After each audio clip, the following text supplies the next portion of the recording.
Chapter 1. Where am I? Is it dawn already? Time to rise, for today's early class starts at 8. If I don't hurry, I won't snag a seat in the back. Gilin groggily opened his eyes, and instead of the familiar blue figure, he was greeted by dewy blue grass. Glancing around at the towering trees, and then down at his own familiar short sleeves and trousers, he muttered, "So where exactly did that group of kids leave me?" He stood up, contemplating the atmosphere of his dorm and the glorious achievements they shared.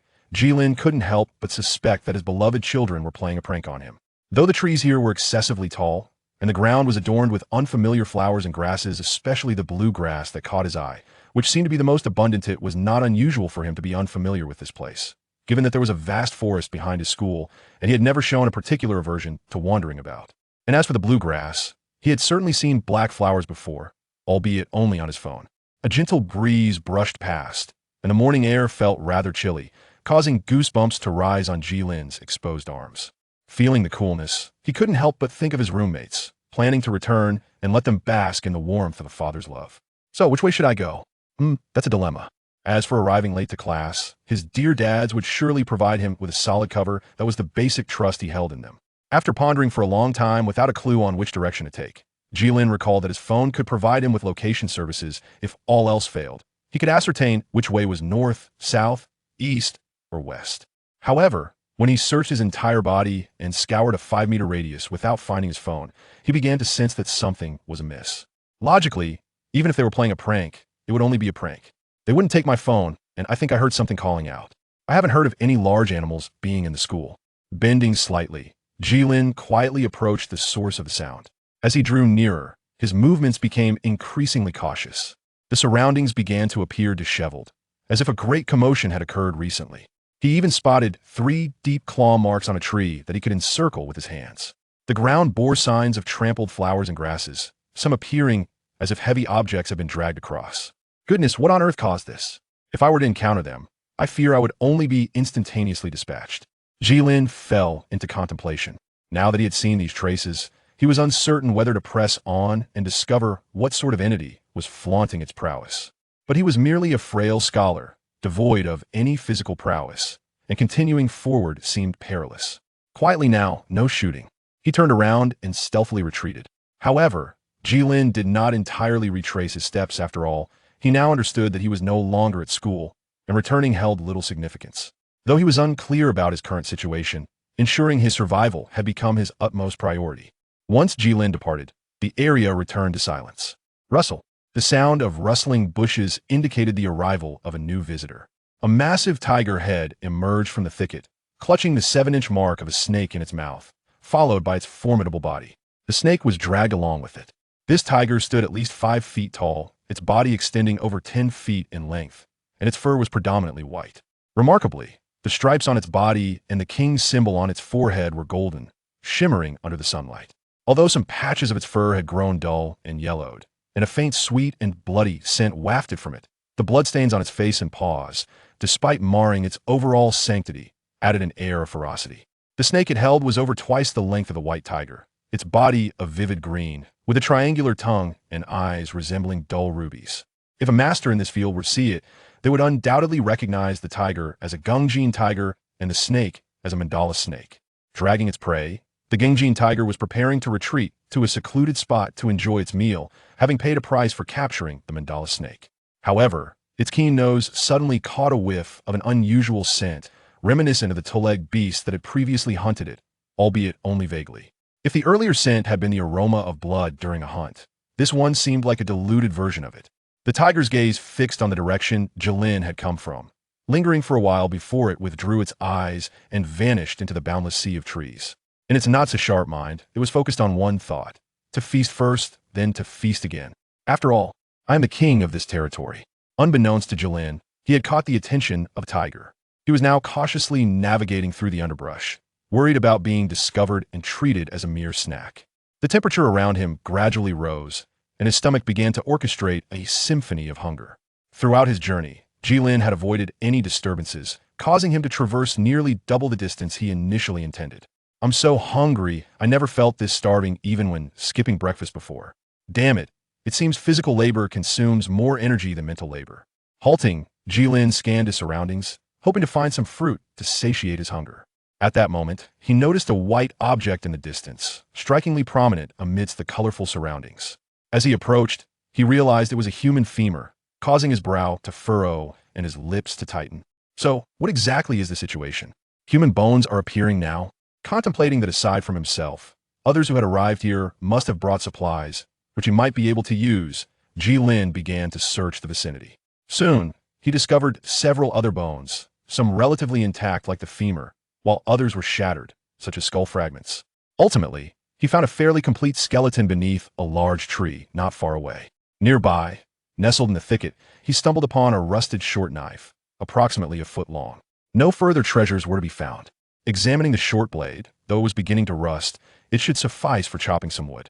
Armed with the knife, Gilin made his way to the small stream he had found while searching for the unfortunate soul.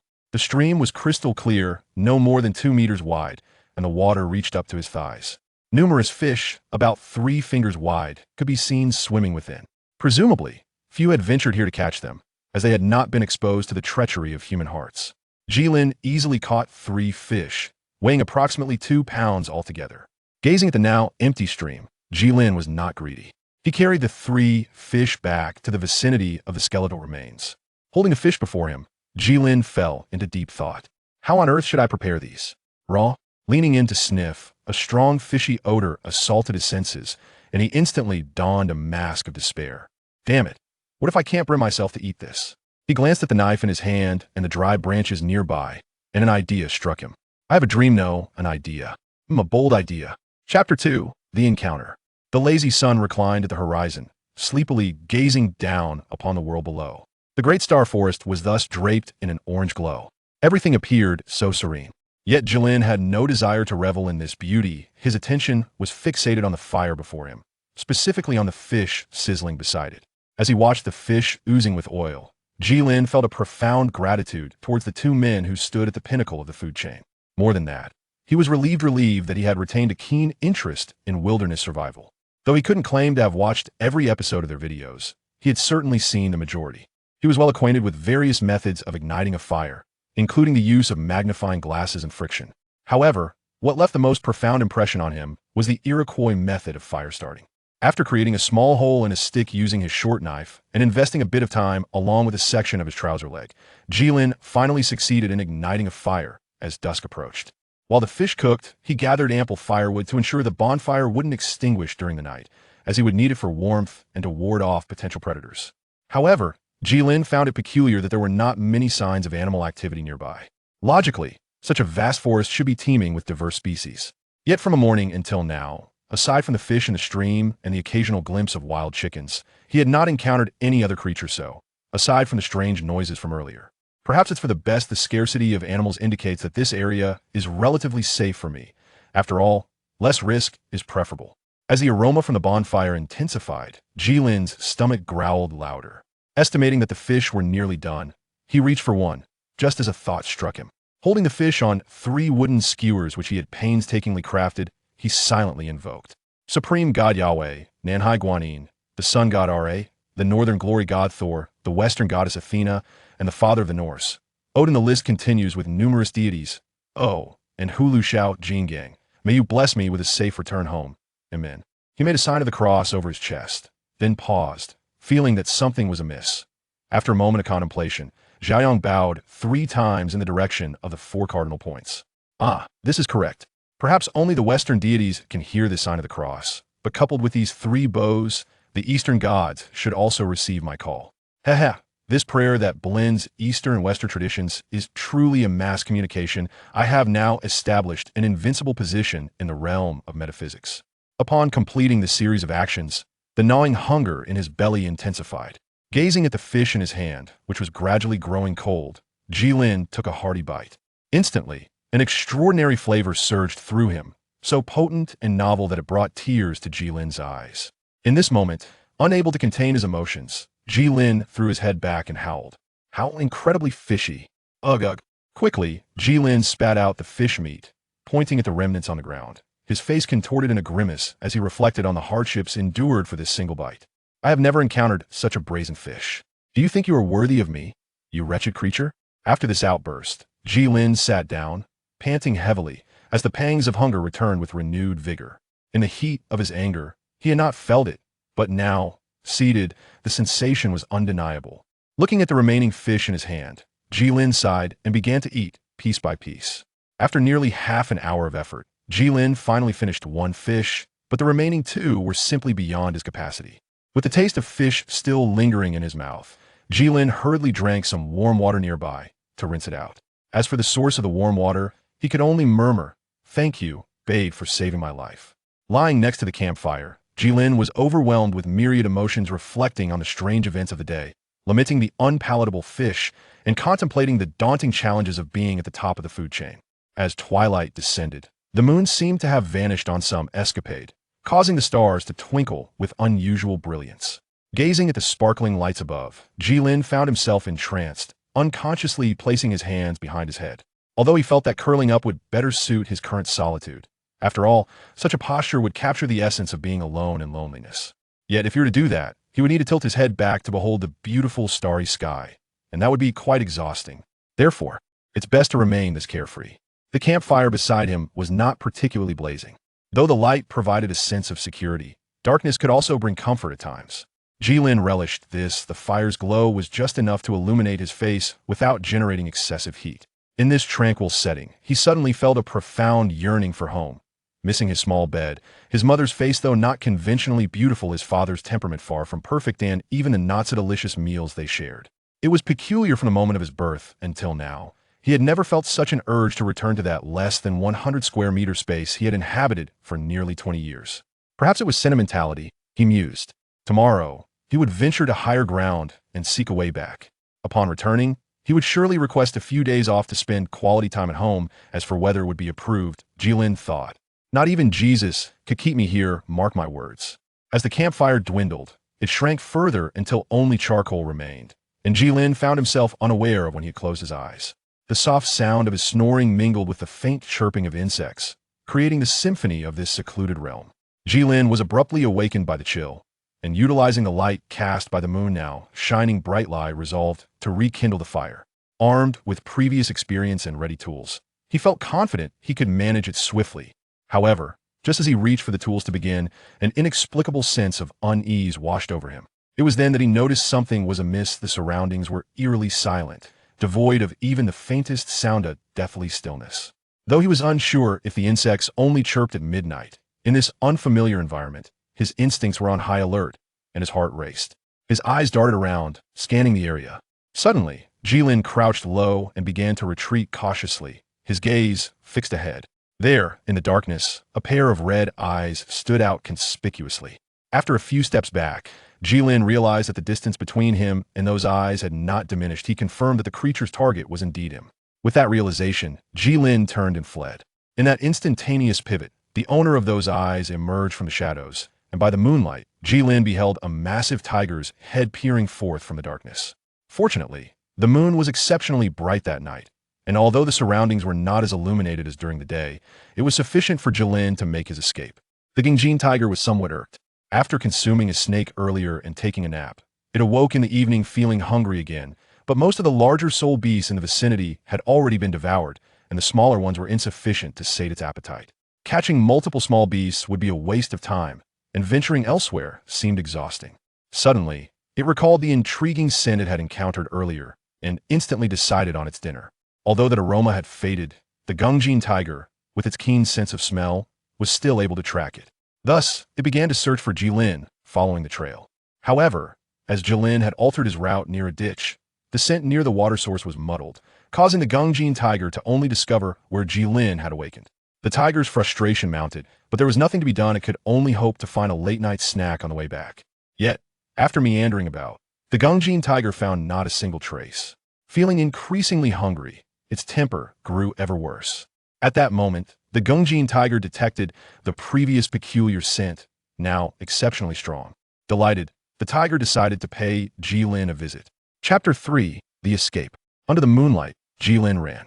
If one were to disregard the panic on his face, this could have been a nostalgic experience he would cherish in his old age. However, at this moment, Gilin had no desire for such memories. Thanks to the moonlight, he could discern the path ahead, convincing himself that he was outpacing the tiger behind him.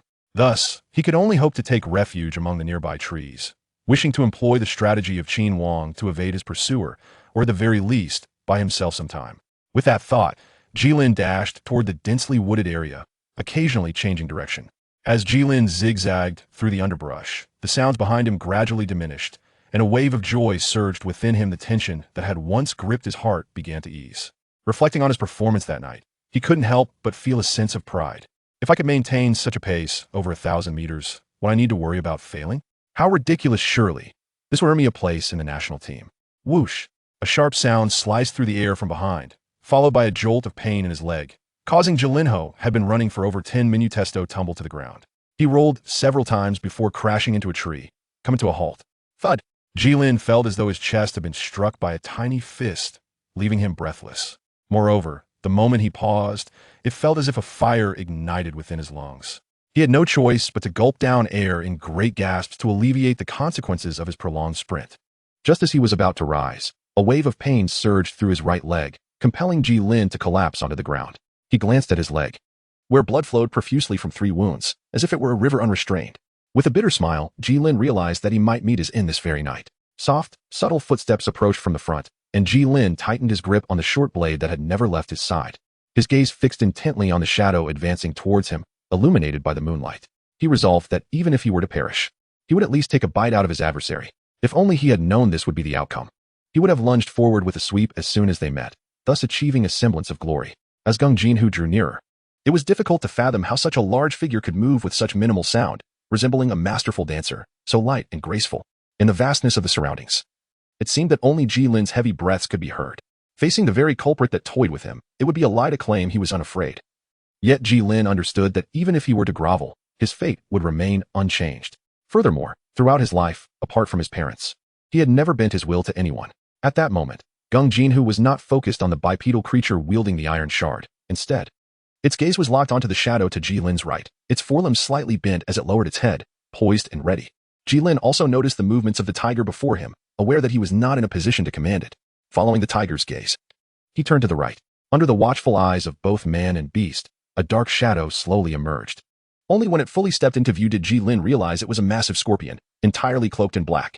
Upon witnessing this creature, Gilin was utterly bewildered, for he had never encountered a scorpion of such size. What on earth is this monstrosity? Are there truly scorpions of this magnitude on Earth? Those pincers could easily crush me. It is no wonder Gilin was so astonished. The tiger before him was the largest he had ever seen, and this scorpion was even larger than the tiger itself. Moreover, it was a scorpion. One could somewhat rationalize the tiger's immense size.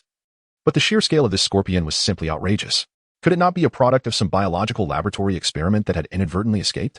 Gilin remarked with a hint of sarcasm, yet his excitement surged in the next moment. It was clear that these two were not allies.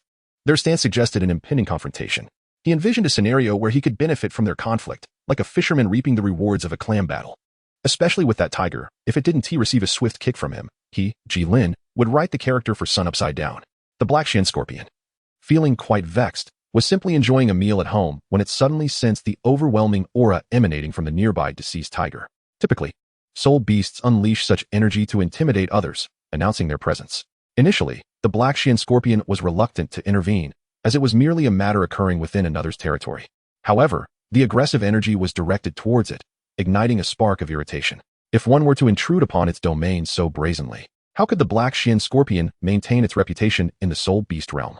The Gung Jin tiger had not anticipated that its display of power, meant to warn other soul beasts away from its prey, would inadvertently encroach upon the territory of the black shin scorpion.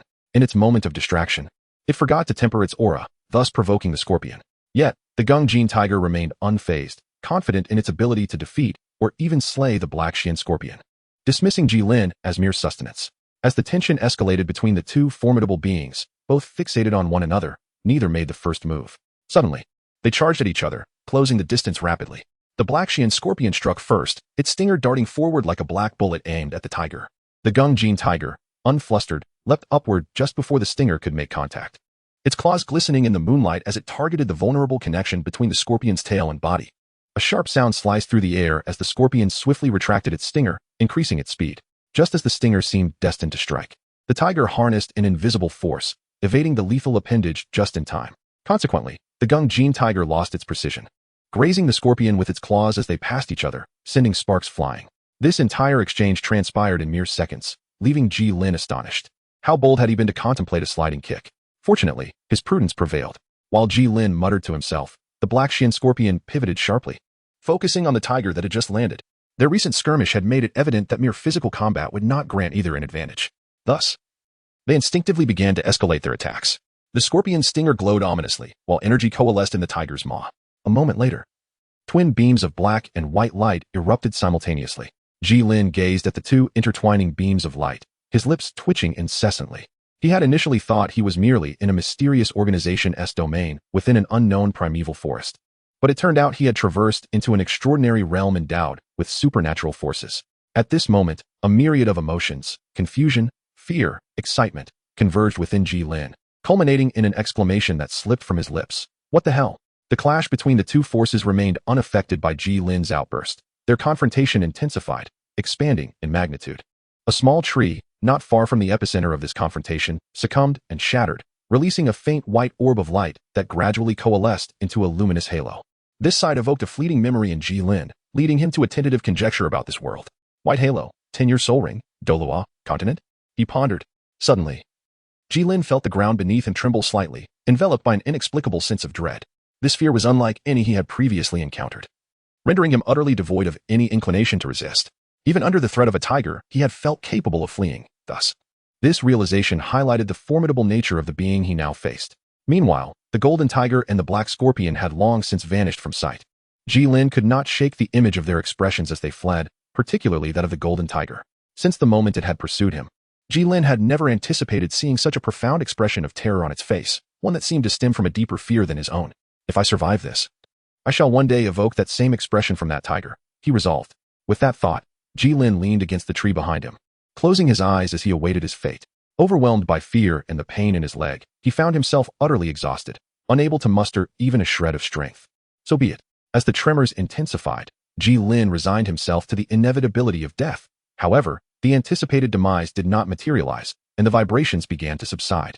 Opening his eyes in bewilderment, he beheld a massive pit and several toppled trees within 5 meters of him. Struggling to rise, he leaned against the tree for support, limping toward the edge of the pit. This short distance exhausted him completely, leaving him slightly out of breath as he steadied himself against a nearby tree, gazing in the direction from which the tremors emanated. At this moment, dawn had begun to break, and Gilin discerned the source of the disturbance, a colossal gorilla. A titan ape, perhaps? He mused, watching the creature's retreating figure, adorned with white, yellow, and purple soul rings that adorned the path carved by the titan ape.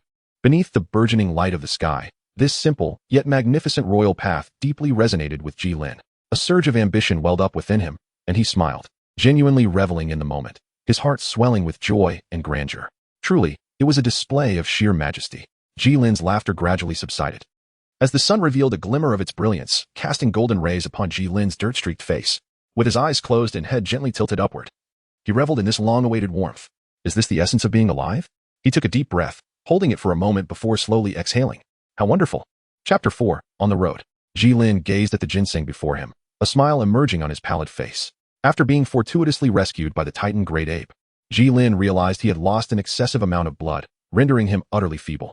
Gritting his teeth, he tore several strips of fabric from his clothing, using the uncut portions to bind up his wounds. He proceeded to follow the path carved by the Titan great ape. As for how he discerned the direction, Gilin noted that the trees in that vicinity were notably shorter, whereas the trees on the other side towered several times higher, a simple deduction for anyone. He hoped to leverage the Titan great ape's formidable presence to deter any soul beast lurking in the Stardoe forest. After all, Gilin currently lacked the strength to resist, and even a casual encounter with a carnivorous soul beast could spell his doom. As he ventured along the ape's path, Gilin soon discovered a ginseng root and halted to excavate it, hoping it would aid his injuries. Remarkably, the path proved fortuitous. Throughout his journey and while digging for ginseng, Gilin encountered no living soul beasts, only a multitude of deceased ones, most reduced to a pulp, with only a few remaining as recognizable corpses. Fortunately, having accompanied his grandfather to the mountains in his youth to gather medicinal herbs, including ginseng, Gilin was able to identify it. Holding the root, which was about 3 inches long and 2 fingers wide, Gilin hesitated not a moment. After wiping it clean, he began to gnaw on it. The bitter taste nearly made him retch, but recalling the saying that good medicine is often bitter, he persevered through the unpleasant flavor and began to chew. Perhaps due to his acclimatization, Gilin found the bitterness less intolerable, even detecting a hint of sweetness. Upon consuming the ginseng, he felt a warm current rise from his stomach, spreading throughout his body, and the pain in his legs seemed to diminish significantly. This sensation compelled Gilin to consume the remainder of the ginseng, and a more potent warmth enveloped him, gradually restoring some color to his pallid complexion. As he sensed the changes within his body, Gilin also noted his unusually efficient digestive capability, though he could not ascertain the reason behind it. Deciding not to dwell on it, he acknowledged it was ultimately a positive development. At that moment, his stomach signaled its need for sustenance. Jilin's gaze fell upon the upper half of a pig-like soul beast lying beside the ape's path. Though it was merely the front half, it was still substantial for Gilin, estimating that the beast had once weighed at least 1,000 pounds. He surmised that it must have been a formidable presence in the forest, now reduced to a mere remnant. Well, the Titan great ape has unwittingly gifted me a feast, he mused. With that, Gilin deftly cut away a piece of the remaining tenderloin, weighing about 10 pounds. Drawing upon his previous experience, he easily ignited a fire, skewering half of the tenderloin to roast. He wrapped the remaining meat in large leaves and buried it in a nearby pit. Afterward, he ventured further, seeking more ginseng while avoiding any potential soul beasts attracted by the scent of cooking meat. After scouring a radius of 500 meters, Gilin indeed found 3 more ginseng roots, 2 similar in size to the first, and 1 slightly larger, measuring 3 fingers wide. Intending to consume the largest root, Gilin was interrupted by a sudden cool sensation in his nose. Upon touching it, he realized he was bleeding. Recalling that after a childhood illness, he had been advised to eat light foods rather than rich meats, he recognized that he had likely overdone it. Thus, he decided to save the 2 smaller roots for later consumption. Unbeknownst to him, dusk fell as Gilin cautiously made his way back to camp. Tightly gripping the soiled short blade he had used to dig for ginseng. As he approached the campsite, he felt an increasing sense of anxiety. Although he detected no immediate threats, he remained vigilant, carefully scanning the area for signs of soul beasts. Satisfied that no traces were present, he finally relaxed upon returning to the encampment. The campfire had long since extinguished, and even the charcoal had cooled. The meat remained untouched since his departure. Gilin removed the meat and began to eat. Though slightly charred, it tasted far superior to the roasted fish, likely due to the pig's nature as a soul beast. Expecting to have leftovers, Gilin found himself unable to stop after the first bite, devouring the entire portion and even wishing to roast the remaining meat. However, as night deepened, he was reluctant to cook further, fearing another encounter with a soul beast. Once that notion was dismissed, he made his way to the shelter he had chosen while digging for ginseng, a stone approximately 10 feet square. Remarkably, the stone was flanked by 4 trees, forming a protective fan shape around its rear. There was enough space between the trees for Gilin to lie down comfortably. After gathering some foliage to fill the gaps and crushing some blue herbs to apply to his body, Gilin settled into his refuge as darkness enveloped the forest. Reflecting on the day's events, he absent-mindedly touched his right leg, noting the absence of pain. It seemed not only had his digestive capabilities improved, but his recovery rate had as well. Was this a benefit of his transmigration? It might also be attributed to the superior qualities of ginseng in the Douluo world, a realm imbued with divine elements despite its inherent dangers. Fortunately, the inhabitants of this world did not possess an extensive knowledge of medicinal herbs. Otherwise, locating such ginseng would have been unrealistic. As he pondered, weariness began to overtake him. Having slept poorly the previous night and spent the day burdened by injury, fatigue swiftly enveloped Gilin as he relaxed. The night surrounding the Douluo forest offered an unusually serene atmosphere. Emerging from his shelter, Gilin felt revitalized. Aside from a slight hunger, he believed himself to be in perfect condition. Upon unwrapping the makeshift bandage on his leg, he discovered it had scabbed over. With one scar healing well and nearly ready to shed its remnants, he retrieved the leftover meat, rekindled the fire, and while waiting for it to cook, Gilin resumed his search for more ginseng, believing that the more he found, the better. Perhaps emboldened by the lack of soul beasts the previous day, he expanded his search radius to 800 meters. This time, he discovered 5 ginseng roots, though none exceeded 2 fingers in width. He also stumbled upon a fruit tree, yielding a handful of fruits. Noticing birds feasting on them, Gilin decided to sample one. It was crisp and refreshing, reminiscent of an apple in both flavor and appearance, albeit yellow in hue. Throughout his journey, Gilin occasionally glimpsed small herbivorous animals and soul beasts, an ominous sign. Resolutely, he grasped the roasted meat and continued on his path of survival. Chapter 5. The final exit from the forest following the ape's path. Gilin trekked for 2 more days. The soul beasts, previously frightened into hiding by the Titan great ape, gradually began to emerge. Yet the terror instilled by the Titan great ape lingered deeply in their hearts, causing them to steer clear of the path. The area within 50 meters of the ape's trail remained devoid of any soul beasts. This phenomenon significantly increased Gilin's pace, allowing him to traverse several miles each day, a notable distance indeed. Traversing the forest paths is no easy endeavor, compounded by the necessity for Gilin to allocate time for foraging food, locating water sources, and seeking shelter. Over the past few days, Gilin has observed a remarkable transformation within himself. His physical prowess appears to have significantly enhanced, most notably in his increased speed and strength. Furthermore, during a recent water-gathering expedition, he noticed that his once dull visage, a consequence of frequent sleepless nights, has gradually regained a fair and radiant complexion. Gilin feels as though he has returned to the vigor of his 18-year-old self, despite the passage of 2 years. He recalls that his youthful form was far superior to his current state. Contemplating the changes in his body, Gilin took a bite of fruit, the crisp sound resonating as the sweet juice tantalized his palate. He mused that perhaps this transformation is a result of migrating from an ordinary realm to an extraordinary one, where the essence of the extraordinary world facilitates bodily metamorphosis and assimilation. With another crunch, he savored the fruit further. After all, are not the tales of revived spiritual energy often narrated in such a manner? Today, the path of the monkeys has finally reached its conclusion. Gazing at the lush trees before him, Gilin found himself pondering the direction he should take next. Raising his eyes to the sky, he noted that time was slipping away. Thus, he began to seek shelter for the night, only to discover, just a tree away, faint traces of previous habitation. With remnants of ashes left by a once-burning campfire scattered upon the ground, Gilin stroked his chin, contemplating that he was at the end of the monkey path. Was he now at the juncture where Tang San acquired the 8 spider lances? To be honest, Gilin could hardly recall how long it had been since he had read the original work. He only remembered some overarching plots, while the finer details eluded him. He had heard that an anime adaptation had been released in recent years, but he had barely watched over 200 episodes of Naruto and merely a handful of One Piece due to his chronic procrastination. Was it that games had lost their charm, or that short videos had become mundane? Searching the vicinity, he hoped to uncover traces of their departure. Indeed, Gilin discovered 2 peculiar locations, one directed towards the depths of the Stardow Forest, while the other remained a mystery. Without hesitation, he resolved to pursue the latter path. However, time was not on his side, compelling Gilin to postpone his journey until the morrow. Gazing at the small town before him, tears welled in Gilin's eyes. At last, he had encountered fellow humans. Oh, how he had endured such trials. Reflecting on the past several days, he could no longer contain the tumult of emotions within. You cannot fathom the trepidation I faced along the way. I endured every moment, wiping away the sap from those plants, and now my skin bore a hint of green. To make matters worse, I stumbled upon a corpse. How wretched. Do you comprehend the shock that such a sight would impart upon a delicate flower of the new era? Why couldn't they leave the scene in a more orderly manner? Alas, that poor soul departed without having spent all his money. Gilin rubbed his eyes and retrieved a cloth bag from his waist. Upon opening it, he discovered 10 gold coins, 5 silver coins, and 3 copper coins.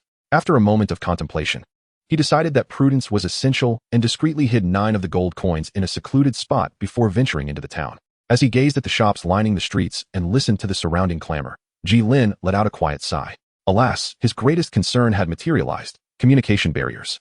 He had anticipated the possibility of such a predicament, yet thus far, no satisfactory solution had presented itself. Mao was a merchant who eked out a living at a market near the Starry Forest. A 13th-level soul master, his spirit was an abacus. He employed a cadre of blacksmiths, mere common folk devoid of soul power, and primarily sold an assortment of commonplace weapons and armor: knives, swords, daggers, and cloth armor. Upon noticing Gilin, who was covered in dirt and clad in tattered rags, it was immediately apparent that he was not an individual of noteworthy background or formidable strength. He appeared to be a mere scavenger. Matt, indifferent to the circumstances that had led Gilin to such disarray, recognized him as a newcomer and sensed a potential for profit. He promptly approached Gilin, inquiring, "Young man, would you care to purchase some clothing?" Gilin encountered a somewhat portly middle-aged man, whose face bore a smile that appeared somewhat insincere, imbued with the shrewdness of urban society. As he listened to the man's incessant chatter, Gilin could surmise the underlying intent of his words. After all, since his arrival at the marketplace, all eyes had been fixated upon him. The gazes were a blend of amusement, mockery, and astonishment, a veritable tapestry of reactions. Gilin felt a twinge of embarrassment, yet found himself powerless to alter the situation, hoping instead to locate a clothing store post-haste to procure an outfit. Most of those approaching him seemed intent on peddling their wares. He nodded in acknowledgement. In response, Matt gestured for him to follow, and then began striding towards his shop. Upon reaching Matt's establishment, Gilin cast a perplexed glance at the adjacent blacksmith shop, where 3 burly men toiled shirtless, rhythmically hammering away. Meanwhile, Matt entered his shop, seemingly preoccupied with some task. After a brief moment, Gilin redirected his attention to ascertain what sort of merchandise the store offered. Upon stepping inside, he was taken aback by the array of weapons adorning the walls and the peculiar assortment of garments on display. Have you ever encountered clothing replete with pockets? Here, such curiosities were abundant. Matt stood at the counter, observing him with an item placed before him. Suppressing his astonishment, Gilin approached the counter and beheld the neatly folded azure garment. "Esteemed guest, might I present this attire for your consideration?" Matt inquired, gesturing invitingly. Gilin touched the fabric and found it to be of superior quality compared to his previous short-sleeved shirts. He lifted the garment to examine it further, noting that the style was quite similar to a casual shirt, and he was pleased to see a pair of trousers peeking out beneath. Observing Gilin's expression, Matt couldn't help but smile slightly. It appears the customer is quite satisfied, he remarked. That will be 1 silver soul coin. He raised his right index finger, confident that although the cost price of the outfit was only 40 copper soul coins, Gilin would certainly purchase it if he did not wish to roam the streets in his current state of undress. As for offending Gilin, Matt thought to himself, would a soul master be intimidated by an ordinary person? His certainty that Gilin was merely an ordinary individual stemmed from the fact that he had never witnessed a soul master resorting to the role of a grave digger. Noticing Matt's gesture, Gilin found himself musing. Were the prices in Douluo so exorbitant? A single outfit costing 1 gold soul coin seemed outrageous. However, considering that Douluo was akin to a feudal society, perhaps such prices were to be expected. He retrieved the pouch he had found and extracted a gold soul coin. Upon noticing the bloodstains on the pouch, Matt's suspicions were further confirmed, leading him to think that the coin's origin was dubious. Yet, when Gilin presented the gold soul coin, Matt's eyes narrowed in surprise. After settling the payment, Gilin swiftly grabbed his clothing and departed without a moment's hesitation, eliciting a smile from Matt. Once outside the shop, Gilin exhaled deeply, gazing at the garment in his hands with a grin, relieved to no longer be bare-skinned. Both parties in this transaction were thoroughly satisfied. Chapter 6. 3 months later, as time ebbed and flowed, the sun and moon continued their eternal dance. In the blink of an eye, Gilin had resided in the marketplace for 3 months. During this period, he had adapted to the environment, mastering the language of Douluo continent to a commendable degree, which astonished even him. Previously, after nearly a decade of study, he had failed to grasp a single language. Yet now, merely 3 months had sufficed for him to engage in casual conversation effortlessly. Had such an effect been possible earlier, who would still require subtitles while watching films? Reflecting on how he initially communicated with others, Gilin confessed to having merely copied others. He would eavesdrop as merchants conversed, despite receiving numerous warnings. However, upon witnessing Gilin's bewildered expression, many merely muttered about his foolishness and departed in displeasure. Throughout these 3 months, Gilin gained deeper insights into the Douluo continent. For instance, the current year was 2643 in the Douluo calendar, and the reigning pope, Bibi Dong, had been in power for nearly 12 years. Moreover, less than 3 years remained until the next Continental Advanced Soul Master competition. He also learned that the 7-treasure glazed tile martial soul had recently made an appearance here. Additionally, he discovered that various marketplaces within the Stardow Forest were protected by different factions, with the one Gilin frequented being backed by the 7-treasure glazed tile sect. Upon learning this, Gilin was taken aback, but after some contemplation, he understood. In such a remote locale, it was somewhat fanciful to expect order to be maintained without the presence of a formidable force. It was no wonder that when Ning Rongrong and her group caused a ruckus, no other soul masters intervened. After all, they were in their own territory. Gilin also realized he had been overcharged. Through his experiences over the past 3 months, he discerned that the productivity of Douluo continent was not lacking. Thanks to the existence of martial souls, their productivity was remarkably close to that of modern society, at least concerning essential goods such as food and clothing. Furthermore, being a fantastical realm, the inhabitants rarely fell ill. Even when sickness did occur, a single healing soul skill was often sufficient for a cure. If not, another would follow. This led to the conclusion that pharmaceuticals were not regarded with much importance in Douluo continent. Gilin purchased clothes and matna for a maximum price of 80 copper soul coins. Yet he foolishly surrendered 1 gold soul coin. A single gold soul coin represents nearly 3 months' worth of living expenses for a family of 3 at the most basic level. Gilin had once contemplated seeking an explanation from Matt, but so much time had elapsed, and at that moment, he was not proficient in the language. Moreover, he genuinely needed the garment, so he let it go. However, Gilin could no longer endure the situation.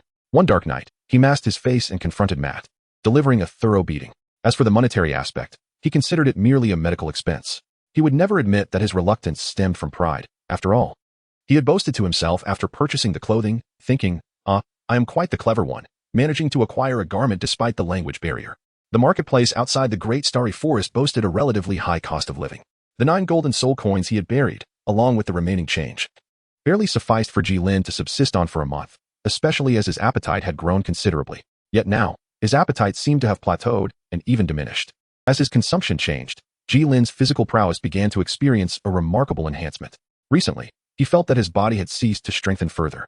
Presently, he could lift nearly 100 pounds with one hand and could run for 3 continuous hours, albeit collapsing in exhaustion at the end. Regarding explosive power, Gilin was uncertain how to measure it accurately. However, he managed to push a stone block measuring nearly 1 meter in height and 2 meters in thickness back by approximately 1 foot. Examining the scratch marks on the ground, Gilin rubbed his sore arms, pondering, this stone must weigh around 5 tons, so how do I calculate the energy I exerted? Is it the weight multiplied by the friction coefficient, then multiplied by the distance? By the way, is gravitational acceleration the same in both worlds? Gilin fell into deep contemplation, exclaiming, oh no, my mind is beginning to wander. I must not dwell on it any longer.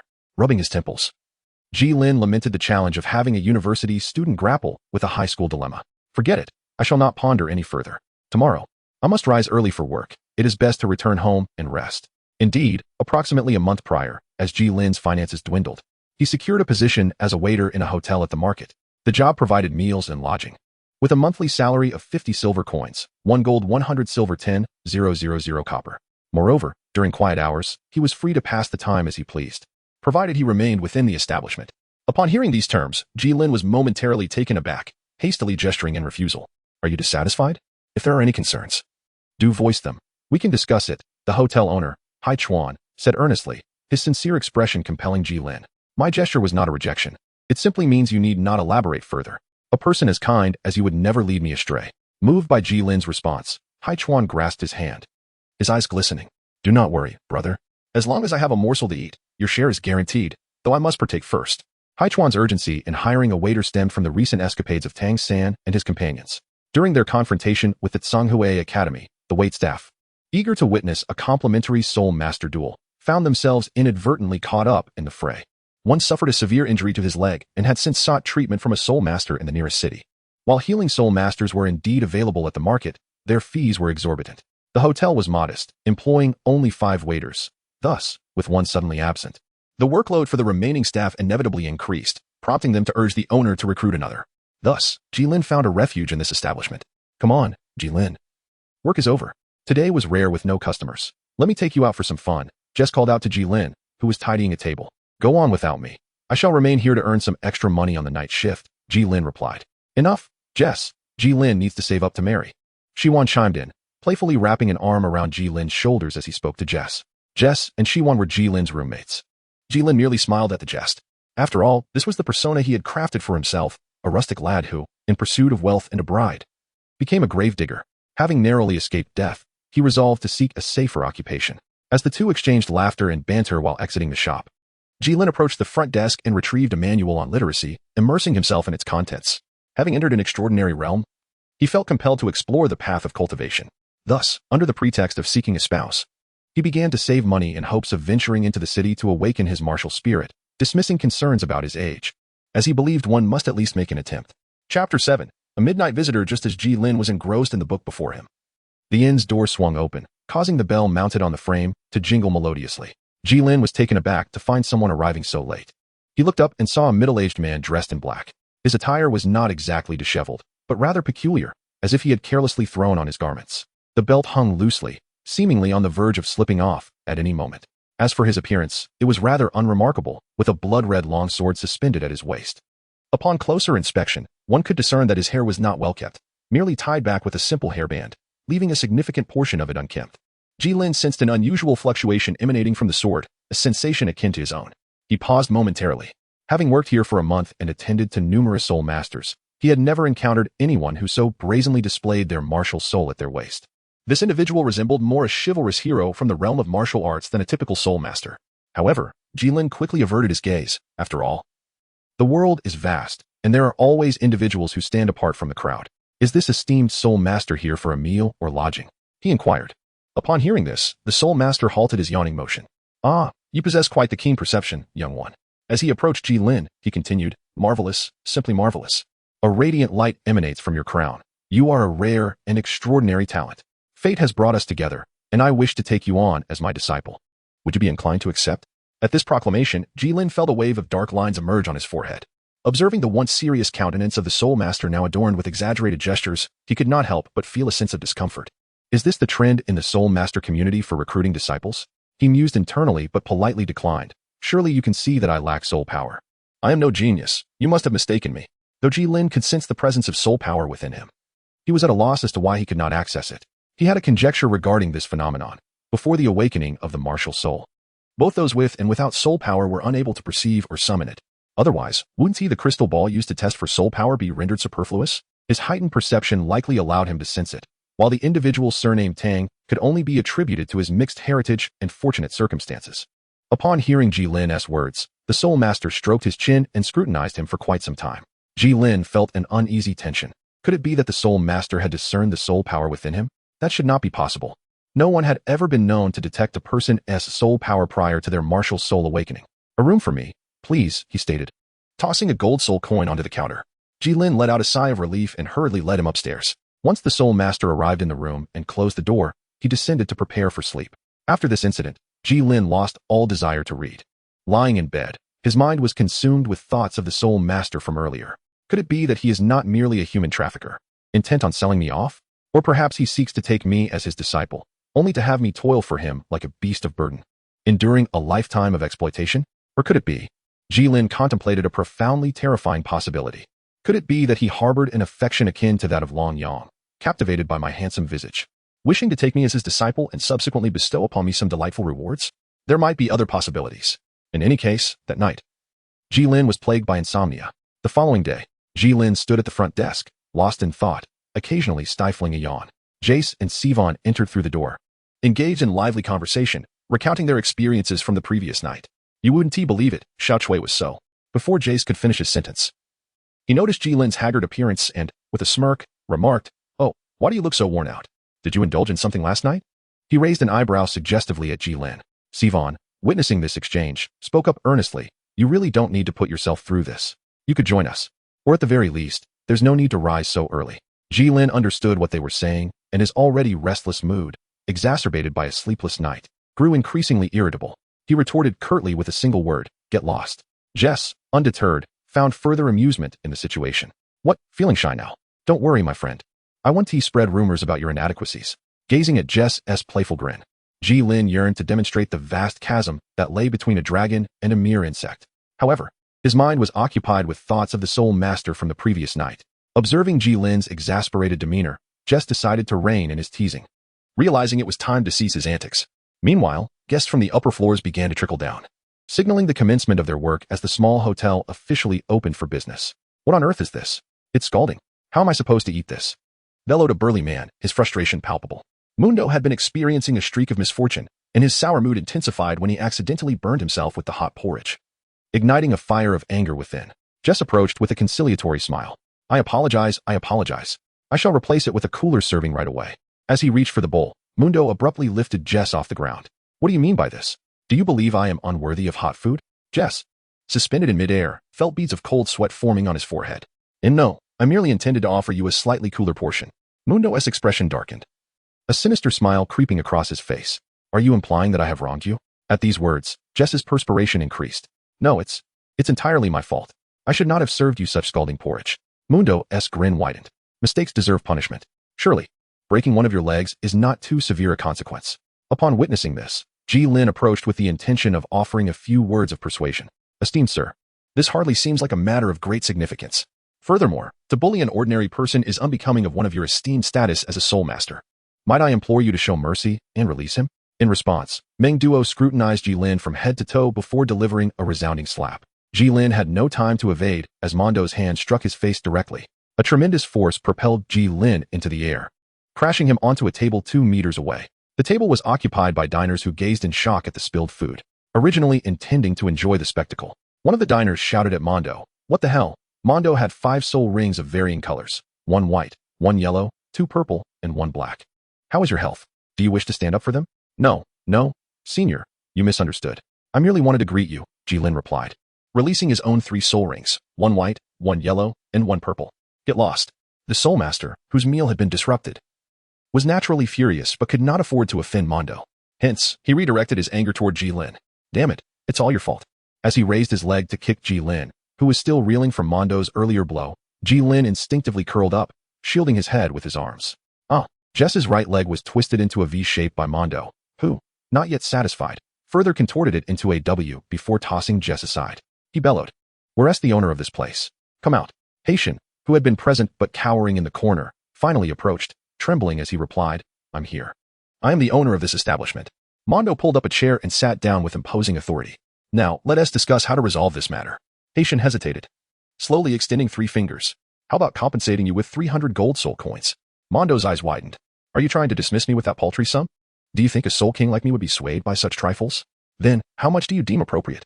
Upon hearing this, Mondo smiled, extending a single finger. 1,000. Haitian was momentarily taken aback. He had not anticipated such a hefty demand. Can we lower that amount? Mondo, with a playful smirk, responded. Do you believe I am unworthy of a compensation of 1,000 gold soul coins? Haitian stammered. No, it's just that. What is it? After a lengthy pause, Haitian mustered the courage to speak. If you cause a ruckus here, do you not fear offending the 7 Treasure Glazed Tile School? Do you think the 7 Treasure Glazed Tile School would blame me for your troubles? Haitian fell silent. Fine, 1,000 it is. No. It is now 1,200 gold soul coins. Haitian gasped. What? Wasn't it agreed upon as 1,000? Mondo stood, stretched lazily, and leaned over to look down at Haitian. When did I ever agree to just 1,000? Well, all right.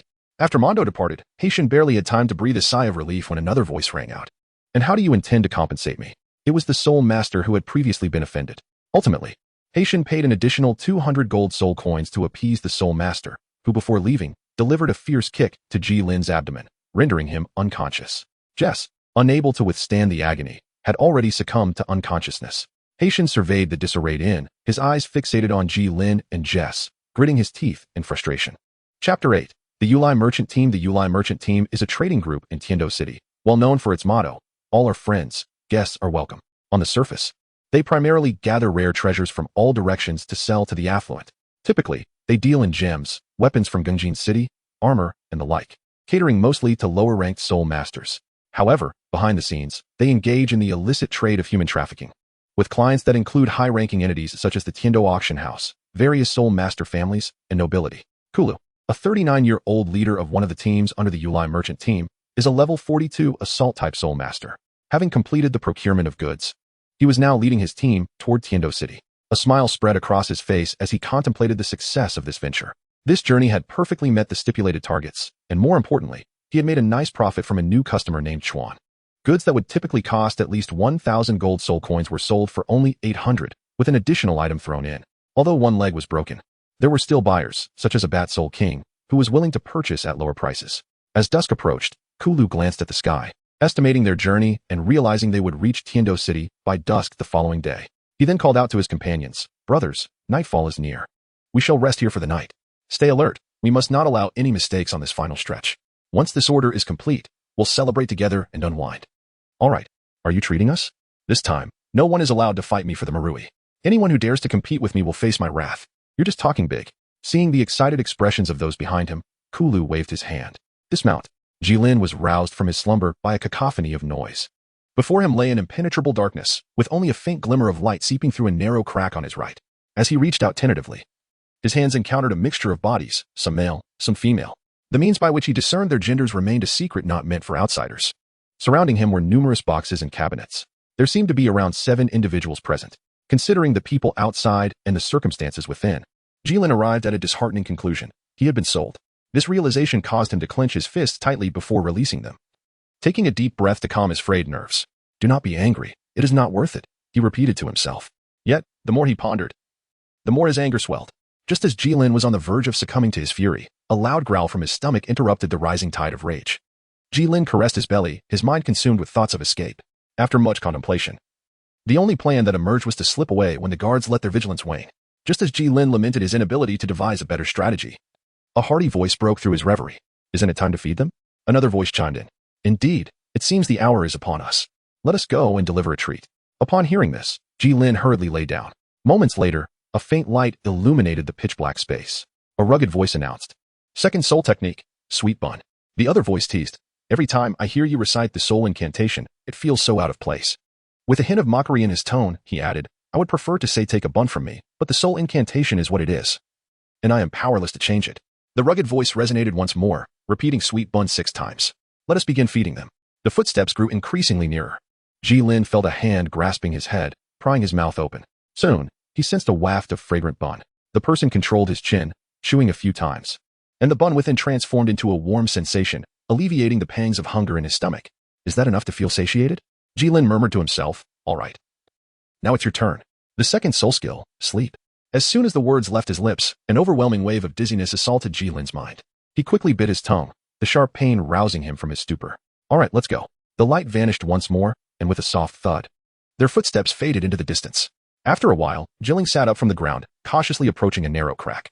Through it, he glimpsed a flickering campfire and a tent, surrounded by numerous individuals engaged in merriment and revelry. Looking up, he discerned a wooden plank. It appeared they had merely propped the door shut with it. The earlier thud must have been the sound of the plank being lowered. Why not consider something more secure than a mere plank? Is possessing a soul skill enough to inspire such arrogance? Gilin scoffed. However, it did facilitate my escape. Now I shall wait for the cover of darkness. In the dead of night, the camp fell silent, with most individuals nestled in their tents. Two chosen for patrol leaned wearily against another cart, barely awake. Suddenly, a loud bang shattered the stillness. Kulu burst from the tent, immediately spotting the wide-open door of the cart, while the two patrolling guards rushed over in a panic. Damn it, were you not instructed to be vigilant? Who told you to sleep? Kulu scolded. In an instant, he arrived beside the cart. Noticing that the plank meant to secure the door was now missing a segment. Glaring at the two still in shock, Kulu gritted his teeth. What are you standing there for? Count the cargo. Do I need to teach you that? He kicked the two onto the cart, prompting them to frantically inspect the goods. Suddenly, a terrified shout pierced the air. Boss, we're missing one. What? Who's missing? The kid we picked up along the way. Kulu immediately thought of Gilin. Rubbing his head and twisting his neck, he muttered. Earning this 800 coins is indeed no easy feat. One by one, the others gathered around Kulu, observing the scene. No one dared to speak, instead awaiting Kulu's command in silence.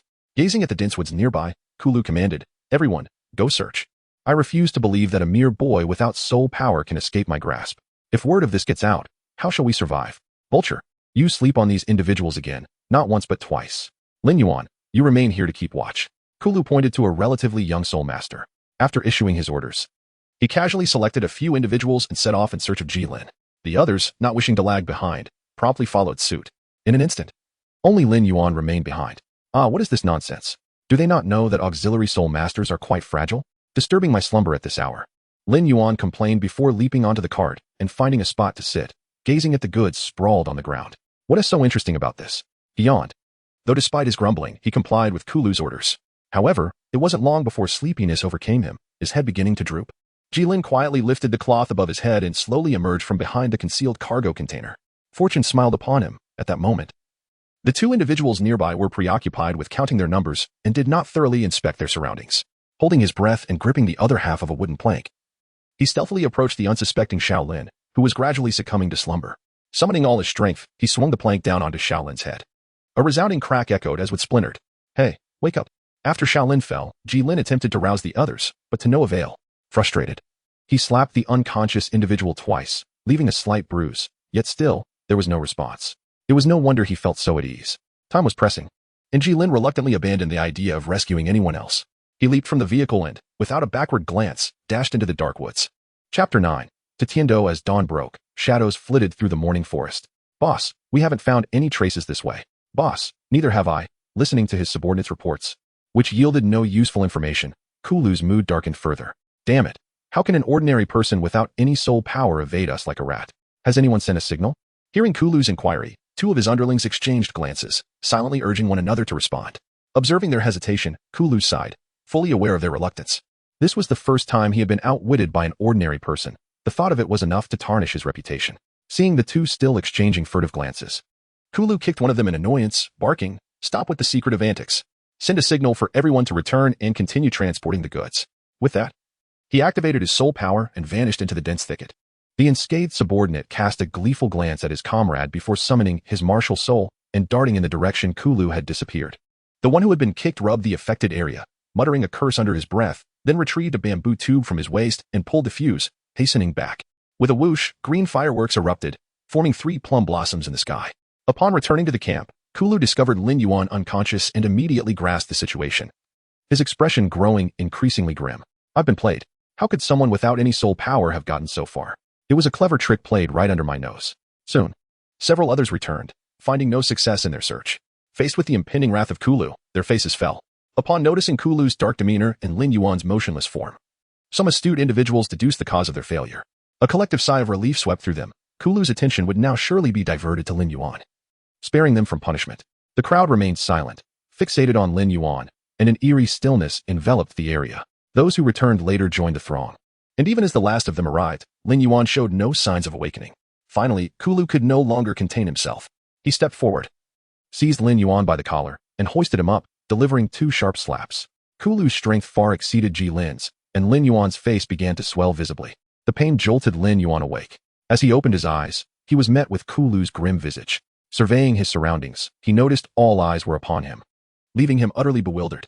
Just then, pain shot through his head and cheek, prompting him to curse, "Who the hell hit me? Is there no honor left? Attacking a support soul master like this. I've been with this team for ages. Youngster, I advise you." As he spoke, Lin Yuan noticed the expressions around him had shifted, now conveying a sense of farewell for a fallen warrior. A few even covered their eyes. As he prepared to inquire about their peculiar expressions, Kulu set him down and kindly brushed off the dust from his clothing. Lin Yuan felt a wave of discomfort at Kulu's unusual behavior. "Boss, what is wrong with you? Please don't act this way. It's rather frightening." Kulu raised his head, forcing a smile. "How could that be? I'm just a lowly fellow. Why should you, an elder, fear someone like me?" Lin Yuan immediately understood the reason behind their gazes. Realizing he had inadvertently insulted Kulu, his previously inflamed face turned pale, and he stammered, I didn't mean to call you that." Kulu's grin widened. "Didn't he mean to? So, you must have meant it in some way." He then placed a hand on Lin Yuan's shoulder. Feeling the pressure, Lin Yuan's complexion grew even paler. No, I didn't mean to call you that. I. The tension in Lin Yuan's shoulder escalated. In agony, he bit his lip, his mind racing to find the right words to escape disaster. "No, wait. You're not that. I'm the one." Kulu's grip tightened, and Lin Yuan found himself kneeling, sweat soaking his clothes as he gasped for breath, terrified of provoking Kulu further. No, I'm a dog. Woof, woof. On the brink of fainting from the pain, Kulu finally released him, observing Lin Yuan gasping on the ground. He crouched down, wiped the blood from his hands on Lin Yuan's clothing, stood up, and scanned the crowd. As his gaze fell upon the two guards from the previous night, he employed the same method on them. Satisfied with the expressions around him, Kulu declared, "Let today's events be forgotten. I do not wish for my words to fall on deaf ears. Is that understood?" No one answered. "Is that understood?" "We understand." The response was uniform and synchronized. "Good, then let us depart." Kulu waved his hand. Destination, Tiendo City.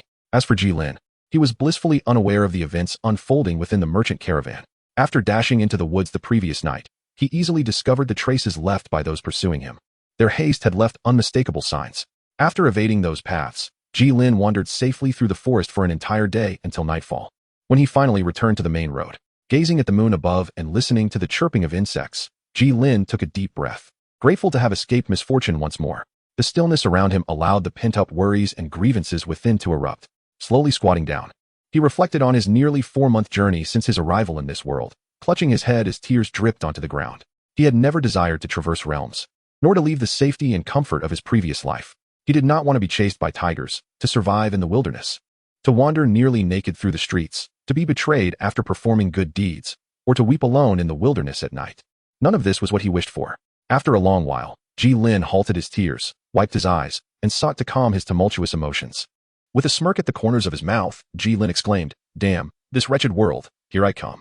2 days later, he arrived at a city. Its entrance adorned with the words Heavenly Combat City. Chapter 10. Awakening of the Martial Soul. Astonished, Gilin gazed at the towering city walls that reached for the heavens. In his mind, he searched for words to articulate his emotions, but the only phrase that came to mind was an exclamation of disbelief. "My apologies, dear language teacher. I truly did not intend for this. The walls must be at least 100 meters high. Indeed, this fantasy is truly fantastical." The city gate seemed to dwarf even his own home. Numerous armored soldiers patrolled the area, and the main gate, a formidable 10 meters in height and width, stood firmly closed, while the bustling throngs of people passed through the 2 smaller side gates. In front of Gilin stood 2 merchants, seemingly old acquaintances, who soon engaged in a lively exchange of amusing anecdotes they had recently encountered. Gilin listened attentively, discovering tales of nobility's extravagant outings and the emergence of prodigious talents. Alas, my insatiable curiosity for gossip finds no sanctuary. Transported through time, Gilin now inhabited a rather insular environment, and these tidbits piqued his interest. Noticing their intention to continue their discourse, he perked up his ears, eager to absorb more tales from the world of Douluo. By the way, did you know? The illustrious royal fighting team, which had been invincible in the Heaven Do Grand Soul Arena, suffered a defeat in Soto City, allegedly at the hands of an obscure grassroots team. Impossible. I recall that the royal fighting team was a silver fighting team, comprised entirely of soul masters, with their captain hailing from the esteemed Blue Lightning Tyrant Dragon clan. Could they have faced a team with soul emperors? What are you pondering? The arena regulations stipulate that the highest-ranked combatants from both sides must possess an equal number of soul rings. The royal fighting team consists solely of soul masters. How could they possibly encounter a soul emperor? So how did they lose? Who knows? Perhaps they were simply careless. And what of that grassroots team? What is their name? Their name is somewhat convoluted. It is called Shrek. Indeed, I have not heard of them. Furthermore, adding to their air of mystery, they have remained masked since their debut, with no outsider having glimpsed their true identities. Gilin raised an eyebrow, realizing that the plot had indeed reached this point. It appeared that nothing had changed, still retaining the familiar essence. However, the pressing matter at hand was to awaken his martial soul and embark upon the path of cultivation. At that moment, the crowd around him erupted in astonishment as the imposing gates slowly creaked open amidst a resonant thunderous sound.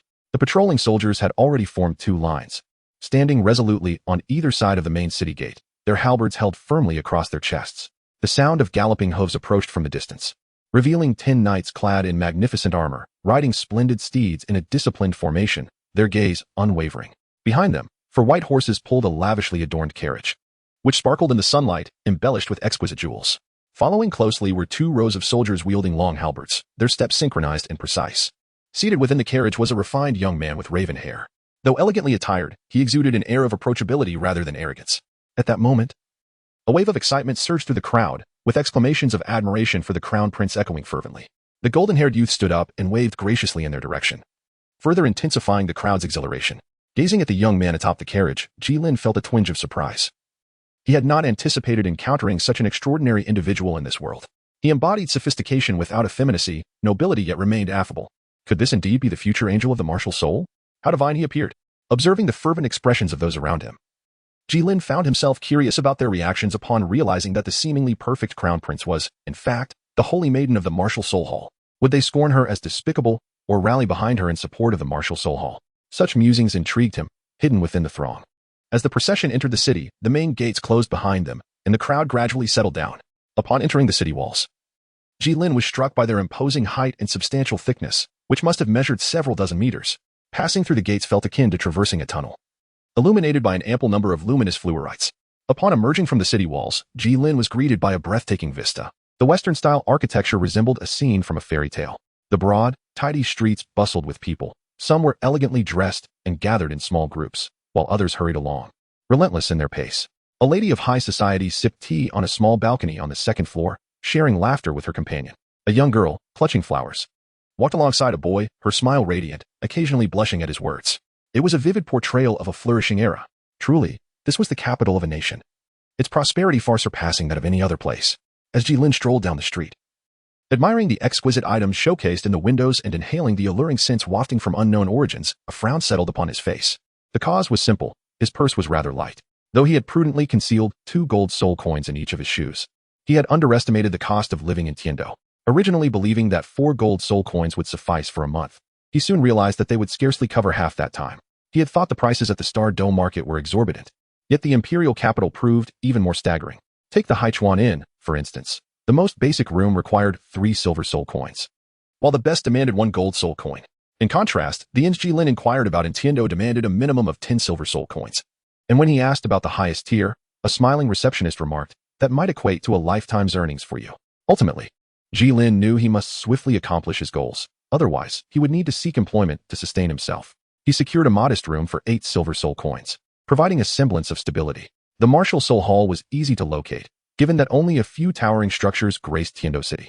The martial soul hall in Tiendo City belonged to the 4th tier of martial soul sanctuaries, reminiscent of a grand western cathedral, nestled in a bustling area, occupying an expansive space, at least 1,000 acres, by Gilin's estimation.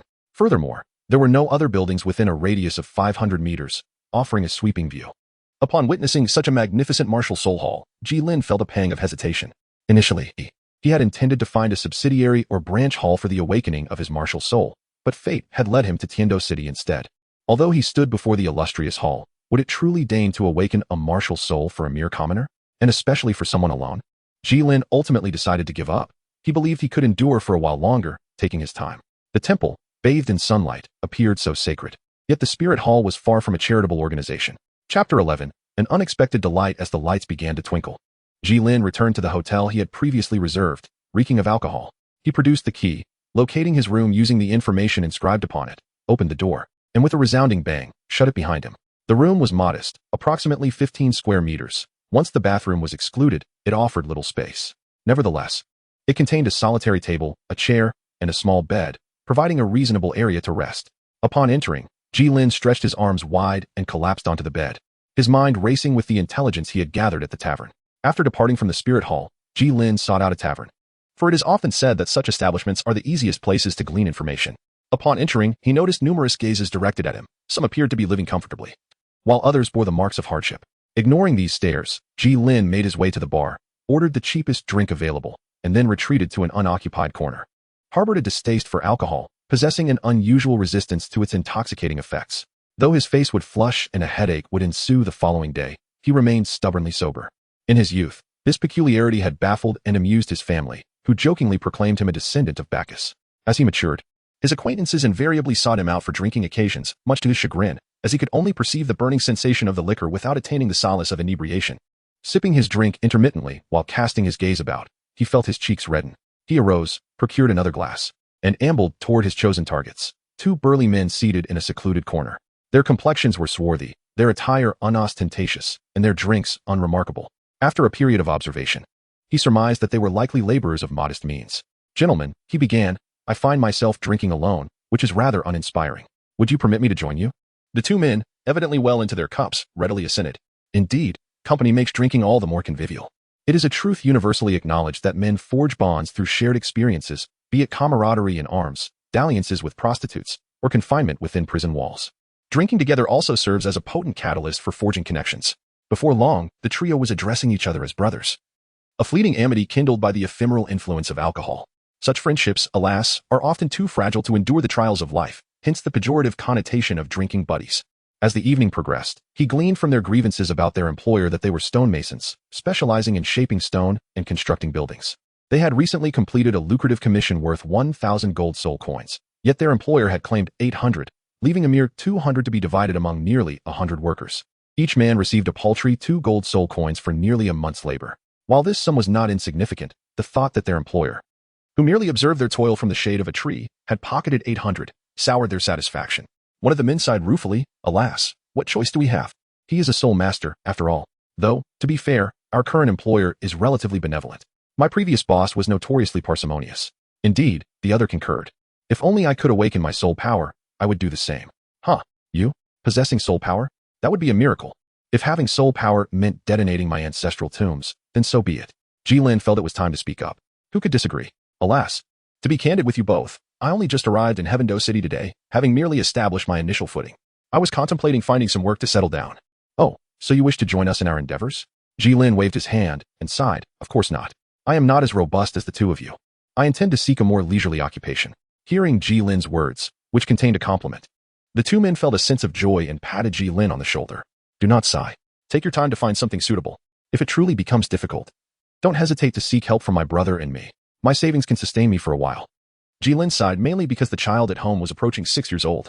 Today, he visited the spirit hall and found it quite impressive. Yet it seemed unhelpful for awakening spirits, which left him worried about what to do next. Upon hearing this, the two exchanged glances, and one of them chuckled lightly. "I thought it was something serious. You need not fret so much about this matter, my brother." They proceeded to explain to Gilin how spirit awakenings were conducted in Heavendo City. The spirit hall does not assist in awakening spirits. Instead, children, particularly those from ordinary backgrounds, go to various soul master academies, excluding the Royal Academy of Heavendo, which does not admit commoners. Those with decent spirit power would enter specific academies for their awakenings, a practice that has become an unspoken rule. Each academy begins recruiting students and offering spirit awakening services every March. Upon hearing this, Gilin felt a mix of elation and disappointment. He was delighted to learn about the pathway to spirit awakening, yet disheartened that it was already September, meaning he would have to wait 6 more months. Just as Gilin was wallowing in disappointment, one of his drinking companions recalled something. "Oh, I seem to have heard that the Blue Tyrant Advanced Soul Master Academy is changing its name too. What was it? Shrek Academy? What? It's Shrek Academy. Be careful not to get caught saying that. However, you are not mistaken. It is indeed happening. Furthermore, a formal announcement is expected tomorrow, as the academy is expanding and will be recruiting new students while also assisting in spirit awakenings. Isn't Shrek Academy an Advanced Soul Master Academy? Why would they recruit those who have just awakened? Have you been drinking too much? They merely call it an Advanced Academy. They also have lower and intermediate sections." Gilin could not quite recall the rest of their conversation, only that he was overwhelmed with excitement upon hearing this, secretly thinking that there is always a way out. After treating the two to drinks, Gilin went to settle the bill, covering both their expenses for a total of 10 silver soul coins. He hurried back to the hotel, lying on his bed, reflecting on the two drunken men, who were quite decent fellows. The next day, upon awakening, Gilin felt a dull ache in his head, yet the news he had learned the previous night lingered vividly in his mind. Ignoring the headache, He approached the front desk and inquired about the location of Shrek Academy, but the receptionist appeared perplexed. Thus, Gilin rephrased his question, asking for Blue Tyrant Academy's whereabouts. After receiving directions, he dashed out eagerly. Upon arriving at Blue Tyrant Academy, he found a considerable crowd gathered around the announcement board. Gilin quickly squeezed his way to the front and looked up to see the notice. Blue Tyrant Academy will officially change its name to Shrek Academy tomorrow, opening the academy doors to recruit new students and establish a Spirit Awakening Center to awaken spirits for those yet to awaken, thereby strengthening our soul master capabilities. With the confirmation of this news, Gilin felt an indescribable joy swell within him. Everything seemed so wonderful. Even the large yellow dog on the street appeared adorable, and the octogenarian by the roadside looked beautiful. As for the hotel restroom, well, let us not dwell on that. It still reeked. In any case, Gilin was in high spirits, feeling that life was once again filled with hope. He lavishly spent 50 silver soul coins on a roast pig for dinner, which was quite delicious. Thus, the day passed. The following day at Shrek Academy, in the principal's office, Flinder stood before a full-length mirror, dressed in a brand new black coat, occasionally striking poses. When Lu Erlong entered, she found Flinder preening like a peacock and could not help but exclaim, "Flinder, have you not grown tired of this? You've been at it for nearly a day. I'm beginning to suspect your spirit is an owl." Upon hearing Lu Erlong's words, Flinder finally stepped away from the mirror, awkwardly explaining, "I merely wish to leave a good first impression on the students." "But this," Lu Erlong began, only to be interrupted by a gravelly voice. "Enough, Erlong. Flinder has long desired this, so let him be." Yu Xiaojiang entered the room, observing Lu Erlong's slightly resentful expression, and sighed without offering any consolation. He turned to Flinder and said, "However, you should indeed be reprimanded. The enrollment ceremony has commenced, and here you are, still preening in front of the mirror. Is it?" Flinder turned to glance at the clock on the wall. "Indeed, I have wasted the night preparing my speech." Flinder grew anxious, pacing the office, pondering how to present himself impressively before the students. Yu Xiaojiang, understanding Flinder's thoughts, sighed again. "Do not worry. I have already arranged for your opening speech to be moved to the closing ceremony, so you will still have your moment to shine before the students." Upon hearing this, Flinder was overjoyed, exclaiming, "Xiaojiang, you truly are the brain of our golden triangle." Noticing Lu Erlong's gaze fixed on Yu Xiaojiang since his entrance, a flash of melancholy crossed Flinder's eyes. To prevent his longtime friend from noticing, he quickly shifted the topic. "Since there is nothing pressing at the moment, I shall go observe the recruitment of new students." Without waiting for their responses, he hastily left his office. Once he was alone, Lu Erlong quietly moved closer to Yu Xiaojiang. However, as a great soul master, Yu Xiaojiang could not easily ignore her movements and quickly approached the door. But Lu Erlong's cultivation far surpassed his, allowing her to catch his left sleeve just as he reached for the doorknob. Her voice rang out behind him. "Xiaojiang, do you truly despise being with me so much?" Yu Xiaojiang turned to see the glimmer of tears in Lu Erlong's spirited eyes. Remembering his disciple's earlier words, he let out a long sigh, his hand slipping from the doorknob.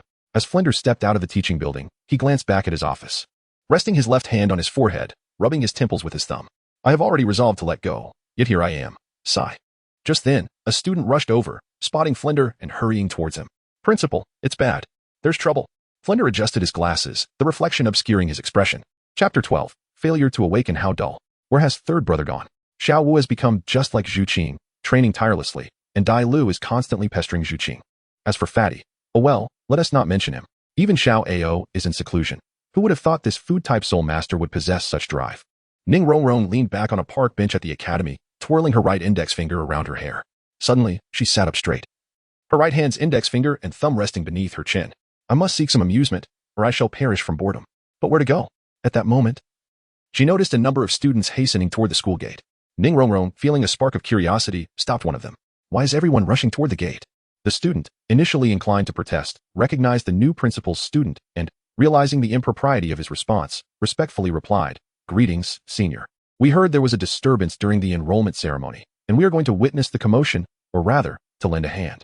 How delightful. This promised entertainment was just what she needed. Ning Rongrong promptly decided to join the fray. Observing the line before him, Gilin felt a sense of astonishment. Rising before dawn, he found that there were still many who had arrived even earlier than he. The Shrek Academy had established 10 soul awakening points, each brimming with hundreds of individuals of varying ages. Clearly, he had underestimated the significance that the people of Douluo placed on soul awakening. After all, once one possesses soul power, the potential to ascend into the privileged class of soul masters is within reach. It is no exaggeration to liken it to leaping over the dragon gate. However, after today, I too shall belong to this elite class. Suppressing his excitement, he patiently awaited his turn. Gilin had arrived relatively early, with merely 30 or so individuals ahead of him at his awakening point, and excluding the parents. There were only a handful of children. The soul awakening process is not particularly complex, and the line moved steadily forward. He watched as the children ahead entered with excitement and emerged with disappointment, some even in tears, prompting their waiting parents to rush forward to comfort them. Thus far, no one at Gilin's awakening point had manifested soul power, while at the point to his left, a boy with a level 5 hound spirit was invited to join Shrek Academy, amidst the joy of his parents and the envy of onlookers. The boy happily stepped through the gates of Shrek Academy. Gilin felt a twinge of anxiety, yet the thought of the soul power coursing within him eased his grip, leaving his palms clammy with sweat. At last, it was his turn. Leading the children into the awakening chamber was a youth of approximately 12 or 13 years. Standing around 1 meter 60 tall, Gilin couldn't help but marvel at how swiftly the people of Douluo developed. The young boy glanced him over and inquired, "Sir, where is your child?" Upon being addressed as Sir, Gilin was momentarily taken aback, tempted to correct the boy, asserting that he was merely 20 years old. However, reflecting on how he had neglected his appearance lately, he conceded that being mistaken for an elder was not entirely implausible. Furthermore, the pressing matter at hand was to awaken his martial soul, prompting him to dismiss the thought. "I am here to awaken my martial soul," Gilin declared. The boy, named Gilin, was momentarily stunned. He had never heard of anyone of such age seeking to awaken their martial soul. With a hint of curiosity, he asked, "How old are you?" 20, Gilin replied. Gilin turned to his companion. "Can someone awaken their martial soul at 20? His friend shook his head, indicating that not only had he never witnessed such a thing, but he had also never heard of it. At that moment, an irritable voice emerged from a tent within the awakening area. "What is going on? Where are the people? Hurry up and come in. Do not waste my time." Gilin called out toward the tent. "Senior, there is a 20-year-old here seeking to awaken his martial soul. Should we let him in?" Talon, already irritated by the multitude of awakenings he was overseeing, erupted. "Have you lost your mind? A 20-year-old coming to awaken his martial soul? Is he here to cause trouble? Tell him to leave." Feeling a surge of indignation at being publicly dismissed, Gilin managed to restrain his anger and presented his case. "I genuinely have not awakened my martial soul, and your announcement did not specify any age requirement for those seeking to awaken." As Talon emerged from the tent, he immediately spotted Gilin at the forefront of the line. Without hesitation, he scoffed. "Regardless of whether you can successfully awaken, even if you do possess soul power, to what level could you possibly cultivate? You might as well return home to tend to the fields and seek a more suitable livelihood." "What if I am an extraordinary talent, a once-in-a-million genius?" Gilin countered. Gilin replied earnestly, I have never encountered such audacious shamelessness." As he spoke, Talon strode forward, intent on taking action, prompting Gilin to cry out, "Help! The Soul Master is going to kill someone." The surrounding crowd erupted in murmurs, expressing their discontent. How can the students of Shrek Academy behave this way? The person merely wished to awaken their martial soul. A little assistance would suffice. Must they be so stingy? Indeed. How can a soul master be so unkind to an ordinary person? One bystander admonished, "Child, you must not emulate that brother's arrogance." Despite being a capable soul master, Talon was still a somewhat immature youth. Faced with such a situation, he found himself at a loss, feeling that neither taking action nor refraining from it seemed appropriate. He could only glare fiercely at Gilin. Observing this, Gilin silently murmured an apology. Though it was somewhat dishonorable, it was the best strategy he could devise at that moment. At that juncture, a deep voice resonated. "It is you, brat, who is causing trouble." The newcomer was tall and slender, approximately 6 feet 3 inches, wearing half-frame black glasses. His hair was grizzled, with prominent cheekbones and a black trench coat that hung loosely on his frame. As Talon roared in anger, someone realized the situation had escalated and hurried to inform the teacher. While Gilin scrutinized Flandra, Flandra was equally observing Gilin. Disheveled hair, somewhat tattered clothing, and a travel-worn visage revealed he was neither a soul master nor a wealthy individual. So, what was he doing at the age of 20? Attempting to awaken a martial soul? Get lost. The command pierced the air, halting the surrounding commotion, and the onlookers fell silent. The previously lively atmosphere becoming so quiet that one could hear a pin drop. Gilin was reluctant to humble himself and plead for assistance. Yet this was the only method available to awaken his martial soul. "Respected soul master, it is not stated that one cannot awaken their abilities at the age of 20. So I beseech you for an opportunity." He then bowed deeply to Flandre, imploring him. As the words left his lips, an immense pressure enveloped Gilin, causing him to stumble and fall to the ground. Observing Gilin's audacity, Flandre, already in a foul mood, erupted in anger. "You come today, and he comes tomorrow. Do you think my Shrek Academy is a mere marketplace?" Gilin gritted his teeth, trembling under the pressure as he slowly rose to his feet. Fortunately, his physical strength had improved. Otherwise, he would have remained prostrate. "Please give me a chance." Flandre furrowed his brow, astonished that a mere 30-level pressure had failed to subdue this young man. Just as he was about to escalate the pressure further, a clear voice interrupted. "Director Flandre, grant him this opportunity. Otherwise, if he turns out to be a genius, it would be regrettable to label him as unworthy." Ningrong, adorned in a flowing azure gown, spoke up with a lovely countenance. Flinder was somewhat perplexed, questioning why Ning Rongrong would advocate for an outsider. Just as he was about to inquire, he noticed the excitement sparkling in her eyes. How could I have forgotten?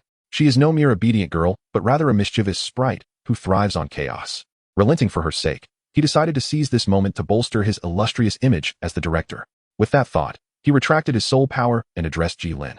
Young man, I shall grant you this one opportunity. With that, he produced 6 dark, round stones from seemingly nowhere. Come forth, and I shall personally assist in your awakening. Gilin took a deep breath and expressed his gratitude to Ning Rongrong before approaching Flinder. It was time to begin. With that, Flinder tossed the stone in his hand, which landed in 6 directions around Gilin. The manifestation of his martial spirit appeared as a magnificent azure owl behind Flinder. He extended his right hand, palm facing Gilin. Streams of azure light surged forth from the 6 stones, intertwining to form a flawless hexagram, with Gilin positioned at its center. In the next moment, a soft golden light enveloped Gilin, as the 6 stones emitted glimmers of gold that flowed into his body. Gilin sensed the golden light streaming into his body from all directions, and wherever the light touched, a wave of comfort enveloped him, akin to the delight of a famished soul savoring a sumptuous feast or a parched throat quenching its thirst with sweet nectar. Every trajectory of golden light passed through the reservoir of soul power located in his dantian. With each point of light that traversed, a fragment of soul power was whisked away, leaving Gilin increasingly aware of its diminishing presence. A sense of unease began to creep in. Extend your right hand, came the command. At these words, Gilin raised his right hand, and all eyes widened in anticipation, eager to witness the awakening of his martial soul. Especially given the abundance of golden light. Even Flinder and Ning Rongrong were no exceptions. However, as the crowd's anticipation turned to discomfort, Gilin's right hand remained devoid of any manifestation of a martial soul. He stood there, hand raised in a state of bewilderment. What is this? Does he truly possess no martial soul at all? I was led to believe that your persistence might yield something formidable. But this? Truly, it is comical. This remark acted as a spark, igniting laughter among the onlookers. Look at him. Does he not resemble a beggar with a bowl in hand? Indeed. If he were seated on the ground with a bowl, the resemblance would be uncanny. Child, lacking soul power is one thing. But do not emerge to humiliate yourself like him. Amidst the laughter, Gilin retracted his hand, slowly clenching it into a fist, his head bowed, obscuring his expression. Initially, Flinder had harbored hopes that Gilin might awaken some extraordinary martial soul, his concern lingering as he feared the potential for embarrassment. Yet, relief washed over him as he realized the boy was merely a jester. Wiping away the tears of mirth from the corners of his eyes, he chuckled, Young lad. As my spirits are high today, I shall overlook your disruption. Now, be on your way. In silence, Gilin remained contemplative. Although he had yet to awaken, he could still distinctly sense the essence of soul power within him. Initially, he had wished to ascertain the extent of his soul power levels. However, observing the situation, it appeared that opportunity had eluded him. He stepped away from the crowd, subsequently vanishing from their sight. Flinder, witnessing Gilin's departure, turned to address the gathered students behind him. In the future, should you encounter individuals like that, take decisive action. Remember, those who shy away from confrontation are but mediocrities. You have the Academy backing you. Long live the principal. Long live Shrek Academy. The surrounding crowd buzzed with excitement. Is this the perspective of a soul master? I'm enamored. That teacher appears formidable. I aspire to join Shrek Academy. To shy away from trouble is to be a fool. This is truly my dream school. Mom, what is that creature? A little girl inquired, pointing at Flander's martial soul. Dearest, that is a flying creature known as a owl, her mother replied. Mom, can I also be as impressive as that uncle? The child asked. Sweetheart, it is not yet dark. Why speak of dreams? Chapter 13. Greetings, I am Luo. Lin Yuan was quite disheartened. Ever since being knocked unconscious by an ordinary person and fleeing, Kulu had used him as an example, diminishing his standing within the group. Even the newcomers felt entitled to jest at his expense. This morning, they departed without him, and he felt as though his place in the group was rapidly evaporating. Contemplating this, his resentment towards Gilin deepened. Damn it, I hope I don't cross paths with that brat. Otherwise, he shall learn the true meaning of cruelty. Arriving at his frequently visited tavern, Lin Yuan chose a seat by the window, determined to indulge in a drink to console himself. While awaiting his beverage, he inadvertently spotted a familiar figure. Truly, even the heavens seemed to conspire in my favor. Gilin sought out a nearby tavern, which was notably more upscale than the one he had previously visited for information gathering. However, he paid little mind to the establishment's quality. Alone, he settled into a corner.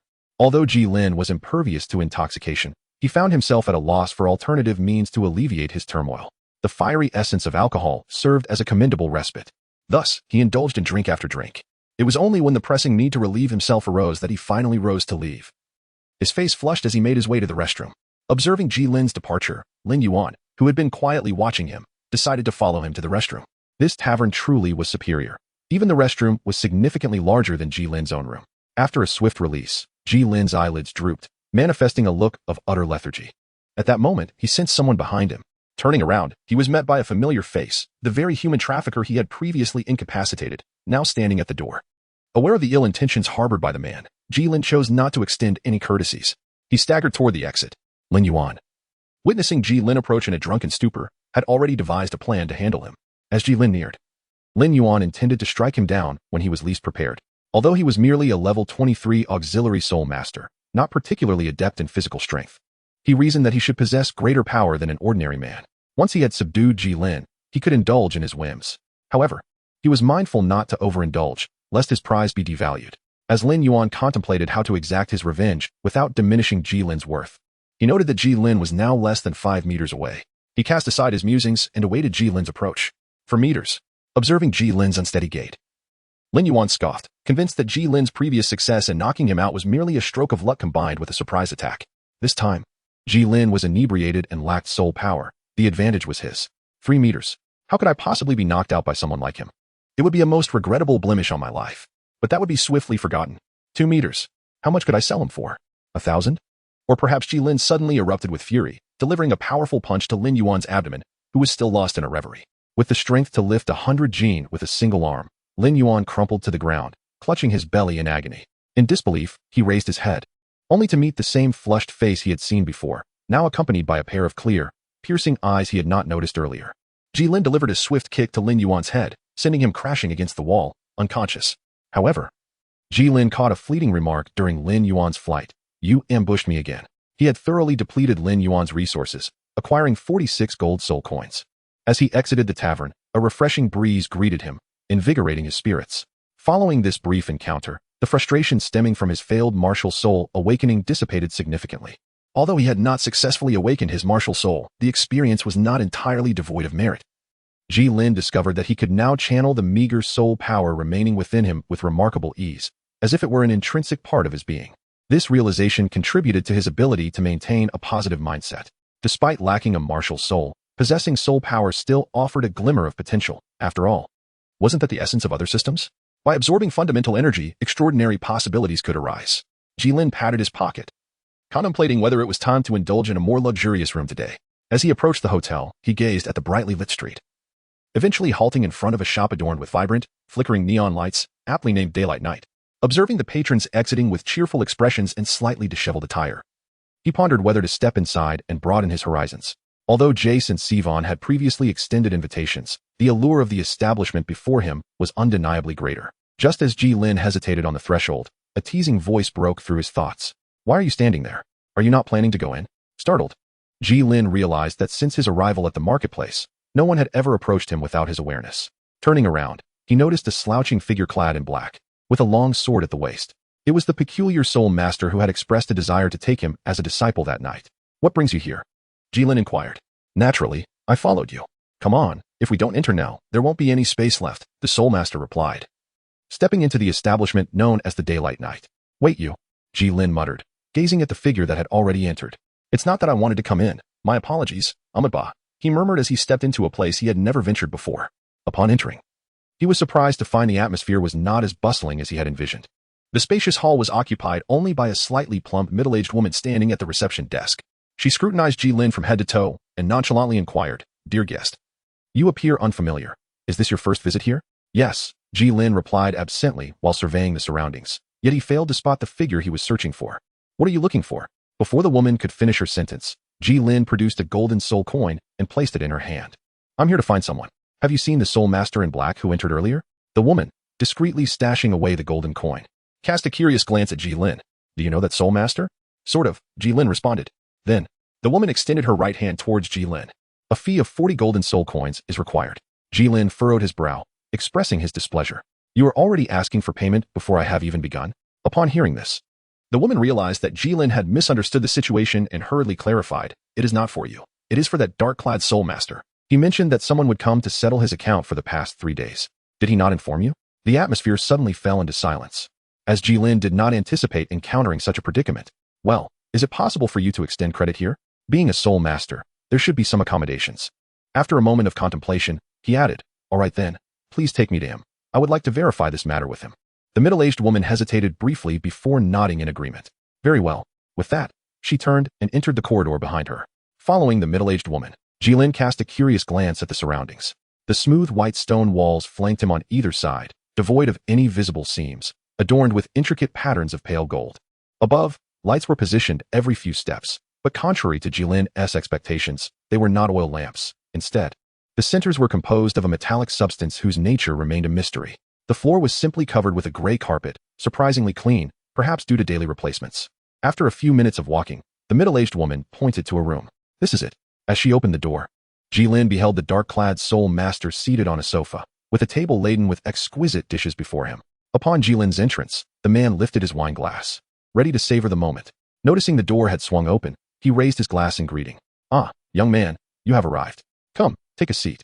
Gilin sat across from him, a frown etched upon his face. Speak, what is the matter? He inquired. What matter? Came the response, laced with confusion. I find myself struggling to comprehend your words. As he spoke, he took a sip from his glass, squinting his eyes as if savoring the taste. What is this about the bill they mentioned? The figure clad in black, seemingly oblivious to the inquiry, continued to indulge in his drink, occasionally lifting his chopsticks to select a morsel, relishing it with a satisfied murmur. Ah, exquisite. Gilin took a deep breath, rose to his feet, and turned around. Apologies. I mistook you for someone else, he said, preparing to leave. Wait a moment. A shadow darted by, and Gilin felt someone clasping his thigh. Don't go. I was merely jesting. If you leave, who will settle the bill for me? How will I manage to get out? Whether it was a trick of the light or not, Gilin perceived that the middle-aged woman beside him seemed to have added several hash marks upon her forehead. He attempted to extricate his leg, but to no avail. Gilin realized that he would not be able to leave at this moment. Let go. I won't leave. Hesitantly, the woman released him, and upon seeing Gilin genuinely return to his seat, the figure in black breathed a sigh of relief, extending his right hand toward Gilin. Curling 4 fingers slightly, silently observing the outstretched hand, Gilin remained mute. Meanwhile, the woman's eyes had somehow narrowed into a mere slit. Noticing this, the figure in black remained silent for a considerable time. Grant me a favor. At these words, Gilin felt a flicker of surprise. He retrieved a pouch containing coins he had acquired not long ago, extracting 6 golden soul coins and placing them upon the waiting hand. The figure accepted the pouch, weighed it, and then set it down on the hand of the person next to him, who was on the verge of succumbing to darkness. After receiving the pouch, the middle-aged woman said nothing further and rose to make her way toward the door. With a resounding bang, the door closed. For the first time, no. Rather the second time, you may call me Luo. Chapter 14. Apprenticeship. You may call me Luo. The figure introduced himself to Gilin. So Luo, how do you intend to repay me? Gilin posed a direct question. Luo stroked his chin, pondering the inquiry with earnestness. How about I take you as my disciple? I shall mold you into an unparalleled master among the masses. Upon hearing this, Gilin felt a mix of amusement and irritation. Since you claim to have followed me here, you must be aware that I lack a martial soul. Luo appeared somewhat taken aback by Gilin's sudden outburst, displaying a hint of indignation. Yet, everyone in Douluo continent, regardless of their talent, can awaken a martial soul unless... He lowered his hands, gazing at Gilin with a smile. You are not from this world. Faced with the revelation of his greatest secret, Gilin, though inwardly flustered, managed to maintain a facade of composure. What nonsense are you spouting? If one lacks a martial soul, are they not human? How could the soul master who awakened mine be unaware of that? Luo's smile remained unperturbed. You seem quite anxious. After a prolonged silence, Gilin finally spoke. How did you come to know this? Is it merely because I lack a martial soul? Certainly not. That was merely a fabrication on my part. A jest to provoke you. Yet I did not anticipate you would be so easily teased. Luo shook his head, clicking his tongue in amusement. Goodness. Gilin could not restrain himself from uttering a curse in his native dialect. Is this the language of your homeland? By your demeanor, it seems you are not uttering anything pleasant. With his greatest secret laid bare and no harm befalling him, Gilin's apprehension began to dissipate. This newfound ease allowed him to observe matters he had previously overlooked. Since you are aware of individuals not belonging to Douluo continent, you must have encountered someone like me before, or perhaps you yourself are such a person. Moreover, we likely do not originate from the same realm. Admiringly, Luo regarded Gilin. You are quite perceptive. Indeed, I am not from this world. But how can you be so certain that we hail from different places? Is it solely based on my previous statement that you did not comprehend? Gilin pondered for a moment and realized that with so many dialects, it was entirely understandable not to comprehend everything, especially considering that it wasn't confined to just one country. Then, what about the imperial jade liquid wine? Luo asked, gesturing slightly. Surprise, motherfu. Luo hastily covered Gilin's mouth, expressing his exasperation. All right, I understand. Now, returning to the main topic. How do you intend to repay me? This time, Luo did not respond immediately, but posed a question to Gilin. Why didn't you kill him? You clearly had the opportunity to eliminate him, who was utterly defenseless at that moment. Why spare him? It was evident he was targeting you. Were you present at the scene? I suppose so. Gilin was taken aback, exclaiming, Goodness, am I being seen in my entirety? When did you arrive there? Luo replied somewhat helplessly. Rest assured, I did not catch sight of that particular aspect of you. First, answer my question, and based on your response, I shall provide my explanation. Your argument lacks any convincing power, I must say. Gilin was perplexed as to why Luo cared so deeply about his response. However, at that moment, Gilin was solely interested in understanding why Luo chose to follow him. Additionally, the size of Luo's fists was intimidating. After pondering for a considerable time, Gilin finally spoke up. I previously resided in a stable environment, where, although conflicts and grudges existed among the people, few would resort to such means for resolution. Luo appeared genuinely intrigued by this answer, stroking his chin as he remarked, That is quite interesting. I am curious, if not through force. Then by what means do you resolve your disputes? Without a moment's hesitation, Gilin replied, Law. Upon hearing this word, Luo's gaze deepened, and an air of inexplicable gravity enveloped his tone. It appears your law enforcers are indeed commendable. Gilin continued, Well, although there are those among them who may falter, the vast majority remain remarkably upright. As he spoke, Gilin's excitement was palpable. However, his voice gradually trailed off. Glancing up, he noticed that Luo had not caught on to the latter part of his statement, which brought him a sigh of relief. Thankfully, he had managed to rein himself in just in time. He had been a tad too fervent. While contemplating this, he said aloud, Now, it is your turn to respond to my inquiry. Luo chuckled. Wasn't the answer provided to you the very first time we met? Gilin certainly remembered. Yet he was filled with perplexity. After all, why? Before Gilin could finish his thought, Luo interrupted him. Indeed, without a martial soul. You were quite in a predicament back then, weren't you? Gilin was further perplexed. Then why do you still wish to take me as your disciple?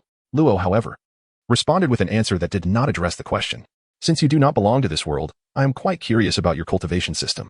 Gilin responded to the question with a complex expression, saying, Well, we do not engage in cultivation, or rather, we are unable to cultivate. Over there, our primary focus is on technological advancement. Technology, what is it? It is akin to the soul guiding devices in Douluo continent. Yet it can be utilized without the need for soul power. Quite intriguing. Seeing the conversation straying further from the topic, Gilin quickly steered it back. Since you wish to take me as your disciple, what do you intend to teach me to become an unparalleled master? Show me a glimpse of your skills. Luo Chu raised his right middle finger and then flicked it. Gilin felt a flash of white light, and, upon inspecting himself, found nothing amiss. He presumed it was merely a gust of ordinary wind. The next moment, a sound of shattering emanated from behind him.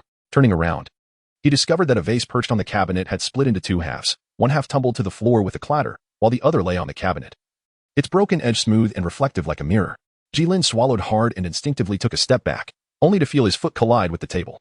To his astonishment, a straight crack suddenly appeared in the center of the stone table, causing it to tilt inward. Gilin lowered his head and murmured, Without the use of a martial soul and the absence of soul rings indicated that I too could acquire this skill. Suddenly, he raised his head sharply and gazed at Luo, who was reclining on the sofa, his eyes filled with a fervent desire to learn. Noticing this, Luo smiled and said, Do you wish to learn? I shall teach you. Upon hearing this, Gilin was overjoyed. Master, I humbly beseech you to accept me as your disciple. Luo closed his eyes, savoring Gilin's act of reverence. Yet, he felt an odd sense that something was amiss. Opening his eyes, he saw Gilin still kneeling there. Well, given that the atmosphere has been set like this, shouldn't you bow a few times? Gilin touched his nose. However, that must hurt quite a bit, right? Luo was rendered speechless by this response and irritably exclaimed, Get up, get up. Gilin was indeed an obedient child, promptly rising to his feet with a swiftness that surpassed even his descent to the ground. A lingering sense of having made a hasty decision enveloped him. Upon standing, Gilin turned his gaze towards Luo. Master, when will you begin to teach me that technique? I believe now would be an opportune moment. Do not be so hasty. For today, return and rest. Tomorrow, I shall impart some knowledge to you. Luo replied as he stood, opened the door, and vanished in an instant. Witnessing Luo's departure, Gilin could not help but marvel. Truly, my peer is formidable. However, glancing at the table now split in two, he muttered, Damn it. Couldn't you have let me have a bite? The following day, in the hotel dining hall, Gilin stared at the mere 5 gold coins he had left, his resentment towards Luo intensifying. If only Luo had taken him along last night, he would still possess 10 gold coins. How many days could 5 gold coins sustain him? He hoped that the man could indeed teach him something worthwhile, or else he would ensure Luo understood the meaning of. What was it? Suddenly, Luo interjected. What is it? Breakfast, master. Have you eaten? I have indeed eaten, but since you have such consideration, I suppose I could indulge in a little more. With that, Luo summoned a waiter and began to place his order. 1 serving of qinglong porridge and 1 serving of qingyu dried fruit. That will suffice. Very well, the waiter responded. Then turned to Gilin. May I inquire what you would like? Gilin picked up the menu, ready to order a breakfast with a more imposing name. Let me see, qinglong kanji, 2 bowls for 2 golden soul coins, and a dish of qingyu dry for 1 golden soul coin. Goodness. He stiffly turned his head to look at Luo beside him. Is this guy monitoring my wallet? What are you staring at? Just order, Luo urged. Damn, why should you enjoy a lavish meal while I cannot? With that thought, Gilin turned to the waiter and squeezed out from between his teeth. I'll have a bowl of qinglong kanji as well. Certainly. The dishes arrived swiftly. Gazing at the steaming white kanji before him, Gilin pondered for a long while. It doesn't seem much different from ordinary plain kanji. Why is it so expensive? And why such a grand name? Nonetheless, Gilin raised the bowl to his nose and inhaled deeply. The aroma was indeed delightful. As he took a spoonful of porridge, the rich and savory flavor tantalized his taste buds, and after swallowing, a wave of warmth enveloped him. Ah, exquisite. Yet, what was that texture? Was it meat? Hearing Gilin's musings, Luo interjected. It is the flesh of a 10-year-old green serpent. A soul beast? No wonder it is so expensive. Gilin then glanced at the plate of jade green bamboo shoots. Is this also from a soul beast? He inquired, picking up a piece and tasting it. He found it to be more fragrant than ordinary bamboo shoots. This must be the shoots of the solitary bamboo, their age surpassing that of the serpents. Gilin, filled with suspicion, inquired, how do you know me so well? Just how much have you consumed? He reminisced about the time he found himself stranded on an island during his deep-sea explorations, where he had feasted on numerous soul beasts. Was it not the case? Chapter 15. An odd theory. After finishing the last spoonful of porridge, Gilin and his companion decided to leave. For Gilin was devoid of funds, and lingering there served no purpose. To be frank, my purse is utterly empty at the moment, so where shall we stay tonight? Out of money, are we? That indeed poses a dilemma. However, let me first assess your condition, for I have never encountered a Douluo without a martial soul. With that, he gestured for Gilin to approach. Standing before the nearly 2-meter-tall figure, Gilin, at a height of 798 meters, curiously asked, how do you intend to examine me? Like this, the figure replied, raising a hand to touch Gilin's head. Gilin hurriedly dodged. A complex expression etched on his face as he gazed at Luo. What kind of examination method is this? Luo, somewhat displeased, retorted, this is my unique technique. You should appreciate it. It's not a matter of mistrust, it's just, could we perhaps change locations? Being in such a public space makes me feel rather embarrassed. Luo clicked his tongue in astonishment. You weren't like this before the Shrek Academy. Well, there was no other choice. If given the option, I would prefer to remain inconspicuous. Very well. Luo slowly extended his hand behind Gilin, and, under Gilin's puzzled gaze, grasped the collar of his garment, then began to ascend gently. As they soared higher, Gilin watched the ground receding and the onlookers below. His face paled, realizing he had just made a colossal fool of himself. The soul masters in front halted, for the city of Tiendo forbids flying. Suddenly, a squad of armored soldiers appeared from nowhere, their long spears aimed at the two. The leader, standing tall, revealed 2 yellow soul rings beneath his feet. Otherwise, we will be forced to attack. Luo, seemingly oblivious, looked down at Gilin. Young man, we shall seek a more secluded place. With a laugh, he transformed into a streak of light, swiftly heading towards the outskirts of the city. One could faintly hear a soldier exclaiming from the air, "You scoundrel!" One soldier turned to his captain. "Captain, should we pursue?" The captain retorted grumpily, "Pursue? How could we? Without a martial soul, he can fly. Think logically. His strength must be considerable. Even if we catch up, what then? This? What do you mean by this? Return to formation." The wind whipping against Gilin's face was painfully harsh, and he found that tilting his head downwards offered some relief.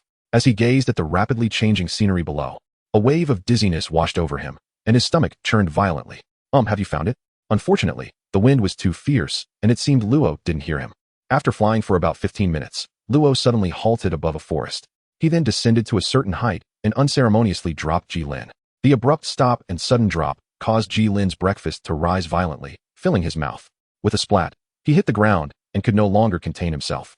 Food shot out 2 meters away, and Gilin fainted, his final thought being that unlicensed flying can lead to grave misfortune. Gilin slowly opened his eyes, finding the sky cloaked in darkness, devoid of stars. As he sat up, he noticed Luo beside the campfire, roasting an assortment of unknown meats. "Ah, you're awake. Come, have something to eat." Gilin approached the campfire without hesitation, accepting the roasted meat handed to him by Luo, and began to eat. "While you were unconscious, I took the liberty to examine your condition and have gained a general understanding of it." Upon hearing this, Gilin paused in his eating, glancing at Luo, and then Luo fiddled with the skewer of roasted meat in his hand.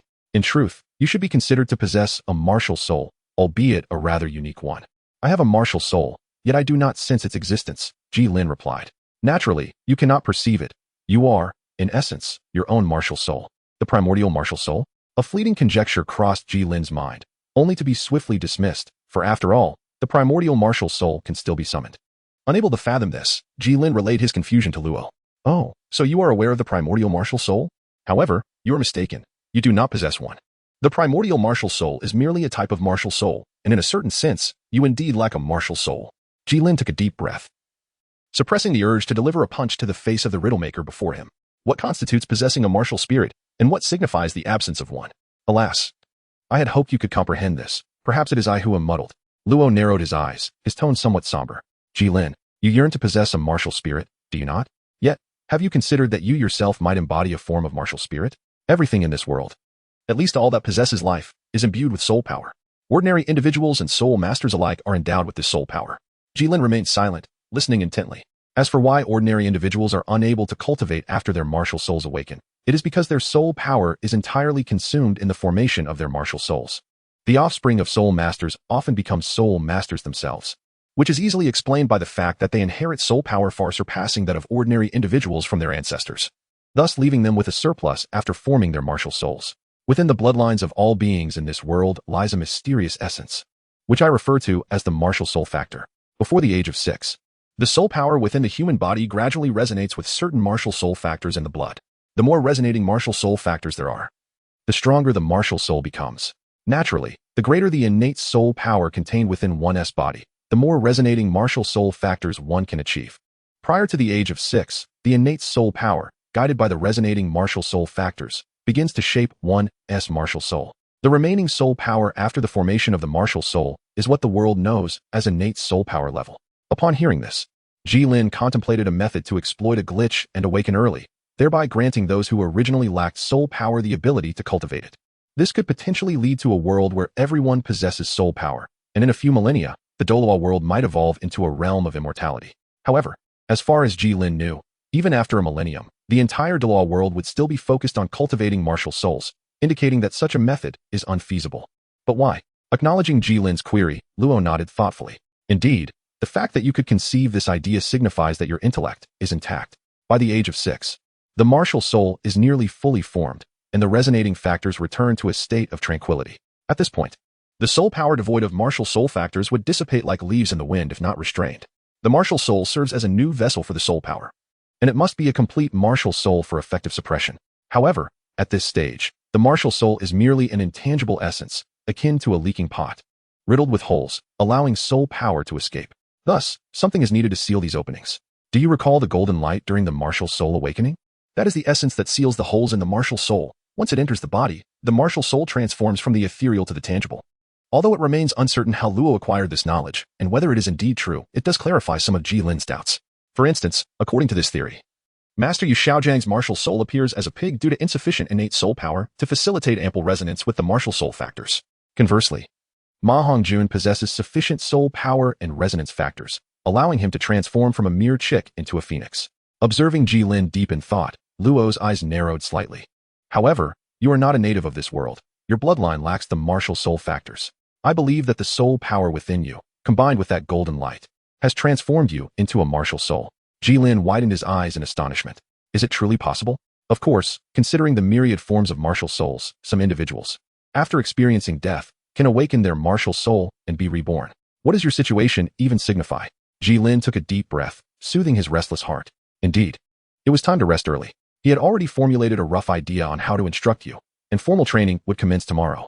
With that, he found a spot beside the campfire and reclined comfortably. Gazing into the flames, Gilin suddenly spoke. Lo, since you are not from the Douluo world, how is it that you possess a martial soul? Without lifting his head, Lo replied, my situation differs somewhat, in a certain sense. I can be considered a person of Douluo. Is that so? However, I find myself rather bored at the moment. Why not regale me with tales of your adventures in the deep sea? Silence emanated from Lo's side. Lo. The only response was the faint sound of snoring. Lo. Remaining silent can also convey certain truths. You should understand this principle. Gilin thought to himself, though he did not voice it aloud. Gilin rested his hands behind his head, gazing at the pitch-black sky where a myriad of stars twinkled. Chapter 16. The Professor After Much Contemplation. Gilin ultimately resolved to remain by Luo's side. Although Luo's origins were shrouded in mystery, his prowess undoubtedly surpassed Gilin's own. Luo possessed at least one self-created soul technique, a temptation Gilin found impossible to resist, especially considering his own uncertainty about whether he could absorb soul rings without a martial soul. The primary reason for Gilin's decision was his lack of funds, after all. He had already contributed to the meal expenses. Until he recouped that amount, he was reluctant to leave. The following day, deep within a forest, a shadow plunged from the sky into a nearby lake. Gilin floated on the water's surface, gasping for breath, his arms aching to the point where he could barely lift them. This marked his 10th immersion of the day. Recalling how he had been roused early that morning by Luo, who had brought him to the lakeside and handed him a sword, though it resembled more of a thick, flat iron bar than a proper weapon, Gilin noted its total length of 4.5 feet and a width of about 3 fingers, weighing approximately 50 pounds. Without further ado, Luo, wielding a similar sword, charged at him, striking with a force that sent both Gilin and his sword flying into the water. Dazed, Gilin gazed at Luo on the shore, who, with utmost seriousness, proclaimed that his teachings could only be imparted through combat. Wiping his face, Gilin swam ashore, brandishing his sword and rushing toward Luo, only to be met with a series of powerful blows that sent him back into the water. Exhausted, he floated helplessly. Suspecting that Luo merely sought a free punching bag, observing Gilin's inability to rise once more, Luo yawned and, realizing Gilin would not sink, turned away to prepare lunch. Despite his fatigue, Gilin reflected on his 10 plunges into the water. He discerned that aside from the first encounter, the subsequent 9 could be categorized into 2 types, those he could evade and those he could not. Intriguingly, Luo exerted minimal force with the blows Gilin could not avoid, while each of the strikes he could dodge grew increasingly powerful, leading to his eventual defeat by those very blows he believed he could evade. At that moment, Gilin, caught up in the heat of battle, was solely focused on confronting Luo head-on, failing to recognize this pattern. Clearly, he could not afford to be reckless during their next sparring session. Half an hour later, Gilin returned to the shore, clenched his fists, and noticed a significant reduction in his soreness. It appeared not only his strength and speed had improved, but perhaps even his recovery capabilities had been enhanced. Reflecting on his soul powers awakening and the perception of others' martial spirits, he pondered whether even his intangible mental prowess had been fortified. At that moment, Gilin caught a waft of a delectable aroma. Had Luo already prepared the meal? Upon returning to camp, he found a pot over the campfire bubbling with steam. Lifting the lid, a plume of white mist enveloped him, and as it dissipated, he beheld the plump grains of rice, interspersed with chunks of meat and unknown vegetables. Swallowing hard, he removed the pot from the heat and placed it on the ground, forcing himself to look away and replace the lid. Before long, Luo returned to the camp, glancing at Gilin with mild surprise. "Why aren't you eating?" "Not hungry," Gilin replied. "I felt it would be improper to eat without you here, given that you prepared the meal." Luo's gaze flickered, though Gilin remained oblivious. "Well, fine then, let us begin." After their meal, Gilin took his bowl to the lakeside, washing it meticulously 3 times.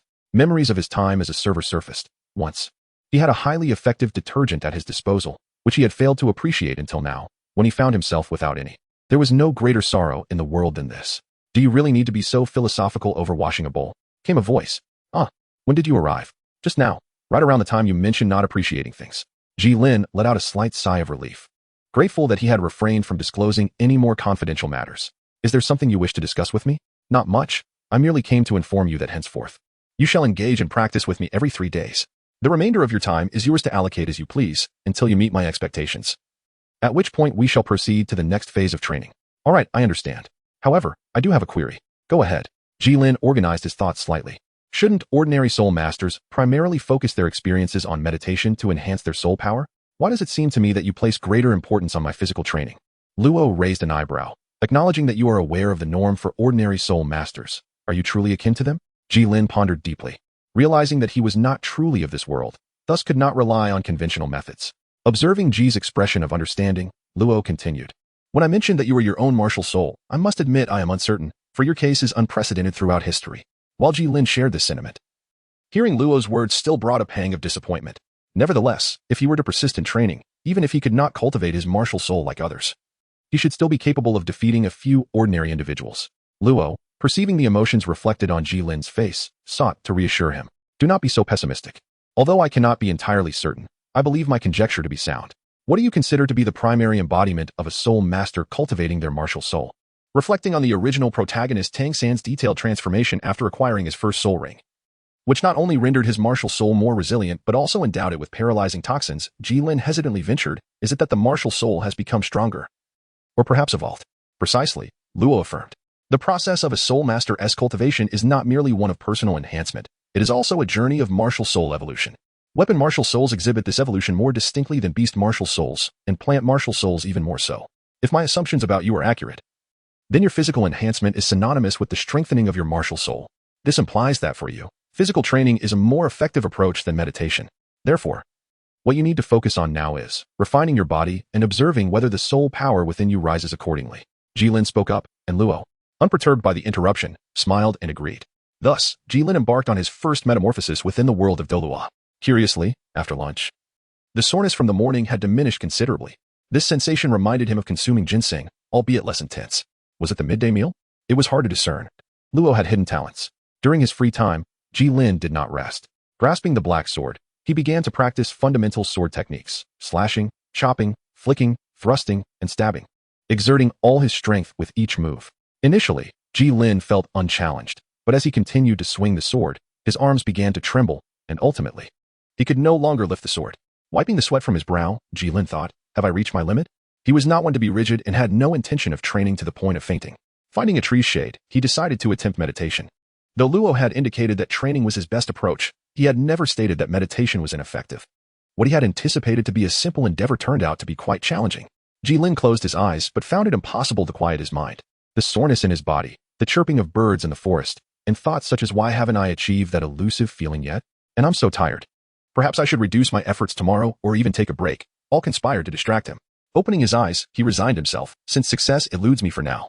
I shall take a proper rest. With that thought, Gilin leaned against the sturdy tree behind him. He had chosen a location near a lake, spacious and serene. For his training, gazing at the lake before him, he suddenly felt that a nap here would be delightful. With a gentle breeze caressing him and the distant sound of birdsong, Gilin felt an unprecedented sense of leisure since arriving in the Douluo world, free from the threat of tigers, the judgmental gazes of others, and worries over basic sustenance. It seemed he had not relaxed like this in ages, reminiscent of his childhood. The fragrant scent of grass mingled with the soft sounds of slumber. Chapter 17. 3 months' time flowed like the sun and moon, swiftly passing 3 months. During this period, Gilin experienced a remarkable transformation. In the first month, Luo repeatedly sent Gilin flying, helping him develop a foundational understanding of enemy techniques, learning when to evade and when to strike with force. In the second month, as Gilin demonstrated initial combat awareness, Luo began employing greater strength and speed than Gilin. At first, Gilin struggled to keep up, unable even to clearly see Luo's sword. Fortunately, Luo chose a wooden stick rather than a sword, skillfully controlling his strikes so that while they were painful, they did not cause lasting injury. Through this training, Gilin's reaction speed improved significantly, and he began to successfully counter Luo's attacks. Once Gilin could fully defend against Luo's strikes, Luo resumed using the iron sword, stating, "Now, I will not be as gentle as before." He then launched another assault on Gilin. This time, Luo did not hold back. Each strike was genuine, pushing Gilin to his limits. Although he managed to counter each blow, the combination of Luo's enhanced strength and incredible speed proved overwhelming. After a series of relentless attacks, Gilin found it increasingly difficult to maintain his grip on the sword. Finally, after blocking another of Luo's strikes, he lost his grip entirely. In the ensuing days, Gilin focused on honing his evasion skills.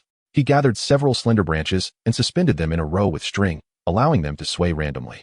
With sword in hand, he charged in, attempting to dodge the swinging wood. As time passed, the branches grew thicker, necessitating greater distances for evasion. Gilin was forced to confront the increasingly aggressive wooden obstacles. Although he emerged bruised and battered, the replenishing power of his soul, energy, and ample nutrition allowed him to persist in his daily training. Under the rigors of working with the larger branches, Gilin gradually discerned techniques for dissipating force, making his training more manageable and enjoyable. At last, after nearly 20 days of rigorous practice, Gilin was able to exchange blows with Luo. Observing the exhausted Gilin sprawled on the ground, Luo couldn't help but think, this kid learns quickly. In the third month, the roles of Gilin and Luo reversed. Perhaps to fulfill Gilin's desire to strike back, Luo encouraged him to attack, even promising not to use soul power to ignite Gilin's enthusiasm. Upon hearing this, Gilin grinned and quickly insisted that Luo not hold any grudges. However, in the following month, Gilin exhausted every trick he could muster, employing every sneaky and desperate tactic he could think of, but the response from Luo was always the ringing sound of clashing metal. At times, Luo would seize the opportunity during Gilin's attacks to land a few solid blows of his own. API call failed with status code 400, error, code, 400. Message, user location is not supported for the API use. Status, failed precondition. The sword in Gilin's hand was once again knocked away by Luo, leaving him breathless and slumped on the ground. As he gazed at Luo, who remained unruffled and composed, he couldn't fathom the extent of his true strength. For the past 3 months, Gilin had devoted himself to daily sword practice, never once neglecting his training. Now, he believed he could easily overpower his former self. Yet Luo appeared as relaxed and at ease as ever. Gilin was perplexed as to why Luo had chosen him as a disciple. Looking at Gilin, who lay on the ground panting like a bull, Luo replied, "Haven't I already told you?" When Gilin had previously posed this question, Luo had responded that he found it intriguing to nurture a disciple capable of sweeping through the world, whereas others seemed to present no challenge. As for you, the difficulty is considerable. Gilin may have previously harbored doubts about Luo's abilities. Over the course of these 3 months, while it remains uncertain whether he could dominate the chaotic world, the likelihood of Luo achieving such a feat seems significantly higher. The soul power within him has gradually accumulated, and Gilin has risen from the ground. Strangely, he finds that after a brief rest, his soul power recovers remarkably well. He suspects that this is partly due to his own physique and partly because of the nourishment provided by Luo's food. According to Luo, this recovery rate surpasses that of ordinary soul masters during meditation. Naturally, Gilin's meditation recovery is even swifter. Indeed, Gilin has learned to meditate. After each sword practice, he would recline beneath a tree, gazing at the lake, feeling a sense of relaxation wash over him. Coupled with the skills he learned from Luo, he successfully mastered meditation about a month ago. Now, Gilin can effortlessly enter a meditative state. At this moment, Luo interjects, "You must have reached level 10 by now, haven't you?" Gilin nodded. 5 days prior, his soul power had ceased to grow, and he felt a sense of saturation in his body. To confirm he had truly reached a bottleneck, he intensified his training during the following days, yet he experienced not the slightest enhancement. Thus, Gilin became certain that he had indeed attained level 10. It was time to prepare for acquiring his first soul ring. Soul ring? Luo seemed to sense Gilin's hesitation and inquired, "Are you contemplating which soul ring to choose?" "Not exactly. I am merely a bit concerned," Gilin replied. Luo appeared even more perplexed. "Are you worried that I won't be able to assist you in obtaining your soul ring? Although your physical condition may necessitate a higher level first soul ring, there is no need for one that is 100,000 years old, is there?" "No. I am pondering that, while your assumption is correct, that my soul power will strengthen alongside my physical training, I still lack a true martial soul. Can I indeed absorb a soul ring?" Luo sighed in relief. "I was wondering what was troubling you. Let me ask you, what do you believe is the essence of a soul ring?" After a considerable pause for thought, Gilin tentatively replied, "Energy? Precisely, it is energy. A soul ring embodies the vast majority of a soul beast's energy, representing the essence of its being, except for specific parts. The energy contained in the rest is negligible after the soul beast's demise. Should a soul beast's soul power significantly exceed its lifespan, it will overflow upon death, forming a unique energy entity known as a soul bone." "Oh, so according to you, since I possess soul power within me," Gilin became increasingly animated, "I should be able to absorb soul power, and since a soul ring is composed of soul power, that means I can absorb a soul ring." Luo nodded with satisfaction. "Exactly. So get ready today. Tomorrow we shall embark on our journey to the Sunset Forest." Upon hearing this, Gilin hesitantly asked, "Could we perhaps go to the Douluo Forest instead?" Luo looked puzzled. "It's merely the first soul ring. Isn't there little difference between the Douluo Forest and the Sunset Forest? Or are you planning to settle some scores?" Gilin nodded, revealing his intentions without reservation. The primary reason for his decision was the presence of a soul beast he had long confirmed, which he intended to use as his first soul ring. Luo raised an eyebrow, a hint of surprise flickering across her face, seemingly taken aback by Gilin's candid admission. Initially, she had planned to decline, considering that the Douluo Forest was vastly more distant than the Sunset Forest. However, upon reflection, she realized that a few extra days wouldn't make much difference, and thus she consented with a nod. Seeing Luo's agreement, Gilin could hardly conceal his joy, exclaiming, "Little tiger, wait for me to come and find you." Chapter 18. Return to Douluo. Outside the vast Douluo Forest, 2 figures emerged in a quaint town. One, a middle-aged man with graying hair, donned a long sword at his waist, while the other, considerably younger, carried a multitude of bags. These 2 were none other than Gilin and Luo, who had journeyed from Heavendale. After nearly 3 days of travel, they arrived once again at the hotel where they had first encountered one another. Gilin gazed in astonishment at the collapsed building before him. Is this truly the hotel? How could it have deteriorated so drastically in just a few months? He wondered, casting a doubtful glance at Luo. Noticing Gilin's gaze, Luo helplessly waved her hand, indicating her own ignorance regarding the situation. With such perplexities in mind, they opted to stay at a more upscale hotel, albeit at a significantly higher price, almost 50% more than the previous establishment. Yet, correspondingly, the amenities and surroundings were indeed superior. Moreover, the hotel boasted a formidable reputation, marked by the insignia of the 7-treasure glazed tile school, ensuring that no disturbances would arise. Observing the soul masters in this hotel, all behaving with decorum, Gilin felt a pang of regret. Why didn't we come to this place sooner? Perhaps we could have avoided so many troublesome incidents. As for their finances, Gilin explained that they had encountered several kind-hearted individuals along the way who generously offered their assistance. However, he clarified that he had not harmed them, merely rendering them unconscious. Luo expressed her disapproval of Gilin's actions, arguing that those individuals were not virtuous souls, having committed acts of robbery. Their hands were stained with blood. Eliminating them would indeed serve to protect the innocent. Gilin wholeheartedly agreed with Luo's words, fully aware that they were not virtuous individuals. Nevertheless, he lacked the courage to take a life himself, urging Luo to grant them a swift end. After Luo delivered a merciful release to those individuals, he turned his gaze towards Gilin and noticed him standing there with an expression of serene tranquility, devoid of any signs of disgust or fear. Curiously, he inquired whether Gilin had ever witnessed such a scene before. Gilin merely smiled and remained silent, since it was Luo's hand at work. Gilin regarded it as having watched a horror film. After all, he had experienced more extreme scenes in various films, so he felt rather unfazed by this. Returning to the main topic, due to a certain soul master lacking a storage soul guide, all the belongings were burdened upon Gilin's back. After settling the luggage, Gilin arrived at the dining area, where Luo had already placed an order and was indulging in his meal, intermittently exclaiming some cautionary remarks. Wow, this is truly delicious. Having spent 3 months together, Gilin had not only gained insights, but Luo had also learned quite a bit from Gilin. The surrounding patrons overheard Luo's comments. Although they did not comprehend their meaning, they sensed it was likely not commendable. Many began casting glances at Luo, contemplating whether to seize an opportunity to teach him a lesson. Gilin traversed the dining hall and settled across from Luo.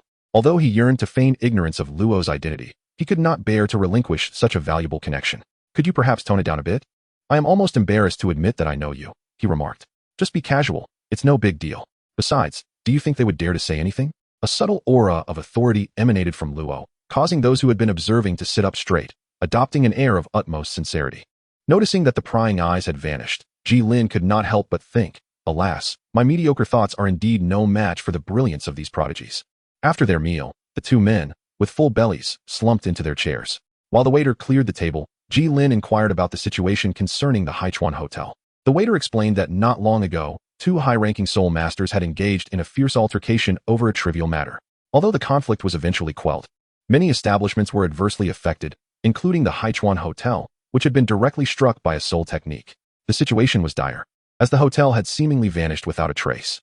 Upon hearing the unfolding of events, Gilin felt somewhat speechless. It seemed that only in novels did one find logic, as reality often defied reason. Had this been a story, Haichuan and his establishment would surely still be thriving, awaiting the protagonist's return to deliver a dramatic comeback. It appeared that he was indeed not the main character after all, and I had thought of repaying Haichuan, he sighed. But, alas, the deceased take precedence. After his musings, Gilin returned to his room to rest and alleviate the fatigue of travel, preparing for the soul ring hunt that would commence the following day. As for Luo, he had long since disappeared without a trace. Gilin had grown accustomed to this. During their training, Luo often vanished mysteriously, leading Gilin to suspect he was indulging in a foot bath. Yet, whenever Gilin required Luo's presence, he would invariably materialize. The next day, after a night of rejuvenating rest, Gilin observed Luo yawning before him, his lips twitching with suppressed amusement. Though he was curious about how Luo had spent the previous night, he quickly dismissed the thought, recognizing that he would need Luo's assistance for his soul ring. Perhaps he could inquire later. Months prior, the emergence of the Titan Great Ape had quelled the activity of lower-level soul beasts for a time, but time, the most formidable weapon in existence, erases all traces. The once notorious ape path had faded into obscurity, leaving only moss-covered stumps as a testament to its former glory. Returning to this familiar ground, Gilin felt little nostalgia. He merely glanced around, for during his initial flight, he had lacked the leisure to appreciate the primal beauty of the forest. Now, with the opportunity before him, he was determined to behold it anew. The scenery of this otherworld was undeniably enchanting. Towering trees loomed overhead, their trunks easily encircled by 2 arms, while a vibrant tapestry of flora carpeted the ground, with blue-silver grass predominating, visible in nearly every direction. Some of the grass grew taller than Gilin himself. The myriad of soul beasts encountered along the way truly broadened Gilin's horizons, following the remnants of the stumps. It took Gilin and Luo merely 3 days to arrive at the site of the battle between the Gungjin tiger and the Blackshin scorpion. Throughout their journey, Gilin led the way without Luo questioning his choice of route. He simply trailed lazily behind. This left Gilin both puzzled and relieved, grateful that he need not concoct excuses, as fabricating a series of lies posed its own challenges. Upon reaching their destination, Gilin halted, prompting Luo to inquire, "So, we've arrived? What are you looking for in terms of soul beasts?" Gilin proceeded to describe the Gungjin tiger's appearance. After listening, Luo rested his chin on his hand, seemingly deep in thought. Observing Luo's contemplative demeanor, Gilin assumed he might possess knowledge about this soul beast and asked, "So, do you know anything about it?" "Not really. I just think that tiger-type soul beasts are quite fitting for you." Gilin had anticipated that Luo would know something, if not the name of the tiger itself, but to his surprise, Luo appeared equally uninformed. "I am now more convinced than ever that we are of the same ilk. How did you choose your soul ring then?" Luo replied, I can't quite remember." Gilin glanced around and, upon hearing this, remarked, "Speaking of which, I am still unaware of how many soul rings you possess. We are about to hunt soul beasts after all. Knowing your level would certainly put my mind at ease." Luo, however, did not respond directly, instead wearing an enigmatic expression as he replied, "You will know in due time." Gilin was not one to pry excessively into matters, and since Luo had chosen not to speak, Gilin refrained from pressing further. Instead, he busied himself searching for clues regarding the Gung Hu. Observing Jilin's demeanor, Luo decided to abandon any reserve and inquired directly, "Why the silence? Are you feeling displeased?" Gilin felt a twinge of confusion. "I remained silent not out of anger, but in pursuit of that tiger. Furthermore, why would you presume I would be upset merely because you chose not to disclose the number of soul rings you possess? It is akin to my withholding the reason for my quest to hunt that tiger. Who among us lacks a secret or two?" With those words, he ventured deeper into the forest, swiftly vanishing behind the verdant foliage. Luo stood momentarily taken aback, then chuckled. "This lad possesses a certain charm. Yet, if he were aware that I knew the true reason for his arrival, would he still speak thus?" Chapter 19. The first soul ring in the vast expanse of the forest. Locating a specific soul beast proved to be a formidable challenge. After an entire day of searching, Gilin had yet to find even a single strand of tiger fur. How perplexing. When I wish to encounter it, it remains elusive, yet when I seek solitude, it appears unbidden. Truly maddening. As he glanced at the sky, the sun began its descent. With no other choice, Gilin returned to the campsite established 3 days prior. After all, the starlit forest at night was not a place he could traverse alone. Upon reaching the campsite, he noticed Luo lounging leisurely by the fire. Discontent, Gilin remarked, "If you had agreed to assist me in my search, perhaps I would have already returned home by now." Luo turned over to face him, exclaiming, "Hey, you must understand, I am your mentor, here to aid you in hunting for soul rings and cooking your meals. Do not expect me to also seek out soul beasts. This was our prior agreement." As Gilin savored the roasted meat prepared by Luo, he acknowledged that it was a blessing to have someone who could cook. However, with no news of the first soul ring after several days, he felt a growing sense of urgency. Previously, he had implored Luo for assistance, but Luo had firmly stated that he could either cook or search for soul beasts, not both. Initially, Gilin had chosen the latter, but Luo had shown little diligence, having been caught slacking off multiple times within a single day. Reluctantly, Gilin had opted to assign him the cooking duties. Yet, to his surprise, Luo's culinary skills were exceptional, a hidden talent that belied his otherwise carefree demeanor.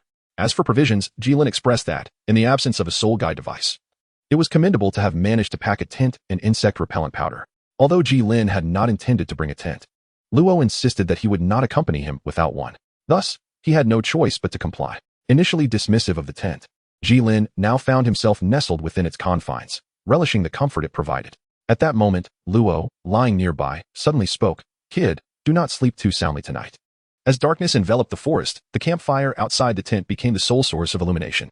For reasons unknown, the forest seemed unusually silent at night, as if all the insects had vanished. A figure lay concealed in the shadows, its eyes, bright against the darkness, fixated intently on the flickering flames, utterly motionless.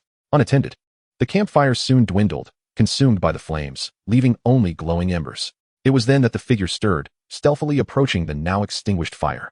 Gilin lay in the tent, his eyes wide open, contemplating Luo's previous words, uncertain of their truthfulness. Nonetheless, Gilin preferred to believe that Luo's statements were not mere fabrications. Through their days spent together, Gilin had come to understand Luo somewhat. Despite his seemingly languid demeanor, he was a reliable individual who had never jested. However, as the fire outside dwindled to embers, an unsettling silence enveloped them. Was Luo toying with him? Gilin could not suppress the thought as he turned to glance at the peacefully slumbering Luo. Had he misjudged him? Just as Gilin was lost in his musings, a shadow approached the tent, drawing nearer than 10 meters. At that moment, Gilin perceived a faint sound of breathing. Had he not cultivated his meditation skills, which heightened his sensitivity in such tranquil surroundings, he might not have discerned it at all. It was neither Luo's snores nor his own. The intervals of this breath were long, almost deliberately subdued. A twinge of anxiety gripped Gilin as he grasped the sword beside him, his heart settling slightly. Were they here? The figure advanced with an elegant, gentle demeanor, inhaling the familiar scent within the tent. Gung Hu, feeling quite full from his recent meal, recognized that this was the moment of greatest peril. He stifled his excitement, proceeding with utmost caution. Suddenly, a metal rod shot out from the tent, hurtling directly toward Gung Jinhu's face. Caught off guard, he had not anticipated being discovered, nor that the prey would dare to counterattack. Yet, the iron rod did not halt in its trajectory due to his surprise. In the blink of an eye, it was upon him. However, Gung Jinhu had earned his place in the starry forest for good reason. He was no ordinary foe. Just as the rod was about to strike, a platinum sheen enveloped him. With a clang, Gung Jinhu was jolted backward, and the iron rod soared away, its destination unknown. Stepping out of the tent, Gilin beheld the figure radiating golden light, momentarily stunned, before channeling his soul power and rushing forth with an unpredictable velocity. Aiming a strike at the head, "I have missed you dearly." Before Gung Jinhu could react, Gilin's sword had already descended upon the golden aura. Empowered by the baptism of soul energy and bolstered by 3 months of rigorous training, along with Luo's mysterious culinary skills, Gilin wielded the blunt sword like a formidable hammer. Even with the golden protection, Gung Jinhu was struck with such force that he was momentarily disoriented. Unable to discern north from south, Gilin, unyielding in his pursuit of justice, seized his magnificent sword and began to swing it wildly upon noticing that Gung Jinhu had yet to react. The metallic clangs echoed through the air as the golden light trembled from the impact. Empowered by his spiritual force, Gilin's strength surged to a new level. As he wielded the colossal sword, his tongue was equally unrestrained. "What's the matter, brother tiger? Come on, do not hold back our camaraderie. Let us engage. Use your claws." Aside from the initial strike that served as a momentum builder, the subsequent swings did not significantly affect Gung Jinhu.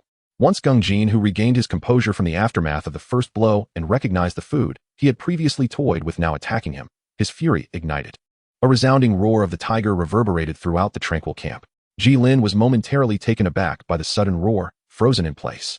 Naturally, Gung Jinhu would not squander such an opportunity. His claws erupted from his right paw, the golden radiance less dazzling than that surrounding his entire being, yet far more concentrated. He launched an attack directly at Gilin. With every ounce of strength, Gilin struggled to extricate himself from the tiger's roar and desperately retreated, hoping to evade the assault. Alas, the tiger's claws still drew blood. Drops trickled down, staining the earth. Feeling the searing pain on his face and the warm blood cascading from his chin, Gilin realized he had failed to escape unscathed. Taking a deep breath, he cursed under his breath, lamenting his lack of charm, now further marred by injury, questioning how he would ever attract a romantic interest again.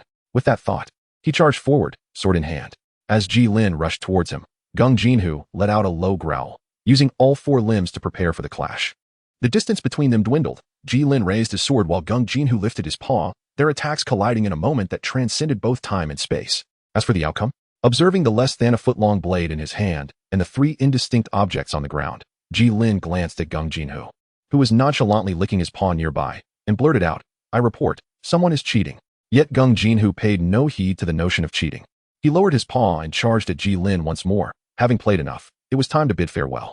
With a sigh, Gilin reached behind him to retrieve another sword, hurling it towards his target. After completing the throw, he turned away, placing his left index and middle fingers against his lips, slightly parting them to inhale deeply before exhaling slowly.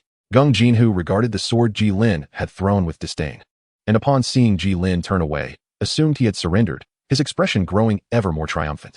Nevertheless, he quietly intensified the golden aura around his head.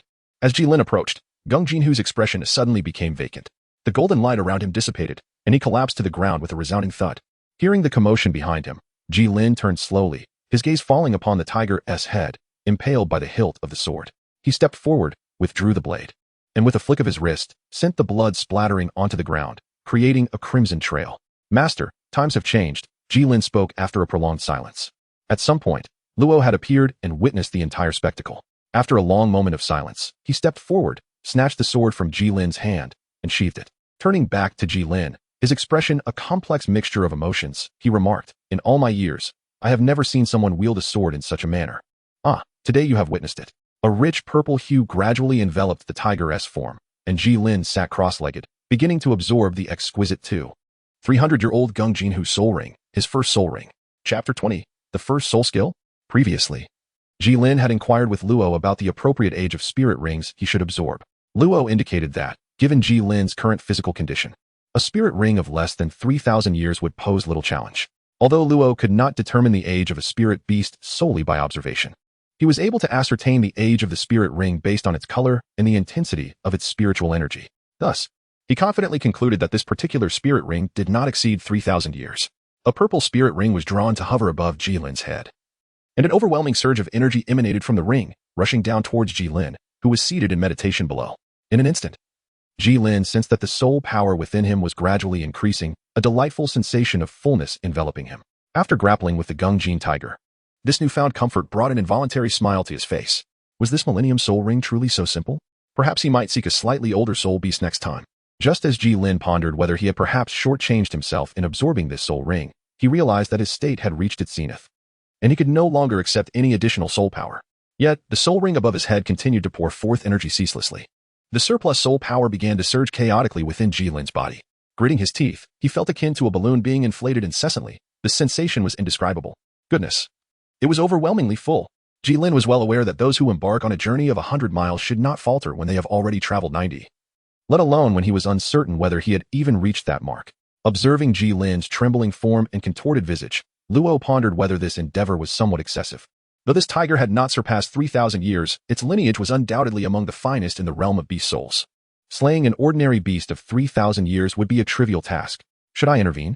While it would certainly affect him significantly, I am not devoid of solutions. It merely presents a slight inconvenience. Yet, if I proceed with this course of action, should I not consider relinquishing him?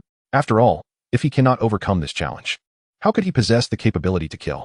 As Luo contemplated whether to intervene, a wave of energy erupted from Gilin, sweeping outward and bending the surrounding flora. Seeing this, Luo abandoned his intentions to act. It appeared that Gilin had succeeded. For the time being, he would refrain from competing with that fellow, lest he accuse him of taking advantage of the weaker. The violet soul ring no longer hovered above, but began to descend towards Gilin, confirming that he had successfully absorbed the soul ring. Diverting his attention from Gilin, he caught sight of the tiger nearby, its blood staining the soil beneath it. Feeling a sense of frustration as he touched the sword at his waist, he contemplated the need to teach Gilin the art of swordsmanship. How could he face the world if word spread of his inadequacies? Just as he was about to withdraw his gaze, he paused, stepping forward. With his right hand, he brought his index and middle fingers together and made a delicate incision, as if an invisible blade had sliced through the tiger's resilient hide along with its flesh. Gazing at the contents within, Luo could not help but raise an eyebrow and glance back at Gilin, who was still seated in meditation. This lad certainly possesses remarkable fortune. Gilin continued to endure the pervasive sensation of expansion, not merely in his physical form, but also an inexplicable swelling emanating from an unknown source, as if his very soul were undergoing a similar inflation.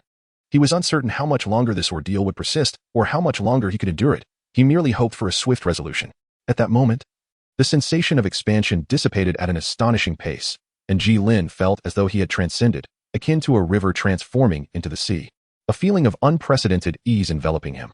Yet, this sensation arrived capriciously and departed just as abruptly, leaving no time for Gilin to savor its essence before it vanished entirely. As Gilin savored the sensation, he opened his eyes, only to find that Luo's figure was absent.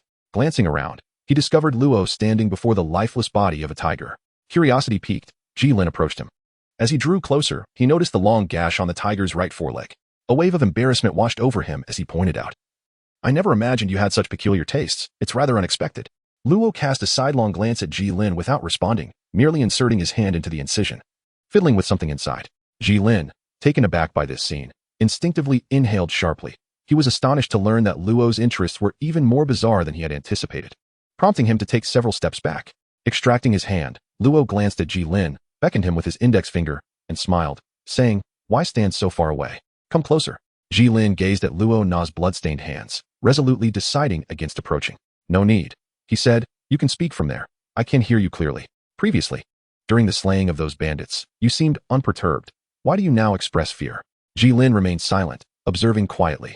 With each step Ro took forward, Gilin retreated 2 steps. Realizing that he could not approach Gilin, Ro resignedly said, Fine, I'll go wash up." As he spoke, he threw an object, stained with blood, towards Gilin. Gilin quickly dodged, allowing it to fall to the ground. Ro, somewhat exasperated, remarked on Gilin's lack of appreciation for his fortunate circumstances before heading inside to clean up. Curious about the object on the ground, Gilin poked it with a stick, discovering it remained still, which allowed him to relax and prepare for a closer examination. Finding the light insufficient, he retrieved a torch. Upon inspection, he realized it was a bone, specifically, a bone from a certain part of the body, looking quite worn. It also seemed to possess soul energy. Could it be a soul bone? Considering the possibility of it being a soul bone, Gilin disregarded the blood and flesh clinging to it, taking it into his hands. He attempted to channel a thread of soul power into the bone, which trembled and expelled the surrounding blood and flesh, revealing the white bone within. Is this truly a soul bone? He examined the bone, adorned with golden patterns, but found it rather small.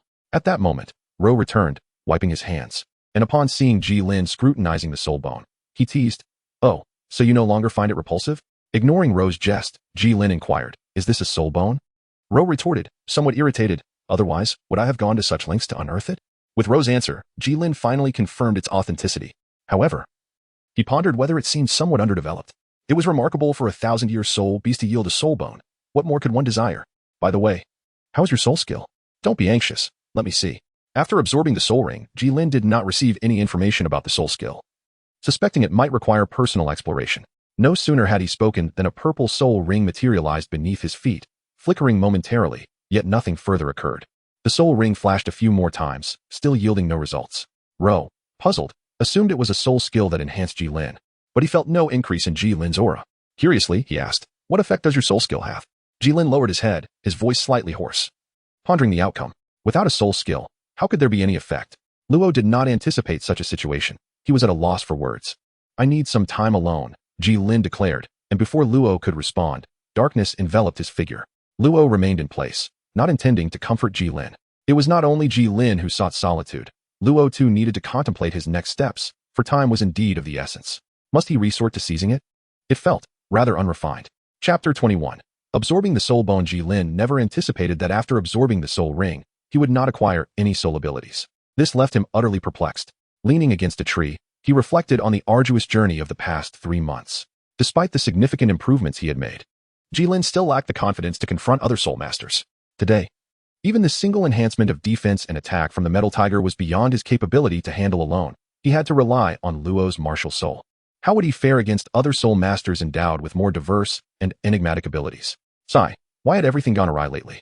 Nevertheless, there were indeed benefits from absorbing the soul ring. Not only had his soul power been greatly enhanced, but the previous feeling of stagnation had also dissipated.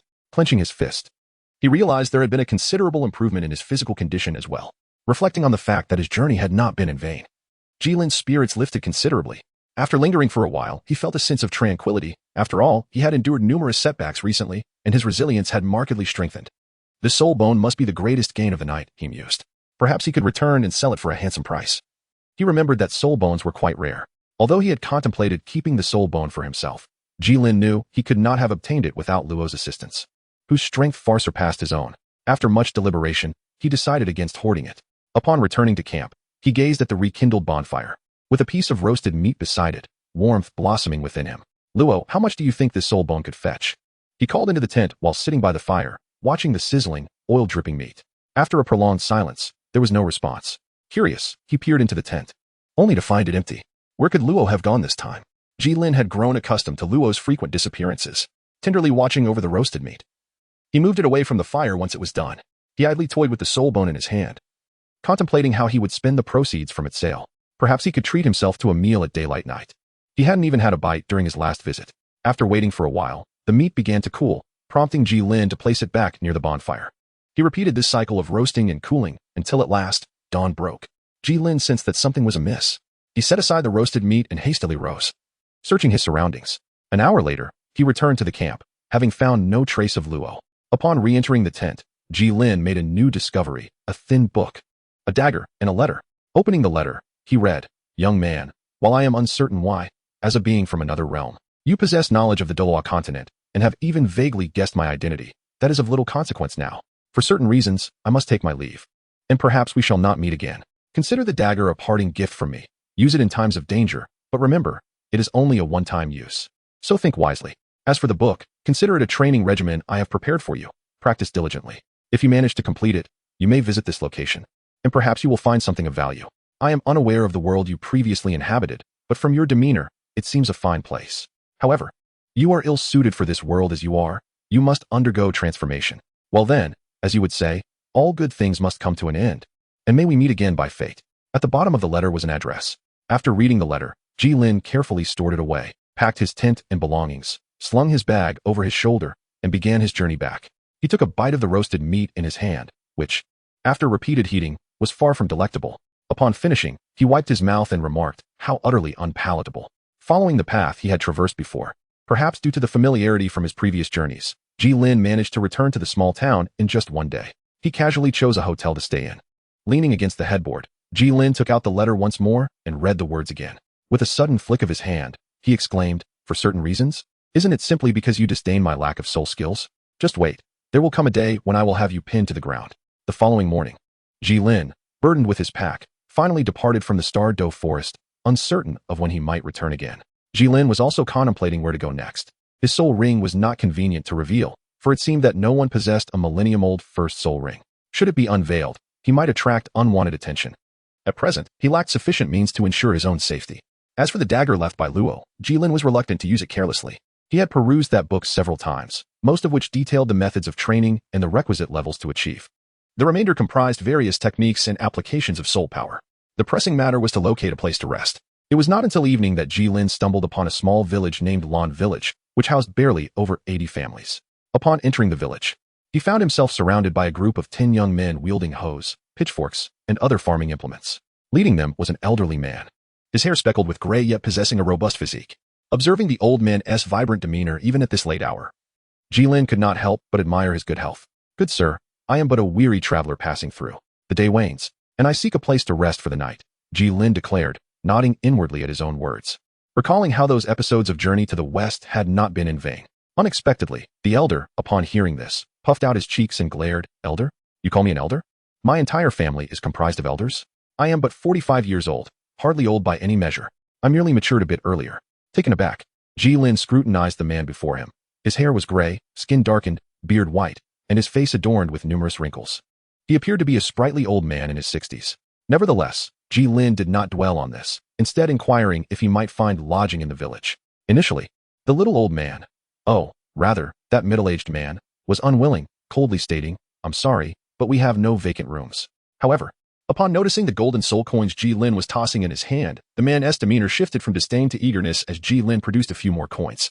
"Ah, esteemed guest, please do come in," he exclaimed, promptly shooing the villagers back to their homes. Following closely behind, Gilin surveyed his surroundings. The wooden houses were thatched with straw, with occasional roofs made of timber, and there was a considerable distance between the buildings. After a short walk, they arrived at a small grove of bamboo, where the man gestured toward a house nestled within the bamboo. "Dear guest, what do you think of this?" Gilin had not anticipated the existence of such a place in this village. Curiously, he inquired, "Do you specifically engage in the hospitality business here?" "No," replied the other. "Hongfu is the owner of this house. A couple of days ago, his son awakened his soul power, and now they have relocated to Suatua City.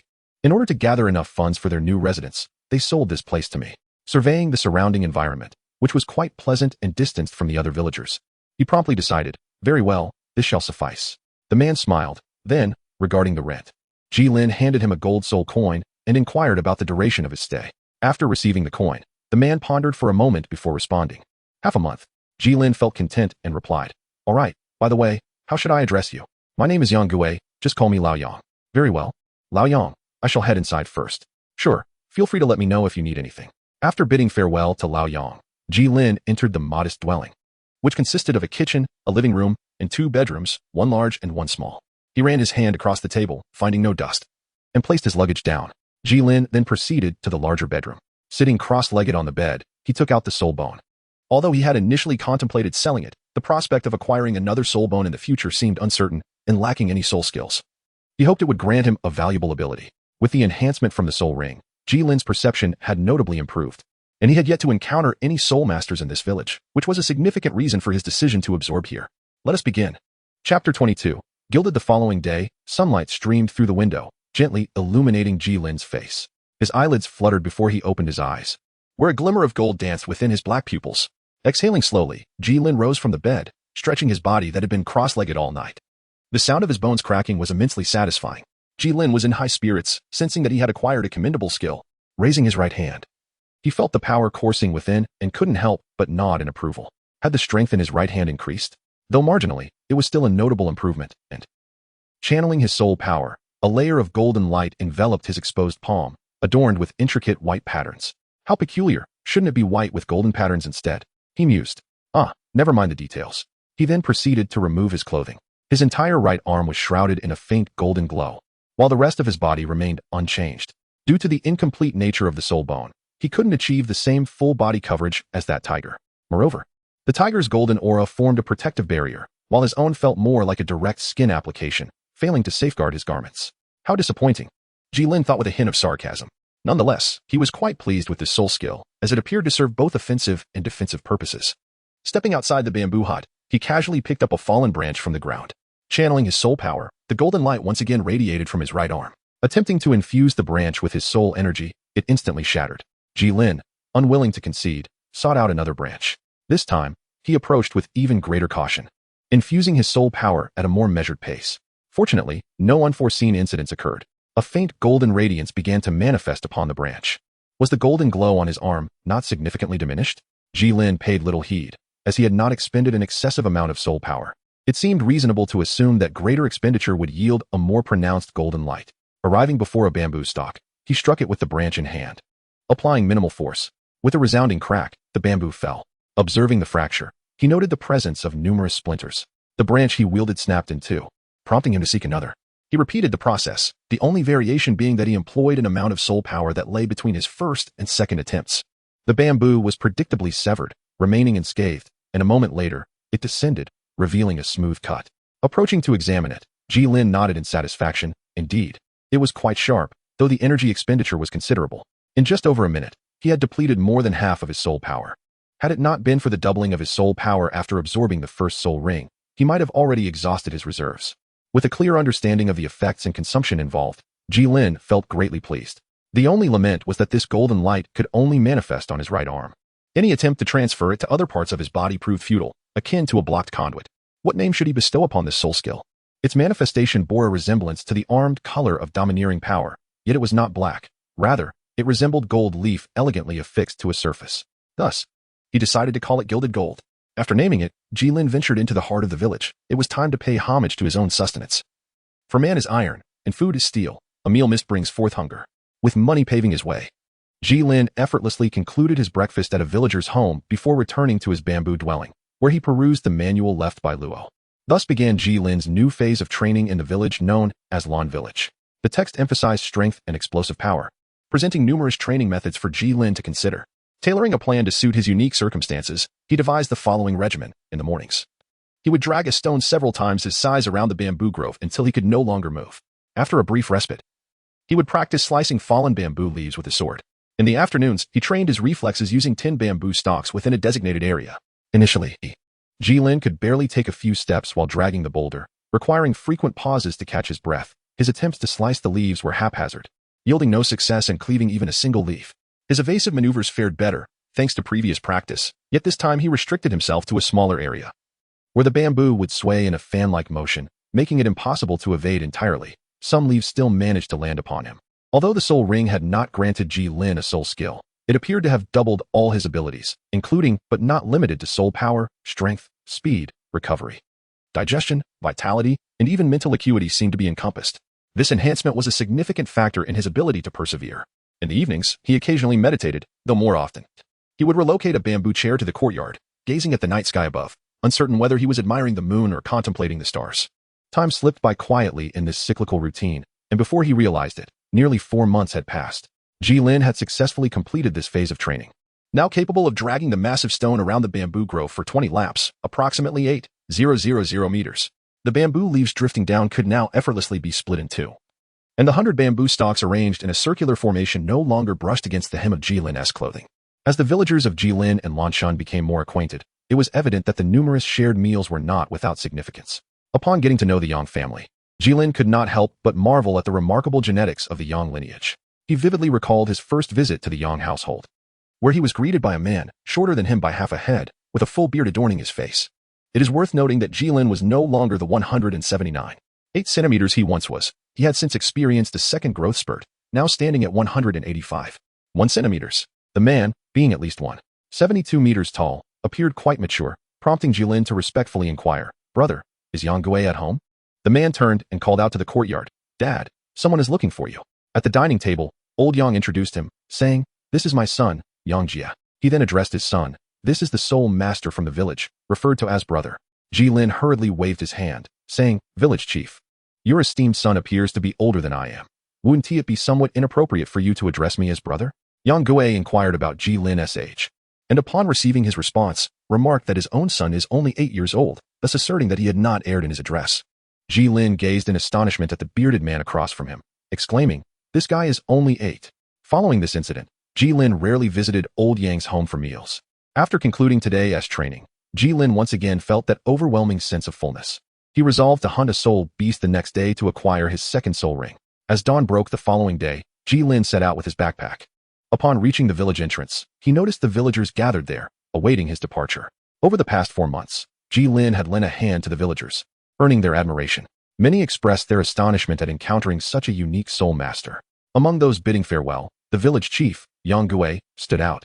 Tears and snot streaming down his face as he clutched Jilin's sleeve, lamenting, "Why are you leaving so soon? You haven't even met my cousin's daughter yet." Previously, upon learning of Jilin's identity as a soul master, Yang Gui had eagerly offered to introduce him to his cousin's daughter. Although the familial connection was tenuous, Gilin felt it prudent to nip any potential entanglements in the bud.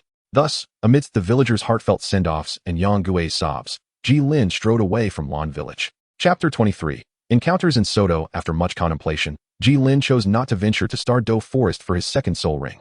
Not only was it dangerous due to the absence of Luo, but he also recalled the impending soul master competition that occupied a significant portion of the original narrative. Since he had arrived in this world, it seemed remiss not to witness it firsthand. Consequently, Gilin set his sights on the city of Tiando. Yet a more pressing concern loomed. He was running low on funds. After months of expenditures, the money he had received from the kind-hearted was nearly depleted. With the lessons of the past in mind, Gilin was averse to taking up another job.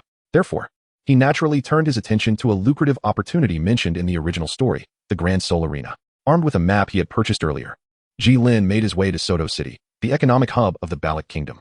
After receiving an information form at the front desk, he meticulously filled it out, hesitating slightly over the section for his martial soul.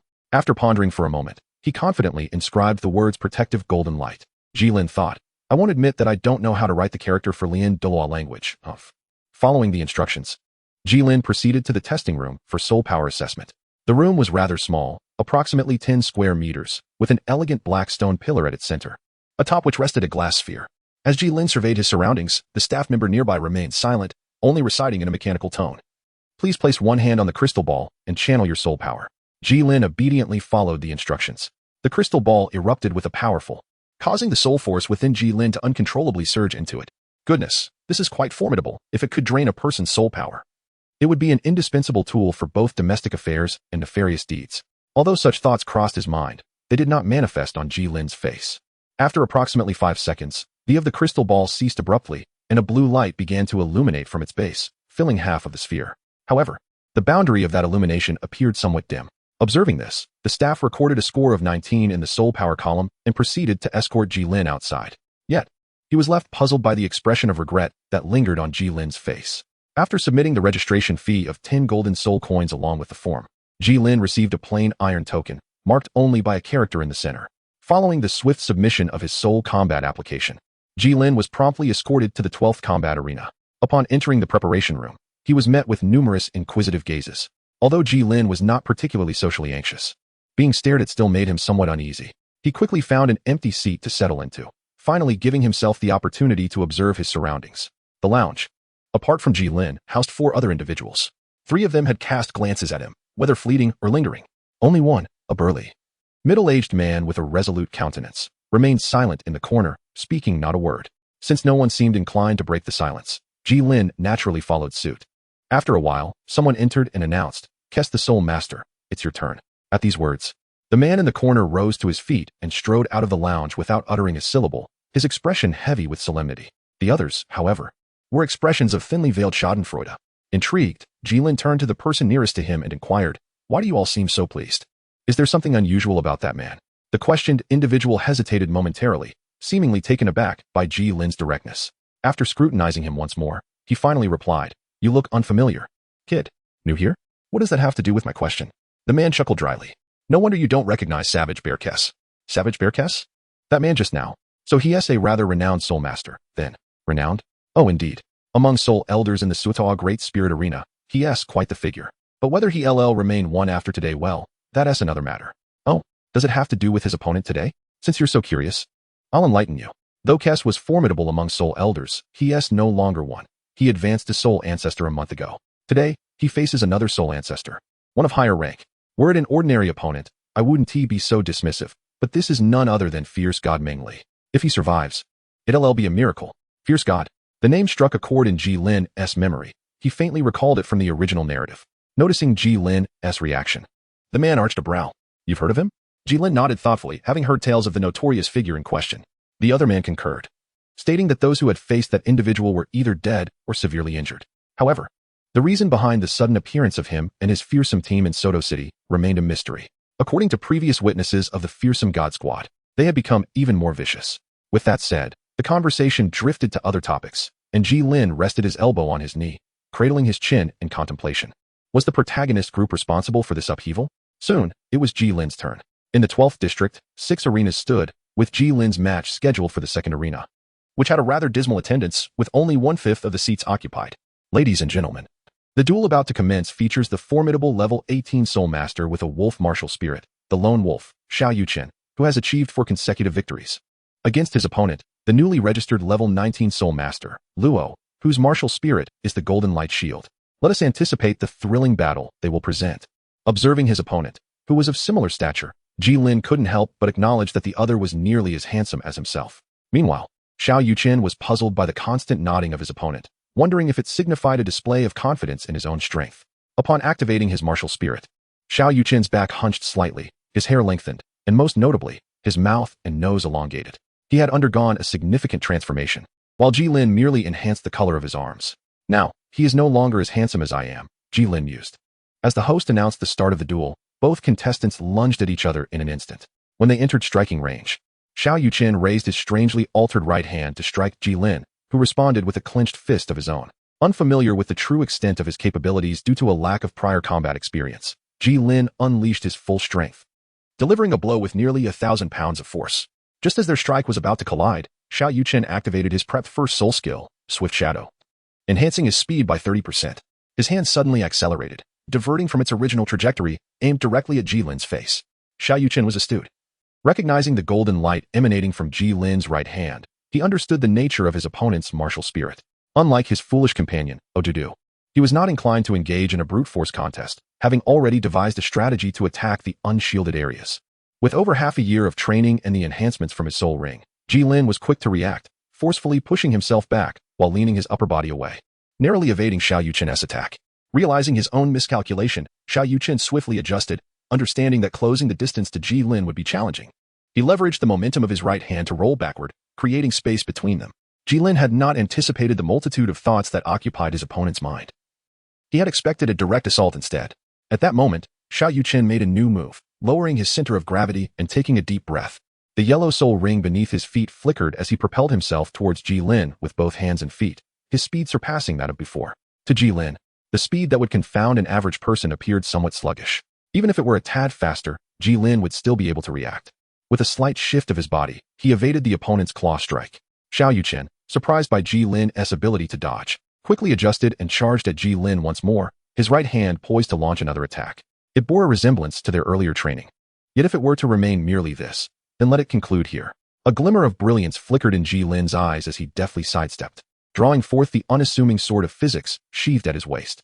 With a swift motion, he struck at Xiao Yuchen's occiput, albeit with a measure of restraint, for he was unaware of his opponent's defensive capabilities and had no desire to cause grave injury. With a resounding thud, the blow landed, and propelled by inertia, Xiao Yuchen skidded across the ground until he finally came to rest at the edge of the arena, motionless.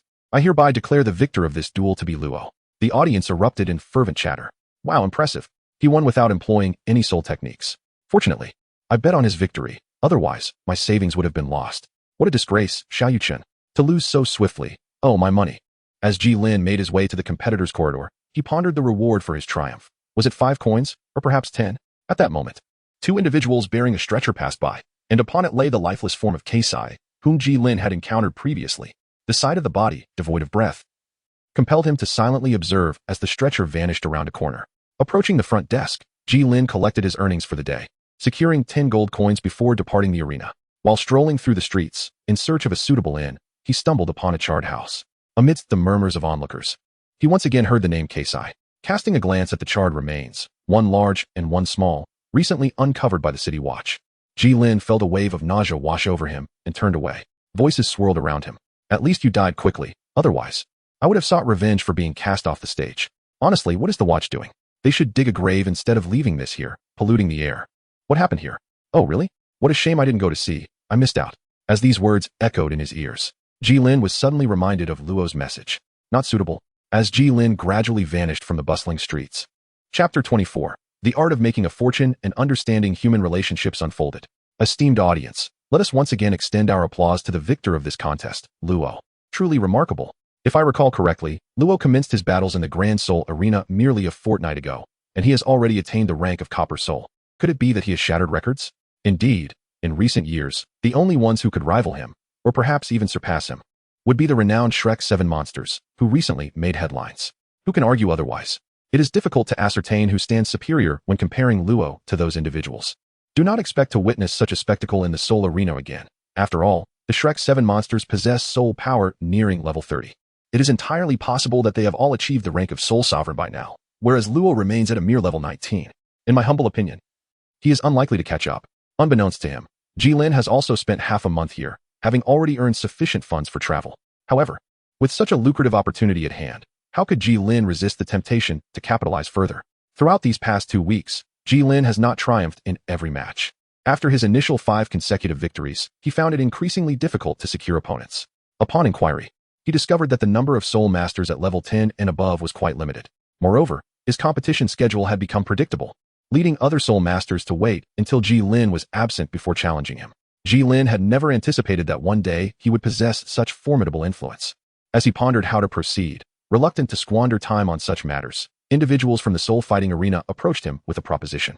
They expressed a desire for Gilin to participate in the Grand Soul Master competition as a Soul Master, promising that both the prize money and points would be doubled for the victor. After a moment's hesitation, Gilin acquiesced. For his purpose in attending the Soul Fighting Arena was not only to earn money, but also to gauge the level of his strength within this world. In his inaugural match, Gilin faced an opponent who was a 23rd level Soul Master wielding the Green Serpent Soul. The stands were nearly filled with spectators, all eagerly discussing the outcome of this battle, as such an uneven contest was a rarity. The odds provided by the arena were astonishingly skewed, with Gilin's odds set at 10-1, while his opponents were merely 3-1. Despite the high odds against him, very few among the nearly 1,000 spectators chose to place their bets on Gilin. Facing a Grand Soul Master for the first time left Gilin feeling uncertain. He decided to split the 50 gold coins he had won previously, wagering 30 on his victory and 20 on a loss. Should he win, he would reap significant rewards. Should he lose, his losses would be minimal. The Green Serpent Soul Master proved to be significantly stronger than his previous adversaries, particularly due to his serpentine agility and impressive speed, which made him somewhat unpredictable. Moreover, his first soul skill appeared to possess a form of displacement technique, not instantaneous teleportation, but enough to catch Gilin off guard. Fortunately, Gilin's reflexes were sharp, and with his solid golden defense, he felt confident in his ability to subdue his opponent without sustaining injury. However, Gilin soon sensed something amiss. The Soul Master's attacks and strength were noticeably diminishing. Although he maintained a fierce facade, it became evident that it was merely superficial. Considering the odds set for both competitors, Gilin began to suspect a hidden agenda at play. Was this merely a scheme to exploit the unwitting? While such tactics seemed contrary to the spirit of sportsmanship, Gilin reasoned that he had not volunteered for this charade, and the prospect of earning money with minimal effort was an opportunity too good to overlook. Thus, he began to cooperate with his opponent.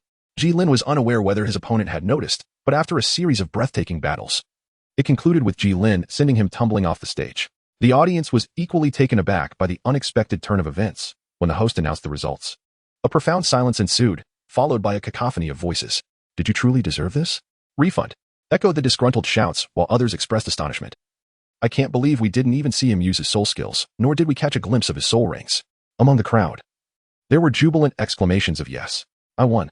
Nevertheless, the predominant sound was that of cheers, celebrating the victor. As Gilin descended the stage amidst the roaring applause, many could not help but admire his demeanor, reminiscent of a true master. Regret washed over him. Had he known, he would have been more audacious in his betting, as the gleaming 220 gold coins he had lost now stung painfully. Over the following days, Gilin participated in several similar soul battles, leaving him to ponder the state of the spectators' wallets, while his own coffers overflowed. As for any pangs of conscience, Gilin remarked that he would welcome such easy earnings repeatedly. Just as Gilin basked in his glory, he received information regarding his next opponent from the Soul Arena. Zack, with the martial spirit of the Tsunyan Tiger, was at level 23 with yellow soul rings. This marked the first time he had received details on a popular opponent. Has the plot changed? He mused, approaching the front desk to inquire about the betting odds for himself and Zack, which were set at 6-1 and 3-1, respectively. Gilin was not surprised by his odds, having never dipped below 5-1 recently. Though Zach's odds seemed somewhat elevated. After a moment of contemplation, Gilin decided to play it safe and wager 3,000 of the 5,000 gold coins he had accrued over the days against his opponent. Soon, it was Gilin's turn to take the stage, and the audience buzzed with speculation. How will you bet this time? I'm still betting on Luo. Although he cost me dearly the first 2 times, he made up for it in subsequent battles. Same here, ever since I started betting on him, I've been living in luxury. But this time, his opponent has 2 century-old soul rings. Can he prevail? So what if he has century-old soul rings? He has only level 23, after all. Luo defeated a level 26 Great Soul Master yesterday. Level 23 is nothing to be afraid of. I refuse to believe Luo can keep winning. I'm betting 50 on his loss. I'll put down 30 on his defeat. If I lose, I'll resort to selling myself. In that case, I'll wager 100 on his victory. I'll bet 300, 400, 1, 000, 1, 200. In an opulent private room, the supervisor of this venue swirled his glass, surveying the fervent crowd below. After sipping his exquisite wine, he inquired about the situation. There are 360,000 gold soul coins bid on Luo to win, while those betting on his loss amount to less than 5,000. Upon hearing his subordinate's report, the supervisor, exhilarated, downed his drink and slammed the glass onto the nearby table, insisting that no mistakes could be afforded. Rest assured, Zach is no weakling. Given that we need to let Luo win, there's no way he can triumph over Zach. Nodding in agreement, the supervisor replied, Indeed, let us proceed. They shall learn that my money is not easily earned. Zach indeed proved to possess formidable skills, allowing Gilin to genuinely appreciate the weight of a great soul master. Strength, speed, and soul skills surpassed those of his previous adversaries. Yet, this only added to the thrill of the match. With a powerful thrust, he repelled the flame-imbued tiger claw, lamenting the singed sleeve and the reddened sword with its damaged edge in his grasp. As he had spent 5 gold coins to acquire it. For the first time, Gilin enveloped his sword in gilded brilliance, gazing at the panting Zach, and charged forward once more. Damn it, this is not how it was supposed to go. Wasn't he said that this would be an easy victory? He exclaimed as he surged ahead. Hey there, little kitty, taste my sword. With that, Gilin swept his sword horizontally. As Gilin coated his sword with gold, Zach sensed an ominous aura emanating from it. Realizing he could not confront Gilin head-on, Zach reluctantly resorted to his first soul skill, Tiger Fire, unleashing a pillar of flame the size of a small bowl directly toward Gilin's face. Gilin had not anticipated that his opponent would unleash a powerful attack so close. However, it was too late to evade. He had no choice but to alter his sweeping sword strike into an upward thrust. With a single stroke, he cleaved through the fiery column, forcing the advancing Zach to retreat. Zach felt a surge of frustration. He had never been so thoroughly thrown into disarray by an ordinary sword before. Gilin remained oblivious to Zach's thoughts, relentlessly advancing with his gilded sword. Zach had no choice but to evade with all his might, contemplating whether to unleash a fiery distraction. Though he had considered the possibility of enduring Gilin's strikes, the sight of the ground inadvertently scarred by Gilin's blade dissuaded him. After all, he was no match for the hardness of granite. Observing Zach's desperate dodges, the supervisor erupted in fury, slamming his hand on the table and bellowing, What is happening? Did you not claim that Zach would easily triumph over him? One of his subordinates, wiping the sweat from his brow, nervously replied, Do not be hasty, sir. Zach has not yet been defeated. Furthermore, with such relentless aggression, how long can he endure? He could tire him out. The supervisor snorted, Let us hope so. Yet, the subordinate felt uncertain, for Gilin had yet to reveal his soul skills. Zach, too, resolved to outlast his opponent, confident that his soul power was far more robust than Gilin's. However, as his own energy dwindled, he noticed Gilin still brimming with vitality. Gritting his teeth, he steeled himself for one last effort.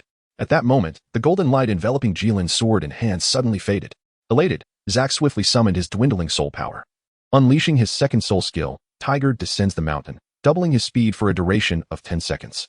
In an instant, he propelled Gilin off the stage. The announcer promptly declared, The match is concluded. I hereby proclaim Zach the victor of this soul duel. My money, oh no, cried one, lamenting, I should have bet less. Another lamented, finally defeated. It was truly a struggle. In the private room, the supervisor's anxious heart finally found respite. On the stage, Zach sighed in relief. At last.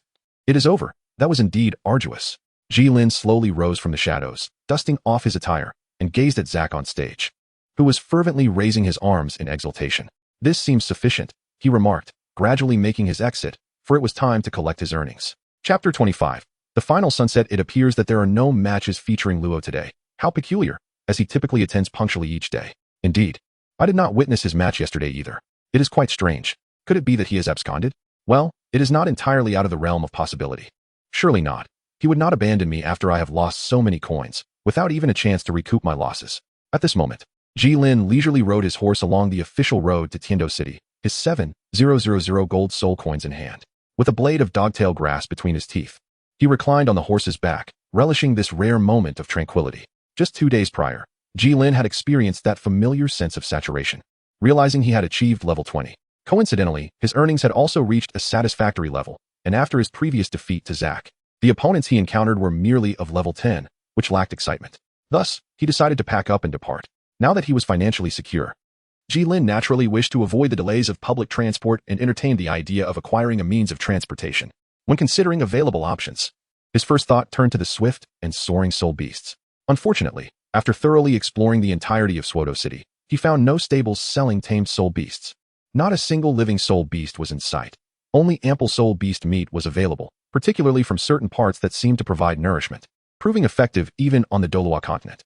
With no other choice, Gilin shifted his focus to ordinary animals, with horses being his primary consideration. Though he felt that a donkey might exude a more adventurous aura, he believed that his current self was more suited to the image of a young man clad in fine attire atop a spirited steed. However, to his disappointment, Douluo City only offered horses meant for transporting goods, and to acquire a fine steed, one would need to purchase it from an official store, along with a requisite status. Naturally, soul masters were eligible to buy, but the price for such horses was quite extravagant, 20 gold soul coins, and no bargaining was permitted. In contrast, pack horses were considerably cheaper, requiring only 9 gold soul coins, and possessing a relatively gentle temperament, considering he had quite a bit of luggage and lacked prior riding experience. And with the Soul Master competition still some time away, Gilin felt no urgency to hasten his journey. As for absorbing soul rings, he deemed it unnecessary to rush, primarily due to his reluctance to part with his money. Now, Gilin was immensely grateful for his purchase of a pack horse, as a beast specifically bred for hauling. Its endurance and carrying capacity were remarkable, and its size was significantly larger than that of an ordinary horse, providing ample space for Gilin to recline. Admittedly, the horse required a fair amount of food, but fortunately, there was an abundance of blue-silver grass along the way. Allowing it to graze for half an hour enabled them to travel for 5 hours. Although the pace of the pack horse was not as swift as that of a thoroughbred, it was still considerably faster than an average person, especially since it was not burdened by a cart. After 4 days of journeying, basking in the breeze and scenery, Gilin arrived once more at the gates of Tiando City. Gazing at the towering city walls before him, he recalled his initial shock upon first sight, but now he merely regarded it as a rather tall wall. With a fleeting glance, Gilin diverted his gaze towards the right side entrance, leading his horse into the city to avoid any unnecessary troubles. Once inside, he found the horse temporarily unnecessary and sold it to a stable in Tiando City for 10 gold soul coins, making a small profit. Now with money in hand, Gilin was no longer inclined to stay in the cheapest accommodations, as the environment there left much to be desired. Yet he also refrained from opting for the best room. There was no need for such extravagance. Despite not having walked much during the journey, the dust and fatigue were inevitable, and Gilin felt a tinge of weariness. While the Sunset Forest was not as perilous as the Star-Do Great Forest, it still posed its own dangers. Without the presence of Luo, his former pillar of support, it was imperative for Gilin to adjust his state of mind before proceeding. As for being fully prepared, he had no confidence, as the future was unpredictable, and encountering the main protagonist group at any moment was a possibility. After enjoying a hearty lunch, Gilin stepped outside, ready to explore the vast Tiando City. It was undeniable that the city was far more majestic and prosperous than those he had seen on television. The streets were devoid of beggars, indicating a certain level of affluence. Strolling through the bustling streets and alleys of Tiando City, Gilin noted that while there were indeed several impoverished areas, they differed significantly from his previous impressions. The inhabitants were not clad in rags nor unkempt, and the environment was far from filthy. Naturally, he did not overlook the renowned Wuxian, pausing briefly to admire its exterior. Gilin found the structure, imbued with a touch of Chinese architectural style, particularly appealing. The students inside, aside from their striking appearances, exuded an indescribable elegance even in their simple gait, as if they were inherently noble, a notion that held some truth, given their noble lineage. After lingering outside Wuxian for a while, Gilin continued on his way. Ultimately, he found himself standing before a quaint bookshop named Yui Bookstore. Upon entering, he felt as though he had stepped into another realm, despite being separated by merely a wall. The commotion outside seemed irrelevant within this tranquil space. The shop was modest, and few patrons occupied it, save for an elderly man with white hair reclining in a rocking chair, a book open across his face. Upon closer inspection, Gilin noted the spine of the book bore the title Angel's Journal.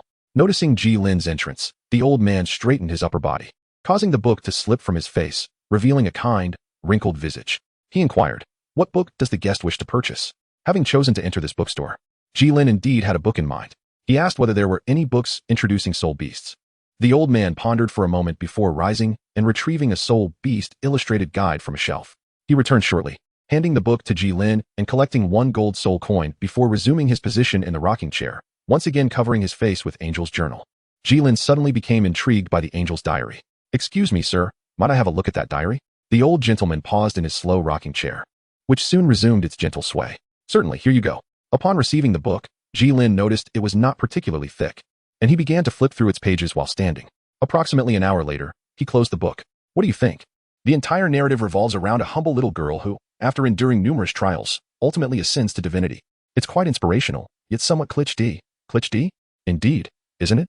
The protagonist suffers greatly, yet she ultimately reaches the pinnacle. Are you suggesting she is not worth emulating? Not at all. Regardless of her hardships, she achieved success. And her story has endured through time.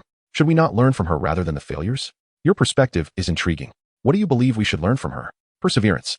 After all, she managed to gather the faith of humanity at that time, which is no small feat. Such dedication to a singular pursuit throughout one's life is commendable. Even if it culminates in nothing, as long as you harbor no regrets, I believe that is acceptable. You seem remarkably open-minded. That's what they all say about me. After dining at the hotel, Gilin lay in bed, perusing the Soul Beast Compendium. Although he could not acquire soul skills from soul rings, soul bones were indeed a possibility. The skills associated with soul bones were somewhat related to soul beasts, weren't they? This book was quite impressive, nearly encompassing all soul beasts. And Gilin recognized 2 familiar figures within its pages. The Titan Great Ape, known for its ferocity and exceptional combat prowess. With a powerful physique and suspected gravitational manipulation abilities, it could live for a millennium or more. The Metal Tiger, notorious for its vicious nature, cunning, and renowned for its formidable defense and extreme attacks, with its brilliance increasing proportionally with its cultivation level. After reading for a while, Gilin closed the book, feeling somewhat disheartened. Truly, items obtainable outside were rarely of high quality. The content was almost negligible. There was no mention of distribution areas or how to assess age. Just a brief introduction and an illustration sold for a single gold soul coin? What a ripoff. Nevertheless, it was not entirely useless. At least Gilin had identified his target for soul bones. The void mouse, timid by nature, capable of traversing the void, making it exceedingly difficult to capture. The swift-tailed swallow, cautious and exceedingly fast, often appearing in flocks. The phantom dragonfly, inherently timid, adept at creating illusions to confuse enemies. The following day, Gilin packed his belongings and set forth towards the Sunset Forest. Chapter 26. A fortunate encounter perched upon a tall branch. Gilin enjoyed the breeze that seemed to come from nowhere while munching on his rations. It was now the 2nd day since he entered the Sunset Forest. The previous day, he had not encountered a single soul beast that met his expectations, let alone one that matched the required age. After considerable effort, he finally came across a massive black bear, its soul power emanating robustly. However, upon defeating it, he discovered it was merely a century-old soul beast. Although its soul ring bore a hint of purple, Gilin ultimately decided against absorbing it. After all, he had a limited capacity for soul rings. Gilin had previously pondered whether his unique situation might exempt him from this restriction, yet when the soul ring hovered above him without any energy infusing, he had to concede that his limitations were akin to those of others. This realization left him at a loss for words, as he could neither absorb soul rings nor possess a greater quantity than anyone else. After finishing his rations and taking a sip of water, Gilin ventured deeper into the forest. His criteria for the soul beast he sought were straightforward. It must not be below a millennium in age. After all, his first soul ring was a millennium old. If his second were merely a century old, he would be the subject of ridicule. Naturally, the higher the age, the better. But it should not exceed 2,000 years, as anything beyond that would be beyond his capabilities. Previously, he had managed to hunt the metal tiger through sheer surprise. But even then, he had not inflicted significant damage. The crucial strike had relied on Luo's sword, hadn't it? Although Gilin felt he had significantly improved, he still harbored doubts due to the overwhelming strength of the metal tiger. Even now, he could not be certain of victory. Let us see. If I encounter a suitable target, I'll launch a sneak attack. If I can defeat it, I will. If not, I shall retreat to preserve my life. There rests no shame in that. At that moment, Gilin found himself nostalgically yearning for the days when he had a powerful ally by his side. How effortless life had been then. The thought of wanting to give someone a good thrashing intensified. Logically, one would expect to encounter stronger soul beasts closer to the forest center. However, it was peculiar that despite venturing deeper, Gilin had yet to come across any. This shouldn't be the case. Could it be that the Sunset Forest harbors soul beasts akin to the Titan Great Ape? I've never heard of such. Something unusual must be afoot, Gilin mused, feeling a twinge of reluctance as he cautiously continued his exploration. After a while, he reluctantly halted his progress. It was not that he intended to return, but the daylight was fading. Had the atmosphere remained tranquil, he might have pressed on. Yet he noticed the surroundings had grown lively. The most immediate indicator was a shadow wolf pursuing an unidentified bovine soul beast that passed not far from Gilin. The shadow wolf was one of the few soul beasts mentioned in the book regarding how to determine age, albeit very vaguely, stating 1,000 years ago. The shadow wolf's fur was grayish-white. After a millennium, it turns black. Gilin glanced hastily, confirming, indeed, it is as dark as can be. Not worth the trouble. Not worth the trouble. Gilin muttered angrily as he retreated. Strangely, the shadow wolf did not turn to pursue him. Gilin recalled having witnessed a cheetah during a hunt. Despite the presence of numerous other animals observing, it would not abandon its pursuit for seemingly easy prey. After all, it was unwise to chase a fully energized target with his depleted strength. It appeared soul beasts adhered to this principle as well. The next day, Gilin's fortune seemed to improve significantly. As he began his search, he immediately discovered an injured fox soul beast, which he recognized from the book. It appeared to be licking its wound while occasionally glancing warily around. Gilin stood atop a tall tree nearly 100 meters away, pulling out the soul beast compendium to begin his research. Ghost tiger? No. Thick earth violent bear? Not it either. Where could it be? Ah, here it is. Crimson fire fox, inherently cunning, capable of breathing fire, with a striking coat often favored by noblewomen. After reviewing the information on the crimson fire fox, Gilin faced a daunting dilemma. Should he engage? After all, he had no knowledge of its actual cultivation level.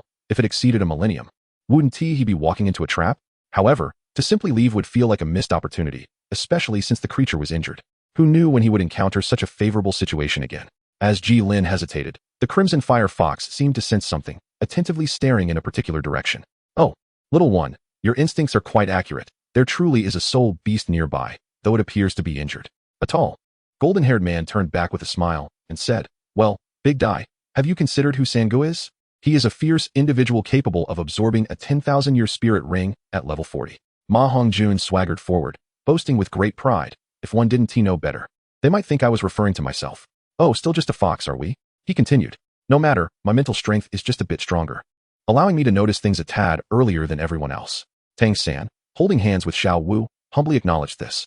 At that moment, Flandre squinted his eyes and remarked, if you wish to practice, do it swiftly, don't dawdle. He then kicked Ma Hongjun lightly. Unperturbed by the kick, Ma Hongjun smiled and looked towards Tang San. Senku? Indeed. Upon hearing this, Tang San released Xiao Wu's hand and stepped forward, completely oblivious to the complex expression on Xiao Wu's face. The Crimson Fire Fox watched the approaching duo warily, although it sensed that their aura was far weaker than that of the three behind. Years of jungle life had taught it not to underestimate any adversary. Observing the crouching Crimson Fire Fox, Tang San spoke.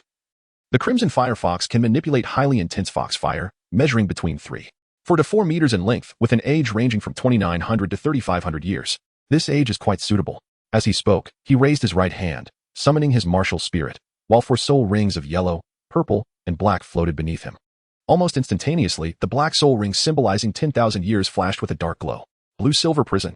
In an instant, 16 robust black vines erupted from the ground. Though the Crimson Fire Fox was not primarily a spirit-type soul beast, its mental strength was considerable, and it remained on high alert. The moment the soul ring flashed, it leaped aside, successfully evading Tang San's blue-silver prison. Just as the Crimson Fire Fox reveled in its successful evasion, another 16 vines broke through the earth, ensnaring it within the prison. The Crimson Fire Fox was taken aback by Tang San's ability to launch consecutive attacks, but quickly regained its composure, exhaling bursts of foxfire, attempting to incinerate the prison that ensnared it. After all, plants were generally believed to be vulnerable to flames in its experience. Noticing the flames licking the blue-silver grass, Tang San surmised the fox's intention and couldn't help but commend its quick thinking. Your experience is indeed commendable, to think of such a method so swiftly. However, he swiftly changed the subject. Unfortunately, my blue-silver grass is fire-resistant. The fatty is here. The poised fatty, upon hearing this, soared into the air, with 4 soul rings of yellow and purple encircling him, culminating in a purple glow from the final ring. Phoenix roars to the heavens. After a brief silence, a towering column of fire shot skyward. In the aftermath of the blaze, the blue-silver prison vanished, leaving behind the singed Crimson Fire Fox, which lay there, gasping for breath. Witnessing this scene, Gilin gasped, contributing to global warming. Goodness, is it that fierce? It took it out in an instant. Yu Xiaojiang nodded in satisfaction. Such power. No wonder he is the most explosive among the 7 monsters today. Although there was a delay, with Xiao San's blue-silver prison, we still stand a good chance of winning. Of course, one must consider whose disciple he is, retorted Lu Erlong. He isn't even as strong as my 5th soul skill, so what is there to boast about? Flandre wore a forced smile, pushing up his glasses with his right hand, glancing toward Gilin, his tone growing colder. That friend over there, having watched for so long, Isn't it time for you to join the conversation? Gilin never expected that even from such a distance, Flander could still detect his presence. One could only marvel at the prowess of a soul sage. With a sigh, Gilin descended from the tree and made his way towards the other party. As for fleeing, could he possibly outrun a soul sage? And regarding the threat to his life, come on, he was the protagonist. How could he indiscriminately take lives? Wait a moment, that was Tang San, who knew if he had any fatal methods at his disposal. His resentment towards a certain individual deepened. Who was thinking of me? In the divine realm, someone rubbed their nose. With a heart full of trepidation, Gilin gradually approached Tang San and his companions. During Gilin's approach, Tang San was also contemplating Gilin's intentions.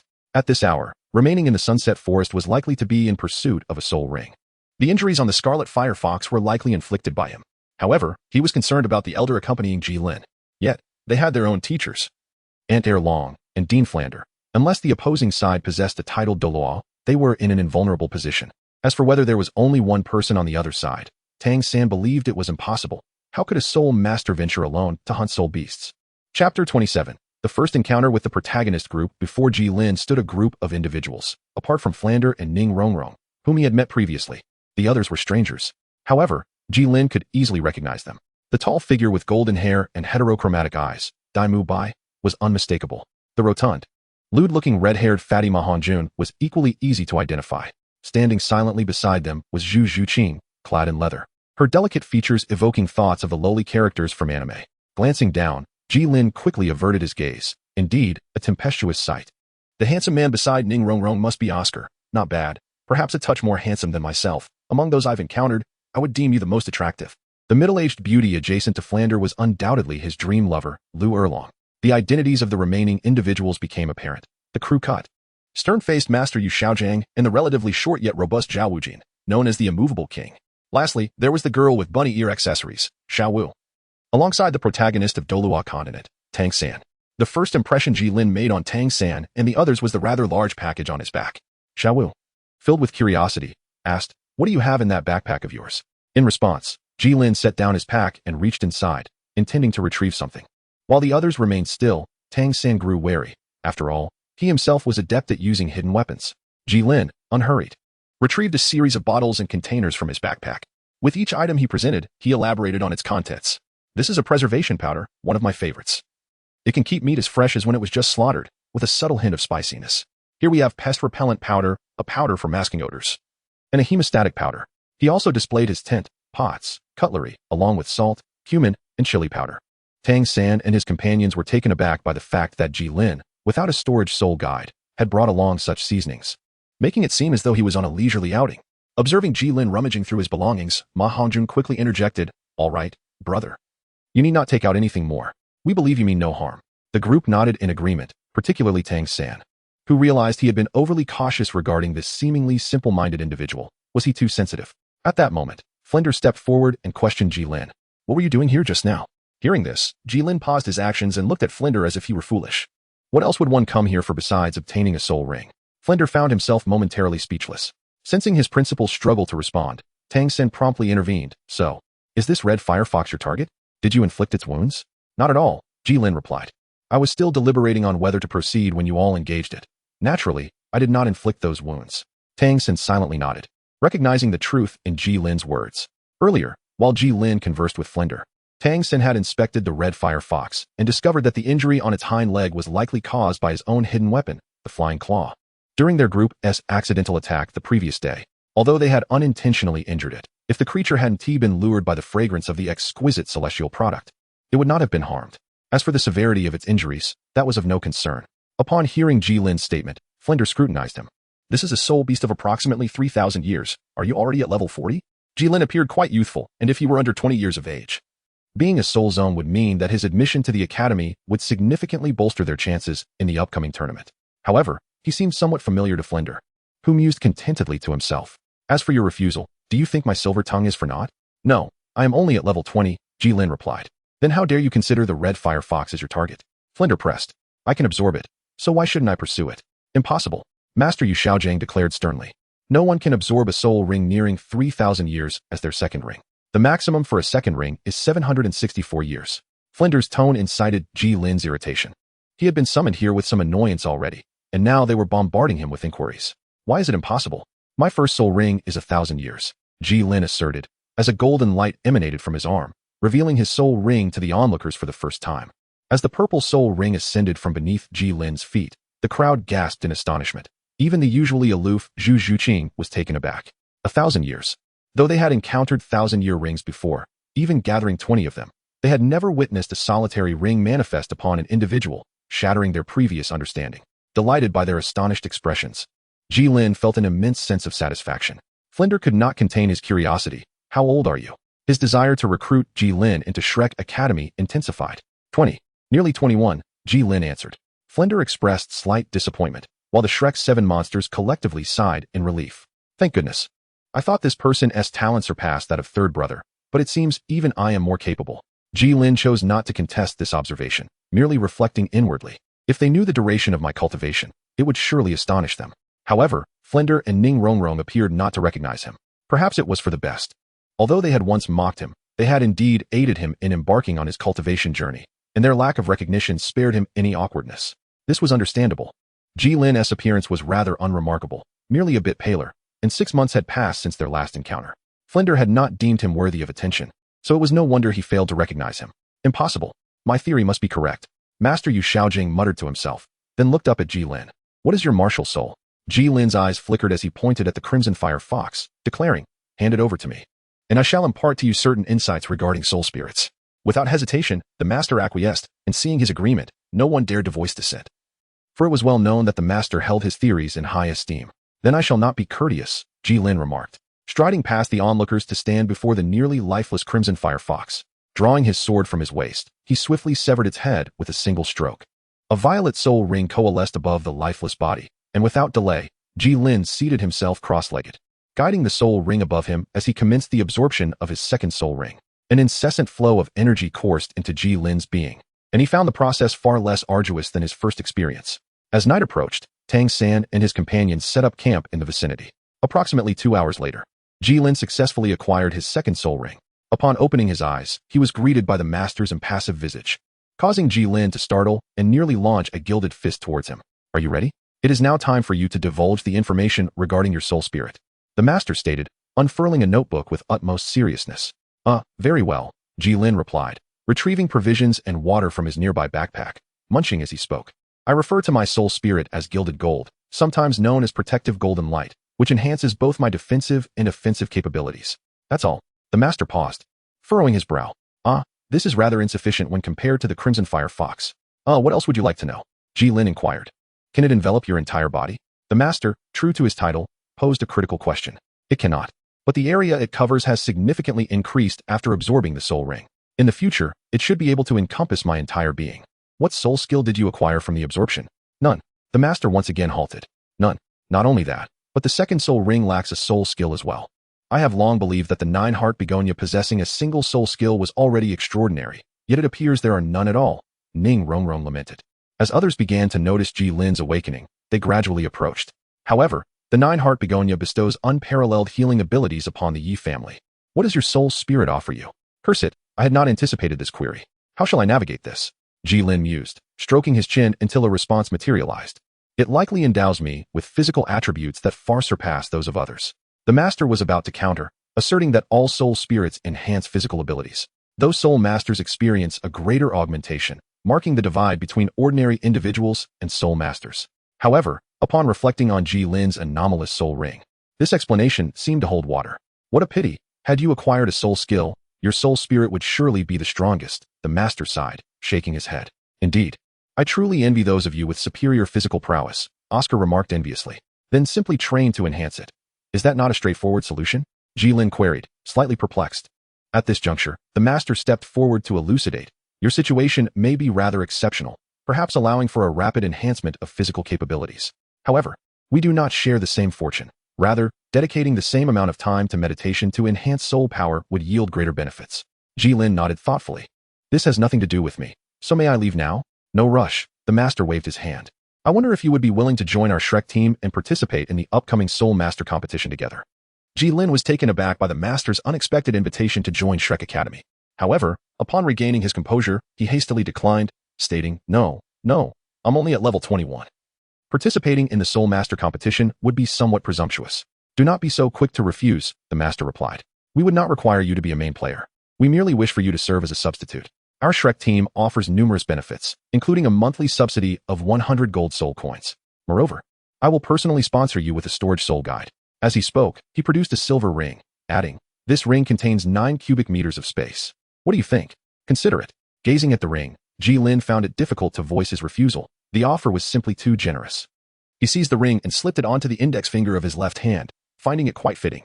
It's a deal. The others, though perplexed, refrained from questioning Gilin further. Upon returning to the tent, Flinders seized the master's shoulder, inquiring with confusion, Xiao Gang, what is going on? Although that lad possesses a peculiar martial soul, he is merely a great soul master, one of many in the academy. Is he truly worth such a significant investment? Yu Xiaojing replied calmly. Do those individuals possess 1,000-year first or second soul rings? Before Flinder could finish, Yu Xiaojing continued. What do you think of Xiao San's 4th soul ring?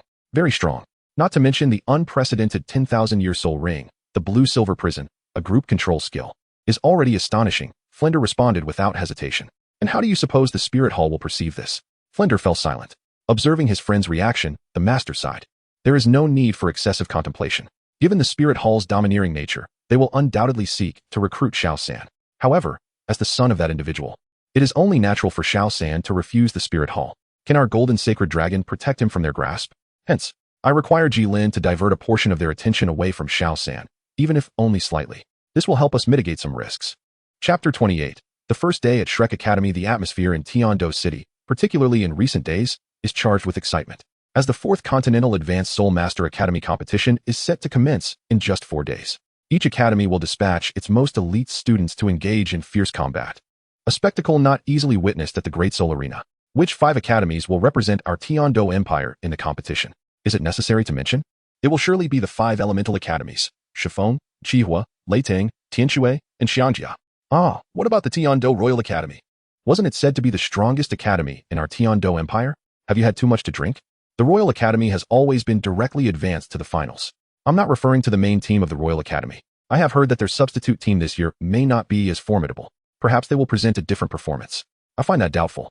While it is true that the Royal Academy is the strongest, the 5 elemental academies are not far behind, with their best players directly advanced. The remaining members will surely struggle against the elite from other academies. Hasn't a new Shrek Academy recently been established? You must mean the Shrek Academy that was renamed from Lamba Academy. That will not do. Did Lamba Academy even rank in the top 10 previously? Gilin followed Tang San and his companions to Shrek Academy. The sudden addition of Gilin was met with resistance from the Shrek 7 Devils, who remained silent toward him throughout the journey. Unbothered, Gilin strolled leisurely, admiring the academy's scenery while absent-mindedly toying with the ring on his left hand.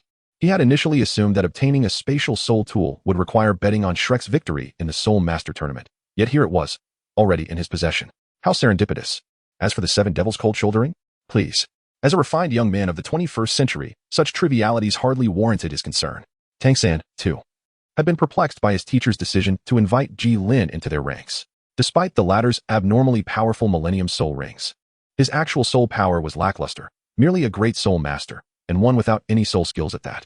The academy housed several soul elders, each undoubtedly stronger than Gilin. Yet, after returning from the Grandmaster's quarters, Tang San merely soothed his teammates' complaints with vague reassurances. The teacher must have his reasons, perhaps to lull our opponents into complacency.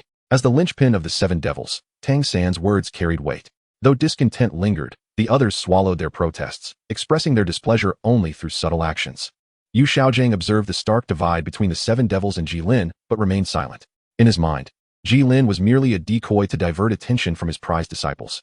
Once the tournament concluded, the boy would fade into irrelevance. Rest for today. Assemble at the training grounds tomorrow at 9, the Grandmaster announced. Gilin, follow me. I'll show you to your dorm. At this, the 7 Devils dispersed in small clusters. Xiao Wu, Zhu Qing, we finally have some free time. Let's go shopping. Ning Rongrong chirped. Absolutely. But Rongrong, lend me some money, will you? I've had my eye on this dress forever, but Sanji keeps refusing to buy it for me. You have enough clothes, he says, as if a girl can ever have too many. Of course, money is no object for this young lady. Zhu Qing, what about you? I. Dai Lao Da Xiao Ao, Sanji, what are your plans? Dai and I are tagging along with them. What about you, Xiao San? Probably meditating to consolidate my cultivation. Seriously? You're going to train during our rare break?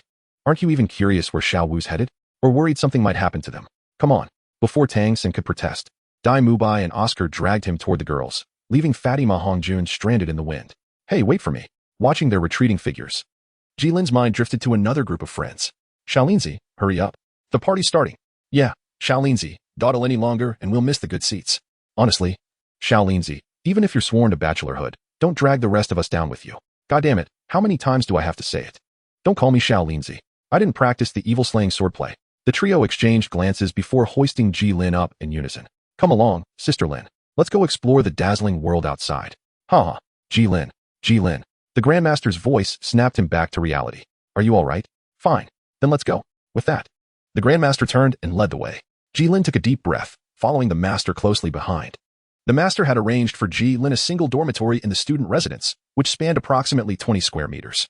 The room was fully equipped with toiletries and bed linens, allowing for immediate occupancy. Jilin felt quite satisfied with this accommodation.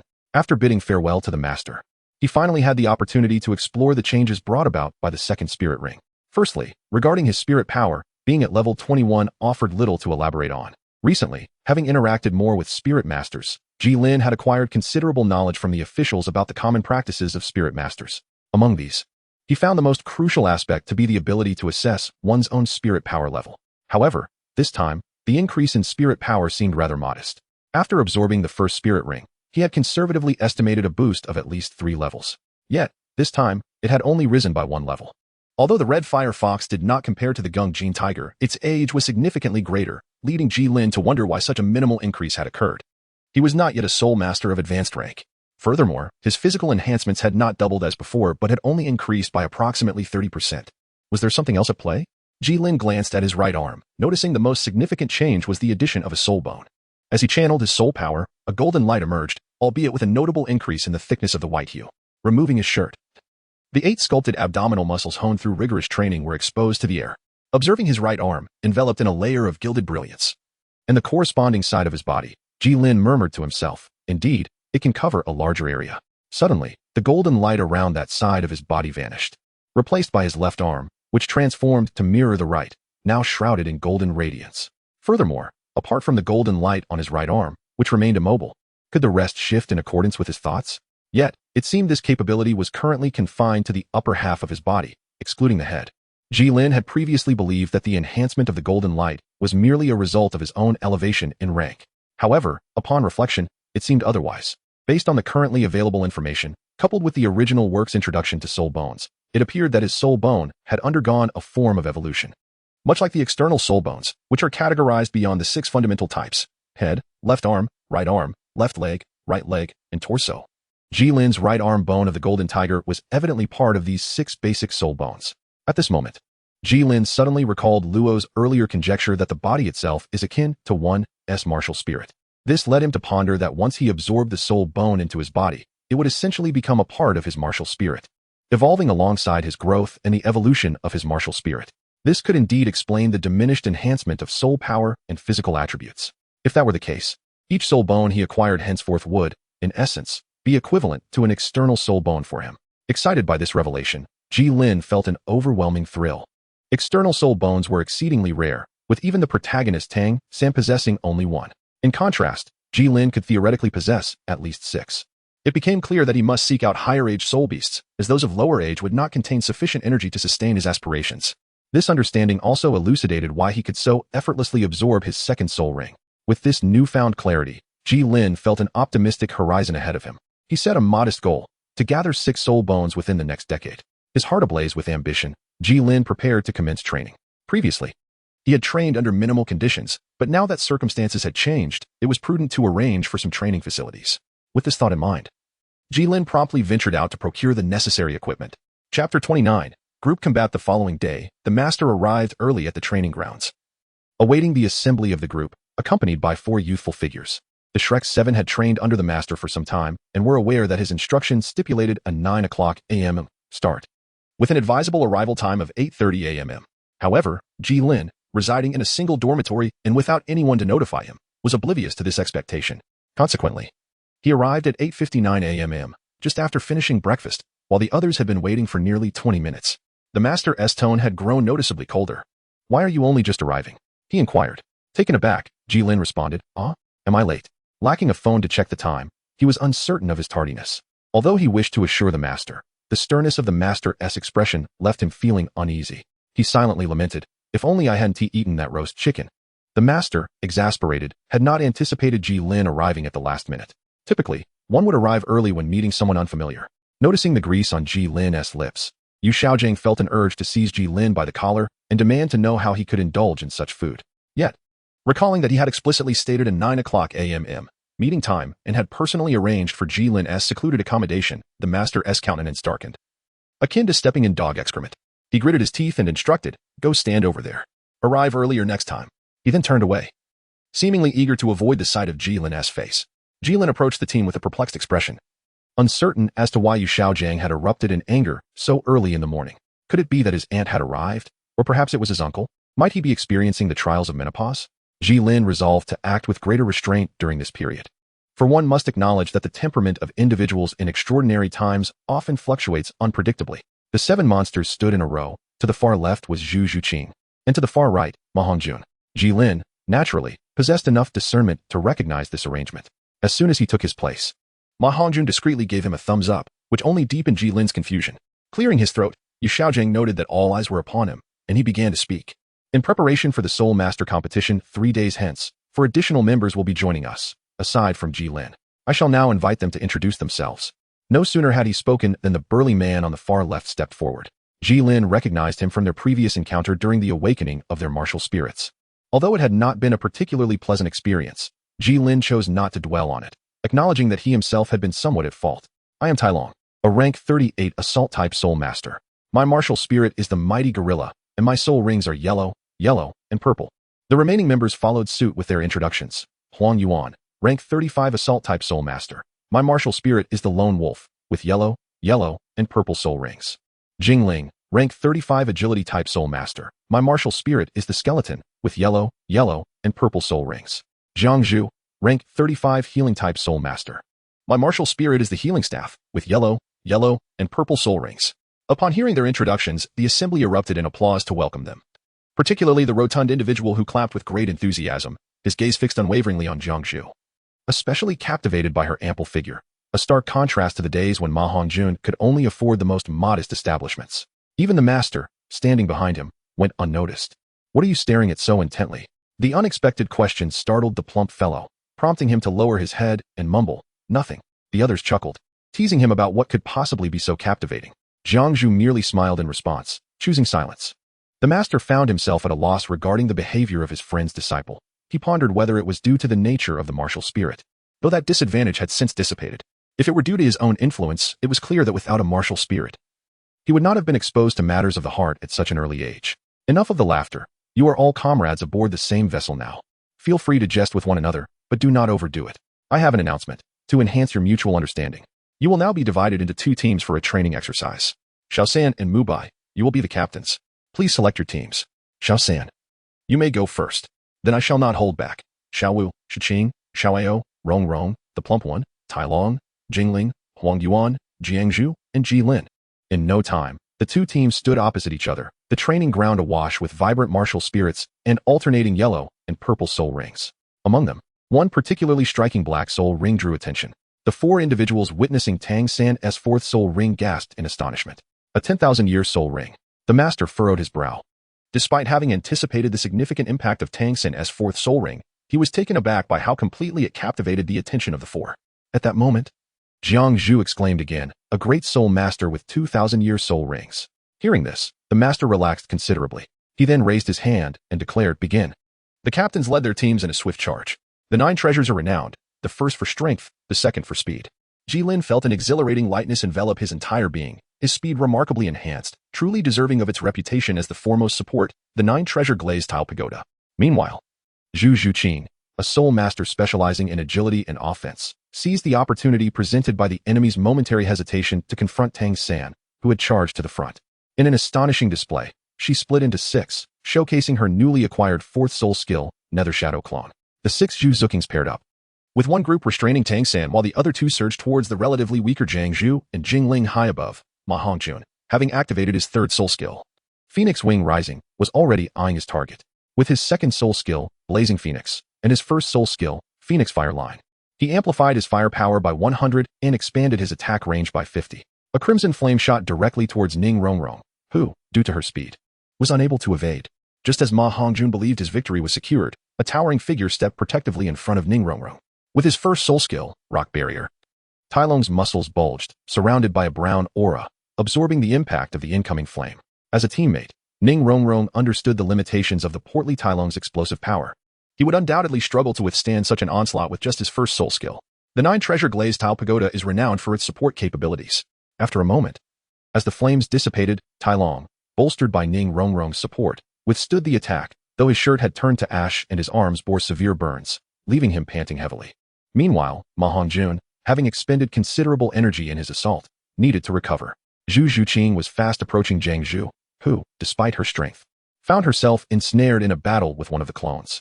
Yet, Zhang Zhu, being solely a support soul master with healing skills, was left vulnerable without immediate assistance from her teammates, and she resigned herself to the grim reality of imminent elimination.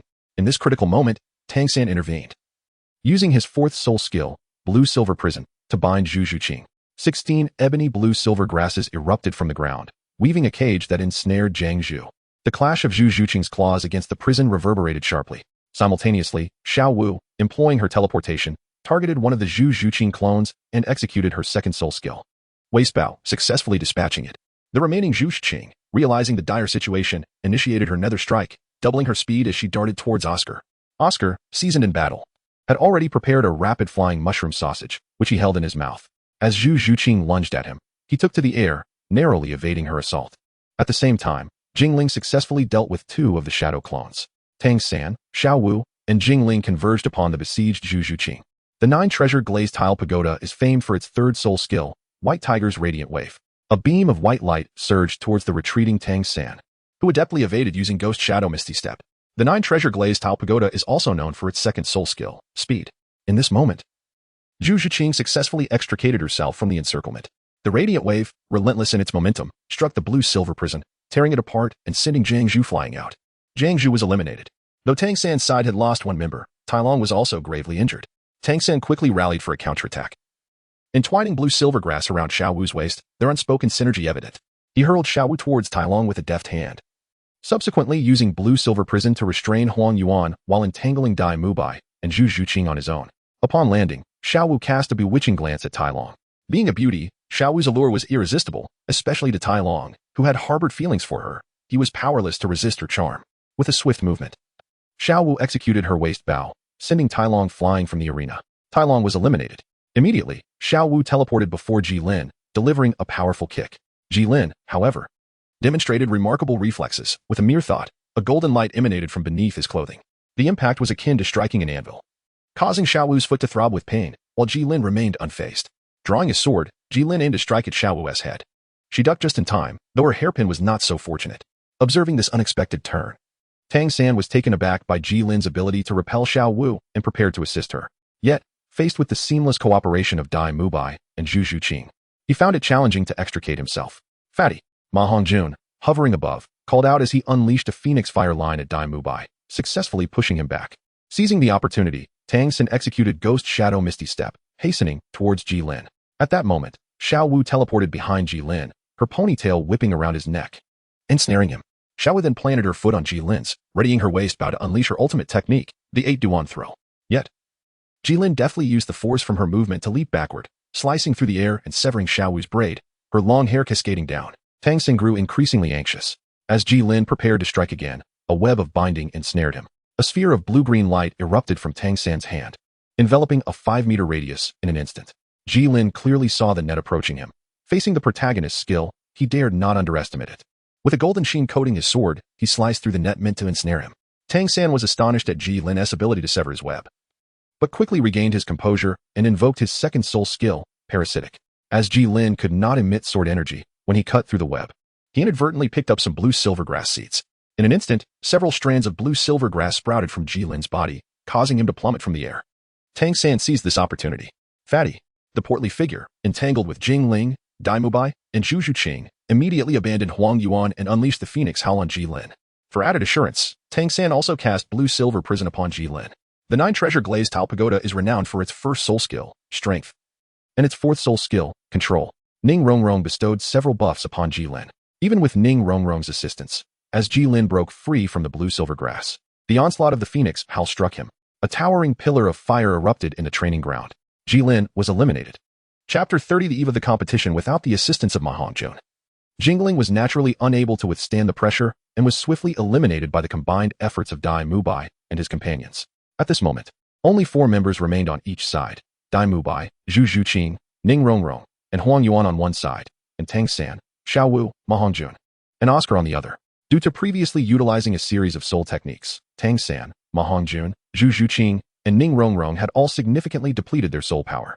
In particular, Ma Hongjun, despite the formidable power of his soul techniques, had suffered considerable soul power consumption, especially since he had been continuously activating his Phoenix Wing Sky Soar. At this point, his soul power was nearly exhausted. Realizing that his team did not hold the advantage, Tang San called out to Oscar in the sky, "Xiao Oscar." Understanding the signal, Oscar replied, "I have a big sausage." He then tossed a sausage towards Tang San and the others.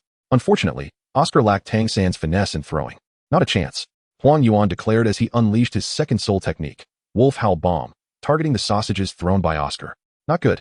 Tang San reacted swiftly, manipulating his blue-silver grass to extend upwards.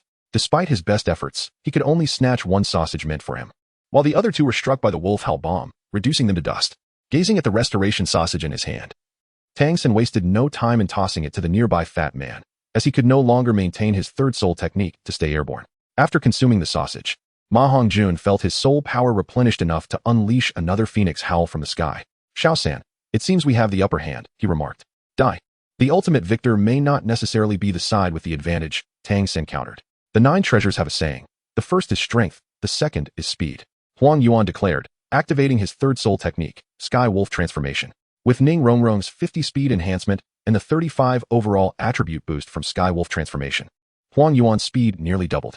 In an instant, utilizing his first soul technique, Wolf Flash, Huang Yuan leaped into the air, launching a decisive strike at the unprepared Oscar. The Wolf Howl Bomb successfully hit Oscar, eliminating him from the competition. As Dai Mubai observed the scene while engaged with Tang San, he remarked, "Xiao San, it appears that the goddess of victory is leaning towards us." "Not necessarily. Rongrong's soul power is nearly depleted as well," Tang San replied. "But I still have plenty of soul power," Dai Mubai asserted, activating his 4th soul technique, White Tiger Meteor Shower. Hundreds of light spheres gathered around him before launching like comets towards Tang San. Tang San's eyes shone with a purplish hue as he moved like a phantom amidst the meteor shower. Zhu Zhuqing employed her shadow clone technique to distract Tang San, which proved effective. Even Tang San found himself somewhat overwhelmed, taking numerous hits from the meteors. Even his body, refined by the 2 divine herbs and the ice and fire duality eye, felt considerable pain. As the remaining meteors stirred up clouds of dust, both Zhu Zhuqing and Dai Mubai remained vigilant, knowing that Tang San was not easily subdued. Suddenly, a blue-green light burst forth from the dust, revealing Tang San's third soul technique, Spiderweb Binding. At this moment, Ning Rongrong collapsed to the ground, having exhausted her soul power. Ning Rongrong, eliminated. Upon seeing the spiderweb approach them, Dai Mubai and his companion prepared to evade, but Tang San had no intention of allowing them to escape. The sudden vine-like tendrils ensnared both of them, catching them off guard. In that instant, while their attention was on the spider web, Tang San quietly activated his first soul technique, Binding. Xiao Wu teleported beside Huang Yuan and kicked him towards Dai Mubai and Zhu Zhuqing. By the time Dai Mubai broke free, it was too late to avoid the spider web, forcing him to pull Zhu Zhuqing into his embrace. Without needing any prompting, Ma Hongjun stepped forward, delivering a phoenix howl from the sky. His soul power was now entirely depleted. Ma Hongjun, eliminated. Just as Tang San and Xiao Wu believed victory was within their grasp and prepared to celebrate, a white tiger emerged from the flames, revealing the distinctive spectral white tiger of the Star Luo Empire. Huang Yuan, on the other hand, lay unconscious. Huang Yuan, eliminated. Tang San brandished his 8 spider lances, ready for battle, while Xiao Wu silently stood beside him. A fierce confrontation was imminent.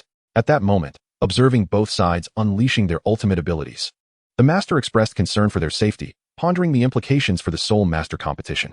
With the master's intervention, the spectral white tiger gradually dissipated, revealing Dai Mubai and Zhu Zhuqing. Tang San retracted his 8 spider legs. Dai Mubai approached and shook hands with Tang San, saying, "Xiao San, next time I will surely defeat you." Tang San smiled in response, "I will not let you win." The master was thoroughly pleased with the confrontation, noting not only the significant improvement in the strength of the Shrek 7 monsters, but also the impressive performances of the newly joined 5 members. In particular, Gilin, whom he initially thought would be a weakness for Dai Mubai's side, surprisingly turned out to be a pivotal factor in Tang San's struggles. Moreover, in the guise of a great soul master, he had repeatedly put Xiao Wu, a level 37 soul master, in peril. Are all these peculiar martial souls truly so powerful? The master mused, though he acknowledged that the three cannons did not fit this mold. Nevertheless, it was ultimately a good thing. The more extraordinary Gilin's performance, the more attention he would draw to Tang San. Although Gilin had shown greater prowess than Tang San at the same level, Yu Xiaojiang still believed that Tang San's achievements would surpass Gilin's, not merely due to age but also because Tang San possessed a second martial soul, an advantage that most soul masters did not have. At this moment, the benefits of having others around became evident. Originally, both Huang Yuan and Gilin had been struck by Ma Hongjuan's phoenix howl from the sky, suffering extensive burns. Even with Gilin's recovery, it would take at least a month for him to heal completely. However, the master had sourced several academy members with healing soul techniques, along with a level 71 soul sage, Xiao Xian, who provided a powerful tonic. Within just a few hours, the resilient Gilin was already able to rise from his bed, likely ready to resume training shortly. Xiao Xian was astonished to see Gilin awake, wondering if his tonic was truly that potent. Meanwhile, Huang Yuan remained unconscious, leading Xiao Xian to conclude that Gilin's robust physique was responsible for his swift recovery. Lying in the hospital bed, Gilin reflected on the previous battle. In terms of strength, reaction, and physical capabilities, I am on par with the 7 monsters, if not surpassing them. Observing his unbandaged hands, he noted that when the flames approached, he had coated his hands in gold to shield his face and curled his body to minimize damage, resulting in less injury than Huang Yuan. Moreover, the golden coating had successfully protected him from Ma Hongjuan's terrifying flames, though the effort had drained his remaining soul power. Through this battle, Gilin had witnessed the strength of the main characters, albeit not in its entirety, yet it was sufficient. Their formidable synergy, exceptional strength, and a plethora of unique soul techniques left him envious. However, Gilin was acutely aware that he could only admire from afar. In this encounter, the performance of the golden coating truly astonished Gilin. Leaving aside its offensive capabilities, in terms of defense, had its coverage been broader, he would not have found himself bedridden. Yet, he knew that as his level increased, this shortcoming would gradually be addressed. Nevertheless, his current mobility had become a significant weakness, whether in support or in offense. Gilin always seems to lag behind. Had Xiao Wu not taken the initiative to attack him, Gilin might have gone through the entire battle without even brushing against the hem of her garment. Furthermore, with an increase in speed, his safety would be significantly assured. If he cannot win, he can at least run away. However, mastering speed is far more challenging than developing strength, and he possesses no secret techniques for agility. Devoting considerable time to training speed seems somewhat impractical. Thus, he can only hope to acquire a soul bone to enhance his abilities. The following day, having recovered substantially, Gilin began to utilize the training equipment he had previously procured, gripping a rod embedded with 300-pound iron weights at its front end. Gilin resolved that if he could not match their speed, he would ensure they dared not engage him in close combat. As another day passed, Huang Yuan and his companions, under the meticulous care of those around them, had largely recovered. The much-anticipated Soul Master competition officially commenced. Chapter 31. Songhui Academy. On this day, the hotels in Tiando City were fully booked, and the streets were bustling with crowds, all gravitating towards a towering structure, the Tiando Grand Soul Arena. Excitement radiated from every face as individuals animatedly discussed the forthcoming events with their companions. Yet, amidst this fervor, a peculiar group draped in cloaks hurriedly made their way, devoid of any visible excitement. As they beheld the Grand Soul Arena looming nearby, a collective sigh of relief escaped them. Why are you all cloaked? Remove them at once. Your appearance will surely attract unwanted attention, and how am I supposed to profit from this? Flanders, having arrived early at the Grand Soul Arena, exclaimed in frustration upon seeing his student's attire. Observing Flanders still clad in his black trench coat, Ma Hongjun could no longer contain himself. Why don't you make the school uniforms more presentable? Also, why aren't you wearing one? As the principal, I embody the image of Shrek Academy. It is only fitting that I maintain a certain decorum. Besides, look at Rongrong and the others. They have no complaints.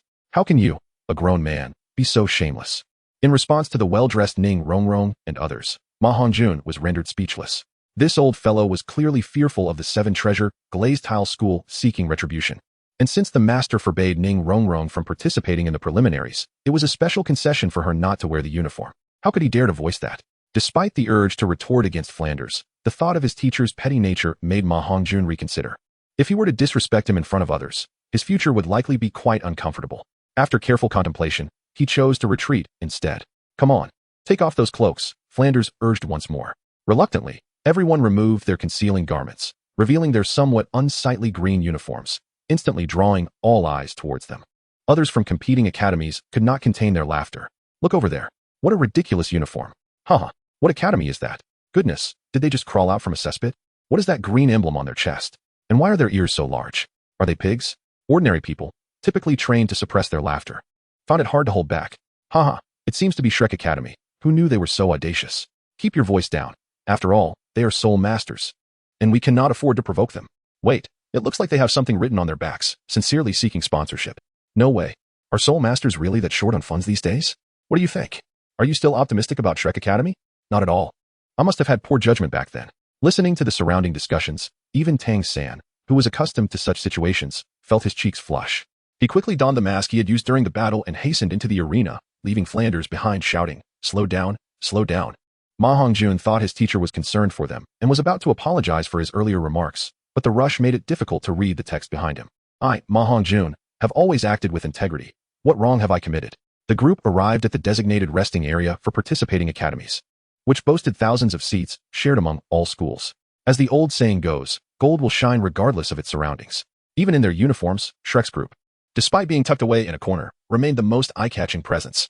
Fortunately, not many academies had yet arrived, and the gathered individuals exhibited commendable decorum, merely observing from a distance without loud discussions.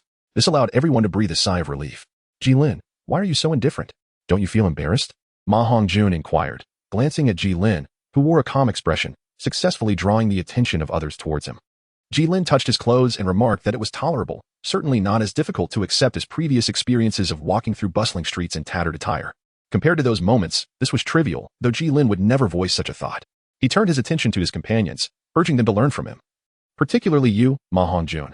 As my disciple, you ought to observe how he maintains his composure, lest we squander our efforts. At that moment, Flander, the master, and Lu Erlong approached. Flander continued, questioning why they had chosen such a secluded spot, as it had taken him quite a while to find them. Was there not another space available over there? Tang San and the others cast him resentful glances, remaining silent. Gilin then noticed a group approaching from the distance. Realizing he was in the wrong, Flander laughed awkwardly and declared that they had already taken care of the registration, urging everyone to stay spirited and focus on the championship. Championship? A toad dreaming of winning the championship? Truly delusional. An incongruous voice interrupted from the side. Noticing the silver-threaded embroidery of Tsanghui on their garments, Gilin smirked inwardly, acknowledging that trouble was imminent. The already irate Shrek team stood up in unison upon hearing this remark, and Flander adjusted his glasses, his expression turning frosty. Who are you calling a toad? Tai Long was the first to respond. The leader of the opposing group showed no fear, responding with a grin, with your yellow-green attire. Do you not resemble a toad? If you do not wish to be a toad, quite like excrement, I must keep my distance. I certainly do not want to be tainted by such foulness. I'll let you know who the real filth is. Tai Long, already short-tempered, could no longer contain himself and threw a punch. However, before his fist could reach its target, it was intercepted. Confused, Tai Long looked at the person who had stopped him, asking, Sen Xiao why? Tang San, however, did not respond to Tai Long. He calmly addressed the instigator. What purpose does mere banter serve? If you wish to fight, let it be on the arena. Are you not aware that brawling among Soul Master academies is prohibited here? Who are you rabid dogs without a master? Please take your leave. Who are you calling a dog? A hot-tempered individual from Tsanghui Academy retorted angrily. And their group stepped forward, refusing to back down, except for Gilin. Dai Mubai chimed in. Whoever barks here, let them be called out. Just a pack of unruly stray dogs. He turned to Tai Long. Though we cannot engage in combat here, self-defense is permissible, is it not? I wouldn't mind sending these little dogs home. Tension escalated between both parties, as if an altercation were imminent. Suddenly, a powerful, aged voice broke through the commotion. What is all this ruckus? Do not mind me, an old man. Upon hearing this voice, the Tsanghui members' expressions turned respectful, parting to create a path for a man in his 60s, known as Shernyan. With the backing of Flander and the others, Ma Hongjun felt undaunted by the elder. Oh, the master of the little dogs has arrived. No wonder they obey so well. Quickly, take your little dog home. If it defecates everywhere, it would be a disgrace to dirty the floor. Upon hearing this, Shernyan cast a fleeting glance at Ma Hongjun, then turned away, instructing, let us go. The leader of the group bowed to Shernyan and followed suit, saying, let us go, brothers. We, the little dogs, do not partake in this filth. Yes, we do not consume this foul excrement. Let us depart. Let us keep our distance from this filth. Though the Tsanghui Academy members left, the expressions of the Shrek team were far from pleasant, especially Lu Erlong, who thought that had it not been for the master, a commotion would have erupted. I hadn't expected this fellow to have joined Tsanghui Academy.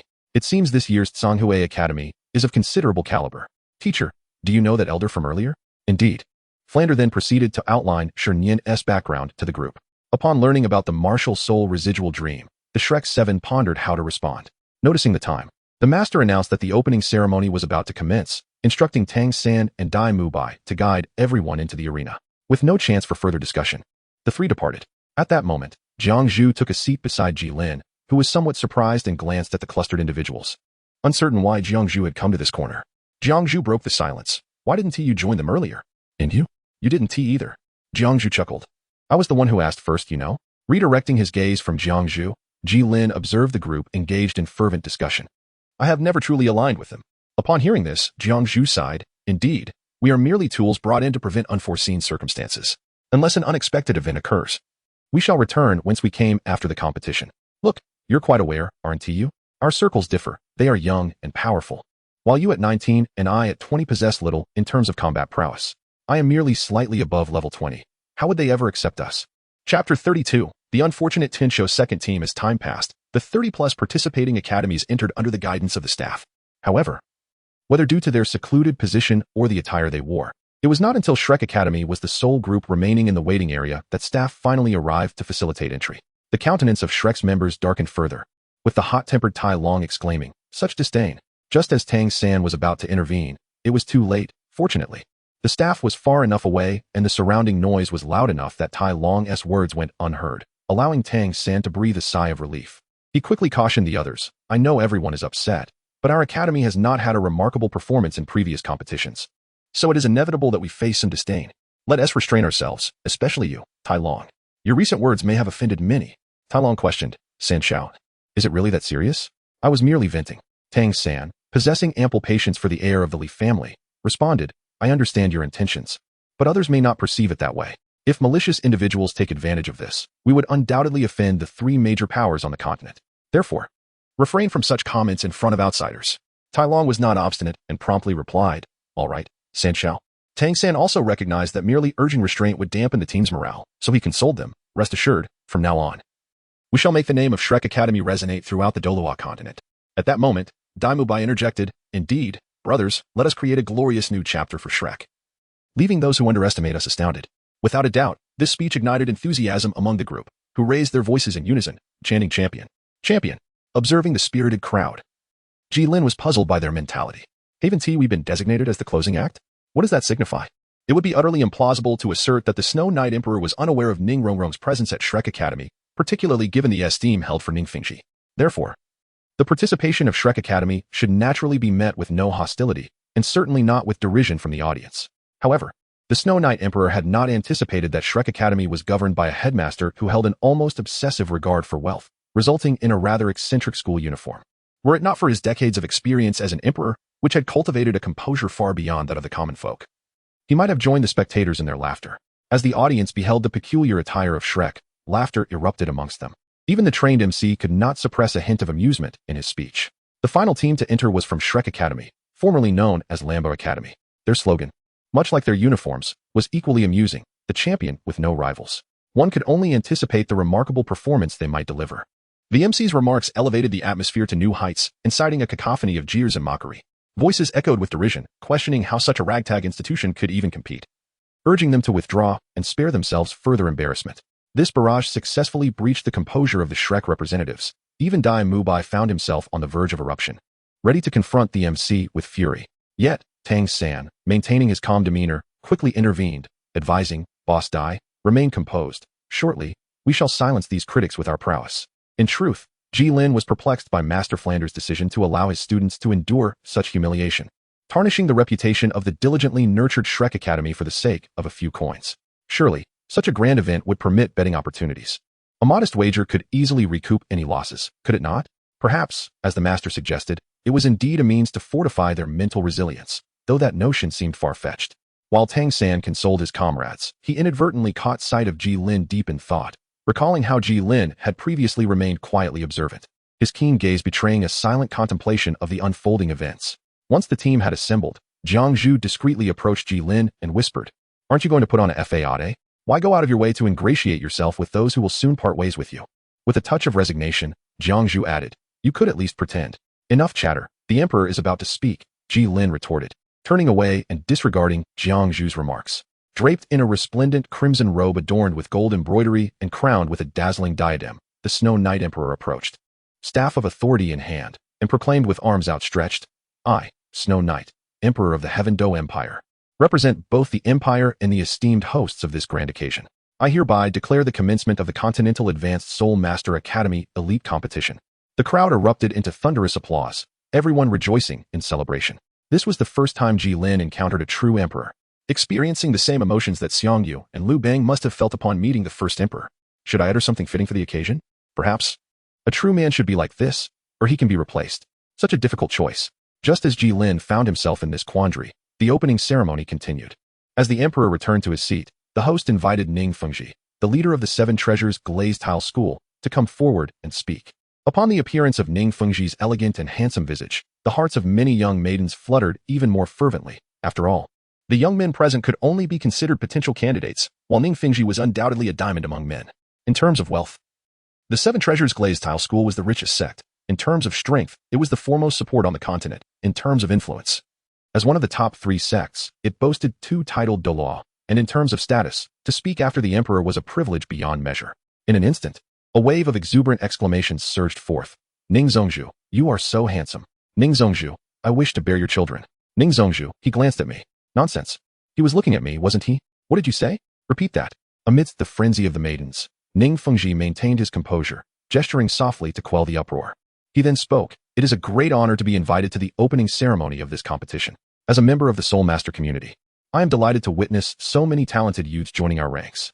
I look forward to your splendid performances, and I believe that your purpose in coming to this stage, as His Majesty has stated, is to bring glory to yourselves, your families, your academies, and indeed, to the Empire.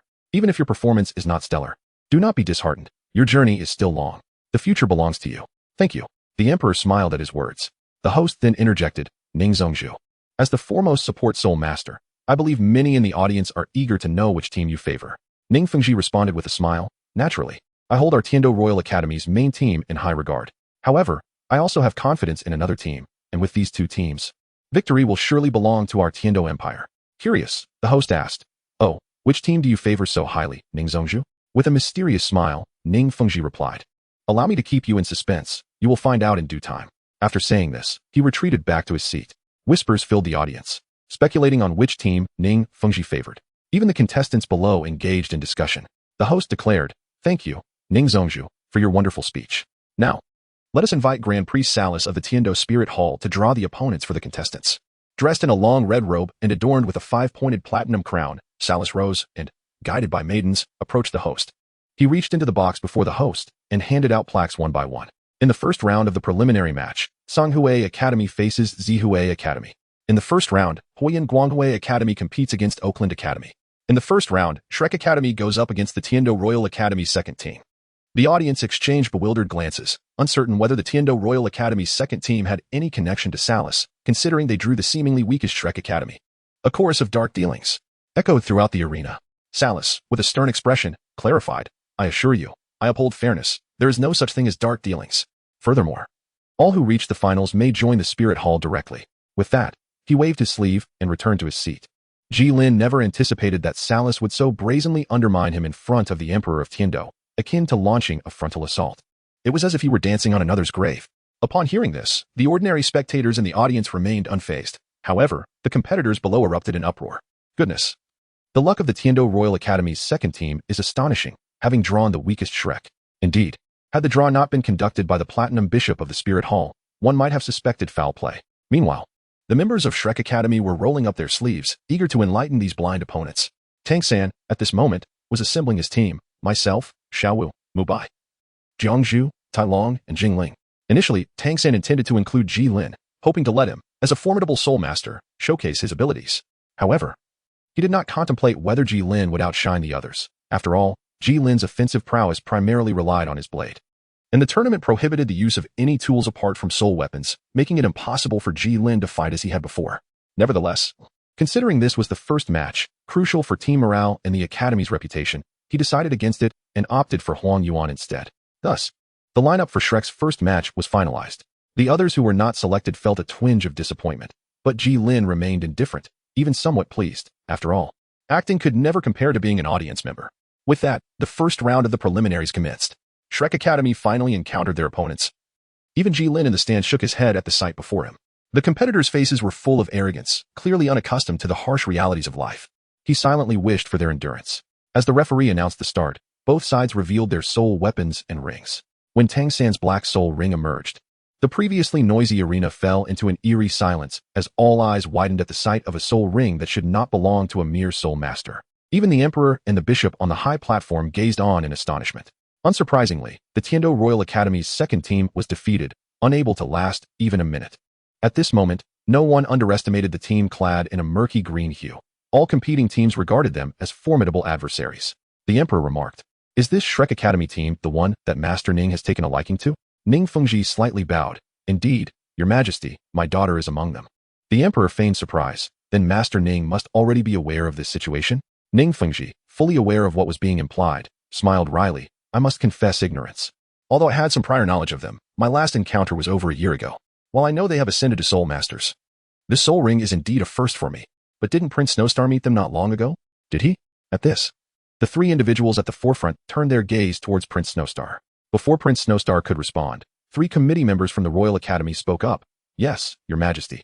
Were it not for Prince Snowstar, Shrek Academy would have belonged to our Tiando Royal Academy." What transpired thereafter remains a mystery. However, the following day, Prince Snowstar was notably absent, but that is a story for another time. As the audience cheered for Shrek Academy, Gilin had already doubled his fortune. Reflecting on the 2 golden cards in his ring, he shrugged. Isn't making money simply a matter of having hands? Chapter 33. 7 Treasure Glazed Tile School. Once Gilin collected his winnings and exited the Grand Soul Arena, he spotted others conversing with a familiar figure by the roadside, Ning Fengji, who had just bid farewell. "Tang San, thank you. Uncle Ning, we are faring well at Shrek Academy. Please extend our gratitude to His Majesty for his kindness." Ning Fengji understood that Tang San harbored some resentment towards the Royal Academy for expelling them. Yet he hoped Tang San did not harbor animosity towards the Tiando Empire. "There is no need for such formality between us. I must say, your hidden weapons have greatly assisted us at the 7 Treasure Glazed Tile School. Should you develop new ones in the future, do be sure to inform us first." Ning Fengji smiled. Tang San returned the smile, "Of course." Ning Fengji then gently took Ning Rongrong's arm away, saying, "All right, Rongrong, return to your companions. After all, as a member of the organizing committee, remaining with you for too long may invite gossip." Ning Rongrong pouted in discontent. "Let them talk. Who cares?" Ning Fengji could only chuckle in exasperation. "You're already 14 years old. Why are you still so headstrong? Won't you introduce me to your friends?" Ning Rongrong scanned her companions, seemingly deciding whom to introduce first. "Daddy, this is Senior Jiang Zhu, an exceptional healing soul master." Jiang Zhu was taken aback that Ning Rongrong would introduce her first and promptly greeted Ning Fengji. "Ning. Master Ning, hello." While Ning Fengji wore a kind and cultured demeanor, his status as the master of the 7 Treasure Glazed Tile School was impossible to overlook. Jiang Zhu felt a moment of nervousness, having never interacted with such a prominent figure before. Ning Fengji, perceiving nothing amiss in Jiang Zhu's reaction, considered it a typical response from someone encountering him for the first time. He encouraged her gently before Ning Rongrong continued. "Huang Yuan, Jingling, and Senior Tai Long also competed earlier. I believe you witnessed their performance." As usual, he offered them words of encouragement. Following this, Ning Rongrong began to introduce the Shrek 7 monsters. Upon hearing her description, Ning Fengji was somewhat astonished, not expecting such a young group to possess such high cultivation levels. However, it was regrettable that aside from Oscar, who expressed a desire to join the 7 Treasure Glazed Tile School, the others politely declined, backed by significant forces, with Flanders being a high-ranking soul sage among them. Yet, this too bears its benefits, with their potential and backing. Rongrong's future leadership of the 7 Treasure Glazed Tile School would undoubtedly be advantageous. However, it seemed Oscar had intentions towards Rongrong, warranting some caution. Contemplating this, Ning Fengji addressed everyone. "The doors of the 7 Treasure Glazed Tile School will always be open to you." Not to mention the others, Jiang Zhu, Jingling, and Huang Yuan were particularly thrilled, as the 7 Treasure Glazed Tile School is indeed an esteemed destination. Although they had previously contemplated joining, they lacked the connections. Now, with the sect master directly offering them an opportunity, their aspirations were rekindled. At this moment, Ning Fengji noticed Jilin approaching and curiously inquired, "Rongrong, is this also one of your companions?" Ning Rongrong pondered for a moment before responding in a neutral tone. "This is our substitute competitor from Shrek Academy, Gilin." A father knows his daughter best. Upon hearing his daughter's tone, Ning Fengji discerned that Jilin's talent was perhaps lacking. While he did not understand why the master would allow a relatively weaker individual to join, he respected their decision and merely nodded at Gilin. Turning to Tang San, he said, "Little San, please come with me." After the two departed, the remaining individuals also set forth in the direction of Shrek. Gilin lingered at the back, once accompanied by Jiang Zhu, who would occasionally engage him in conversation. However, she was now enthusiastically discussing the advantages of joining the 7 Treasures Glazed Tile School with Huang Yuan. Observing Gilin trailing behind alone, The Shrek 7 exchanged knowing glances and discreetly gave Ning Rongrong a thumbs up. They had all witnessed Jilin's actions, and their disdain for him had only deepened. Although Master was present, they could not act against him outright, yet they found joy in subtly vexing him. Zhu Zhuqing, watching Jilin being ostracized, recalled her own experiences in the Zhu family. While she felt a twinge of sympathy, recognizing a semblance of herself in him, the thought quickly dissipated as she remembered Jilin's meager rank of merely level 22. She dismissed the notion, firmly believing that she was far superior to him. Jilin also noticed that Ning Fengji's attitude towards him and others was markedly different. Although he felt a tinge of disappointment, the impending near dissolution of the Seven Treasures glazed tile school uplifted his spirits. Thus, everyone returned to the academy in high spirits. On the second day of the competition, there were no matches for Shrek Academy. Uncertain of that day's outcomes, Jilin lacked the inclination to wager on any victor, opting instead to remain within the confines of Shrek Academy rather than venturing to the Grand Soul Arena. After setting down the iron rod, which weighed over 300 pounds, Jilin gasped for breath and wiped the sweat from his brow, reflecting on the wisdom of the adage regarding wealth, partners, and methods. Indeed, it was reasonable that wealth held the top position. The iron rod served as an effective training tool, far superior to dragging large stones, while the wooden and bamboo rods were beneficial for enhancing reflexes. However, the absence of a specialized soul master to utilize dodgeballs rendered them less useful. If he continued this training regimen for another half-month, he would likely ascend to the next level and expedite the completion of the second phase of the goal that Luo had set for him, to cleave marble with a bamboo sword. Although he could achieve this with his gilded skill, Luo had no way of knowing he would acquire such a skill before his departure. Hence, diligent practice was essential. Fortunately, Luo had imparted some techniques for exerting force. Jilin had previously managed to easily counter Xiao Wu's agile moves thanks to these techniques.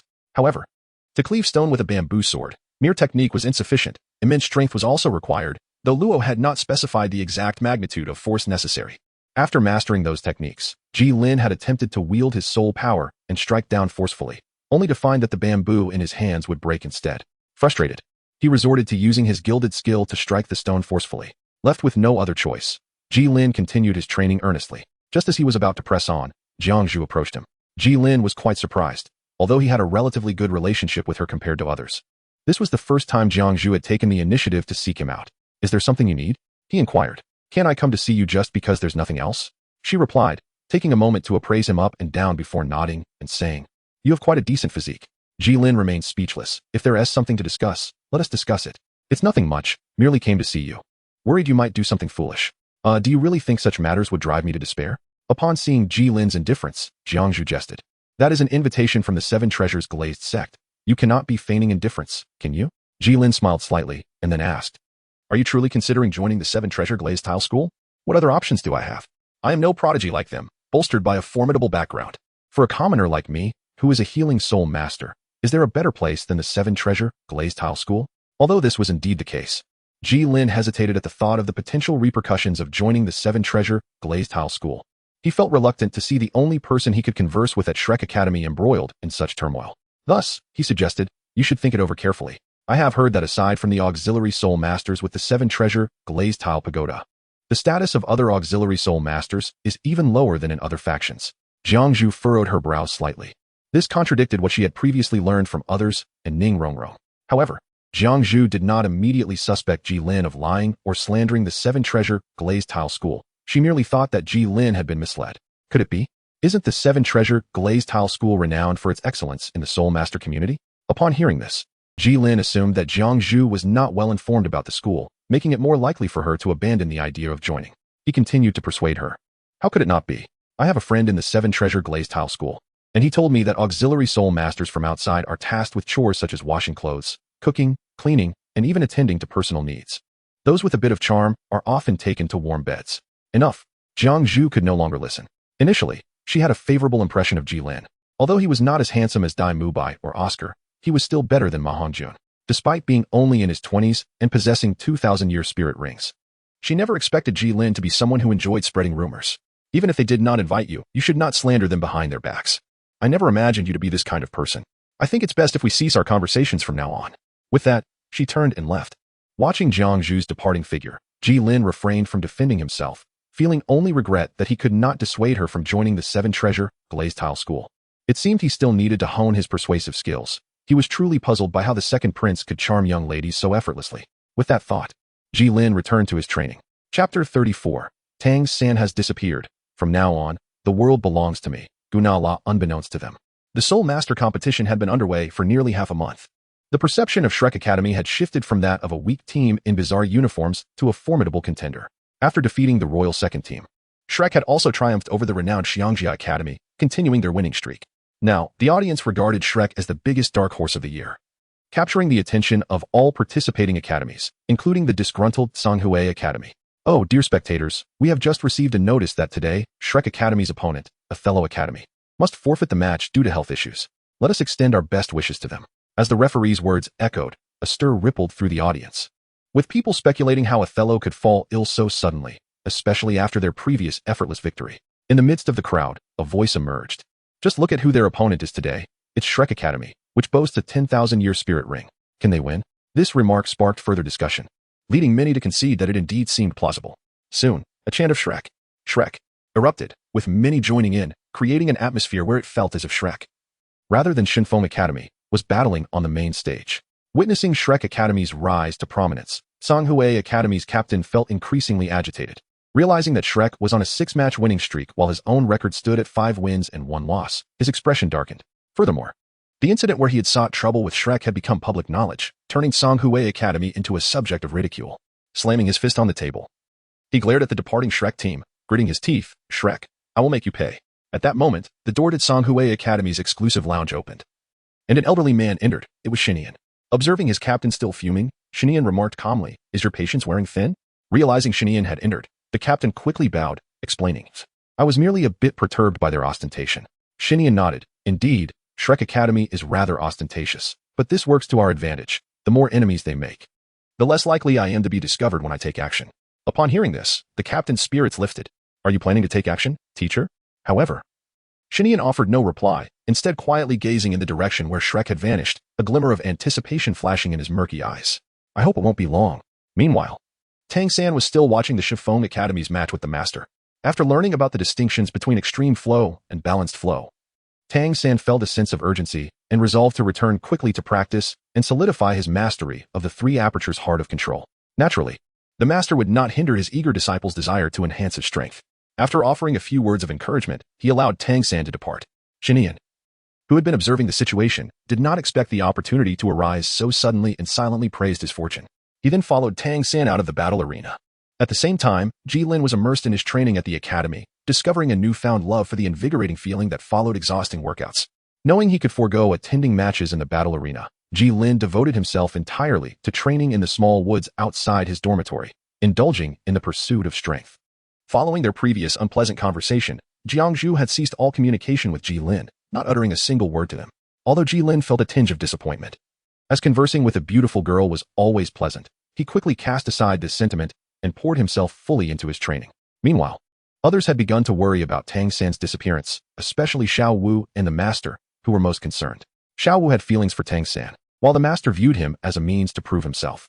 The master immediately ordered everyone to search for Tang San while arranging for Xiao Wu to wait at the academy entrance to avoid any embarrassing situations should Tang San return unexpectedly. Jiangzhu was also assigned to search, but, recalling that Gilin had remained in the academy and might have seen Tang San, she made her way to the small woods where Gilin trained. Spotting Gilin resting on the ground, she was somewhat surprised, unsure of his purpose for being there. After catching her breath from running, Jiangzhu approached Gilin and asked, "Have you seen Tang San recently?" Upon hearing this, Gilin paused, sitting up and stroking his chin. Tang San has disappeared? Is this a plot point in the original story? If so, does this mean my reign in Gunala has begun?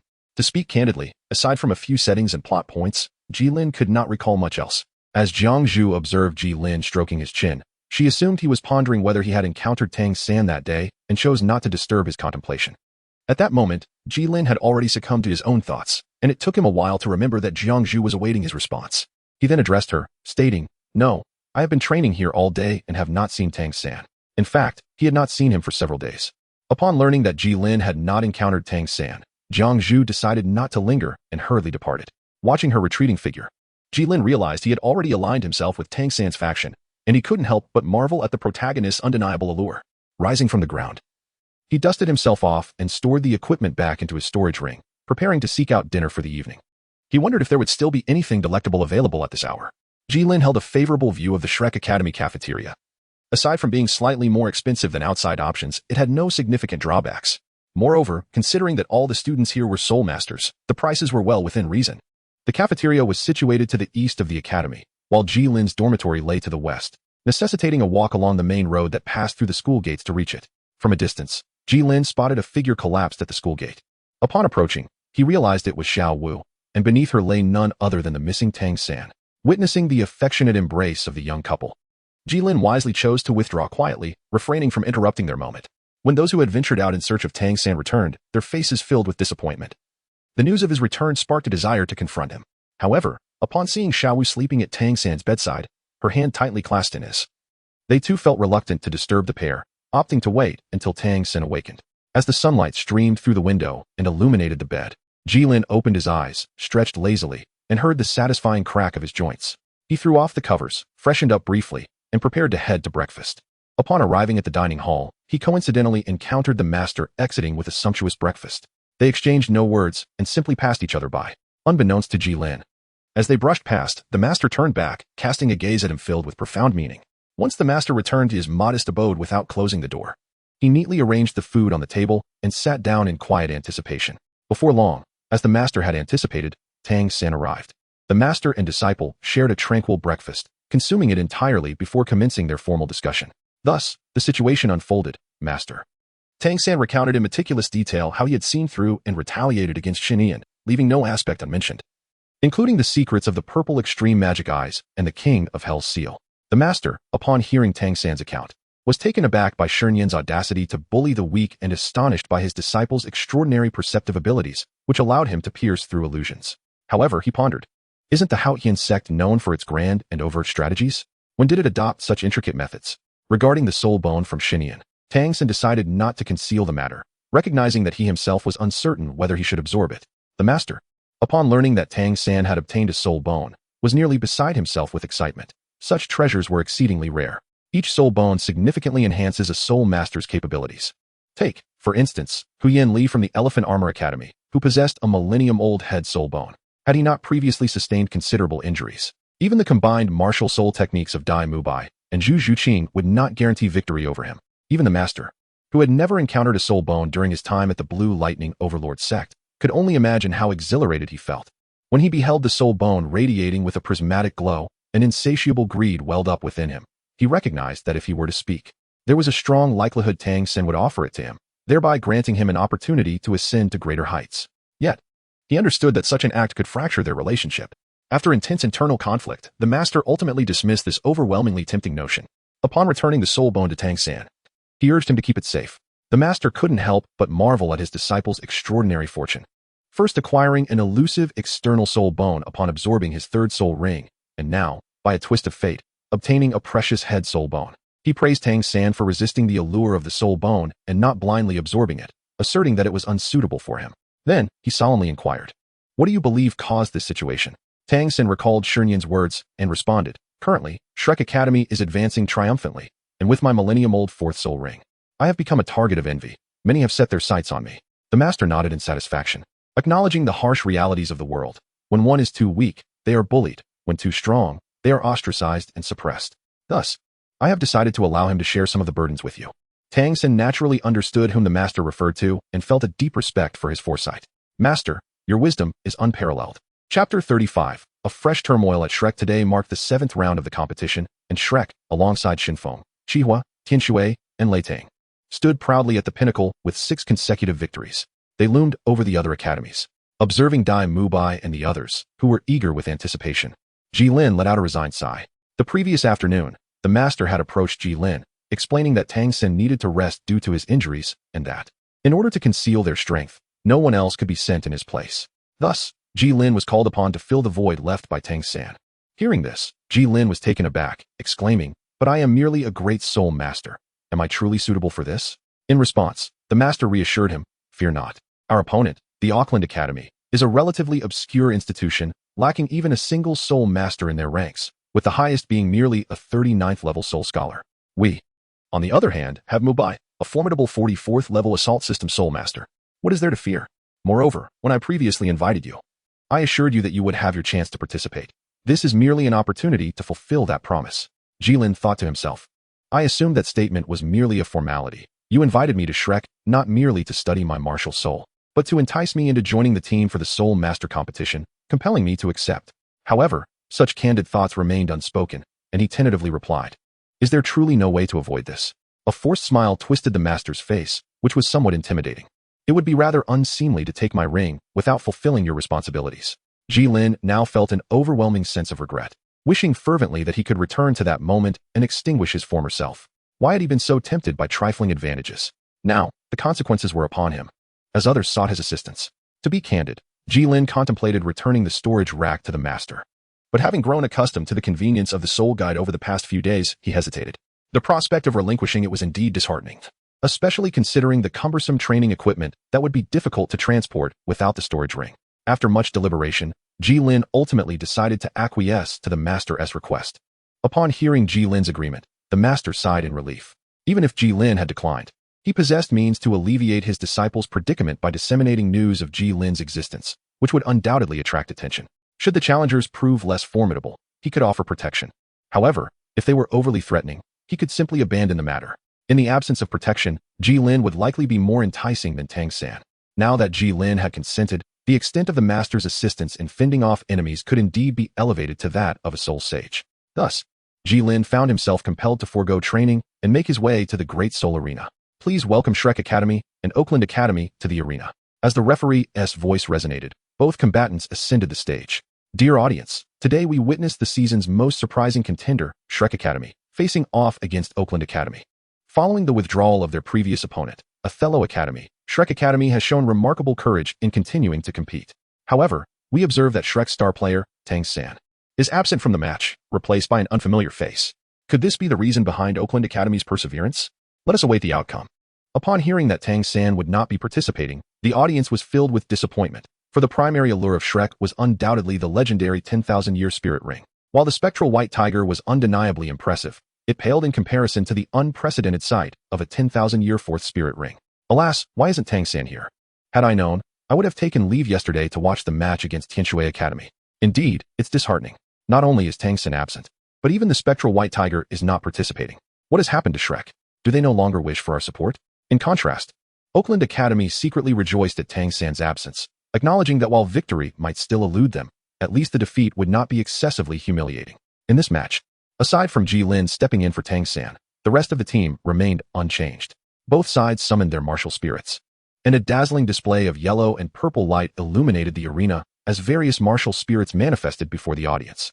Gilin's hands were adorned with gilded embellishments, and 2 purple Millennium Soul rings encircled him, a Grand Soul Master with 2 Millennium Soul rings.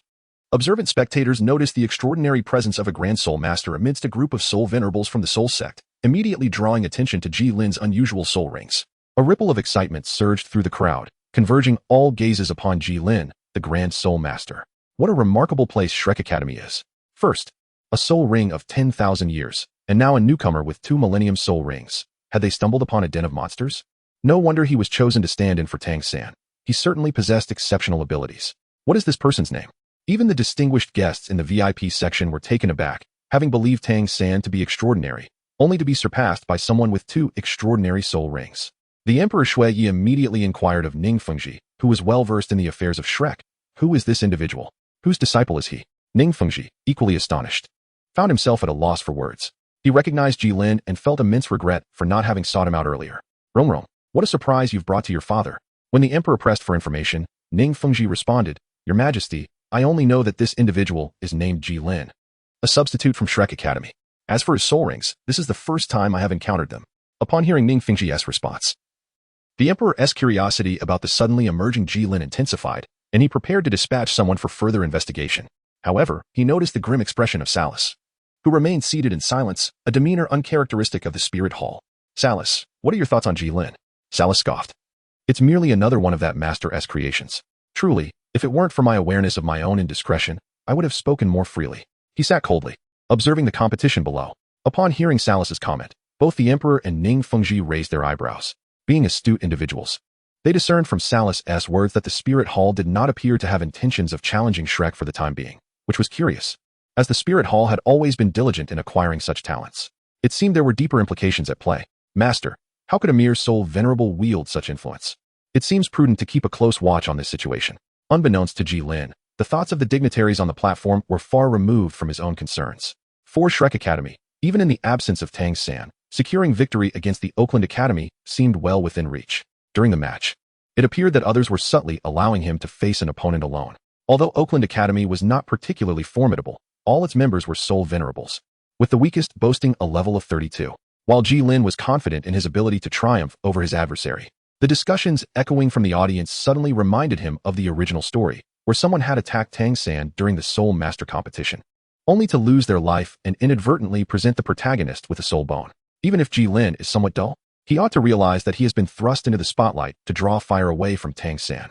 Gilin had never encountered such a situation before, yet it was not too late to react now. Although he had already revealed his identity, it did not mean he was doomed. In due time, he could seek out a powerful faction that could ensure his safety.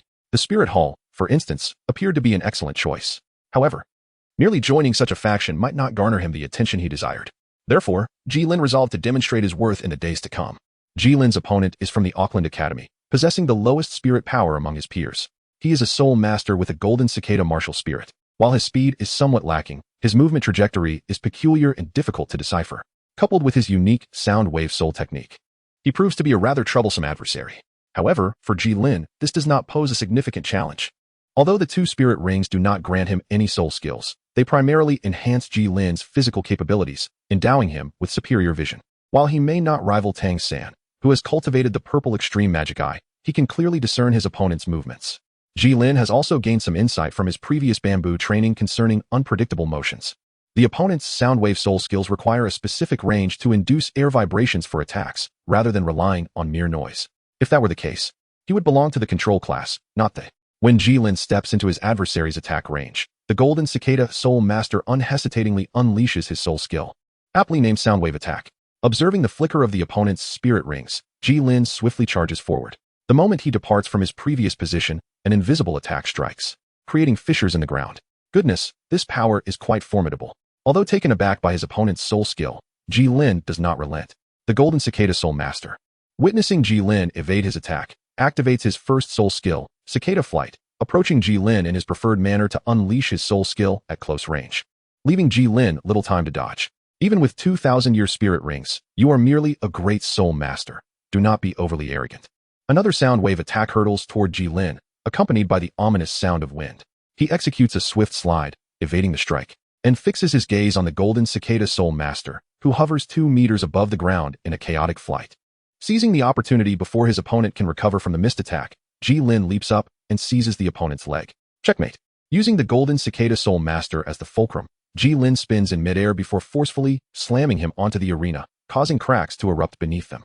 Chapter 36. Gilin's Escape Diary. On September 7th, 2644 in the Douluo calendar, the weather is clear. Since my appearance in yesterday's match, I have noticed numerous admirers casting adoring glances in my direction. It is only natural, given my innate charm, that they would revere me. However, I must draw the line at male admirers. Beyond these overt gazes, I have also sensed some covert scrutiny. Yet, when I attempt to trace its source, I find nothing. The spies of Douluo continent are quite adept, it seems. Nevertheless, I am aware that many have begun to take an interest in me, which causes me to feel a twinge of apprehension. Upon returning to Shrek Academy, I discovered that new students had moved into the dormitories adjacent to mine. Their spirit power fluctuations markedly stronger than those of my previous neighbors. I realized that Flander and Yu Xiaojiang, those seasoned veterans, have begun to keep a close watch on me. The situation is quite precarious. After several moments of deep contemplation, I have resolved to initiate the grand plan of Shrek's redemption. While I lack the crucial pickaxe, gilding my hands would suffice to achieve a similar effect. However, as I surveyed the terrain with my entourage, henceforth referred to as my followers, I lamentably discovered that my dormitory is on the 3rd floor. Up and down, left and right. I digress. In any case, my surroundings are teeming with my followers' rooms, and Shrek Academy lacks sewage drainage. Yes, an institution of such magnitude has no waste disposal system. All refuse is quietly removed by regular folk before dawn. Oh, the evils of feudalism and soul masterism. Such conditions warrant a severe denunciation. After a full day of investigation, I received both good and bad news. The bad news is that the grand plan of Shrek's redemption has been declared a failure. The good news is that my room offers a splendid view of the sunset. On September 8th, 2644, the weather transitions from sunny to cloudy. Today's conditions are ideal for training, allowing me to contemplate Shrek's redemption too. 0. However, Yu Xiaojiang, seemingly unable to bear my idleness, sought me out early in the morning to inform me that Tang San's injuries have yet to heal, requiring me to step in for another day. Really, am I the kind of person who craves the spotlight? Nevertheless, he presented me with a hefty tome titled Comprehensive Guide to Soul Beasts. The straightforward title plunged me into contemplation. With a discerning eye, I opened this Pandora's box, but after only a glance, I promptly closed it. Subsequently, I made my way to the Great Soul Arena. He has truly burdened me with too much. On September 9th, 2644, the weather is overcast. There are no matches today at Shrek, resulting in a free day. Nothing of note occurs.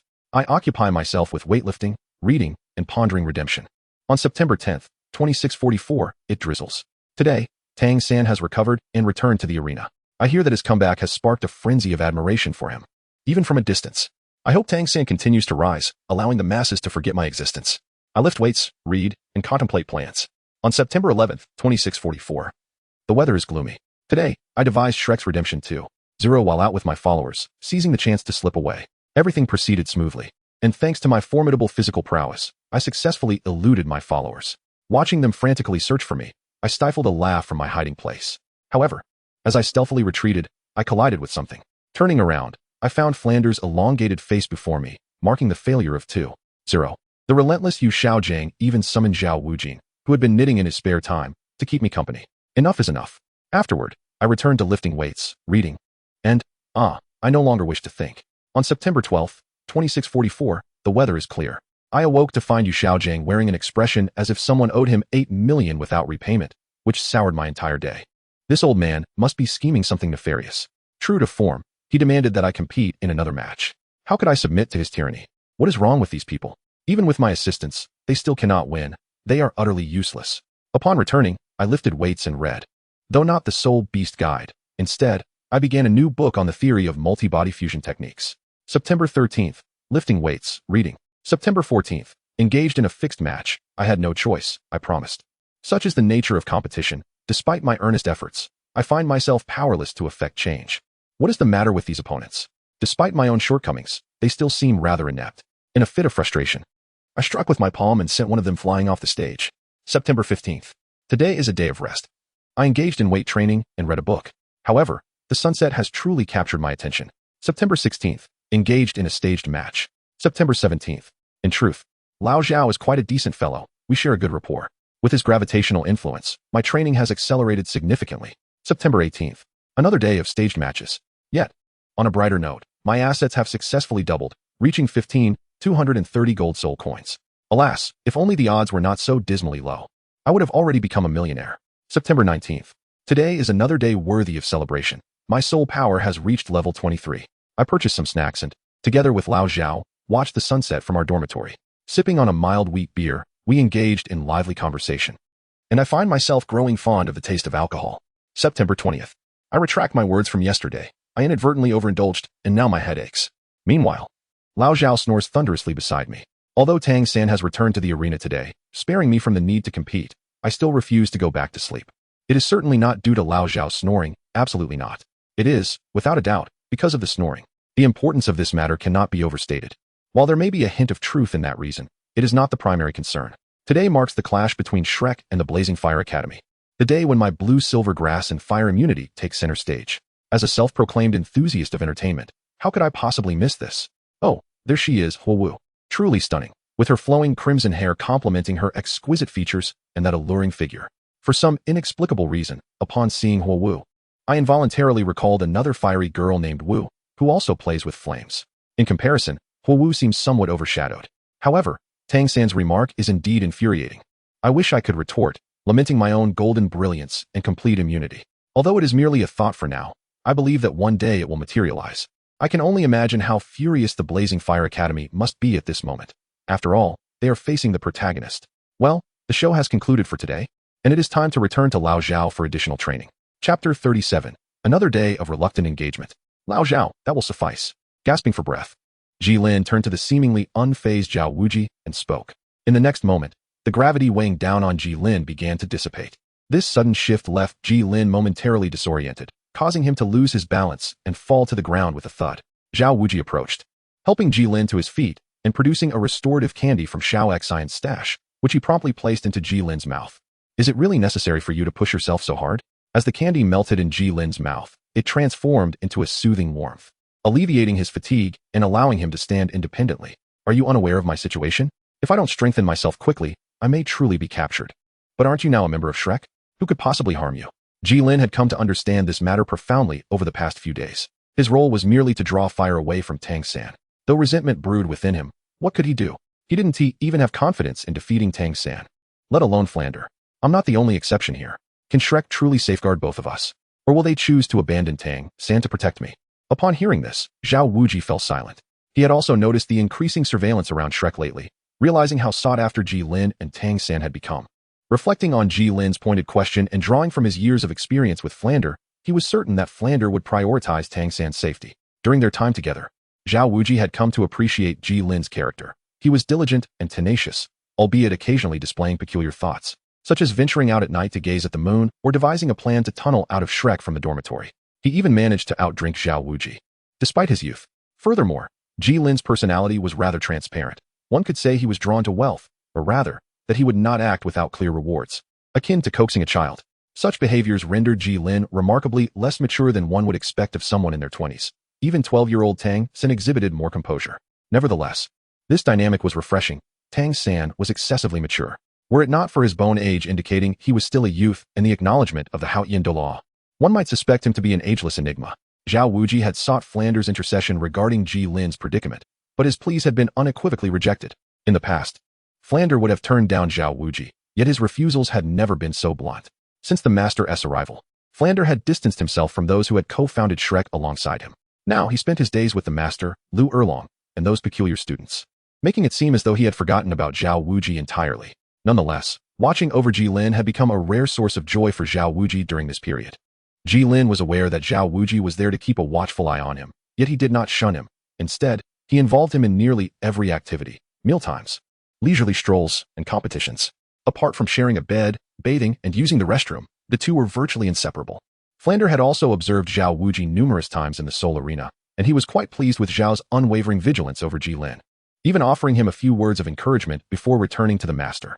This stirred a sense of discomfort in Zhao Wuji. Could their years of camaraderie truly be overshadowed by a first love? Old Zhao, let us eat. Coming. Zhao Wuji had contemplated the idea of absconding with Jilin, but the bond forged over more than a decade with Flander ultimately dissuaded him from such a course of action. Jilin's willingness to converse with Zhao Wuji stemmed from a simple truth. He found himself bereft of other companions. Ever since the fallout with Jiangxu, they had ceased all communication, and even in chance encounters, they treated each other as strangers. Humans are inherently social beings. Isolation, unless one possesses divine qualities, renders one akin to a beast. In essence, the relationship between the two evolved rapidly, and it was only natural that Jilin sought Zhao Wuji's assistance with his soul techniques and training. Moreover, with Zhao Wuji's presence, Jilin maintained a commendable rapport with other instructors such as Xiao Xian and Li Yusong, at least better than with the seven monsters. As a result, Jilin reaped numerous benefits, such as Xiao Xian's sugar beans and Li Yusong's various power techniques. Although they could not compare to what Luo had imparted, they possessed their own merits. The combination of these elements enabled Jilin to successfully cleave through stone by 3 inches. With the assistance of Xiao Xian's sugar beans, Jilin quickly regained his strength and eagerly requested Zhao Wuji to demonstrate gravity, allowing him to commence his sword training. It was during a casual conversation that Jilin learned of Zhao Wuji's ability to wield gravity as a soul skill. Reflecting on the experiences of notable figures, particularly the legendary Kakarot, who was akin to Sun Wukong, Jilin urged Zhao Wuji to employ the gravity domain, stepping into it to practice his swordsmanship. Although Zhao Wuji was a soul sage, he could not maintain this soul skill indefinitely, even if the gravity domain was his third soul skill. Fortunately for Jilin, he could not endure for long either, and with only a 1.5-fold increase in gravity, Zhao Wuji's energy expenditure was minimal. However, Jilin underestimated the potency of this 1.5-fold gravity. After merely 15 minutes of swinging his sword, he was utterly exhausted, despite being capable of continuous movement for an hour under normal circumstances.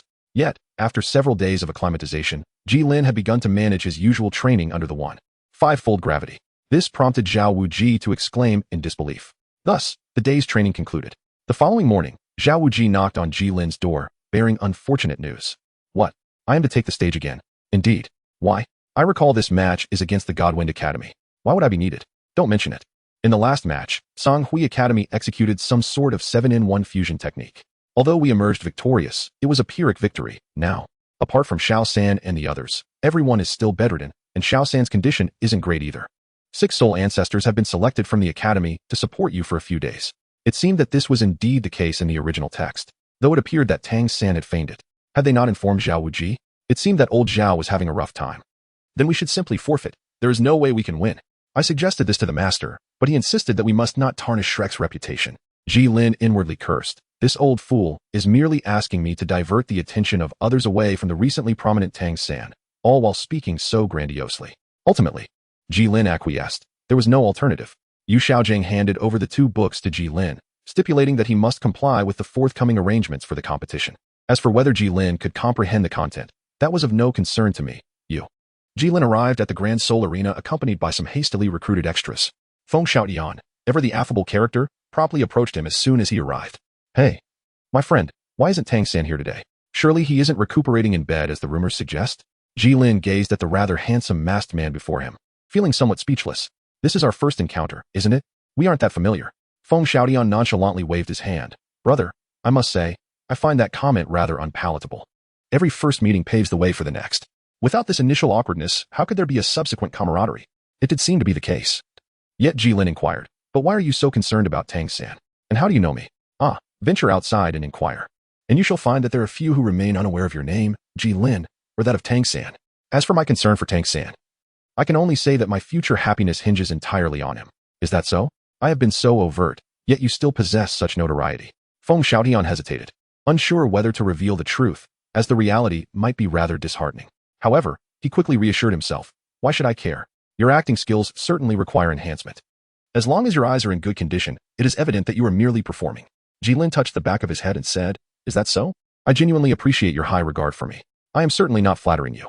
This is the first time Feng Xiaotian has encountered someone even more shameless than himself. So, what has become of Tang San? Gilin, with an unusually serious demeanor, remarked, Brother Feng, you ought not to focus your attention solely on Tang San. Rather, you should pay more heed to your beloved. Upon witnessing Gilin's earnest expression, Feng Xiaotian too became inexplicably solemn. What does this imply? Ahem. If a woman expresses interest in a man, it is but a short distance to her falling in love with him. Upon hearing Gilin's conclusion, Feng Xiaotian inhaled sharply. Bowing respectfully, I have yet to inquire your esteemed name. I am but a humble individual, known in Suatua City as the lecherous Little White Tiger. Little White Tiger? Is your martial soul not the golden light of protection? One must adopt a few aliases while traversing the world, after all. I see. It is an honor to meet you. You are too kind. Master, what should I do? To encounter one another is fate. Therefore, I shall impart to you my 3 waves of true words. Knowledge must not be shared with the unworthy, so please approach. You shall then perform thus and so. The 2 engaged in hushed whispers for quite some time before parting ways. With a face full of gratitude, Feng Xiaotian presented a gold coin to Gilin, expressing, Thank you, Master, for your enlightening guidance. Gilin tucked the coin into his storage ring and said to Feng Xiaotian, If fate allows, we shall meet again. With that, he turned to leave, and the others hurriedly followed suit. Watching their retreating figures, Feng Xiaotian couldn't help but smile beneath his mask.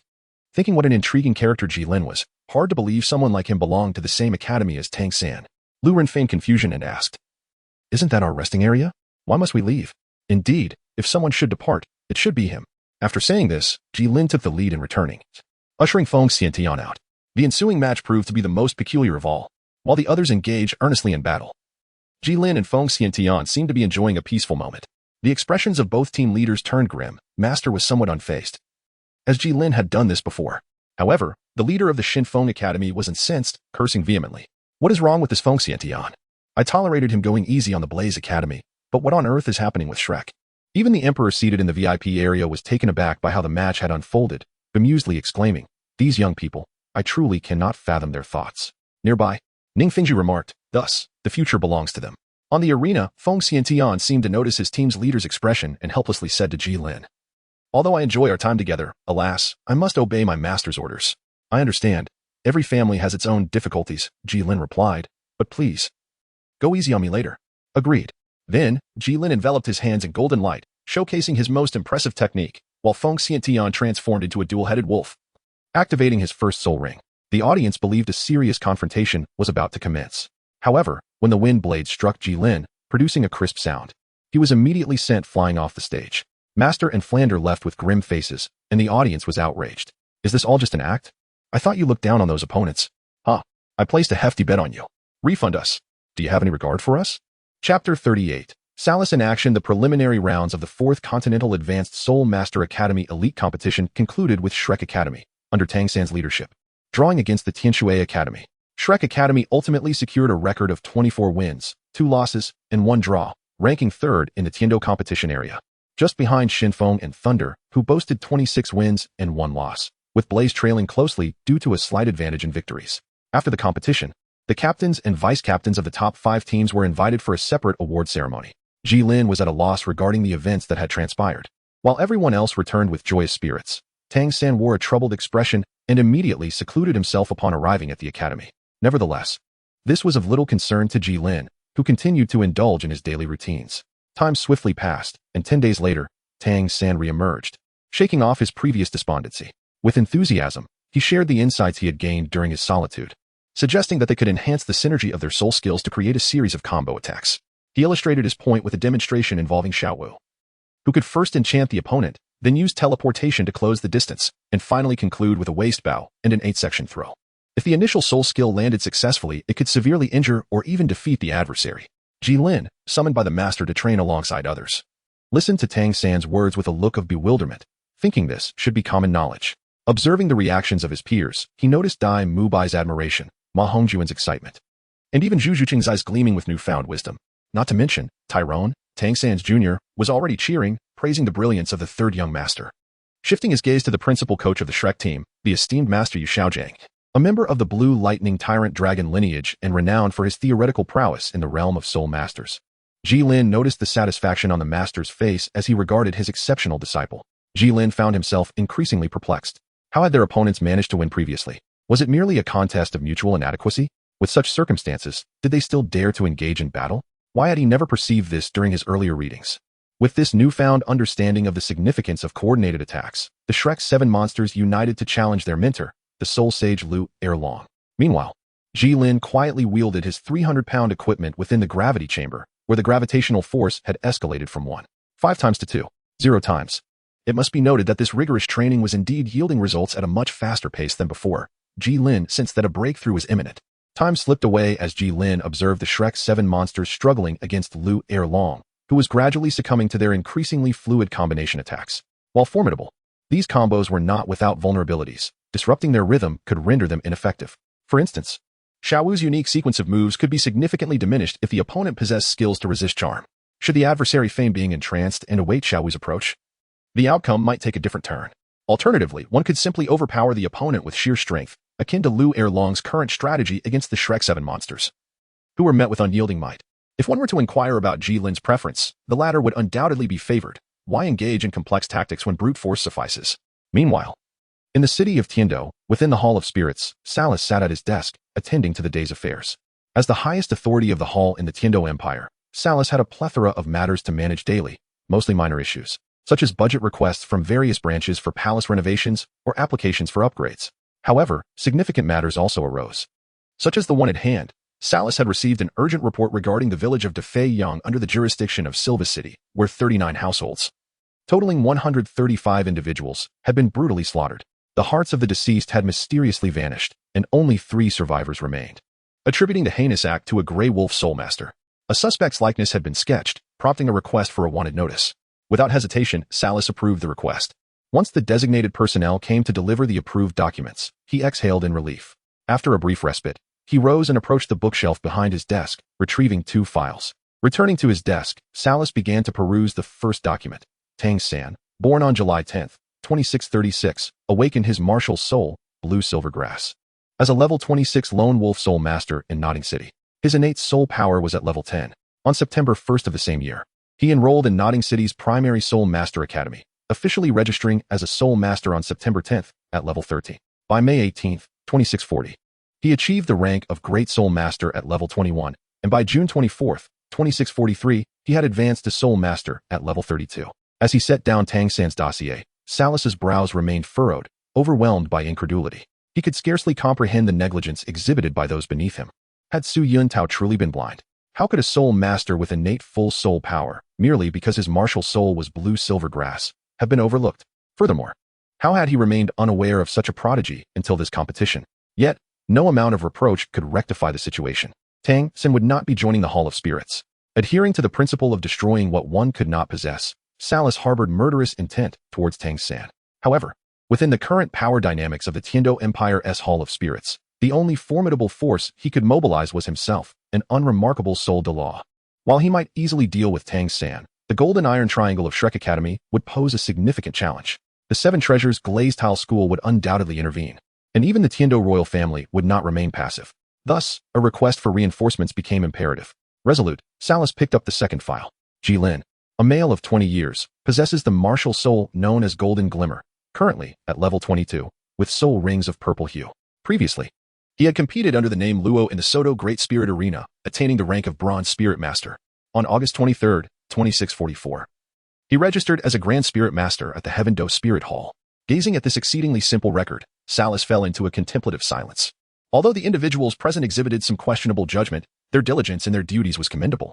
The absence of any records pertaining to Gilin within the Spirit Hall suggests only one explanation. He has never registered with the Spirit Hall, nor did his martial soul awaken there. What unknown force could have facilitated this? Yet, why would he so openly represent Shrek in this competition? Furthermore, the configuration of his soul rings remains a point of intrigue. The configuration of Gilin's soul rings reminded Salas of a rumor circulating within the Spirit Hall. As a Platinum Bishop, Salas held a significant position within the Spirit Hall and was privy to various insights, such as the fact that the grand offering of the hall was a limit Douluo at the impressive level of 99. The rumor suggested that this grand offering's soul rings were similarly extraordinary, akin to Gilin's. After much contemplation, Salas resolved to pass this matter along to those in higher authority for further consideration. He then took up his pen and wrote, "To the esteemed Pope," and concluded the confidential letter with the Pope's personal seal. Messenger, ensure that this letter reaches the Pope's desk by tomorrow. Chapter 39. Shueqinghe also refuses to be outdone. The month-long holiday preceding the promotion tournament swiftly came to an end. At this moment, the Knights of the Tiando Royal Academy had received notifications for assembly and were gathered early at the Royal Arena, eagerly awaiting the commencement of events. Gilin, along with the Shrek group, arrived at the competition venue heavily surrounded by military camps. The Tiando Royal Knights are a crucial force for the Tiando royal family to fend off the Star Luo Empire and suppress malicious forces. One glance at their armor reveals the formidable nature of their equipment. Heavy armor that only reveals their eyes. Warhorses imbued with traces of soul beast lineage. Each steed armed to the teeth, with annual expenses that would amount to a staggering sum. Observing the noble steeds beneath the knights, Gilin felt a twinge of envy. Compared to the horses before him, the warhorses sold in Soto City were but trifles, not to mention the one he had purchased himself. Stop right there. A patrol of knights, noticing Gilin and his companions approaching, reined in their horses. They scrutinized Gilin and his group, quickly surmising their identities. However, for the sake of caution, the leading knight inquired, "Are you here to participate in the Soul Master Tournament's qualifying rounds?" Flander, the dean, stepped forward to respond, "Indeed, we are. Do you have a letter of introduction?" The knight asked. Flander retrieved the letter from his storage soul guide and handed it over. After examining it carefully to confirm its authenticity, the knight returned it with a hint of respect in his tone. "Apologies, esteemed members of Shrek Academy. Once you enter the military camp, a designated officer will escort you to your accommodations. We have duties to attend to, so we shall take our leave. However, please ensure your students adhere to the regulations. This is, after all, a military camp." With that, he led the reins of his horse and continued his patrol. Upon seeing the magnificent horses, not only Gilin but also Oscar and Jingling were filled with excitement. Ma Hongjun, unable to contain himself, reached out to touch one of the royal steeds. Fortunately, the royal knight's horses were well trained and did not startle. The knight had been referring to him. Noticing his own disciple's behavior, Flanders' expression darkened, and he chose to remain silent as he led the way into the camp. Observing Flanders' demeanor, Ma Hongjun felt a bit embarrassed, yet the youthful bravado within him emerged, prompting him to mutter, "It's just a horse. Why make such a fuss? How stingy." The others paid no heed to Ma Hongjun's grumbling, one by one bypassing him to follow Flander into the military camp. Gilin was the last to enter, and as he passed by Ma Hongjun, he inexplicably felt compelled to respond to his complaint, reminding him that they were representing the face of the Tiando Empire and should maintain decorum. Unexpectedly, Ma Hongjun erupted, pointing at Gilin and exclaiming, "The teacher hasn't said anything to me, so what right do you have to comment? Do you really think you belong to us? How ridiculous. Besides, isn't the one who knows the most about theory still the master?" With that, he tossed his head haughtily and strode into the camp, leaving Gilin standing there, momentarily taken aback. The reason for Gilin's astonishment was not that he was vexed by Ma Hongjun, as a young man nearing his 21st year. It was beneath him to quibble with a mere 14-year-old child. Rather, Gilin was taken aback that Ma Hongjun, typically perceived as the dimmest among them, had discerned his feelings. As Gilin stepped into the military camp, he realized that Shrek truly did not welcome him.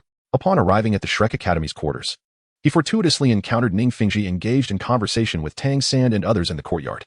Noticing her father's arrival, Ning Rongrong rushed forward, grasping his arm and playfully inquiring, "Father, what brings you here?"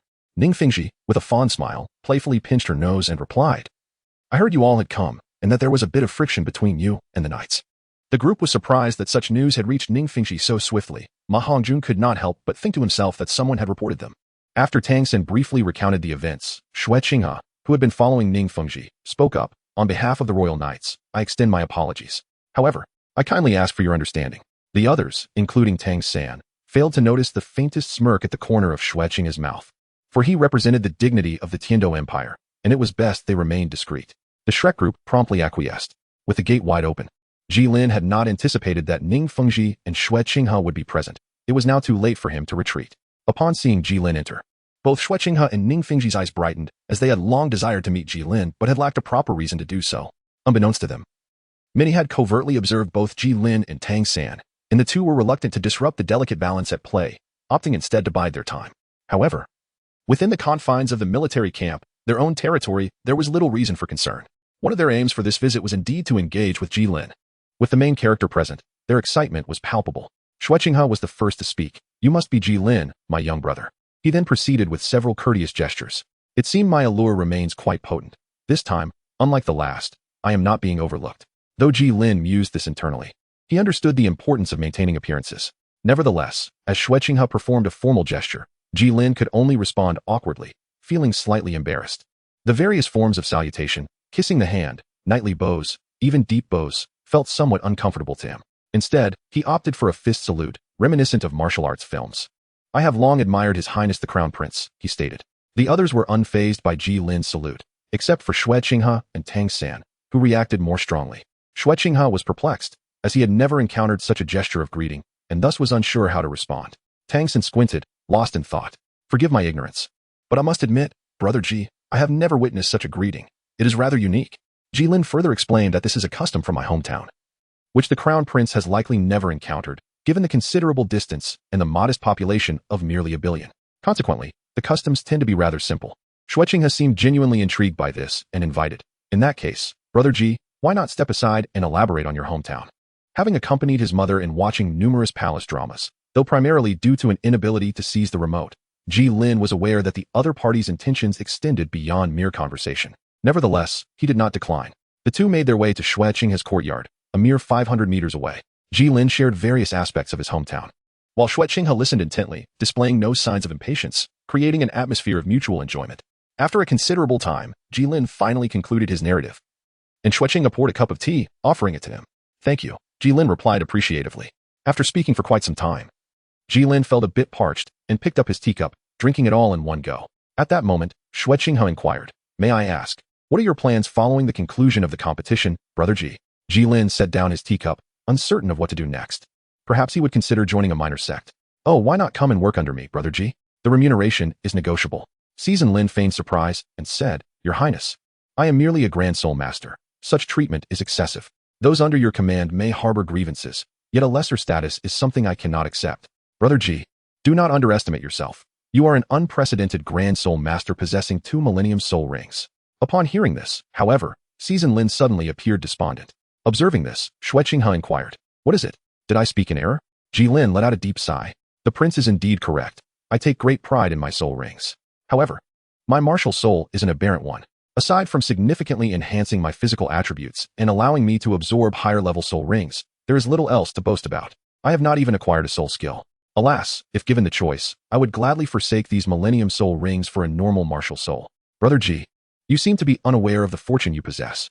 For us, it is a challenge to absorb even higher-level soul rings. If it were possible, I would gladly exchange with you." Gilin nodded fervently, eager to agree if possible. Alas, there is no if. Glancing at the time, he decided it was time to take his leave. Despite Xue Qinghe's attempts to retain him, upon seeing Gilin's resolute stance, he ultimately allowed him to depart.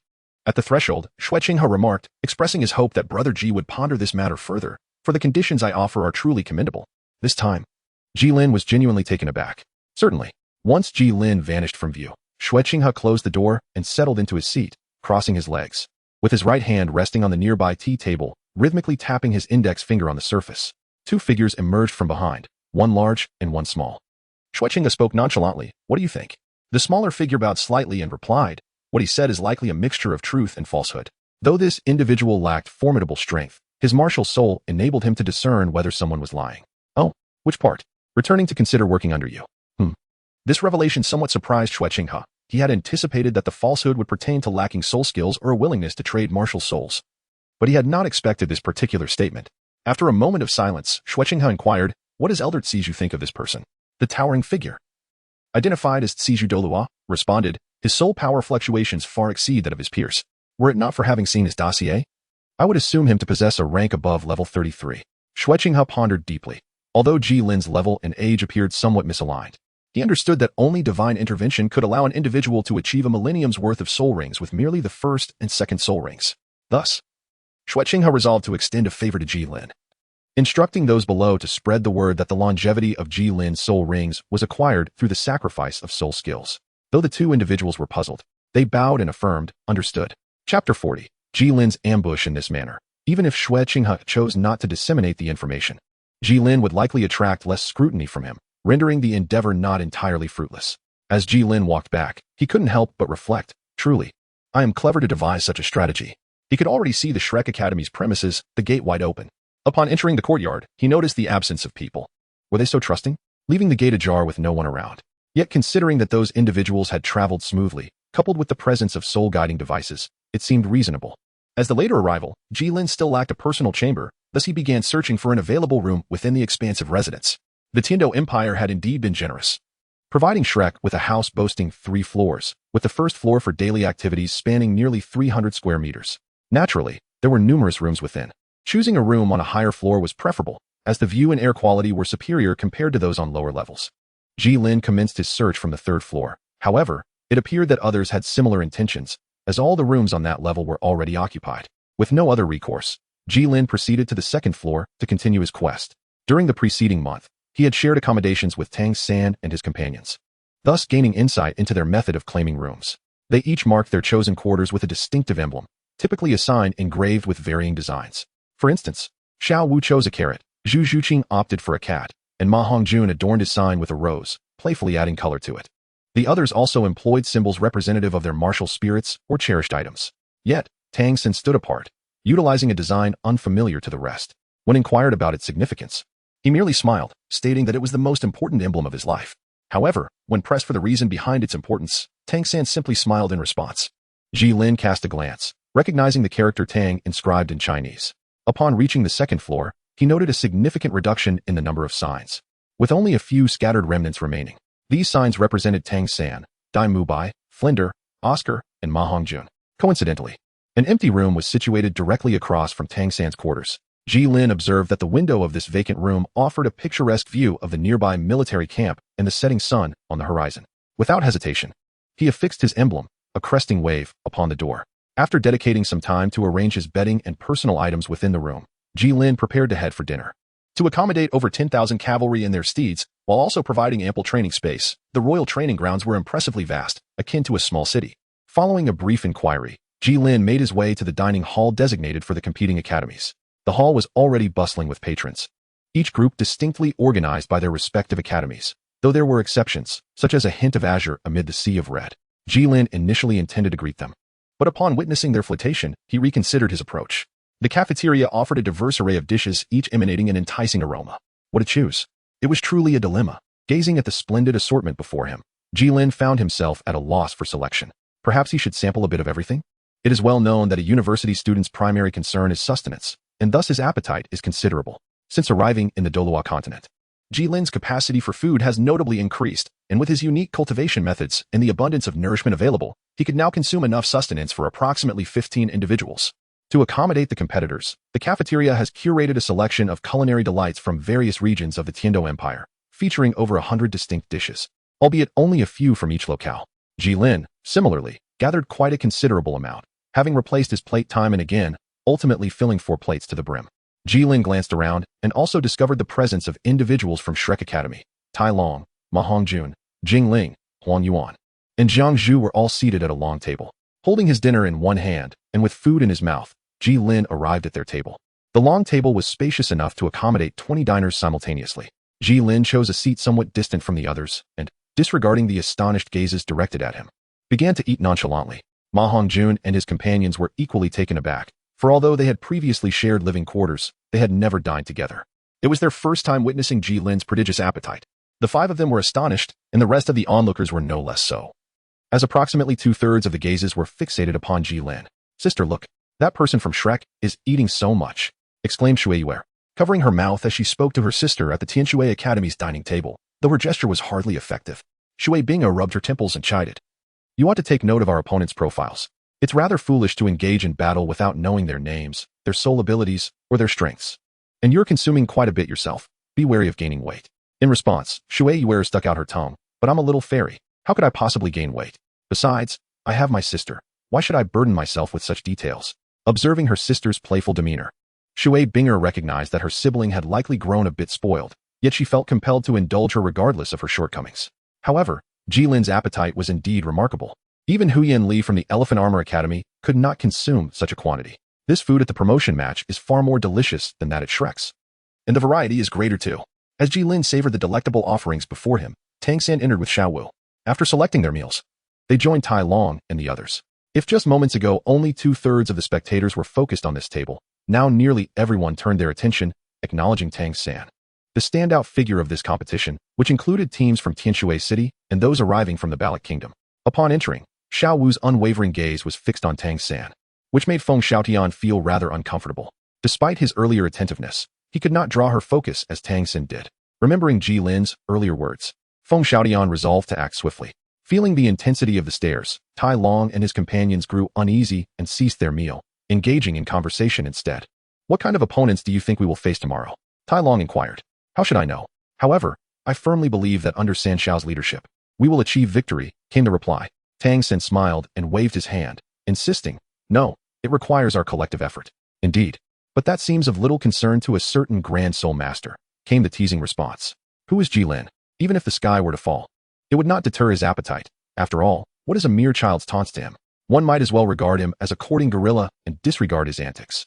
Zhang Zhu had initially intended to say a few words in defense of Tai Long, yet upon recalling Tai Long's previous remarks and fearing to offend Tang San, she ultimately remained silent. Noticing Jilin's lack of response, Tai Long and the others also found the situation uninteresting and shifted their conversation to other topics. At that moment, Tang San rose and casually remarked, "I need to visit the restroom," before making his way deeper into the dining hall. At this moment, Gilin had finished his meal, leaving no remnants behind. With no reason to linger any longer, he took his tray and departed.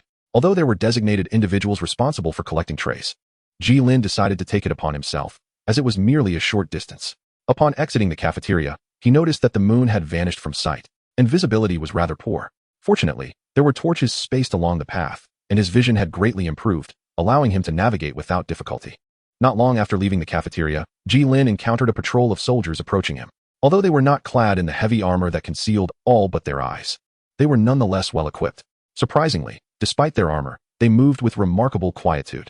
After they passed, Gilin felt a flicker of curiosity and turned to glance at the soldiers retreating from his view, just as he was about to return to his quarters. A piercing sound sliced through the stillness of the night, echoing ominously. In that fleeting moment, Gilin could only manage to shield his chest with a gilded protector and guard the back of his head with his gilded right arm. An arrow struck the gilded armor, shattering it and embedding itself within Jilin's body.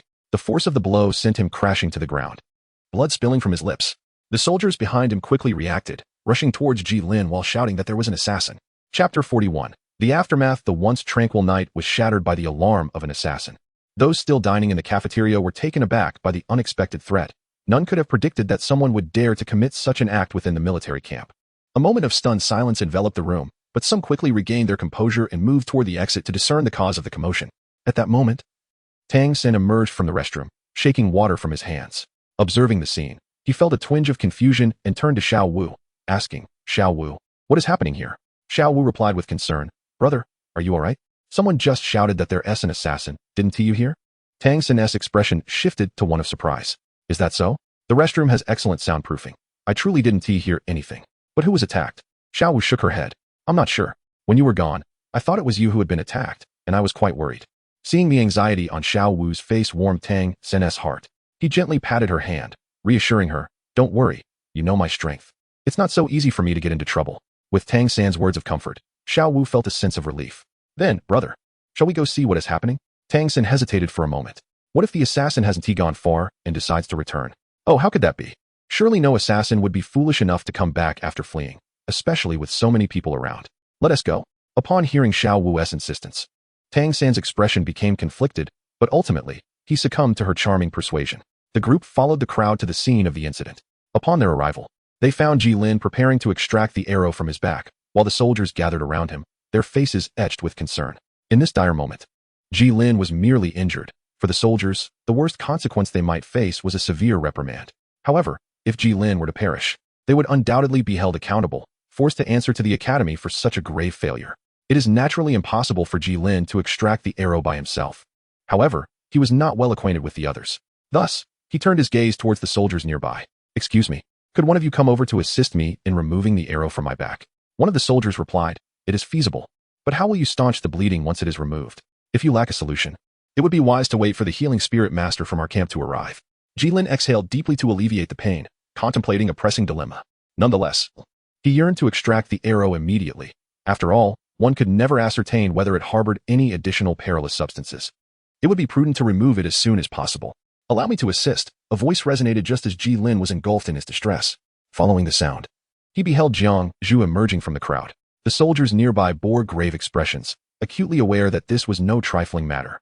Jiang Zhu, perceiving their apprehension, reassured them. I am from the same academy as him, a healing soul master. While I may not be able to heal him instantly, I can certainly manage basic hemorrhage control. With that, she summoned her martial spirit. Upon witnessing the 2 yellow and 1 purple soul rings, the leading soldier's gaze turned envious, soon followed by a sigh of relief. It seemed Gilin was unlikely to perish, thus ensuring his own safety.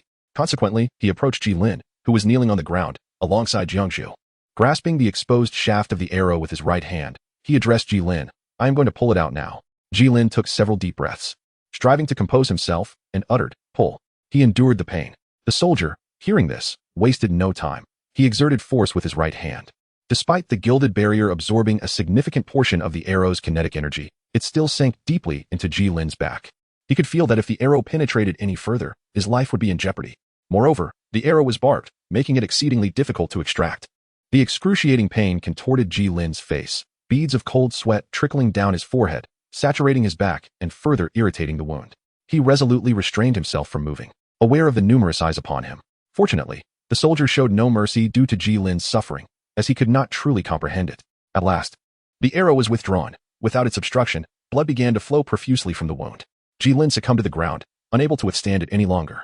Observing this, Jiang Zhu immediately activated her first soul skill, Healing Aura. A surge of azure energy coursed into Gilin's body, alleviating his discomfort, and the bleeding from his back ceased.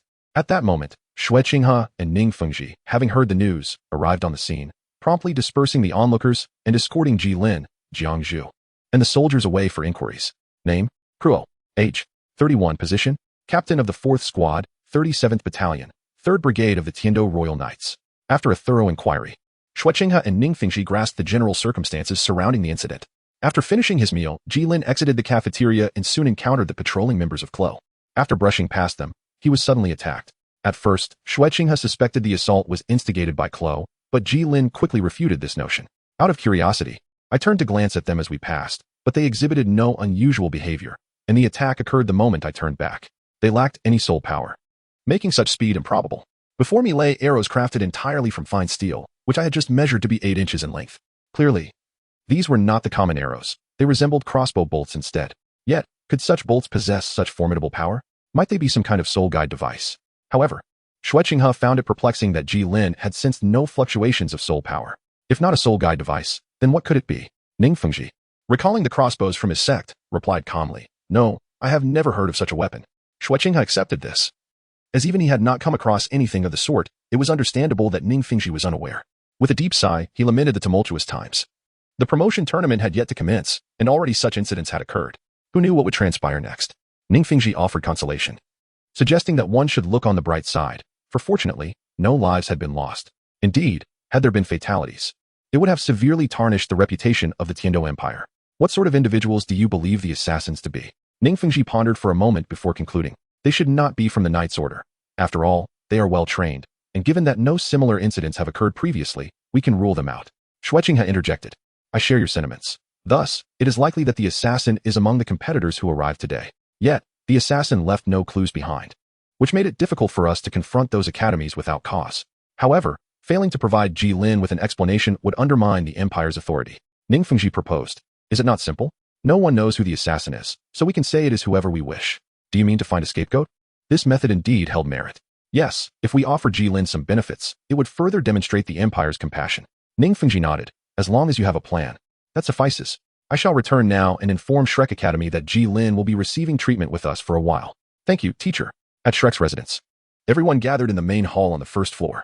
When Flanders and Yu Xiaojiang saw Tang San and Xiao Wu return, they quickly inquired about the events that had transpired. Xiao Wu recounted the incident in detail, perhaps unaware that she subconsciously downplayed the resemblance of the crossbow bolt to Zhuge's divine crossbow, or perhaps unwilling to believe that it was connected to Tang San. Gasps of astonishment filled the room. None had anticipated such an occurrence within the military camp of the Tiando Empire. I cannot believe they dared to act within the military camp. We must take care to ensure Tang San's safety, the master thought. At that moment, Ningfengji also arrived and briefly outlined Jilin's situation before calling Tang San aside for a private discussion. The others were not surprised by this. Tang San and Ningfengji found a secluded spot, and Ningfengji directly inquired, Tang San, was it you? Of course not, Uncle Ning. My Zhuge divine crossbow can release 16 bolts at once. Had it been mine, Gilin would certainly be dead. Hearing this, Ningfengji scrutinized Tang San for a considerable time, while Tang San maintained a composed demeanor. That is reassuring, should that assassin return. The Tiando Empire may need to take matters seriously. Indeed, you should head back and rest early. You too, Uncle Ning. Chapter 42, A Rift early the next morning. Shueqing has set out with a box, unaccompanied by any attendants. After passing several patrolling squads along the way, he halted before a rather secluded house. Although the location was somewhat remote, numerous soldiers patrolled the vicinity. With a smile, Shueqinghe approached a door and knocked. Upon receiving permission from within, he entered. How do you feel, Brother Ji? Gilin leaned against the headboard, relieved that the arrowhead was not poisoned. After some treatment, coupled with his formidable self-healing abilities, he had almost fully recovered. When Shueqinghe inquired about his injuries, he replied, Thank you, Your Highness, for your concern. I am no longer in serious trouble. That is good to hear, Shueqinghe said as he casually pulled over a chair and sat beside Jilin's bed. He then handed over a small box, saying, I deeply regret the incident that occurred in my domain. This is a modest token of compensation for Brother Ji. What is this? Gilin asked, intrigued by what the Crown Prince might bestow upon him. You'll find out once you open it, Shueqinghe replied. Without hesitation, Gilin opened the box to reveal a black sheathed knife. The scabbard bore no intricate designs, only inscribed with the name Seven Night Starshine Blade. As he drew the blade from its sheath, a cold gleam flashed across the room. Examining the weapon closely, he noted its entirely black body, with the blade being slightly lighter in hue. This knife measured 3 feet 5 inches in total length, with a blade length of 2 feet 9 inches, predominantly crafted from black gold and profound iron. Due to its 7 shimmering spots under sunlight, it was aptly named the Seven Night Starshine Blade. It was a rare masterpiece from the esteemed craftsman of Gongjin City. Sunlight streamed through the window, illuminating the 7 bright points on the blade, akin to stars in the night sky. Sheathing the knife, Gilin, somewhat incredulous, asked, Is this truly for me? It seems rather extravagant. Shueqinghe chuckled, Indeed, it is yours. Although this knife sounds impressive, beast martial soul masters do not wield blades, and weapon martial soul masters tend to overlook it. In truth, few are eager to possess this knife, and its value pales in comparison to the craftsman's other works. Since that is the case, I shall graciously accept it. I believe that with this knife's assistance, Brother Ji will undoubtedly achieve great feats, effortlessly striking down spirit beasts. Gilin felt a pause in his heart. He would take the Crown Prince's words as a blessing. Brother Ji, you are being too modest. To defeat several great soul masters and ascend to the copper fighting soul with your innate talent as a soul master is indeed no ordinary feat. Gilin chuckled nervously, uncertain of how to proceed after the recent incident. Observing Jilin's feigned ignorance, Shueqinghe shook his head and stood up. Remarking that it seemed Gilin had yet to reach a conclusion, he decided to return another time, but not before urging Gilin to contemplate the matter seriously, as his own busy schedule might lead him to forget it entirely. With that, he gently closed the door behind him. Alone in the room, Gilin gazed silently at the knife in his hand, letting out a deep sigh as he slipped off the bed and covered himself with a blanket. Not long after Shueqinghe exited, the voice of the spirit Douluo pierced through the silence. Young master, shall I teach that boy a lesson? Shueqinghe replied through soul power, No. After this incident, he should understand the difficulties of lacking influence. His pride may still be a hindrance, but there is no need to rush. Another reason for not pressuring Gilin was his suspected connection to a deity, even if recruitment failed. Shueqinghe preferred to avoid creating unnecessary animosities. In the afternoon, Shui Qinghe and Ning Fengji jointly announced that the assailant from the previous night had been apprehended, a soul master with a fierce Bao martial spirit. However, during the capture, he had resisted vigorously and was thus executed on the spot. They presented a body for verification, garnering commendations for the Empire's swift action in dealing with the assassin.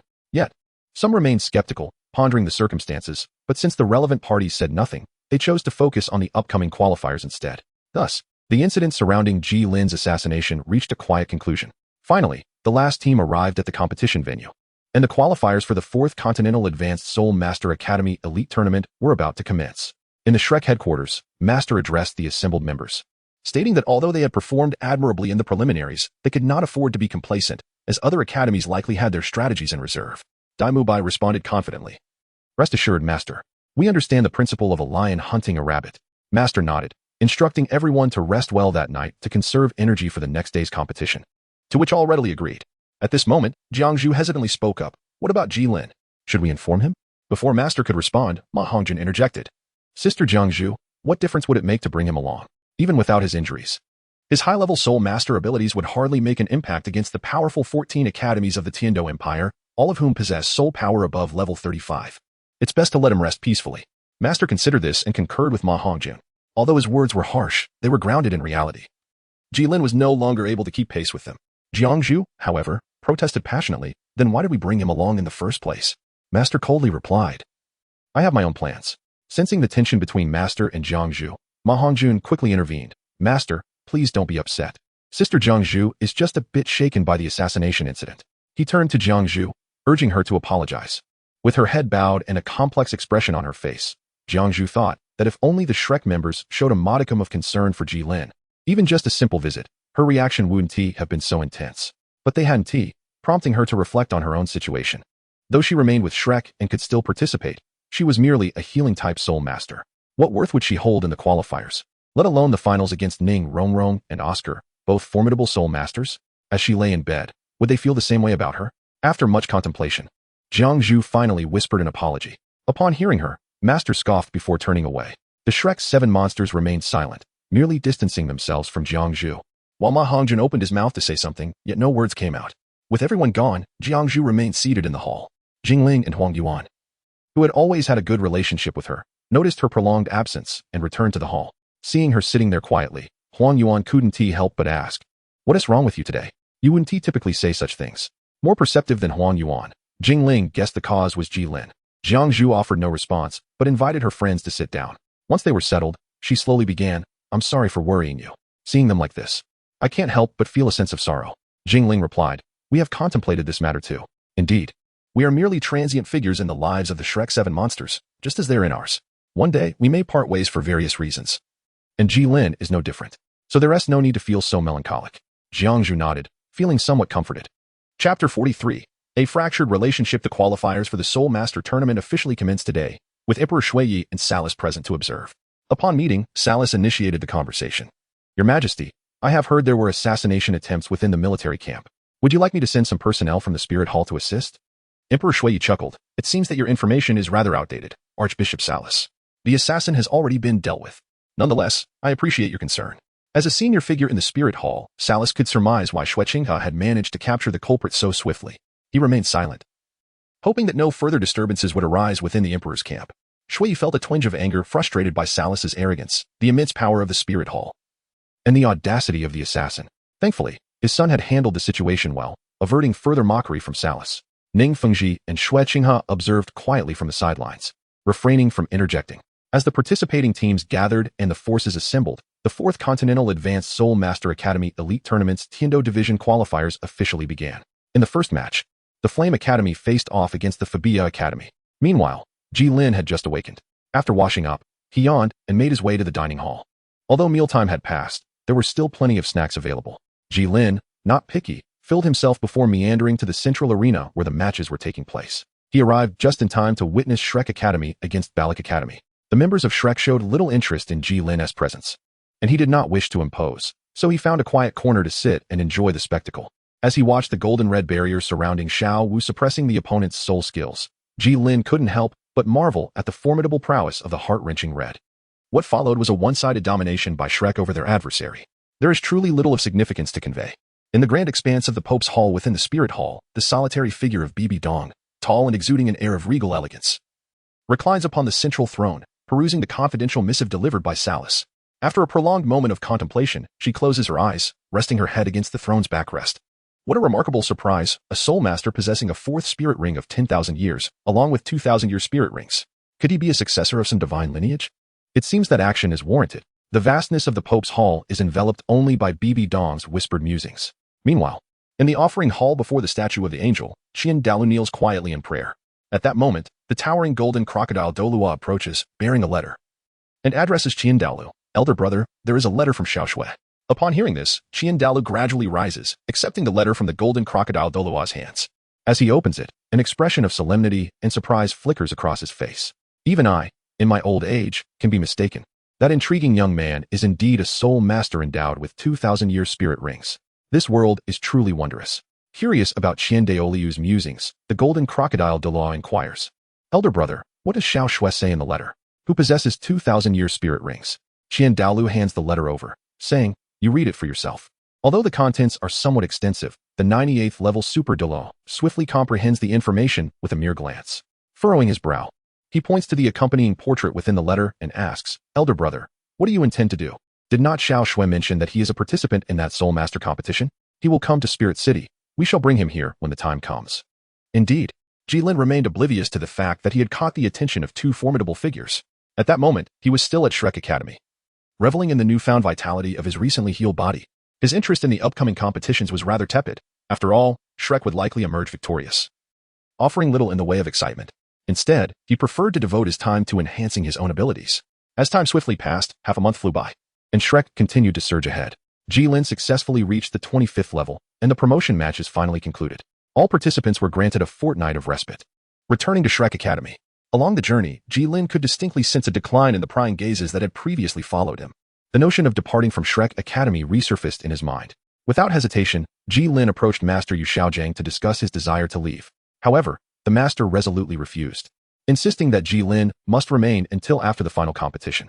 Faced with Yu Xiaojiang's unwavering stance, Gilin's pent-up fury, stemming from a past assassination attempt, erupted. You want me to shield your disciples from harm, don't you? He exclaimed. Yu Xiaojiang appeared taken aback by Gilin's direct confrontation, but quickly regained his composure, reminding himself that Gilin was merely a great spirit master while he had already attained the rank of spirit elder, emboldening his response. And so what? He retorted. With tensions escalating, Gilin took decisive action. In a swift motion, he summoned the seven-night star blade into his grasp and swung it with intent. Since revealing his thoughts, Gilin had remained vigilant, and upon witnessing Gilin's sudden assault, Yu Xiaojiang adeptly evaded while calling forth his martial spirit. The formidable Luo Sanpao. With a thunderous roar, Luo Sanpao shall shake the heavens and split the earth. As Gilin effortlessly evaded Yu Xiaojiang's soul skill, he held his breath to prevent the foul stench from affecting him. With a sudden burst of energy, he charged directly at Yu Xiaojiang. The latter was caught off guard, never anticipating that Gilin would be aware that the most potent aspect of his soul skill was the odor. This time, luck was not on Xiaojiang's side. A deep gash was opened across his chest, blood gushing forth like water from a broken dam. At that moment, Yu Xiaojiang's soul skill had attracted the attention of Flander and Lu Erlong, who were nearby. Upon hearing the commotion, they hastened to the scene. As they reached the entrance of the courtyard, Gilin emerged, holding Yu Xiaojiang as a hostage. Upon seeing the grievous wound on Xiaojiang's chest, Lu Erlong immediately erupted in fury, exclaiming, You reckless fool. Flander's gaze turned icy, resembling that of a specter as he regarded Gilin. Are you not going to offer an explanation? With a hostage in hand, Gilin was emboldened, declaring, as you can see, I have injured Yu Xiaojiang and have placed my blade against his throat. This statement ignited Lu Erlong's already volatile temper, with his martial spirit manifested. The might of the Crimson Dragon surged forth, unleashing powerful shockwaves. Gilin maintained his composure, even sporting a faint smile. Director Lu Erlong, do take care. I possess a rather timid disposition. Should my hand slip, your esteemed intellect might find itself in peril. Flanders also interjected, Erlong, perhaps you should take a moment to calm yourself. Xiao Gang is still in their grasp. Whether it was Gilin's threat that had an effect or Flanders' words that resonated, Lu Erlong eventually relinquished her martial spirit, though her gaze remained fiercely fixed upon Gilin. If Lu Erlong's glare could kill, Gilin would have perished 800 times over by now. At that moment, Yu Xiaojiang had succumbed to unconsciousness due to excessive blood loss, compounded by the violent tremor inflicted by Lu Erlong. Witnessing his fainting spell, both Gilin and Flanders wore expressions of deep concern. Meanwhile, the Shrek Seven Devils and Talon sensed the commotion and hurried over. though they could not grasp the entirety of the situation. The sight of the two directors glaring menacingly at Gilin, along with the ailing master in his grasp, prompted everyone to immediately position themselves against Gilin. Upon seeing his mentor taken hostage, Tang San was filled with dread and sternly admonished Gilin, "What are you doing? Release my teacher at once, or I shall not hold back." "Oh, I am most intrigued to learn what form your retaliation might take," Gilin replied, as Tang San's countenance darkened. "Regardless, first allow me to tend to my teacher's wounds. Should he perish, you too shall face dire consequences." He began to approach Gilin slowly, his mind resolutely repeating the mantra that once he drew near enough, Gilin would meet his demise. But would Gilin acquiesce to his desires? "Halt!" Gilin spoke softly. With a slight push of the knife in his hand, a thin line of blood appeared on Yu Xiaojiang's neck. Tang San immediately halted at the sound, casually placing his hand on his lower back, knowing that the distance was sufficient. However, Gilin's keen eyes caught Tang San's subtle movement. Though he remained vigilant inwardly, he maintained a composed demeanor as he suggested that Jiangzhu could unleash her soul skill or that Oscar might produce some sausages, sparing Tang San any further trouble. In that very moment, Tang San activated his purple extreme magic eyes, unleashing a mental shock towards Gilin. He swiftly drew his Juga crossbow from the 24 Bridges moonlit night at his waist, aiming it directly at Gilin, and without hesitation, he squeezed the trigger. Yet, Gilin's reaction was extraordinarily swift. Upon noticing the purple glow flicker in Tang San's eyes, he promptly shielded Master with his own body. The mental shock struck the Master instead, causing him to emit a groan even in his unconscious state. By the time Tang San realized that Master had interposed himself between Gilin and the attack, 16 crossbow bolts were already hurtling towards the Master. In that critical moment, Flender unleashed his fourth soul skill, Cat Eagle Slash, summoning numerous blades of energy that successfully deflected the incoming bolts. With the immediate threat neutralized, Gilin silently withdrew the gilded aura enveloping him. Seeing Tang San nearly harm his beloved master, Lu Erlong was furious. "Tang San, what are you doing?" she exclaimed, launching a kick at him, which Tang San deftly evaded with a gentle sidestep. Xiao Wu, witnessing the confrontation, stepped forward to protect Lu Erlong, saying, "Aunt San good didn't he mean it? He was trying to save the master." With Xiao Wu's explanation, Lu Erlong managed to suppress her fury, casting a cold glance at Tang San. Tang San, aware of his culpability, dared not harbor any resentment towards Lu Erlong, yet his animosity towards Gilin intensified. Gilin observed the fallen arrows on the ground and nodded. "It appears to be you after all, which only strengthens my position." Tang San frowned. "What exactly do you intend to do?" Gilin replied, "Originally, I planned to take Yu Xiaojing hostage to escape from Shrek Academy, but now I've changed my mind. Do you really think I'm a sickly cat? I won't leave empty-handed after being put at a disadvantage by your two attempts to attack me." The others, perplexed by Tang San's two assaults on Gilin, did not have the luxury of time to ponder this. When Gilin presented his demands, the protective Lu Erlong immediately acquiesced. "What do you want? We can discuss it, but you must stabilize Xiaojiang's injuries first. If he dies, I will ensure you regret ever coming into this world." Gilin readily agreed to Lu Erlong's request, knowing he would need her assistance to extricate himself from the situation. Although he possessed the means to annihilate them, employing such force now would be disadvantageous. Still, he would not hesitate if it came to that. Subsequently, Jiangzhu invoked her third soul skill, Holy Healing. A gentle radiance emanated from her healing staff, gradually enveloping Yu Xiaojing's body. This Holy Healing, a skill derived from a millennium-old soul beast, quickly formed a scab over Yu Xiaojing's wound, improving his pallor considerably, though he remained unconscious. Just as Jiangzhu was about to cast another healing spell, Gilin interrupted her incantation. "That's enough. No need for further treatment. If you heal him, I would have to inflict another wound. He won't die just yet. Now, let us discuss terms." Lu Erlong inhaled deeply, suppressing her anger as she prepared to negotiate with Gilin, but Flender stepped forward, placing a hand on Lu Erlong's shoulder. "Allow me," he said. "You're not suited for this." "Flender, Lu Erlong began, but he reassured her. "Rest easy. Xiaojiang is also my brother. I will ensure he is rescued. I promise." After a moment of struggle, Lu Erlong relinquished her position. Flender approached Gilin, adjusting his glasses, and extended his hand. "Now, let us hear your conditions." Does the esteemed head of Shrek Academy not even know how to say please when asking for something? Gilin taunted. Unable to contain himself, Ma Hongjun interjected. "Gilin, you." Although his intentions were to defend his teacher, the current circumstances dictated otherwise. Flender swiftly turned to him, reprimanding, "Silence. This is not your place to speak." Ma Hongjun, caught off guard by Flender's rebuke for defending his teacher, opened his mouth, but found himself at a loss for words. Flender turned back to Gilin, smiling. "Now, please state your conditions." The emphasis on the word please seemed deliberate, aimed at ensuring Gilin understood that Flender had indeed said it. Recalling past events, Gilin couldn't help but smile. "Dean Flender, your smile has changed quite a bit since last year. I preferred your joyful laughter from a year ago. Would you care to share another smile?" Flinder frowned. Last year? We have met before. Seeing that Flinder still did not recognize him, Gilin feigned disappointment, of course. Your esteemed self has likely forgotten someone as insignificant as me. At this moment, the young Ning Rongrong, prompted by Gilin's reminder, suddenly exclaimed, "Ah, I remember now. He was the one who came to awaken his martial soul when our academy first opened last year." With Ning Rongrong's revelation, Flinder finally recalled, his expression shifting from amusement to seriousness. "So you came to Shrek to avenge the mockery you endured?" he questioned. "But why involve Xiaojing in this?" Gilin, sensing Flinder's self-importance, countered, "Enough with the self-aggrandizement. Do you truly believe you wield such influence? How shameless." Flinder was about to retort, but Gilin interrupted. "What do you mean? Do you think everyone possesses such narrow-mindedness as you? Indeed, you mocked me, yet you also facilitated my martial soul awakening. I had no intention of staging a farce to humiliate you. It was not I who infiltrated Shrek Academy. Rather, you extended an invitation to me, even providing me with this." He gestured to the ring on his finger. Flinder, perplexed, inquired, "If that is the case, why resort to this?" Gilin replied, "Oh, you mean taking Yu Xiaojing hostage to negotiate? Simple. I want to live." Flinder was further confused. "Live? No one here intends to kill you." In response, Gilin smirked. "No, ask that one over there, the young Tang San, if he harbors any such intentions." Flinder assumed Gilin referred to the earlier incident and attempted to explain. Tang San was merely anxious to save his master. He acted impulsively. Gilin directly interrupted him, stating, "I refer to the incident in the military camp when he attempted to assassinate me." The revelation left everyone astounded, momentarily frozen in shock. Flinder and Lu Erlong gazed at Tang San with disbelief. In their eyes, Tang San was a diligent, confident, respectful, and cheerful young man, and they could hardly fathom that he would resort to attacking a fellow student. Without allowing anyone a moment to process the revelation, Gilin unleashed the pent-up fury he had harbored. "You invited me here, yet you ostracized me. I endured it, acknowledging the gap between us that made it hard for me to integrate into your circle.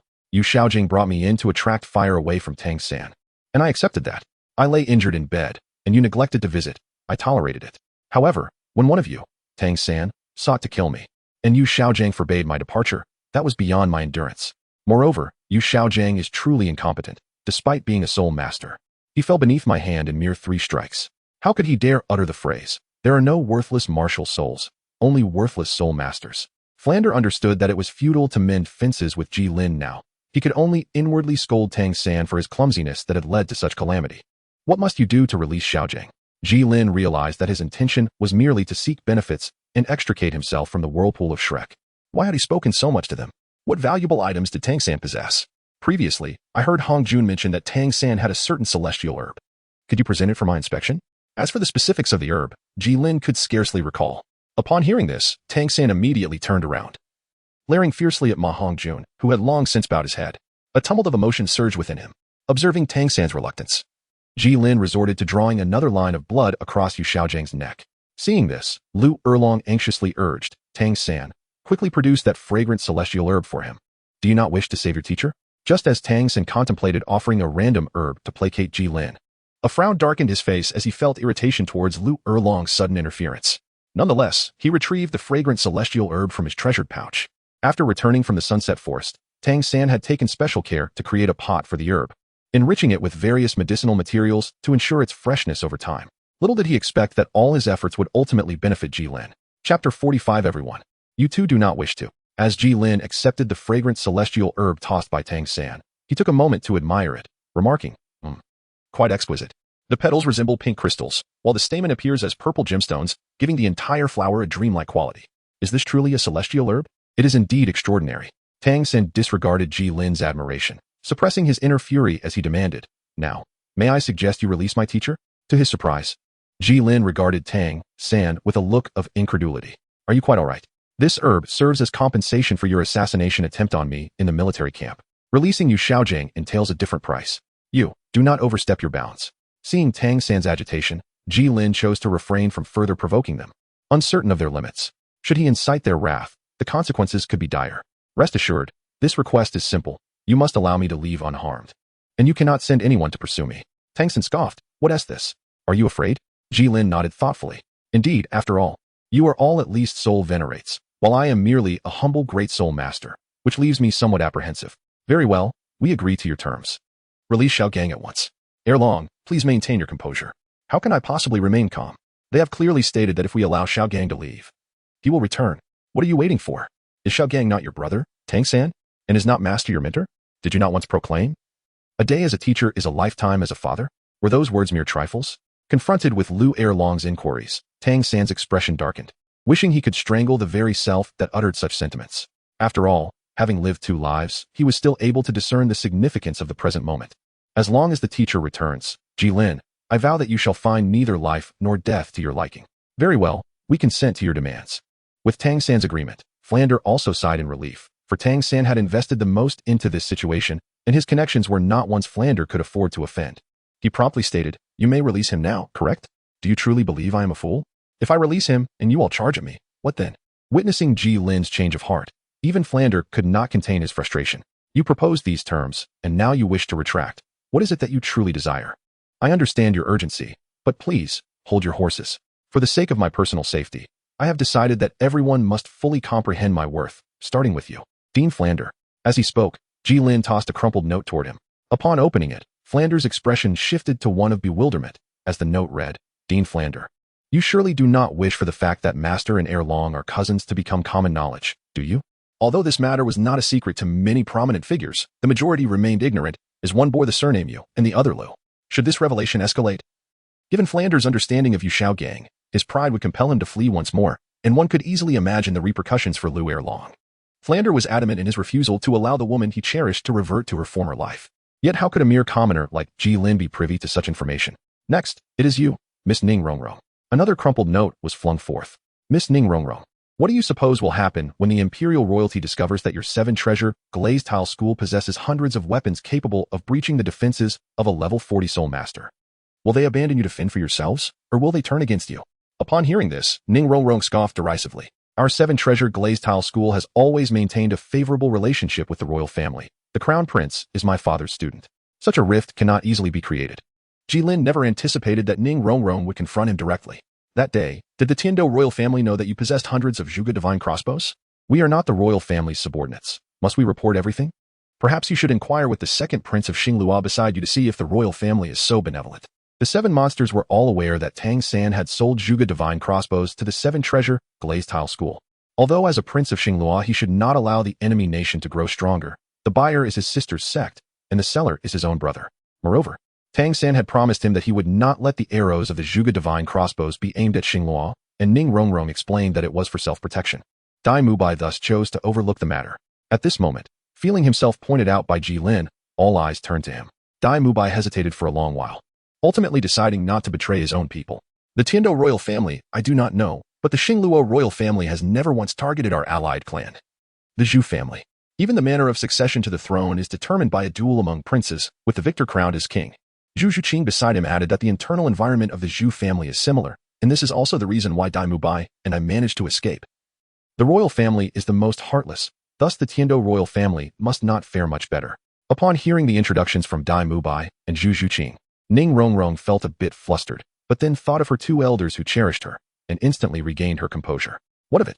Our 7-treasure glazed tile school holds the title of the continent's foremost support sect, coupled with Grandfather Jian and Grandfather Gu's status as title Douluo. How could we fear the Tiando royal family? If not for the support of our 7-treasure glazed tile school, would the Tiando royal family enjoy such splendor? Your 7-treasure glazed tile school is so formidable, yet the Tiando empire still bears the surname Shui, not Ning. This is because, faced with Jilin's retort, Ning Rongrong momentarily found herself at a loss for words. Ignoring Ning Rongrong, Gilin focused his gaze on Tang San, for he was the centerpiece of the matter.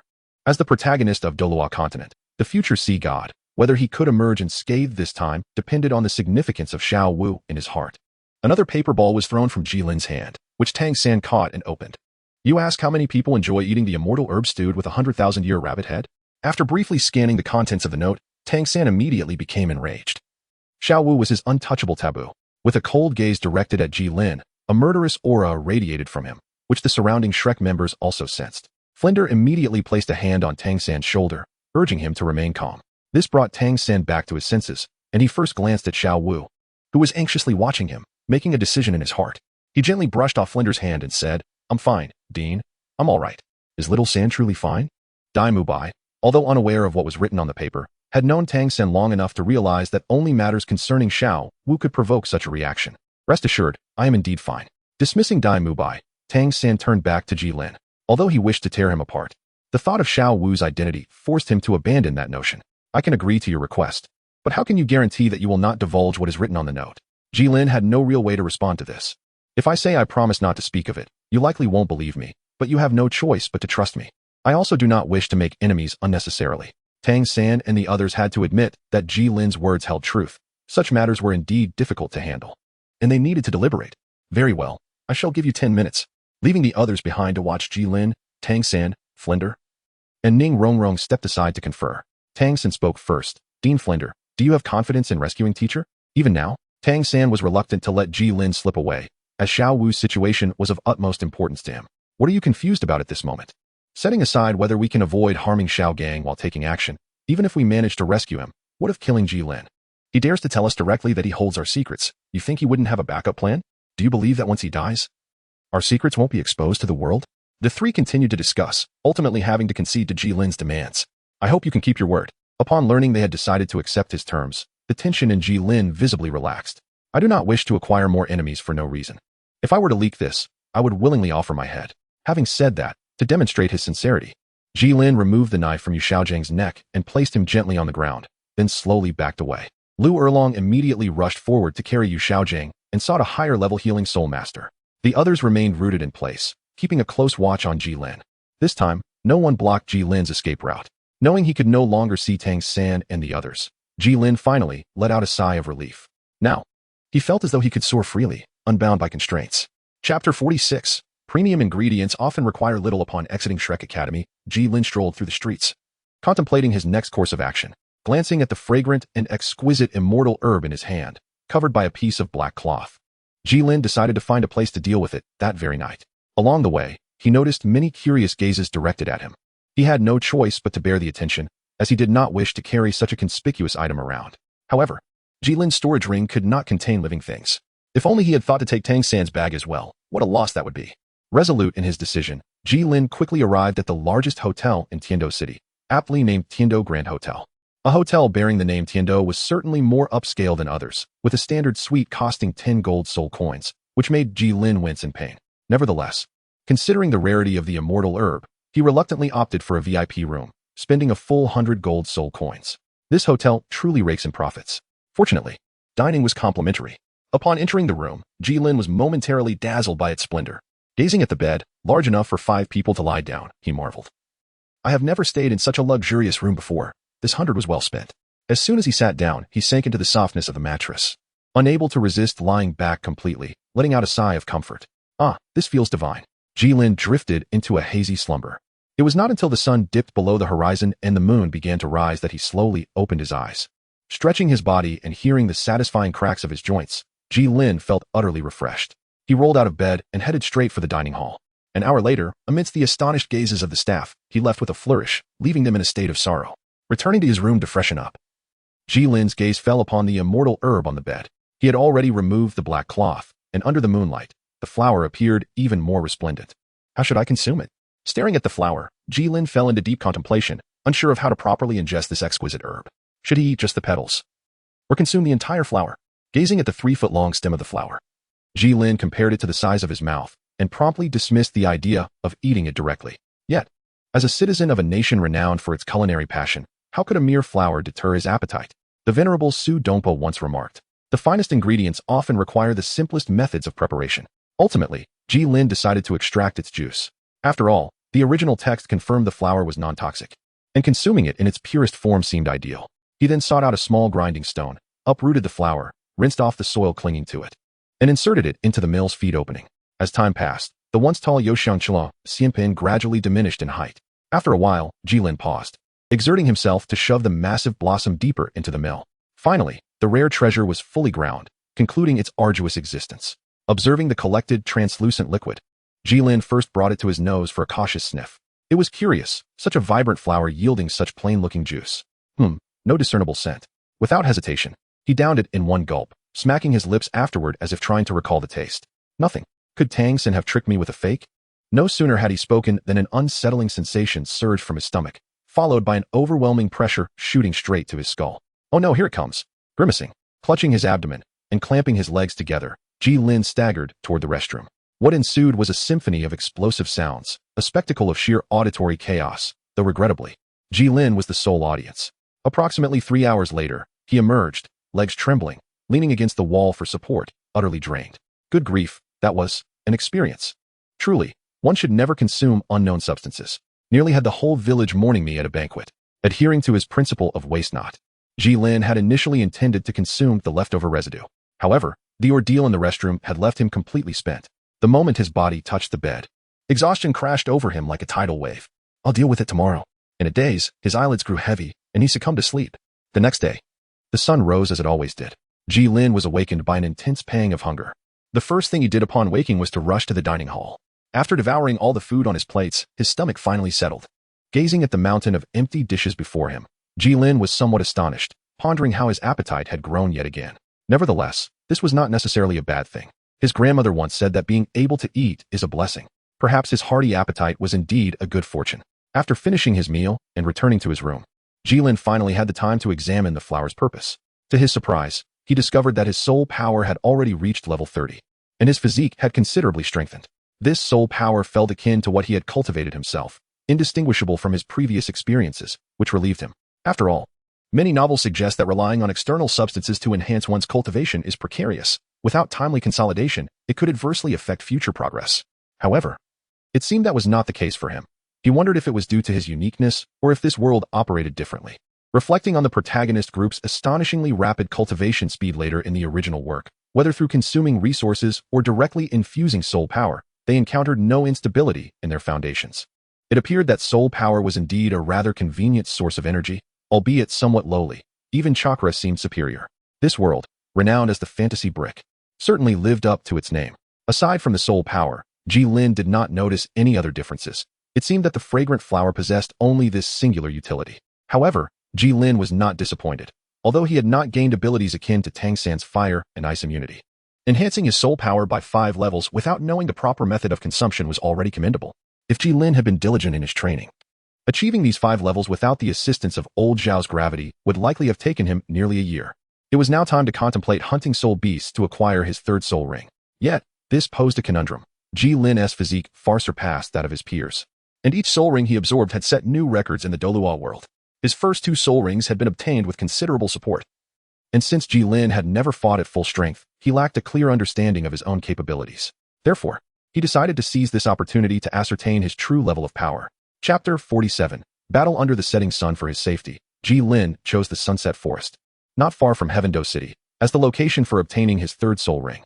This was Gilin's 2nd visit to the Sunset Forest, and compared to his first, he felt much more composed, especially now that he possessed a soul guidance device.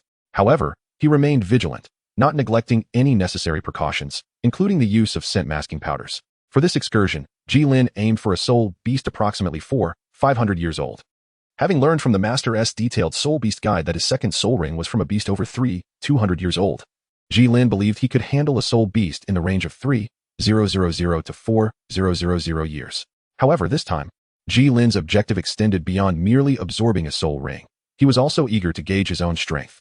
Although he estimated himself to be in the 3000 to 4000 year range, the substantial variety among soul beasts meant considerable differences in strength.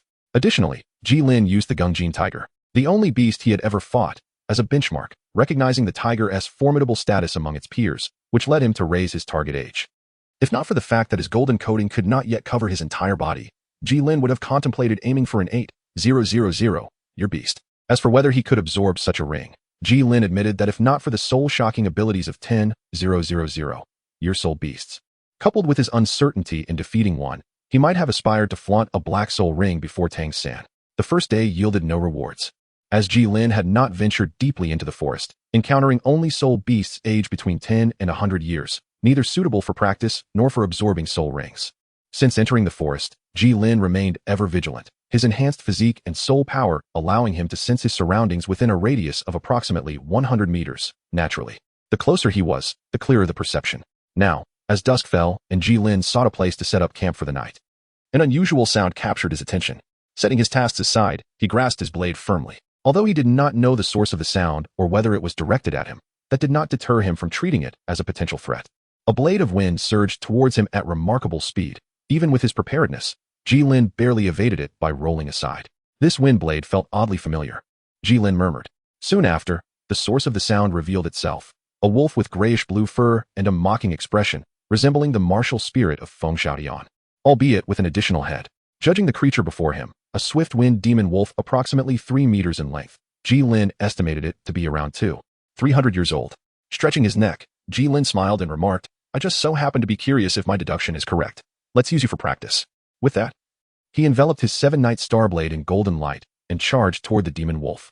Unyielding, the swift-wind demon wolf retaliated, unleashing 2 more wind blades as it rushed toward Gilin. Gilin first executed a sliding kneel to evade the initial gust blade, followed by a sudden leap to avoid the second. Harnessing his momentum, he struck downward toward the head of the demonic wolf. Observing this, the Gale demon wolf promptly halted, employing all 4 limbs, and began to gather energy in its maw, unleashing a series of wind blades directed at Gilin midair. Were the gilded armor sufficient to envelop his entire form, Gilin would undoubtedly charge forth without hesitation. However, as it stood, the gilding only adequately cloaked his arms and blade, compelling him to relinquish that tantalizing notion. Gilin focused intently on the first gust of wind blade, then seized the opportunity to strike upwards with great force, shattering it. Utilizing the resulting recoil, he plummeted downward, allowing the remaining wind blades to pass overhead. Upon landing, Gilin charged once more towards the Gale demon wolf. The series of missteps had ignited the beast's ferocity. It ceased launching wind blades and instead charged directly at Gilin. Observing this, Gilin felt not dread but exhilaration. The Gale demon wolf was renowned for its swiftness, and its cultivation level was formidable. Given that Gilin possessed no ranged offensive capabilities, if he were to merely evade and kite, his only recourse might be a strategic retreat. The two soon converged. Gilin struck first with his blade. The Gale wind demon wolf was not a fool. It sensed the peril emanating from the weapon and wisely chose to evade a direct confrontation.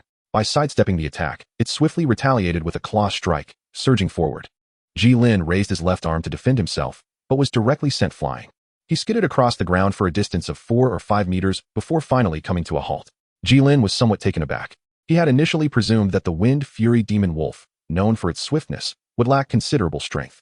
To his astonishment, however, the creature's might was formidable, perhaps around 3,000 pounds. This revelation prompted Gilin to abandon his previous underestimation and to summon every ounce of his focus and determination.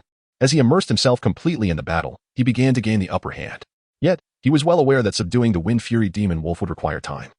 And he could not forget that they were in the Soul Beast Forest, where delays could lead to dire consequences. With this thought in mind, Gilin discreetly withdrew the golden aura enveloping his left hand, deliberately projecting an image of fatigue and instability. He then left himself open, a tactic that the Wind Fury demon wolf seized upon with alacrity, raising its right paw to unleash its full might.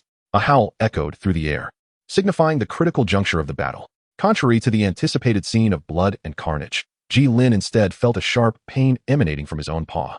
Having prepared for this eventuality, he was not as easily dislodged by the wolf's attack as before. Recognizing that his ruse had succeeded, he swiftly severed the creature's right paw. As the wolf howled in anguish, Gilin seized the moment to deliver a decisive blow to its head. Hot blood sprayed high into the air, drenching Gilin's face. Wiping the crimson from his visage, he glanced down at the severed head that had rolled to his feet, finally letting out a sigh of relief. It was over at last. He had not anticipated that a 2,300-year-old soul beast could prove so challenging. It seemed he had overestimated his own capabilities. Despite ultimately vanquishing the Wind Fury demon wolf, Gilin found his soul power nearly depleted, estimating that he could manage to slay perhaps one more beast of this caliber. If only the golden aura could envelop his entire being, the ordeal would be far less cumbersome. Both the Wind Fury demon wolf and Gilin had been evading each other's strikes. His stamina and soul power had undergone enhancement through the soul rings, elevating him to the level of a high-ranking soul master. However, his defensive capabilities had not seen a significant improvement, which explained why he had been susceptible to Tang San's ambush. As he gazed at the now-formed orange soul ring encircling him, Gilin pondered whether he should absorb it. Chapter 48. A surprising encounter in the setting sun. In the end, Gilin chose not to absorb the soul ring of the Gale demon wolf. Deciding to wait a while longer, perhaps a wounded high-level soul beast would be awaiting him ahead. The air was thick with the scent of blood, rendering this place unsuitable for an overnight stay. With a lingering glance at the violet 1,000-year soul ring, Gilin turned and ventured deeper into the forest. Shortly after his departure, 2 figures arrived at the scene, following the previous commotion. Gazing at the dissipating soul ring, the porcupine Douluo remarked to the woman beside him, "Young mistress, it seems we have arrived a moment too late. The battle here has concluded."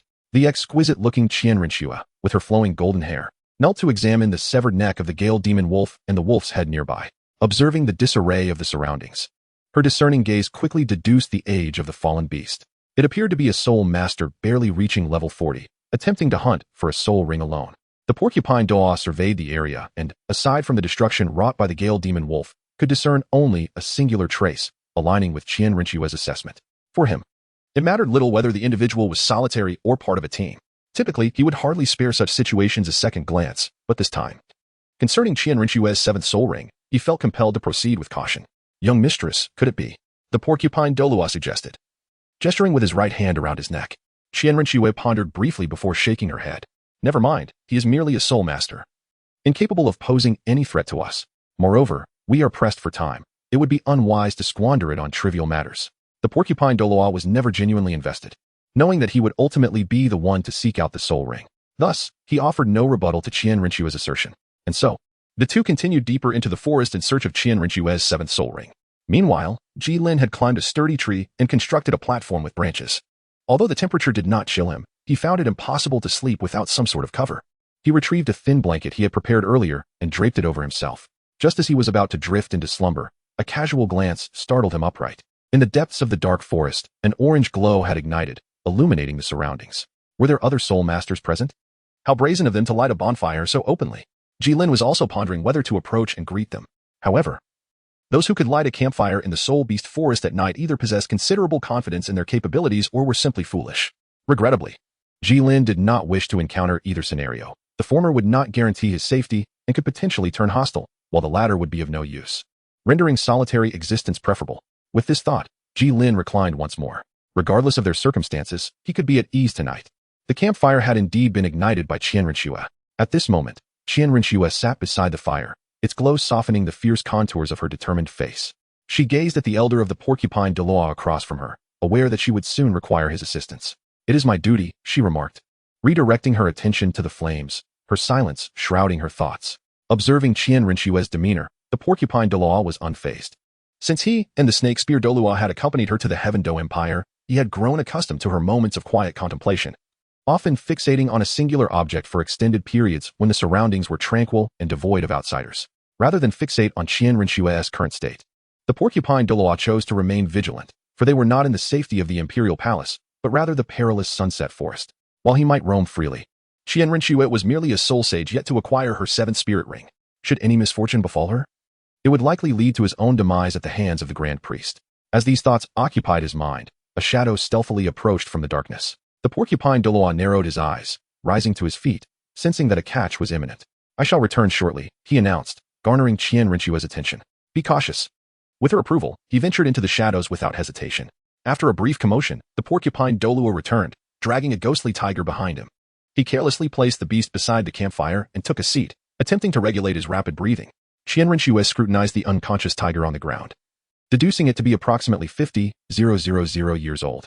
No wonder the elder had expended considerable effort. Without delay, Qian Rinchue dispatched the creature, and a dark spirit ring coalesced from its carcass, though neither of them spared it a glance. Her martial spirit, a six-winged angel imbued with attributes of divinity, light, and flame, contrasted starkly with the ghostly tiger, which possessed attributes of the underworld and wind, coupled with its relatively low age. Thus, Qian Rinchue had no intention of absorbing it. As the metallic scent of blood thickened in the air, they remained undeterred, patiently awaiting the next catch. Gilin, maintaining a basic level of vigilance, was roused by the earlier sounds of the porcupine Douluo's confrontation. The commotion had been quite significant. He wondered who had emerged victorious. However, with no light visible, it seemed the outcome was not promising. Although Gilin had contemplated rushing to their aid, he was merely a soul master, lacking even a spirit ring, thus feeling powerless to intervene. Let it be, he mused. In times of adversity, one should focus on self-preservation. In prosperity, one may extend their aid to others. At most, I could assist them in finding peace. With that, he surrendered to slumber. The following morning dawned. Gilin eagerly arrived at the location where he had heard the sounds the previous night, although uncertain whether the spirit beast had departed. The calmness of the night led him to speculate that they might have taken their prey home. Furthermore, having slain several spirit beasts along the way had bolstered his courage considerably. It was with this newfound resolve that Gilin decided to investigate early in the morning. Upon reaching the scene, he was met with a chaotic sight and bloodstains on the ground, leading him to suspect that the individual involved might be in grave danger. Gilin also discovered the dragging traces nearby. Should he venture to investigate? After a long contemplation, Gilin ultimately made his decision.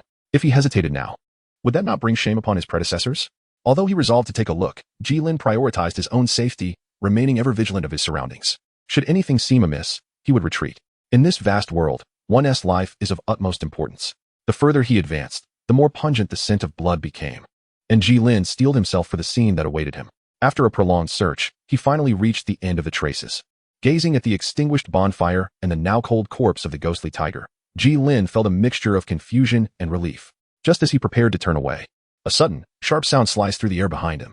Gilin also sensed the situation.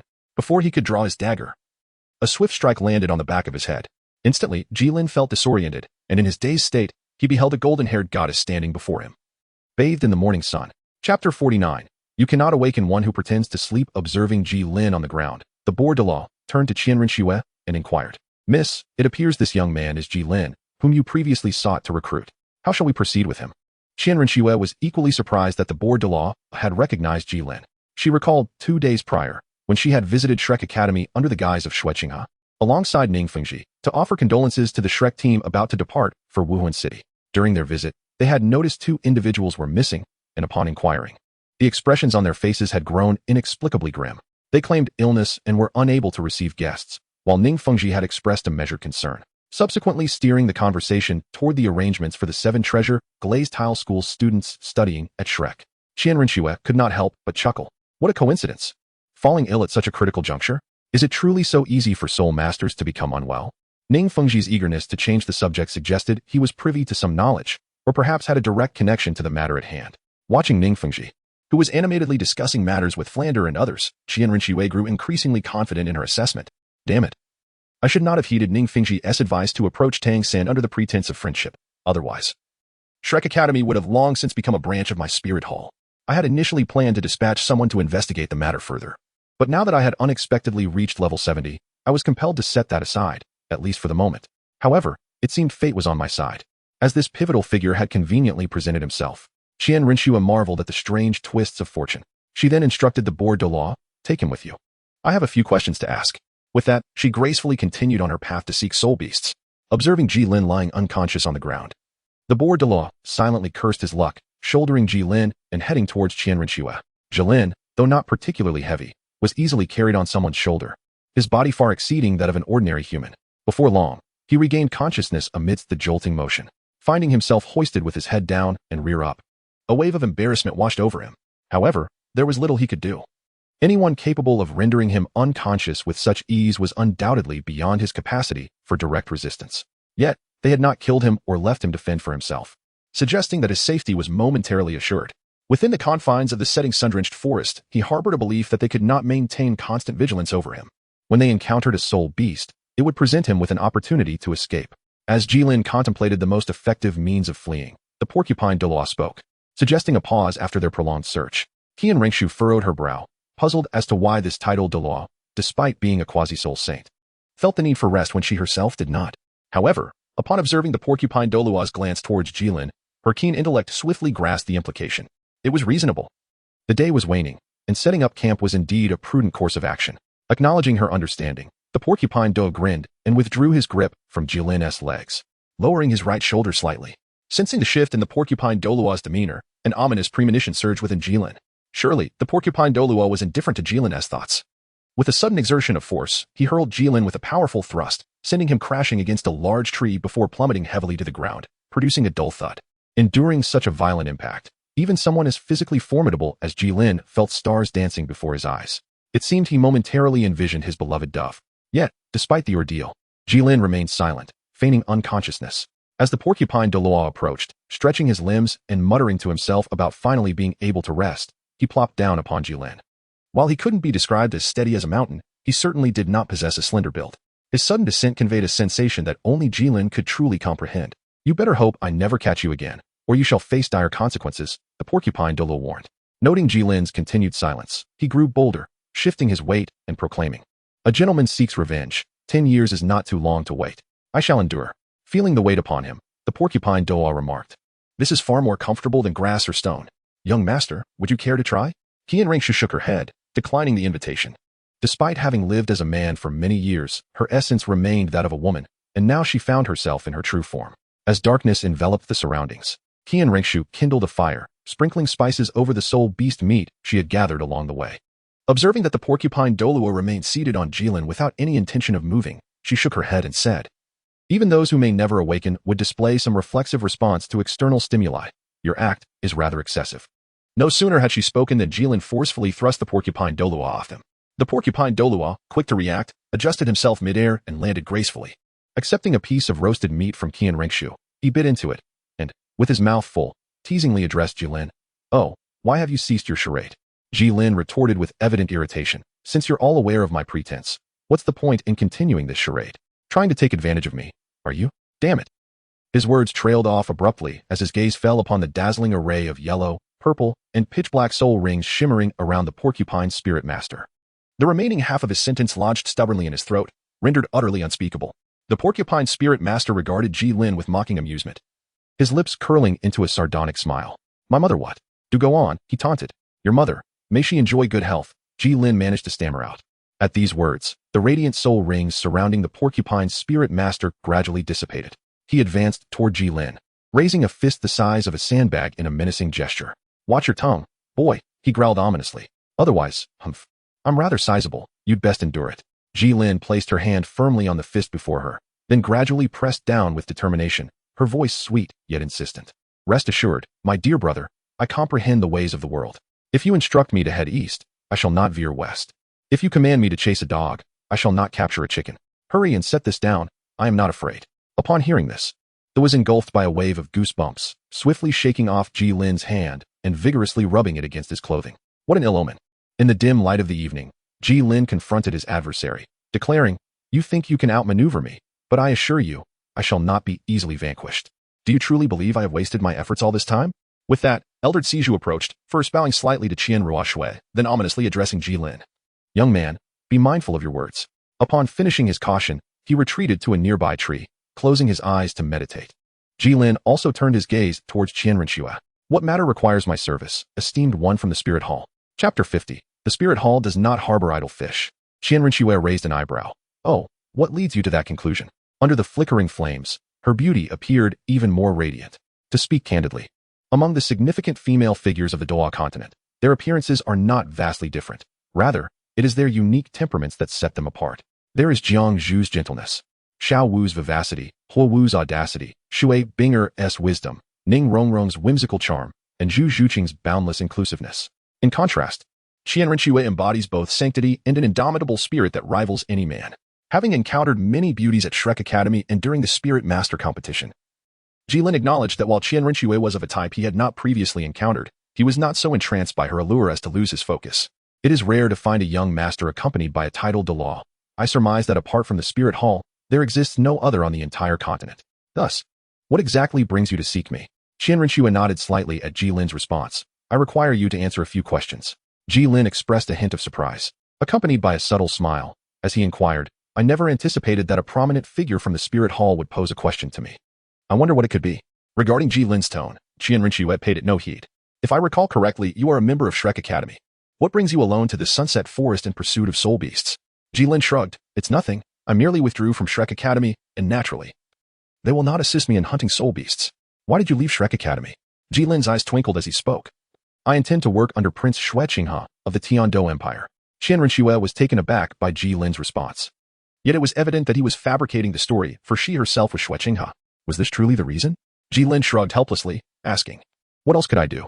I had already made an agreement with His Highness the Crown Prince that upon acquiring the Soul Ring, I would pledge my allegiance to him. After all, on the surface, Shueqinghe would never associate with the Spirit Hall, and you, Qian Ringshui, could never utter words acknowledging your acquaintance with Shueqinghe to thwart me. Gilin now feels an overwhelming urge to laugh heartily at the heavens. What does it matter if you are a level 20 innate spirit master, the young master of the Spirit Hall, or even the Crown Prince of Tiandou? You are still powerless against me. Come, let me behold your exasperated expression. Ha ha. Gilin could not help but turn his head away, attempting to conceal the involuntary smile curling at the corners of his mouth from Qian Ringshui.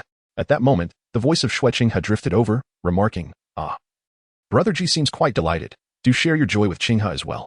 Gilin hurriedly turned around, only to find that the enchanting beauty had transformed into a perverse man clad in imperial garb.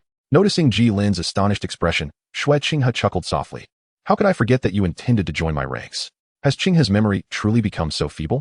Gilin's entire face was contorted, his mind racing with thoughts of this woman's madness. After a long moment, he looked at Shueqing with a complex expression. This situation was unmanageable. Ignoring Jilin's comments, Xue continued to inquire, "May I ask, Ji, why did you choose to withdraw from Shrek Academy?" Jilin withdrew the dagger left behind by Luo and directed it towards Xue, expressing his apologies. "I promised someone I wouldn't disclose this." The transformed Qianrenxue furrowed her brow, somewhat perplexed. Why did Jilin wield a mere ordinary dagger, even if his martial soul lacked any imposing presence? Would it not be more prudent to present the seven-night star blade that he had gifted her? Meanwhile, the attentive approached, unleashing his martial soul as he warned. "You must contemplate this carefully, young one. This insignificant dagger will not safeguard you." Jilin also infused his soul power into the dagger, preparing to unleash the power left by Luo at any moment. He chuckled, expressing that as a man, there are always one or two matters that cannot be shared with others. "Youngster, come back in your next life to be a man." As he spoke, he was about to take action, but at that critical moment, Qianrenxue interjected, halting the actions of the. This was not due to a sudden surge of compassion or concern over this threat, but rather her desire to extract more information from Jilin. The true reason for Qianrenxue's intervention was that at the moment Jilin infused his soul power, she sensed a fluctuation of divine energy strikingly similar to that of her own deity. Acknowledging that her judgment was indeed correct, Qianrenxue understood that Jilin was related to a divine entity. However, this divine power was exceedingly concealed. Had it not been for her prolonged exposure and the fact that she had absorbed the skull from the angel set, significantly enhancing her mental acuity, she would not have perceived it. Qianrenxue's words proved to be quite effective. Although Tho was puzzled and somewhat frustrated, he nonetheless complied with her command. Qianrenxue cast a deep glance at Jilin before saying, "All right, retract your dagger. While it is indeed impressive, I have encountered such weapons before." Noticing that they had no immediate intention to attack him, Jilin let out a sigh of relief. He was pleased to avoid using the dagger. Yet he refrained from putting it away into his ring, merely ensuring it was not pointed at Qianrenxue and her companion. Qianrenxue had no objections to this. Although she longed to depart, Jilin was already aware of her identity as Xue. Coupled with her pride, which refused to yield, she ultimately spoke. "As long as you tell me why you left Shrek, I can ensure your safe departure. Since you have sincerely inquired, I shall graciously enlighten you. They wished for me to be a pawn, so I exchanged Yu Xiaojing's life and a few secrets for my liberation from Shrek." "What secrets?" Jilin could only smile wryly, remarking that once the secret was revealed, it ceased to be a secret. "Please refrain from inquiring further. I have promised them to keep it confidential." Qianrenxue felt a twinge of anger. How could this man repeatedly dismiss her? Did he truly believe she would remain unfazed? "You must consider your position carefully. While your dagger is indeed extraordinary, I am not without means to counter it." Jilin, already incensed by his previous treatment, felt a surge of indignation as Qianrenxue confronted him with such audacity, wielding a deadly weapon that bolstered his resolve. He aimed his dagger squarely at Qianrenxue, challenging her to engage in a confrontation. The nearby pig Douluo, no fool himself, recognized the gravity of the situation as he listened to their exchange. He understood that Jilin's dagger concealed potent capabilities, and being a high-ranking official on this side, he was acutely aware of the divine presence. Witnessing the tension between the two, he felt a pang of anxiety. Should Jilin resort to the dagger's hidden powers, he would undoubtedly rush to protect Qianrenxue, but that would spell peril for himself. He swiftly conveyed his thoughts telepathically, suggesting, "Young master, perhaps it would be prudent to bring him into the spirit hall and devise a plan thereafter." Qianrenxue, contemplating this proposal, found it quite astute. While she realized she could not subdue Jilin on her own, her grandfather certainly could. If she could cleverly maneuver Jilin into her grandfather's presence, she would have him at her mercy. "Since you choose not to divulge your secrets, I shall not press you further. However, knowing my secret places you in a precarious position. Yet, should you choose to join the spirit hall, we might find common ground," she declared. The pig Douluo chimed in, "Young man, the benefits of joining the spirit hall are substantial. We provide food and accommodation, along with job placement assistance. You can even apply for help in acquiring soul rings. Should you excel, you may rise to the position of archbishop and marry into wealth. You could ascend to the pinnacle of soul masters. Give it some serious thought." Jilin gazed at the transformed image of the sea hedgehog Douluo before him, a frown adorning his brow. "Return the lofty and aloof image of the title Douluo to me, you scoundrel." Yet, upon reflection, joining the spirit hall did not seem entirely unfeasible. At the very least, my soul rings would have a secure foundation. "All right then, what position can you offer me?" Upon witnessing this, Qianrenxue let out a sigh of relief. Finally, there was a way out. "What position do you desire? As long as it is not overly extravagant, I can arrange it for you." Jilin pondered. "Is there a role that entails minimal work, ample remuneration, proximity to home, high status, light responsibilities, and allows one to sleep in until naturally awakened while counting money to the point of cramping?" Qianrenxue furrowed her brow. "How does that differ from being a slacker?" Jilin slightly bowed in greeting. "My humble aspiration is to become a salted fish. Is that so?" After a lengthy pause, Qianrenxue finally uttered these words. "The spirit hall does not nurture salted fish." Chapter 51. On the importance of background. Then why should I join your ranks? Gilin approached the campfire, retrieving his provisions and consuming them with water. Qian Rushua followed suit, taking a seat opposite Gilin. Only in this manner could I rest assured that you would not divulge my secret. Jilin's face was etched with bitterness. Why must you expose yourself in front of me? I have no desire to know. Upon hearing this, Qian Rushua felt a twinge of frustration. She had merely intended to reveal a glimpse of Xueqing's appearance to intimidate Gilin into divulging what he knew. Little did she expect Gilin to produce a weapon imbued with divine power, something she herself lacked at that moment. Regardless, unless you join the spirit hall, I shall not permit you to leave. Sister, look, Gilin replied. Even under such duress, I have not revealed their secrets. Does that not demonstrate the steadfastness of my silence? I assure you, I will not divulge anything akin to what the fourth person has said. Is that agreeable? Seeing Qian Rushua still gaze at him with skepticism, Gilin quickly raised 4 fingers. Truly, I swear. Puzzled by Jilin's reluctance to join the spirit hall, Qian Rushua wondered if her organization was truly so lacking that they could not attract even a soul respect. Isn't the spirit hall the strongest force on the continent? Indeed. Then why refuse to join? Is it solely because we cannot fulfill your trivial aspirations? Observing the seriousness in Qian Runshua's demeanor, Jilin sighed. Sister, I cannot simply point out that your spirit hall is the antagonist, destined for a grim fate. Though he thought this internally, he could not voice it. Yes, I am a person of modest ambitions, merely wishing to live as a leisurely wealthy individual. Qian Runshua countered, leisurely? Such naive thoughts, in this world. One must rely on strength and background. She scrutinized Jilin with disdain. You, of common birth, can barely contend with the soul sect. Were it not for that dagger, do you truly believe you are worthy to stand on equal footing with me? Moreover, your dagger must have limitations once its divine power is depleted. Her gaze fixed intently on Jilin, a smirk gracing her lips. What will you do then? Feeling the weight of Qian Runshua's probing gaze, Jilin understood he must not falter. He smiled and replied, How do you know I possess only this one dagger? With that, he produced another identical dagger. Qian Runshua's expression froze, her brows knitting in confusion. She could not discern any difference between the 2 daggers, for she could only sense the divine power when Jilin activated it. In that moment, she was unable to ascertain the truth of Jilin's claim. Seeing Qian Runshua ensnared in uncertainty, Jilin seized the opportunity. Now you see, you cannot do anything to me. Rather than prolong this standoff, why not simply pretend you have never encountered me? This puts me in a difficult position. Let me consider my options. Without waiting for Jilin's response, Qian Runshua moved towards the nearby thorn porcupine Douluo. Jilin also called out to Qian Runshua, urging her not to take too long. Qian Runshua quickened her pace. Elder Sichuan, do you have confidence in subduing him? The Sichuan Douluo shook his head and replied, If I hadn't ambushed him earlier, or if he were to return that dagger to his soul guide, I would have some assurance. But at present, I do not. Qian Runshua stole a glance at Jilin, observing him idly whittling a branch with the dagger, which left her feeling exasperated. It truly was challenging to provoke him.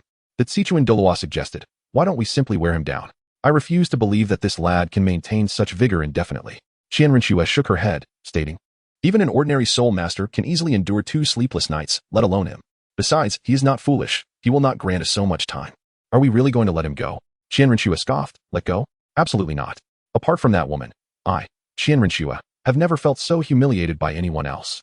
I have made it clear, one must understand their background when navigating this world. I intend to make him aware of why the Spirit Hall is the foremost power on the continent, casting aside the 50-second wooden stick in his hand. Jilin idly observed the 2 whispering to one another. Haven't you reached a decision yet? I've waited long enough. Just as Jilin's patience began to wane, Qian Runshua approached with long strides. Without waiting for her to come closer, Jilin eagerly inquired, So, what have you decided? Well, we can release you. But you must promise not to disclose that Xueqing is a woman. Fine, I promise. Additionally, I feel somewhat reluctant to let you return without any conditions. So you must assist me in hunting soul beasts.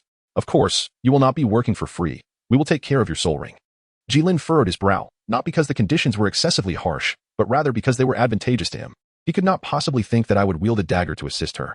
Although he was indeed going to help her acquire a soul ring, he could easily slack off, with the majority of the effort ultimately falling upon that titled Douluo. Could such a stroke of fortune truly fall from the heavens? Noticing Jilin's wavering resolve, Qian Runshua seized the opportunity, asserting that even if he were to depart now, while there may not be any 10,000-year soul beasts nearby, there were certainly numerous high-level 10,000-year soul beasts in the vicinity. It is not that I hold you in disdain. At your current level, encountering even a 10,000-year soul beast would be quite daunting. Her words struck a chord with Jilin. Though it was not guaranteed that he would encounter a soul beast, it was better to be cautious. After all, one could never be too careful, and should he indeed encounter such a beast, he might very well need to resort to using a dagger. Thus, why would I allow him to take advantage of this situation? It was simply because I saw potential in him and wished to invest in his abilities. When did being a 20-something soul venerable become a sign of talent? Nevertheless, I truly do need them to help me escape this densely populated area of 10,000-year soul beasts. His face bore an expression of sudden enlightenment as he realized the situation. Ah, I see now. Very well, I accept. A smile graced Qian Rinxue's face, making her extraordinarily beautiful. Gilin, feeling somewhat overwhelmed, hastily leapt onto a large tree. Upon noticing Jilin's departure, Qian Rinxue's smile faded. She turned to the nearby porcupine and inquired, "Do I appear unattractive when I smile?" Meanwhile, Gilin perched on the tree had also regained his composure. What kind of scheme is that woman concocting? Is it possible she intends to strike while I am absorbing the soul ring? Indeed, the adage that the heart of a woman is the most poisonous holds true. Zhang Wuji's mother was right. The more beautiful a woman, the more deceitful she can be. Once I reach a relatively lower zone for hunting soul beasts, I shall sever ties with them and depart. Gilin held the dagger tightly, closing his eyes. In the hall of worship at Spirit City, the colossal statue of an angel flickered momentarily. Douluo, seated before the angelic figure, sensed a disturbance. Ah, has that lad encountered Xiaoshui? He carries an object imbued with divine power. Rising slowly, he mused, this boy is becoming increasingly intriguing. Approaching the entrance of the hall, a vast angelic silhouette materialized behind him, with 8 black and 1 red soul rings swirling above. Well, since Xiaoshui has spoken, perhaps it is time to stretch my legs. As soon as the words left his lips, Douluo transformed into a beam of light and vanished. Chapter 52. The arrival of Douluo the next day, under the brilliant sun. Gilin and his companions were hunting for the 7th soul ring of Qian Rinxue in the forest. Though referred to as 3, it was primarily the porcupine Douluo who was engaged in the task, while Qian Rinxue and Gilin stood by, supporting him. Their target this time was a nearly 70,000-year-old Holy Light Pegasus, a formidable opponent given its age. It is noteworthy that even the 9th soul ring of the porcupine Douluo is merely 85,000 years old. And the Holy Light Pegasus's sacred attribute largely counters his poison, making it a tough adversary to subdue. On the battlefield, a crimson pufferfish and a winged white horse clashed fiercely. I refuse to believe I cannot take you down. 5th soul skill, Blood Poison Spike. The blood-red pufferfish contracted suddenly, then expanded in an instant, unleashing a storm of poison spikes toward the Holy Light Pegasus, aware that it could not evade this widespread area of effect attack.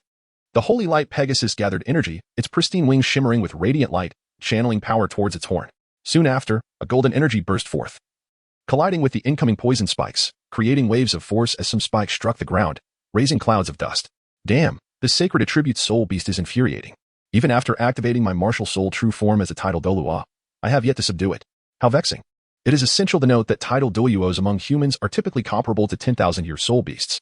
Even the tidal Douluo known as the Guardian, Douluo, can contend with freshly advanced 10,000-year soul beasts, let alone the nearly 93rd level porcupine Douluo. This illustrates the formidable nature of the Holy Light Pegasus and how its sacred attribute counters the porcupine Douluo. Nevertheless, despite any attribute disadvantages, the gap in strength between them was undeniable. As time passed, the porcupine Douluo gradually gained the upper hand against the Holy Light Pegasus. The two engaged in aerial clashes and ground tussles, igniting Jilin's fervor. Since arriving in Douluo continent, this was his first encounter with such high-level combat. This visual spectacle is extraordinary. The currents of air I feel on my face and the tremors beneath my feet. This is truly the right way to experience another world. Observing the astonishment on Jilin's face, Qian Rinxue couldn't help but wear a smug expression. TSK, how utterly shocked you are. What a country bumpkin. After being repelled by another stream of pufferfish poison, the Holy Light Pegasus, panting heavily, steadied itself. It realized it was no match for this opponent and that further engagement would lead to its demise. Thus, it needed to devise a strategy. But its attacks required time to charge, rendering them ineffective against the foe. However, during the previous skirmish, the Holy Light Pegasus discerned that the humans were there to hunt it down. Therefore, it resolved to strike at the enemy's vulnerable points. Its wings began to glow as it concentrated its power.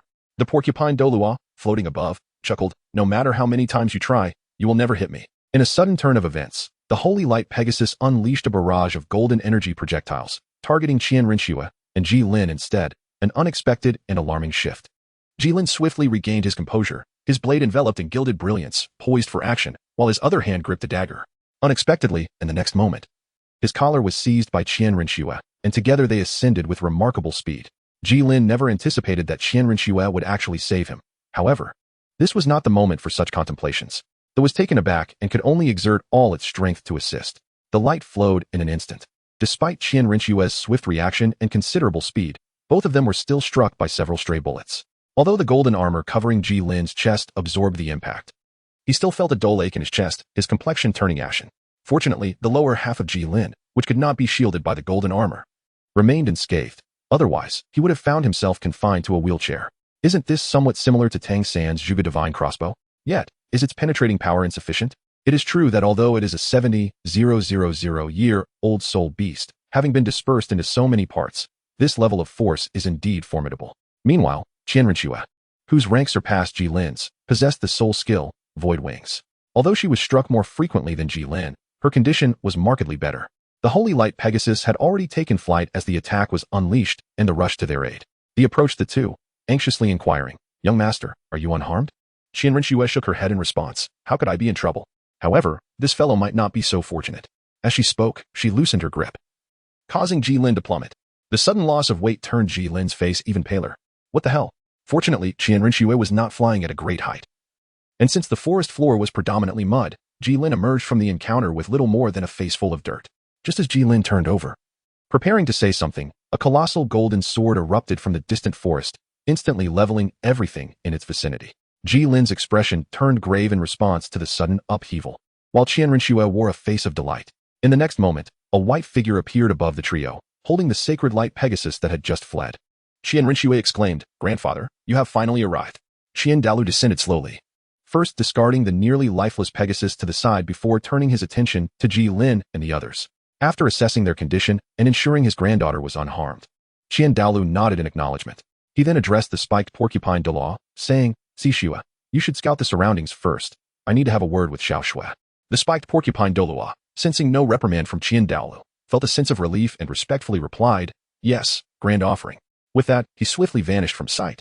Turning back to Qianrenxue, Qiandalu remarked, "It is indeed commendable that you have attained the soul sage level at such a young age of 24 under these circumstances. Your talent surpasses mine by a considerable margin. Go and acquire your 7th soul ring."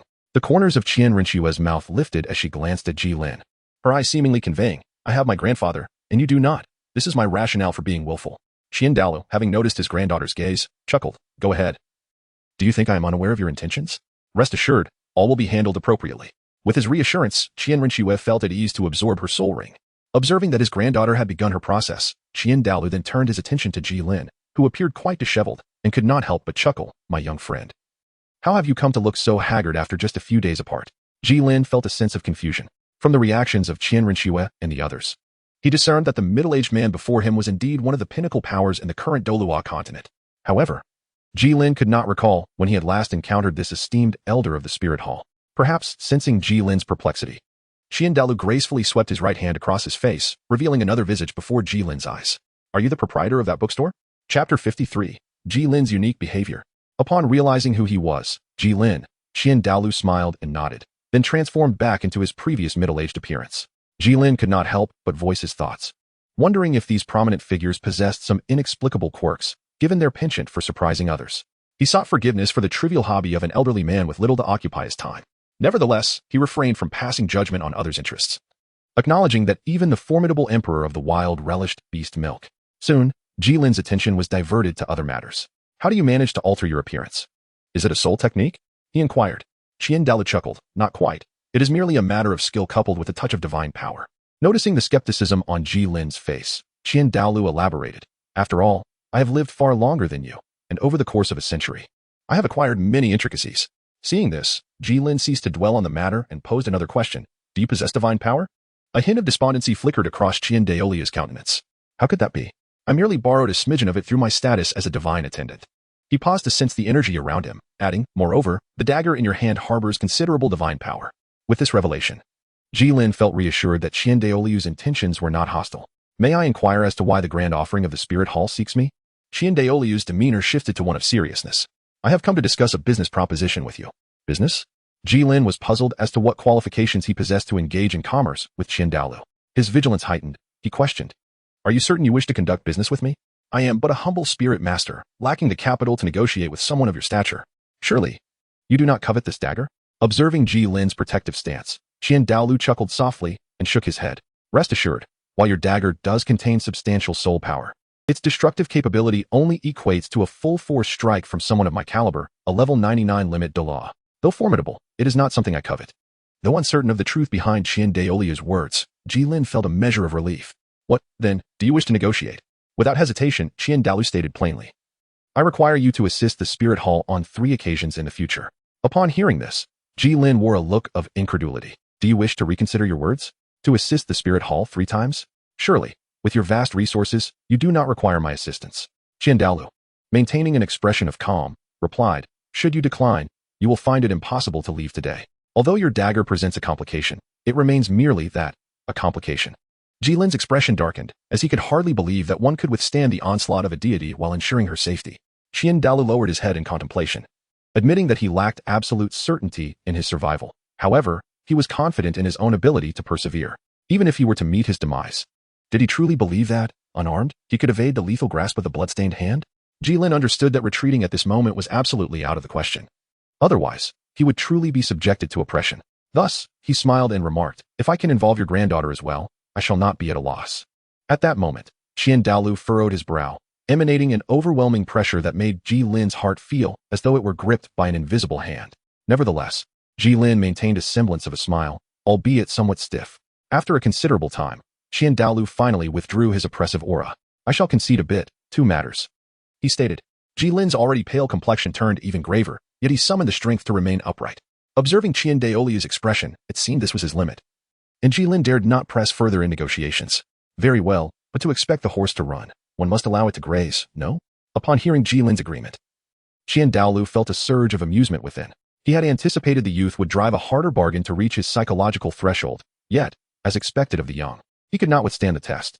Naturally, I shall not allow you to toil in vain. Saying this, Douluo retrieved an item from his soul tool and presented it to Gilin, stating, I believe this should suffice. As Douluo produced the object, Jilin's gaze was fixed intently upon it. A soul bone. Indeed, what Douluo held in his hand was a soul bone shimmering with iridescent hues. Observing Jilin's reaction, Douluo nodded in satisfaction and added, this was obtained during my travels with 2 old friends after slaying a 100,000-year-old time-honored fox. I trust you find it satisfactory? Hearing that it was indeed a 100,000-year-old soul bone, Jilin's breathing grew heavier, and even his pallor took on a more vibrant hue as he uncertainly inquired, is this truly for me? In response, Douluo dispelled Jilin's doubts through action. Tossing the soul bone directly toward him, Gilin clumsily caught the object, complaining to the brusque Douluo, be gentle, can you afford to replace it if it breaks? Douluo's lips twitched slightly, yet he remained silent. At that moment, Gilin curiously examined the soul bone in his hand, which resembled a pair of spectacles. After scrutinizing it for some time, he still could not discern which part of the body it belonged to. What part of the body is the soul bone from? It seems rather peculiar. Douluo replied nonchalantly, it is merely an orbital bone. Oh, the orbital bone. That explains its oddity. I thought it was one of the 6 foundational soul bones. Suddenly, Gilin had a realization. The orbital bone? Indeed, Douluo nodded. An external soul bone? Douluo nodded once more. Yes. Hiss. Gilin inhaled sharply, but quickly regained his composure. With such a remarkable treasure at hand, why would Douluo bestow it upon him instead of keeping it for Qianrencue? Could it be that this soul bone harbored some hidden drawbacks? Just then, Douluo's voice echoed. He explained that little Shui already possessed a superior soul bone set more suited to her needs. Adding another piece recklessly could disrupt the overall harmony of her abilities. Upon hearing Douluo's explanation, Gilin cast a complex glance at Qianrencue, who was currently absorbing her soul ring. He found himself reflecting deeply on the adage that some are born into privilege, while simultaneously gaining a more tangible understanding of the martial soul hall, the foremost power on the continent. It was precisely due to this realization that Gilin could acquire the extraordinary external soul bone, a 100,000-year relic from the time-brocade fox. As Gilin gazed at Douluo, he found himself increasingly appreciative. This was no longer the tyrannical, blood-sucking employer he had imagined. This was his long-lost father. Suddenly, an impulsive thought struck him. He knelt on one knee and, in a language previously unheard, proclaimed, Lin, having drifted for half a lifetime without meeting a true master. If you do not reject me, I wish to pledge myself as your adopted son. What are you saying? I cannot comprehend. I wish to be your father. Gilin declared. Douluo was taken aback, contemplating the absurdity of the situation. All right then, just be obedient, he replied. After the jest, Gilin showcased several ginsengs from his rings, his expression considerably brightening as he promptly settled into a meditative posture to absorb the soul bone. Concerns about danger were entirely absent from his mind. Surely, Douluo would not have entrusted him with the soul bone if he intended to act against him. If it were a threat from soul beasts, that would be even more ludicrous. After all, with a 99th level limit Douluo as protection, even a Titan giant ape would not stand a chance. Unlike the previous experience with the Gungjin tiger soul bone, this time brocade fox soul bone was an astounding 100,000 years old, even with Jilin's extraordinary physical strength and mental fortitude surpassing his peers. This challenge was still somewhat formidable. Qian Dalu observed Gilin, who trembled and broke into a cold sweat, and spoke softly, if you cannot endure. Do not blame me for splitting your head open to reclaim the soul bone. This was a test from Qian Dalu, measuring Jilin's worthiness for their transaction. Should Gilin succeed, joy would abound. However, if he failed, Qian Dalu would suffer no loss, as he would simply reclaim the item. In truth, Qian Dalu had not fully disclosed the dagger's true power. While it equated to the full force of his own 99th level limit Douluo attack, the divine energy it contained far surpassed mere soul power. Even he, a deity's servant in the mortal realm, would likely perish against its might. Thus, while one might reap immense benefits, he would never incur a loss. After a moment's contemplation, Qian Dalu shifted his focus away from Gilin. His greater concern lay with Qian Rinxue's safety. Although she wielded the six-winged angel martial soul and absorbing a 70,000-year soul ring for her seventh ring should pose no issue, Qian Dalu could not help but worry as an elder. Seeing the beads of sweat glistening on Qian Rinxue's brow made his heart race. He wished he could shoulder her burdens. Yet, he was compelled to maintain a stern facade. Observing Qian Rinxue's transformation from a faltering child to a poised young woman, a flicker of melancholy crossed Qian Dalu's eyes. He mused that perhaps, in his absence, she would grow stronger. Casting a sideways glance at Gilin, he silently hoped that the young man would endure and that his strategy would benefit little Shui. As time flowed steadily, the pitch-black soul ring seamlessly integrated into the six-winged angel's essence, and Qian Rinxue's previously chaotic soul energy began to stabilize. Qian Dalu recognized that she had successfully completed the absorption. Indeed, in the next moment, Qian Rinxue opened her phoenix-like eyes and gazed at Qian Dalu. He quickly masked his fondness with an expression of neutrality, stating, "It is done. Now return with the bloodstained relic. You have been away long enough. Do not squander the efforts of these years." Qian Rinxue opened her mouth, hesitating. "Then I am?" "Yes." Watching Qian Rinxue depart, Qian Dalu's expression remained impassive. And after a long while, he sighed deeply. If only the relationship between little Shui and her mother were not so strained. It would provide her with some support after my departure. The sky gradually darkened. At this moment, Jilin's absorption was nearing its conclusion. Slowly opening his eyes, Gilin felt invigorated, experiencing a clarity he had never known before, as if he had removed a plastic barrier that had previously clouded his vision. "It seems you have succeeded. Well done." Gilin scratched his head, relieved that absorbing the soul bone, which had existed for 100,000 years, was not as arduous as he had anticipated. Observing Jilin's somewhat self-satisfied demeanor, Qian Dalu felt a tinge of exasperation. "Enough of your posturing. Come over here. There remains one final step." Gilin was perplexed. What else could there be? "Surely, you do not believe that you can so easily take my soul bone. What if you have a change of heart?" Gilin pondered, for this soul bone could indeed be regarded as a supreme treasure. Merely uttering words would not suffice to instill confidence. He too would feel uneasy in such a situation. "So, what do you propose we do?" he inquired. "It is simple. All you need to do is swear an oath," Qian Dalu replied, producing a small statue of an angel. This statue bore an uncanny resemblance to Qian Rinxue, captivating Jilin's attention. However, as he focused intently, he noticed a brilliant golden energy pulsating around the statue. Gilin looked at Qian Dalu with a hint of confusion, noticing that a faint golden energy coursed through Qian Daolu's body. Although it did not shine as brightly as that of the statue, the quantity appeared to be significantly greater. Could this possibly be the two soul skills granted by the soul bone? Qian Dalu, sensing Jilin's unease, inquired, "What is the matter?" The interruption brought Gilin back from his reverie, and he replied nonchalantly, "Why does this statue resemble Qian Rinxue so closely? Is it only visible when one concentrates?" Qian Dalu chuckled softly. "Indeed, little Shui is the most qualified heir to the angel god's position in our Qian family for centuries." Gilin was not inclined to engage in a discussion with Qian Dalu on this matter. He had come to a realization that this old fellow was merely infatuated with his granddaughter. He responded dismissively, "Indeed, indeed, Qian Rinxue is the best. Qian Rinxue is supreme." Although Jilin's use of the term supreme was unfamiliar to him, Qian Dalu instinctively felt it was not meant as a derogatory remark and thus paid it no mind. With a casual flick of his finger, he executed a move known as the Sword of Judgment, cleaving a nearby massive boulder in twain, subsequently placing the idol upon the smooth, severed surface. "Very well, come forth and pledge your oath." Gilin declared, "I, Gilin, hereby vow to undertake 2 tasks for the spirit hall that are within my capabilities and do not contravene my principles. Those who break their word shall face the punishment of the eating rock." As soon as the words left his lips, a serene silence enveloped the surroundings. Yet in Jilin's eyes, the energy emanating from the idol coalesced into a slender thread of fundamental hue, reaching skyward. Then, it seemed as though a voice, indistinguishable in gender, resonated from above, proclaiming, "The contract is established." As Gilin gazed up at the tranquil night sky, the stars twinkled above. Yet he couldn't shake the feeling that a pair of eyes was watching him from behind the celestial bodies. Meanwhile, Qian Dalu had already secured the statue and was preparing to depart. Gilin hurriedly approached. After all, his third soul ring had yet to be secured. With such a formidable ally before him, how could he possibly let this opportunity slip away? "Wait," Qian Dalu turned around. "Is there anything else you wish to discuss?" Gilin, feeling somewhat bashful, scratched his head and said, "Well, I haven't acquired a soul ring yet. Then you should hunt a soul beast. I cannot simply conjure a soul ring for you. Wait, you aren't suggesting that I assist you in your hunt, are you?"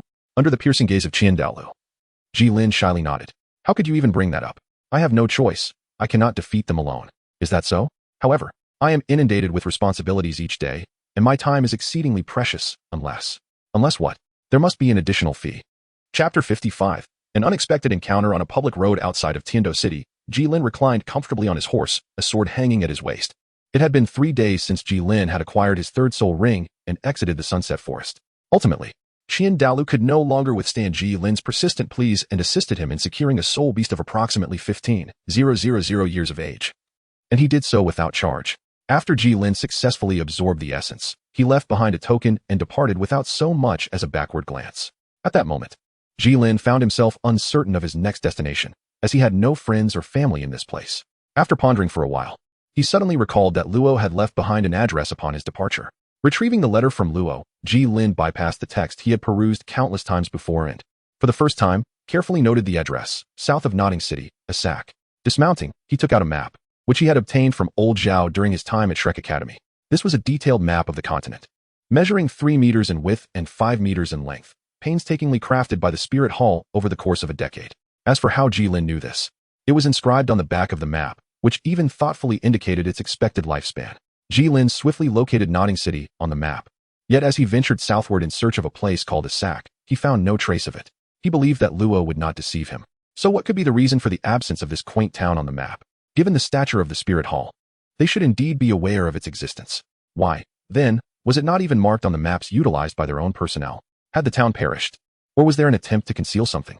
At that moment, a few heads were engaged in conversation nearby within the grass. "Boss, when do we strike? We've been watching for quite some time." One bald man, bearing a scar beneath his eye, inquired. "Just a moment. You all stealthily approach. And when I fire the green jade cannon, we will charge in together." "Yes, boss." Once his subordinates reached their designated positions, the bald spirit master wasted no time. He summoned his martial spirit, the green water turtle, with 3 spirit rings manifesting, 1 white, 1 yellow, and 1 purple. As the yellow spirit ring in the center flickered, a green cannonball was launched straight towards Gilin. Gilin swiftly retracted the map into his storage ring, and the 7-night star blade materialized in his grasp, its surface shimmering with a golden hue. He swung the blade behind him, effortlessly deflecting the jade cannon fire that had been aimed at him. At that moment, a young subordinate, witnessing his leader launch the jade cannon, leapt from the concealment of the bushes. Before he could even summon his martial spirit, he was struck by the cannon's blast, sent flying several meters, landing on the ground, his fate uncertain. The entire sequence unfolded with astonishing rapidity. The bald-headed soul master had not anticipated this turn of events. He had believed himself to be in an advantageous position, yet he found that his opponent was unscathed while his own side had already suffered a casualty. This young man possessed an uncanny prowess. Did he have eyes in the back of his head? Nevertheless, the bald-headed soul master remained composed. After all, apart from himself, a soul reverend, he had 3 formidable soul masters by his side, whereas the opposing force had but 1. With this thought in mind, he charged forward, leading his 3 subordinates in an assault against Gilin. However, every strike they launched seemed poised to connect, yet Gilin evaded each one with remarkable agility. Infuriating them further, they attacked with increasing fervor, pouring their utmost effort into every blow. Meanwhile, Gilin refrained from countering, focusing solely on dodging their relentless onslaught. After 5 exhausting minutes, the bald-headed soul master and his companions found themselves bent over, hands pressed against their knees, gasping for breath. One of them even struggled to maintain the manifestation of his martial spirit. Gilin remarked, "I have barely finished warming up, yet you have already succumbed." However, witnessing their plight, he too felt no inclination to continue. With a surge of power in his legs, he propelled himself forward like an arrow released from its bow. Amidst their anguished cries, Gilin executed his attack with precision. Steadying himself, he sheathed his blade, signaling the end of the encounter. The bald-headed soul master and his subordinates suddenly erupted in a spray of blood, collapsing silently to the ground and raising clouds of dust around them. Gilin approached, crouched down, and gently patted the bald spirit master's face, saying, "Hey, stop pretending to be dead. I know how to be gentle." Seeing that the charade was futile, the bald man opened his eyes and, with a fierce yet feeble tone, replied, "Whether you wish to kill or to torture, I am at your mercy." However, the cold sweat on his brow and the twitching of his lips betrayed the fear that lurked within him. Gilin, filled with mischief, decided to have some fun with him. Rising to his feet, he gripped the hilt of his blade tightly and declared, "Then let us meet in the next life." With that, he poised to bring the weapon down. Realizing that Gilin was indeed prepared to strike, the bald man, no longer daring to gamble on whether Gilin would relent, quickly abandoned his earlier bravado and pleaded, "My lord, spare me. My lord, please spare me." Gilin seemed oblivious to the increasingly terrified voice of the bald man, as he brought the blade down with unwavering resolve. The bald man, in a state of despair, closed his eyes, yet the anticipated pain never arrived. Upon opening his eyes, he instinctively turned to discern what was amiss, only to feel a chilling sensation at his neck. It became apparent that Gilin's blade was pressed firmly against the bald man's throat. The moment he moved, the blade had already breached the skin. Gilin thrust the knife into the ground, crouched down, and with a smile, looked at the bald man, saying, "Where has your former bravado gone? Why is it absent now? In order to survive, one must be flexible when the situation calls for it." Gilin shook his head, about to utter something, when he keenly sensed movement behind him, instinctively turning around. To his astonishment, a spurt of blood erupted as the bald head, once gleaming, rolled away. The subordinate who had been struck by the jade cannon and sent flying was now in a state of panic. He had intended to launch a surprise attack, but did not anticipate Gilin's remarkable alertness. With his elder brother now decapitated, he hastily fled the scene. The others, pretending to be dead, hurriedly followed in his wake. In that fleeting moment, only Gilin and the corpse of the bald man remained. Gilin silently gazed at the severed head that had rolled a considerable distance away, his expression a tapestry of complexity. "What is this all about? I never wished to take your life. At most, I intended to bind you or hand you over to the nearby city guards. Nevertheless, the fact remains that the bald man perished at my hands. It would be unbecoming to leave his body to decay in the wilderness." After retrieving the head, Gilin chose a lush area, dug a grave, and placed the dismembered remains within, covering them tenderly with earth. As he stood before the modest mound, barely reaching his waist, Gilin pondered before producing some fruits and meat from his storage ring. "Brother, I did not mean for this to happen. You, being a person of considerable stature, should not hold a grudge against me. These fruits and meats were procured from the finest shops in Tiendo City, and I have yet to taste them myself. So I offer them to you. If you desire wine, I regret I cannot oblige, as I neither drink nor have brought any. Let us make do." With that, Gilin poured a jug of grape juice onto the ground, murmuring, "Let this be our wine. May you journey well, brother," he said, tracing a cross over his chest and reciting softly, "May you ascend to paradise swiftly, and may there be no Gilin in heaven. Amen." Chapter 56. Returned to Lan Village after paying his respects to the spirit of the bald soul master. Gilin mounted his horse, continuing to murmur under his breath, "Although you met your end at my hands, it was never my intention.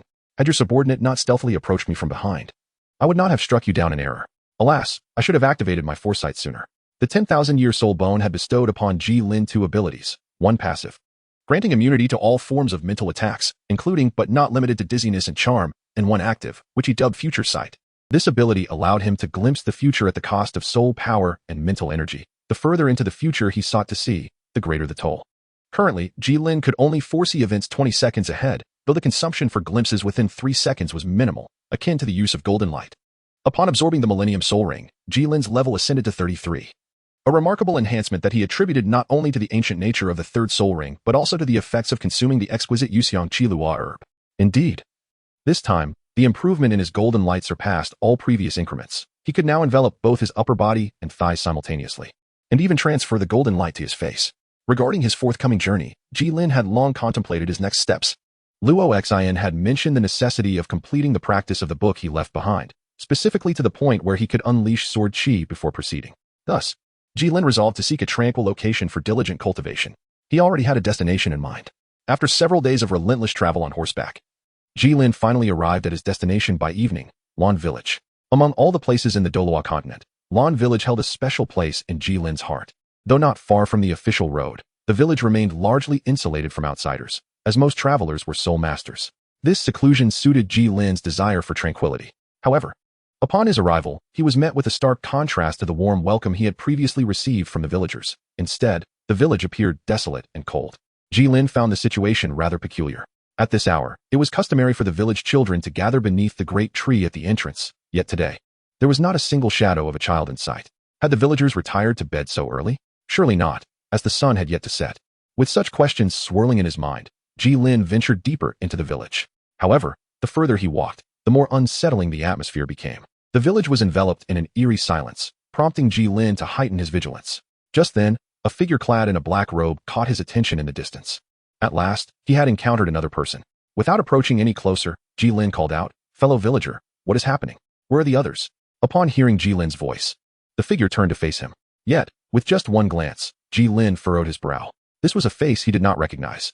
During his 4 months in Lan village, while he may not have known every villager by name, he had certainly become familiar with their faces. Gilin was certain he had never laid eyes on this individual before, particularly one with a scar on his left cheek. "Who are you?" Gilin inquired. The man smiled in response. "I am newly arrived here, known as Wu Lang. You must be the owner of the bamboo house that the village chief mentioned." "A pleasure to meet you." Gilin displayed an expression of sudden realization. "Oh, I see. But what about village chiefly and the others? Why haven't I seen them?" Wu Lang sighed. "Well, you know the village chief is quite elderly now, and his health has deteriorated over the years. Just a couple of days ago, he unfortunately fell while digesting his meal in the evening and has since remained unresponsive. Today marks the day of his burial, and everyone is currently gathered at the cemetery behind the village to bid him farewell. I was just about to head there myself." Upon hearing this, a trace of sorrow appeared on Jilin's face. How could this be? He was in good health when I left. How could he have passed away? Wu Lang patted Gilin on the shoulder in a comforting manner. "Brother, take heart. This is a part of life that we all must face. What we can do is ensure he departs with dignity. Indeed, he was always kind to me in his lifetime. I must pay my respects properly. I hope they haven't laid the old village chief to rest yet." With that, Gilin hurried toward the cemetery. Observing Jilin's anxious figure, Wu Lang wore a knowing smile and called out, "Brother, wait for me." He then followed after Gilin. The two arrived at the cemetery of Lan village, which was situated on the less fertile land behind the village. The scenic beauty of the area had led the villagers to designate it as a burial ground. Scattered around were mounds of earth, rising to waist height, yet there was no sign of the funeral procession. Gilin couldn't help but furrow his brow, directing his gaze towards the panting Wu Lang behind him. Sensing Jilin's confusion, Wu Lang began to explain that they believed adding another grave here would create an overcrowded appearance. Hence they had decided to bury the village chief in the newly designated burial site over there. As he spoke, he pointed with his right index finger towards the trees on the other side, and upon noticing Jilin's gaze follow his gesture, a glint of malice flashed in Wu Lang's eyes. Unbeknownst to Gilin, a dagger appeared in Wu Lang's right hand, which he thrust directly towards Jilin's unguarded chest. With a resounding thud, Wu Lang's dagger was deflected. Realizing the precariousness of the situation, Wu Lang hastily retreated, his eyes fixed warily on Gilin, who stood in place. Tilting his head with a smile, Wu Lang noticed that Jilin's palm had transformed into a golden hue without him realizing it. Touching the scar on his face, Wu Lang asked, his tone darkening, "When did you discover this?" "From the moment you failed to correct village chief Li's name," Gilin replied. Wu Lang's realization dawned upon him. It seemed that the man did not bear the surname Li at all. He thought it was quite common for someone newly arrived to misremember the village chief's surname. However, if one had truly spent a few days in the village, they would know that the chief, despite his aged appearance, was still in his prime. Wu Lang paused for a moment before a look of understanding crossed his face, and he laughed heartily. "Ah, I see. That explains why the taste of his heart is unlike that of other old men." Gilin inquired with a hint of uncertainty. "Did you just mention eating hearts?" Upon hearing this, Wu Lang grinned widely, revealing his set of menacingly white teeth. "Of course. How could I possibly miss out on something as delectable as a heart? You may not be aware, but the hearts of children are the most tender, while those of the young and vigorous possess the finest flavor and substantial weight. In contrast, the hearts of the elderly are rather tough, suitable for making soup." As Wu Lang's words grew increasingly grave, Jilin's expression mirrored his concern. Suddenly, Gilin recalled the extraordinary ability granted by the bone of his eye socket, activating his soul power vision. Upon activation, the world transformed into shades of gray, with only Wu Lang appearing in a blood-red hue tinged with a hint of black. Gilin sensed a palpable aura of savage malevolence emanating from him. The world reverted to its vibrant colors as Gilin enunciated deliberately, "Have you slain them all? Have you devoured their hearts?" Wu Lang shrugged nonchalantly, "Not quite. While I do feast on hearts, it would take me several days to consume such a quantity. To ensure the freshness of my food, I treat them quite well." Chapter 57. The compassionate wolf. Wu Lang's eyes gleamed as he fixed his gaze on Gilin, adding, "However, the hearts of soul masters are far more delectable than those of ordinary individuals." He wiped the drool from the corner of his mouth, particularly eyeing Gilin. Given his youthful age, observing Wu Lang's predatory gaze, Gilin drew the blade from his waist. "Now you shall see if you possess the capability." In response, Wu Lang revealed his martial spirit, the gray wolf, surrounded by 5 soul rings, 1 white, 1 yellow, 2 purple, and 1 black. Wu Lang regarded Gilin with curiosity. "Where are your soul rings? Are you not going to show them?" Gilin remained unresponsive, exerting force beneath his feet, swiftly closing the distance to stand before Wu Lang, delivering a decisive strike aimed at his neck. Wu Lang, however, was not sluggish in his reaction. He leaned back slightly, evading Jilin's blade.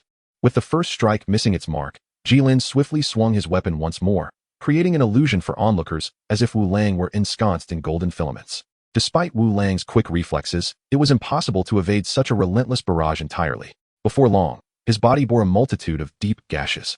some revealing the stark whiteness of bone beneath the flesh. Seizing a fleeting opportunity, Wu Lang employed his third soul skill, shadow transformation, morphing into a silhouette and deftly escaping Jilin's assault range. Yet, after only a few paces, he reverted back to his original form. Gilin also paused his movements. Was this intentional, or was it merely the limitation of that soul skill? At this moment, Wu Lang was covered in wounds, his clothing reduced to mere rags. Yet, there was no hint of panic on his face. Instead, he bore a smile that filled Gilin with unease. Indeed, the fourth soul skill, wolf blood transformation. In the next instant, a surge of dark energy enveloped him, and his wounds instantaneously healed. The remnants of his tattered garments were blasted away, leaving only a pair of tattered shorts. His aura intensified, more than doubling in strength. In a moment of bewilderment, Gilin found himself rooted to the spot. Unable to suppress a sardonic remark, "Those shorts of yours must be akin to the Hulk's, so incredibly sturdy." Observing Jilin's daze, Wu Lang mistakenly believed he had astonished his opponent with his formidable presence. With a sense of self-satisfaction, he declared, "My fourth soul skill enhances my attributes by 110 across the board and instantaneously heals my wounds, though it necessitates a certain proportion of my blood to activate. Yet, all of this is worth it. The hunt begins now." With a swift movement, Wu Lang positioned himself to Jilin's left side. Second soul skill, Wolf Venom Claw. His sharp hand was enveloped in an irregular, black-green luminescence as he aimed for Jilin's left rib. This flurry of attacks unfolded in an instant, and Wu Lang could almost envision the sensation of Jilin's heart gripped in his grasp. However, to Wu Lang's astonishment, what he had anticipated to be a certain hit was deftly evaded by Gilin, who even retaliated with a slash at his hand. Wu Lang felt a sharp pain, realizing he had underestimated this prey, and immediately withdrew, clutching his injured arm, casting a stormy gaze upon Gilin. Blood dripped through his fingers, staining the ground below. Upon witnessing this, Gilin felt a twinge of frustration. Although he had encountered Wu Lang previously, he was still somewhat astonished by the remarkable resilience of Wu Lang's skin. Realizing that Gilin was not an adversary to be easily vanquished, Wu Lang grew increasingly anxious. Despite the remarkable efficacy of the wolf blood transformation, it was limited by time constraints, and he could not employ it a second time in quick succession.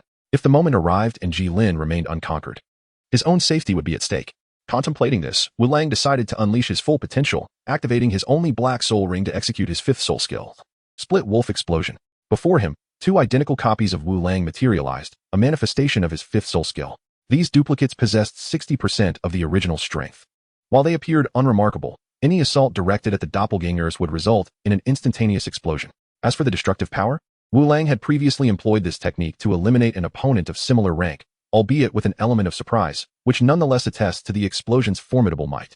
The range, however, was somewhat limited, confined to a radius of merely 1 meter. The three Wu Langs began to circle Gilin, one of them speaking, "Young man, do you know what I consumed before feasting on human hearts?"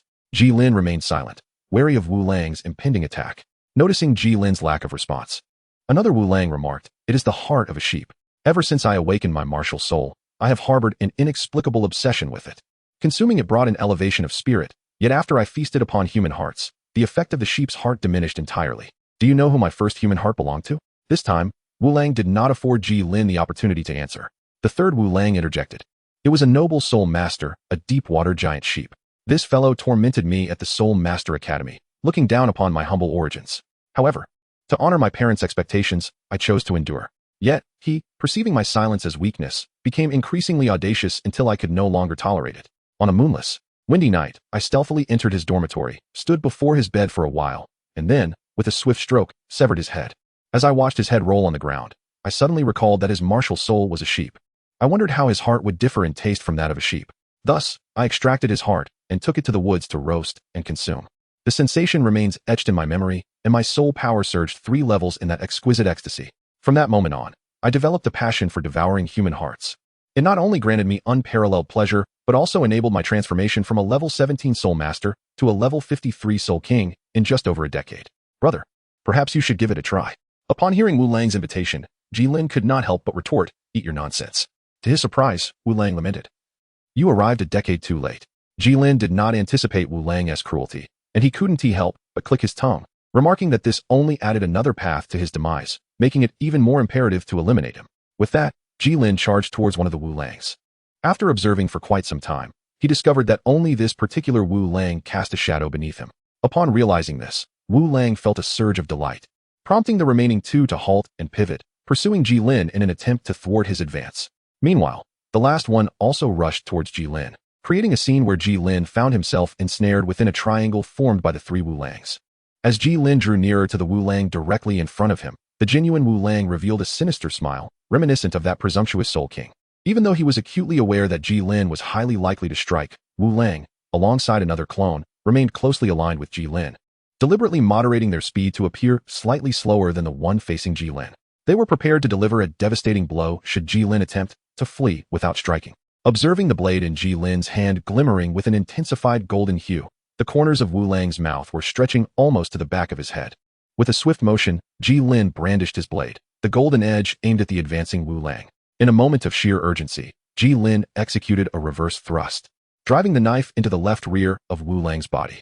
The gilded brilliance of the Seven Knights' star blade, already keen, combined with the velocity of both combatants and Jilin's formidable strength, was sufficient to pierce Wulang through. Whether by mere chance or fate, the blade struck true, penetrating Wulang's heart.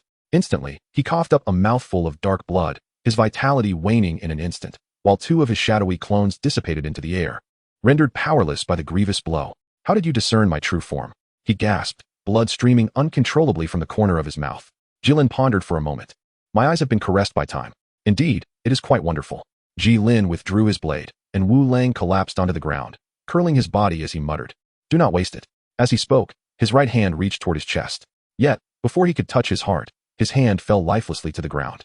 Gazing at Wulang, who had already succumbed to death, Gilin released a long sigh. This was Jilin's inaugural act of taking a life, and he harbored a foreboding sense that he might be compelled to extinguish many more lives in the future. Chapter 58. Immature thoughts. After resting for a while, Jilin's nearly depleted spiritual energy had recovered to about 70 or 80%.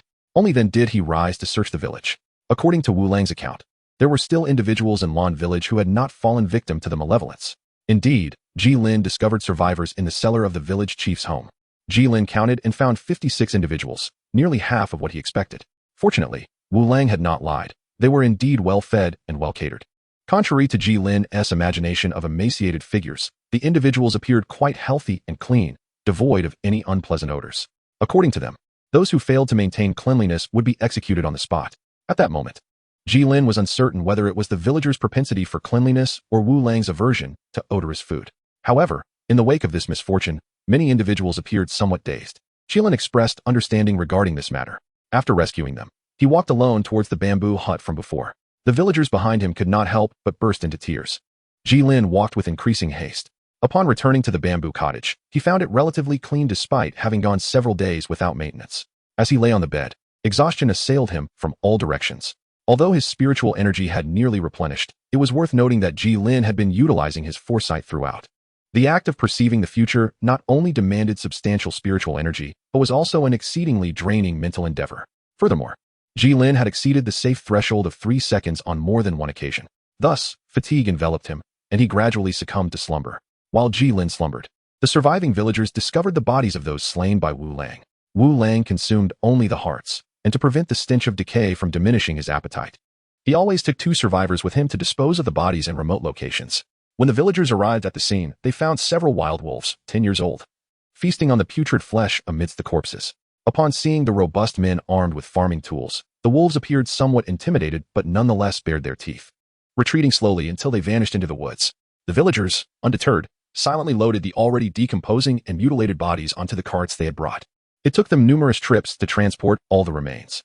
When Gilin awakened the following day, he beheld the remaining villagers, each pulling a cart laden with something, with even the few surviving children collectively pushing one. Upon closer inspection, he discerned several bodies that had been mended. His gaze lingered on the wooden patches that filled the gaps in the corpses, particularly fixating on the area where the heart once resided. Though somewhat incongruous, these repairs imparted a sense of tranquility to the remains. Gilin also noticed Yang. Although he appeared to be quite aged during his lifetime, he now exuded a youthful radiance. Beside Yang lay his wife and child. The tall 8-year-old boy was particularly memorable to Gilin. Witnessing this family in their current state, Gilin couldn't help but sigh at the transient nature of life and the changes it brings. At that moment, the acting village chief of Lan village approached. He was the only surviving elder, named Tommy, who held the greatest age and respect in the village. Tommy had come to invite Gilin to the burial ceremony. Gilin did not shirk his responsibilities. The group arrived at the pre-dug graves, and none could fathom how they had managed to complete such a daunting task of recovering and burying the dead within a single day. Gazing at the numerous graves before him, Gilin realized that his earlier estimations of casualties had been understated. There were at least 100 graves in sight. The villagers toiled in silence, and while Gilin wished to lend a hand, he was politely dissuaded by Tommy, who insisted that this was a task best left to them. Gilin could only stand quietly by the side. The villagers' funeral was remarkably simple, devoid of grand ceremonies, musical instruments, or recitations of scriptures. There was not even a coffin, only modest and unadorned graves, alongside the friends and family who lay nearby. The proceedings were exceedingly straightforward, and soon 100 or so mounds were completed. After a brief pause, everyone rose to make their way back. Gilin walked at the rear, a heaviness settling in his heart due to the circumstances. At that moment, Tommy slowed his pace and approached Gilin, seemingly wishing to convey something, yet hesitating out of concern. Upon hearing this, Gilin remarked that the village chief should speak candidly. Tommy, infused with a hint of desperation in his tone, implored, "Might it be possible for you, Lord G, to extend your stay in our village?" Gilin had initially intended to linger in Lan village for a while, and Tommy's request aligned perfectly with his own intentions. When Gilin consented, a smile blossomed on Tommy's previously troubled face, reminiscent of a flourishing chrysanthemum. "On behalf of all the residents of Lan village, I express our heartfelt gratitude, my lord." As he attempted to bow, Gilin swiftly supported him, preventing him from kneeling. "No need for that. No need," he reassured, helping Tommy to his feet. Curiosity piqued. Gilin inquired why, given the circumstances. They had not considered relocating to a place closer to the city. With a sigh, Tommy responded, "My lord, you may not be aware, but Lan village has existed for merely 4 generations. I am but the second. 60 years ago, my forebears fled from the nearby city of Soto, unable to endure their conditions, and together established Lan village. Among them, Yang Gui's grandfather was the organizer, which is why his family has held the position of village chief for generations, and they have always been benevolent leaders. Alas, today, the lineage has come to a tragic end." Gilin inquired, "Is it because life is difficult to sustain?" "Not entirely. Soto City is the second largest city in the Balak Kingdom, following the capital, Balak City, and it is home to a considerable number of spirit masters. To provoke one, even slightly, could lead to financial ruin, and at worst, the loss of both life and wealth. Sometimes, spirit masters engage in battles openly on the streets, and ordinary citizens caught in the crossfire suffer greatly." Suddenly, old Tommy recalled that the person opposite him was indeed a spirit master, and since he had requests of him, he changed his tone, saying, "Ultimately, the foundation laid by our esteemed predecessors is something we, their unworthy descendants, cannot bear to abandon so easily." Gilin could likely surmise the thoughts lingering in old Tommy's mind and refrained from further inquiries. Upon arriving at the village, the two parted ways. Back in the bamboo hut, Gilin was inevitably reminded of the events of the past few days, recalling the vengeance he had yet to exact on Haichuan and the uncertain fate of Jess. The fragility of human life truly struck him. A thought gradually began to take shape in Gilin's mind. However, he deemed it premature to act upon it without the requisite strength, fearing disastrous consequences. Ultimately, he buried this notion deep within his heart, awaiting the day it could see the light of realization. Chapter 59. The Unknown Lord of the Hall. Thus, Gilin settled in Lan village, where his basic needs could be met. Although Lan village was remote from the city, it was conveniently located near the official road leading to the Starry Forest, and the villagers were not insular or reclusive. Otherwise, they would not venture to the city to attend the Soul Master Academy. The men of the village regularly organized trips to the city to procure supplies and sell agricultural products, perhaps due to its proximity to the Starry Forest.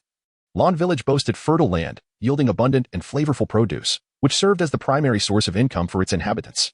Given Gilin's lack of prior experience in such matters, his curiosity was piqued, prompting him to express a desire to accompany them this time. Upon learning of Gilin's intentions, the villagers found it difficult to refuse, especially since the purchasing team was indeed short-handed, and there were concerns about potential dangers along the route. Taking these considerations into account, Tommy consented to Gilin's request. The decision to allow Gilin to accompany the purchasing team soon proved to be a wise one. Along the journey, they encountered not only the disturbances caused by soul beasts, but also the threats of bandit attacks. "Please, no. I beg you, do not kill me. I have an elderly parent and young children. What will become of them if I die?" The pleas of the kneeling bandit fell on deaf ears as Gilin swiftly severed his head, the lifeless body collapsing into a pool of blood. Observing the blood that had splattered onto his clothing, Gilin deemed the outer garment unfit for wear and discarded it, donning a fresh one instead. The others were unfazed by this grim spectacle. Once Gilin had changed and reboarded the cart, they urged the horses onward. While on the cart, Gilin idly twirled a makeshift dumbbell, pondering whether he had perhaps been overly ruthless. Throughout the journey, Gilin had not intended to eradicate every bandit. Yet on one occasion, a bandit who had seemingly surrendered suddenly attacked, injuring one of the party. Had Gilin not reacted in time, that individual might have met a grim fate. On another occasion, they stumbled upon bandits who had just massacred a passing merchant convoy and were preparing to assault Gilin and his group. Gilin naturally would not sit idly by. As the saying goes, a woman can don a disguise only once or countless times. This adage is equally applicable to the act of killing, having committed the first murder. Gilin swiftly embraced the notion of sending these individuals to their demise. Subsequently, every robber was unceremoniously dispatched to meet their maker.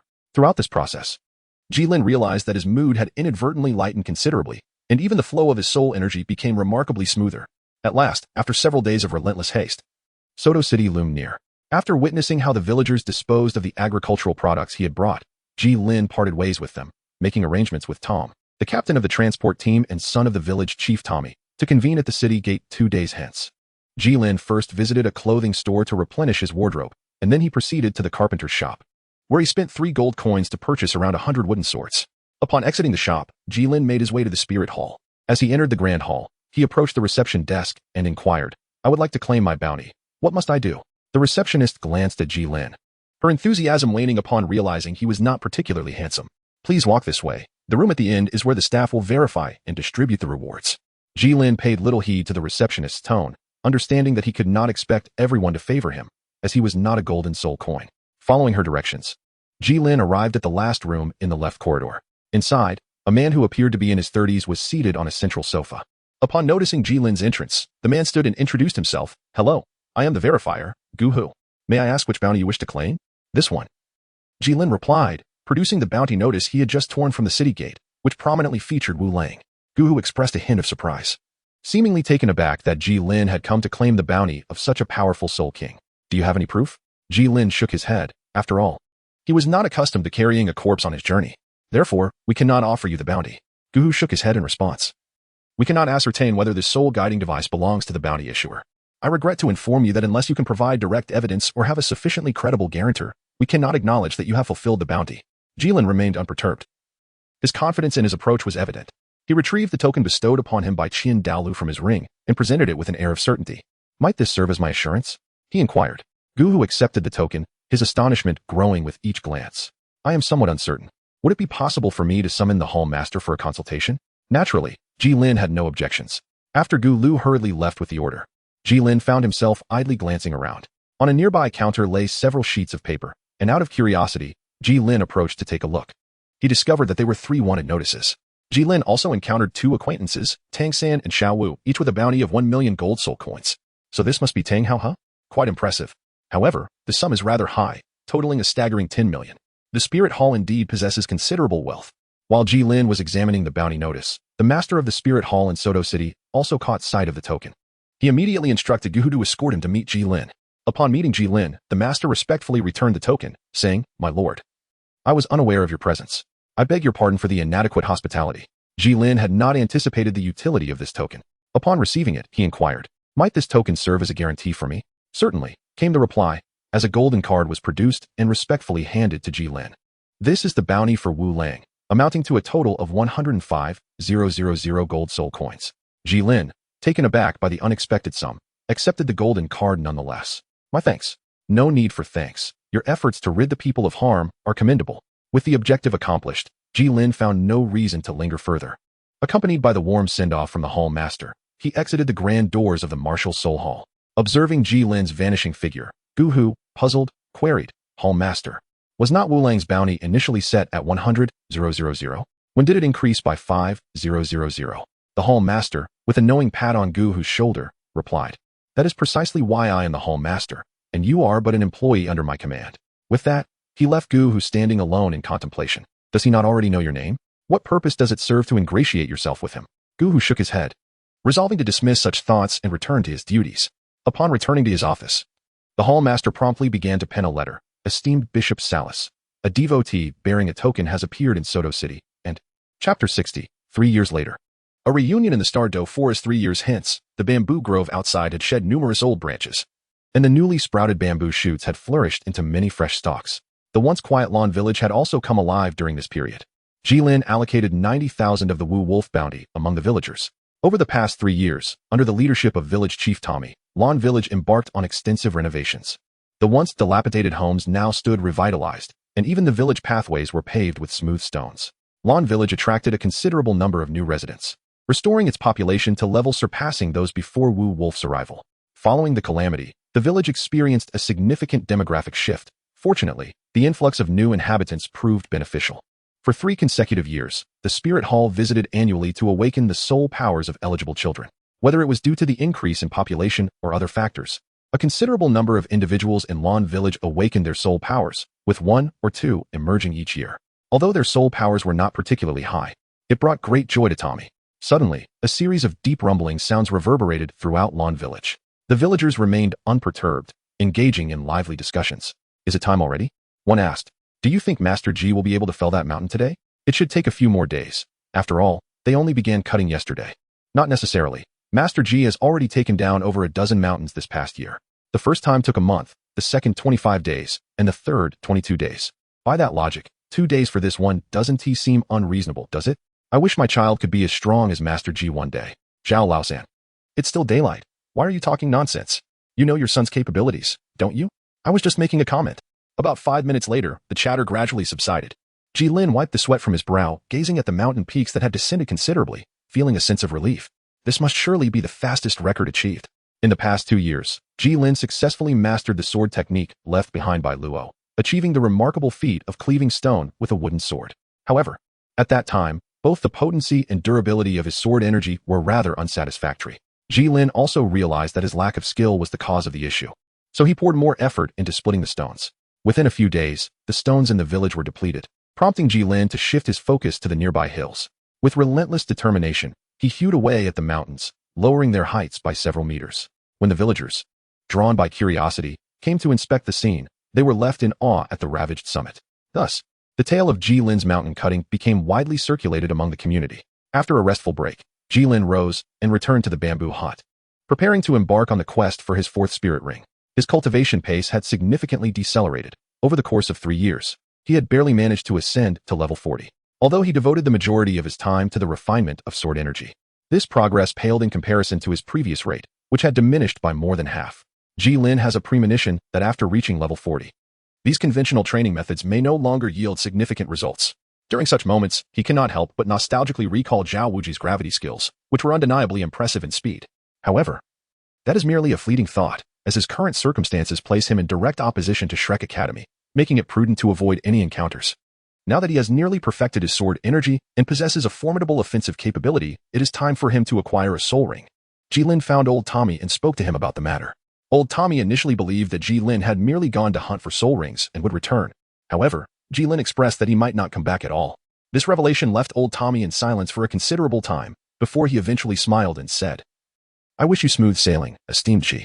Gilin smiled and nodded, then gratefully accepted the auspicious words. The two of them walked towards the village entrance.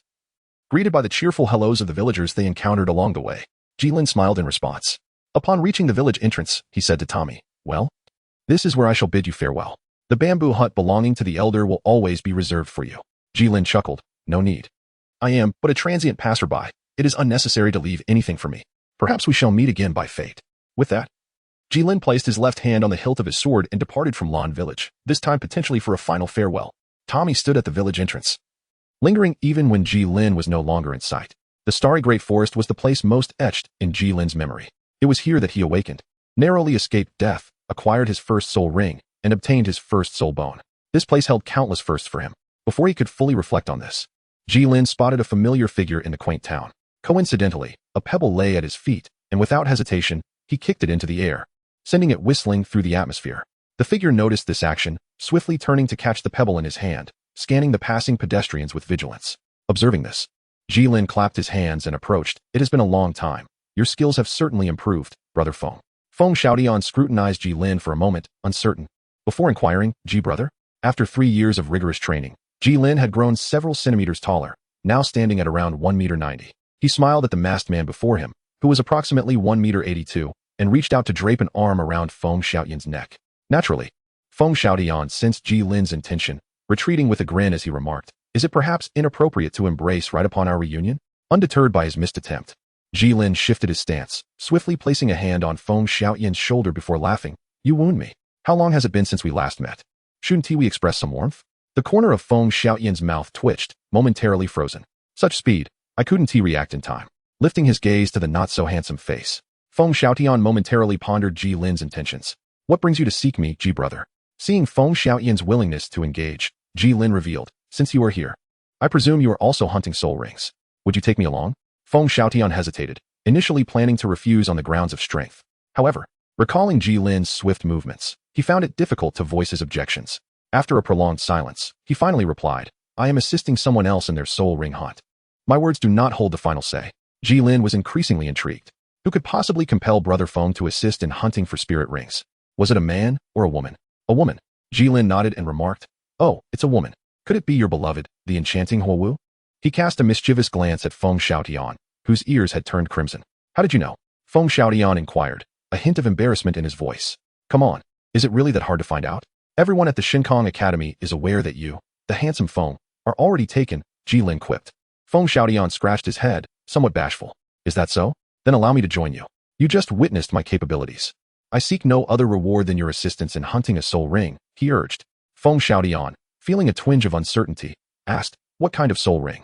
Upon hearing the prospect of an opportunity, Gilin quickly interjected, "It is merely a fourth soul ring." Feng Xiaotian, somewhat taken aback, had not anticipated that Gilin had advanced 2 significant ranks in just 3 years, now attaining the status of Soul Master. However, he soon reconsidered. Having this individual join their ranks could prove beneficial, adding strength to their team. After all, with 2 Soul Emperors on his side, there was no need to fear Gilin, a mere candidate for Soul Sect. This also presented a chance to rectify the regrets from the previous Soul Master competition and to gauge Gilin's true capabilities. Chapter 61. Into the Stardo. Following closely behind Feng Xiaotian, Gilin arrived at their lodging, finding the remaining members gathered in the dining hall. Feng Xiaotian approached and announced, "It seems we may be welcoming a new teammate." Huowu glanced curiously at Gilin, who stood behind Feng Xiaotian, and inquired, "Who is this? He looks somewhat familiar."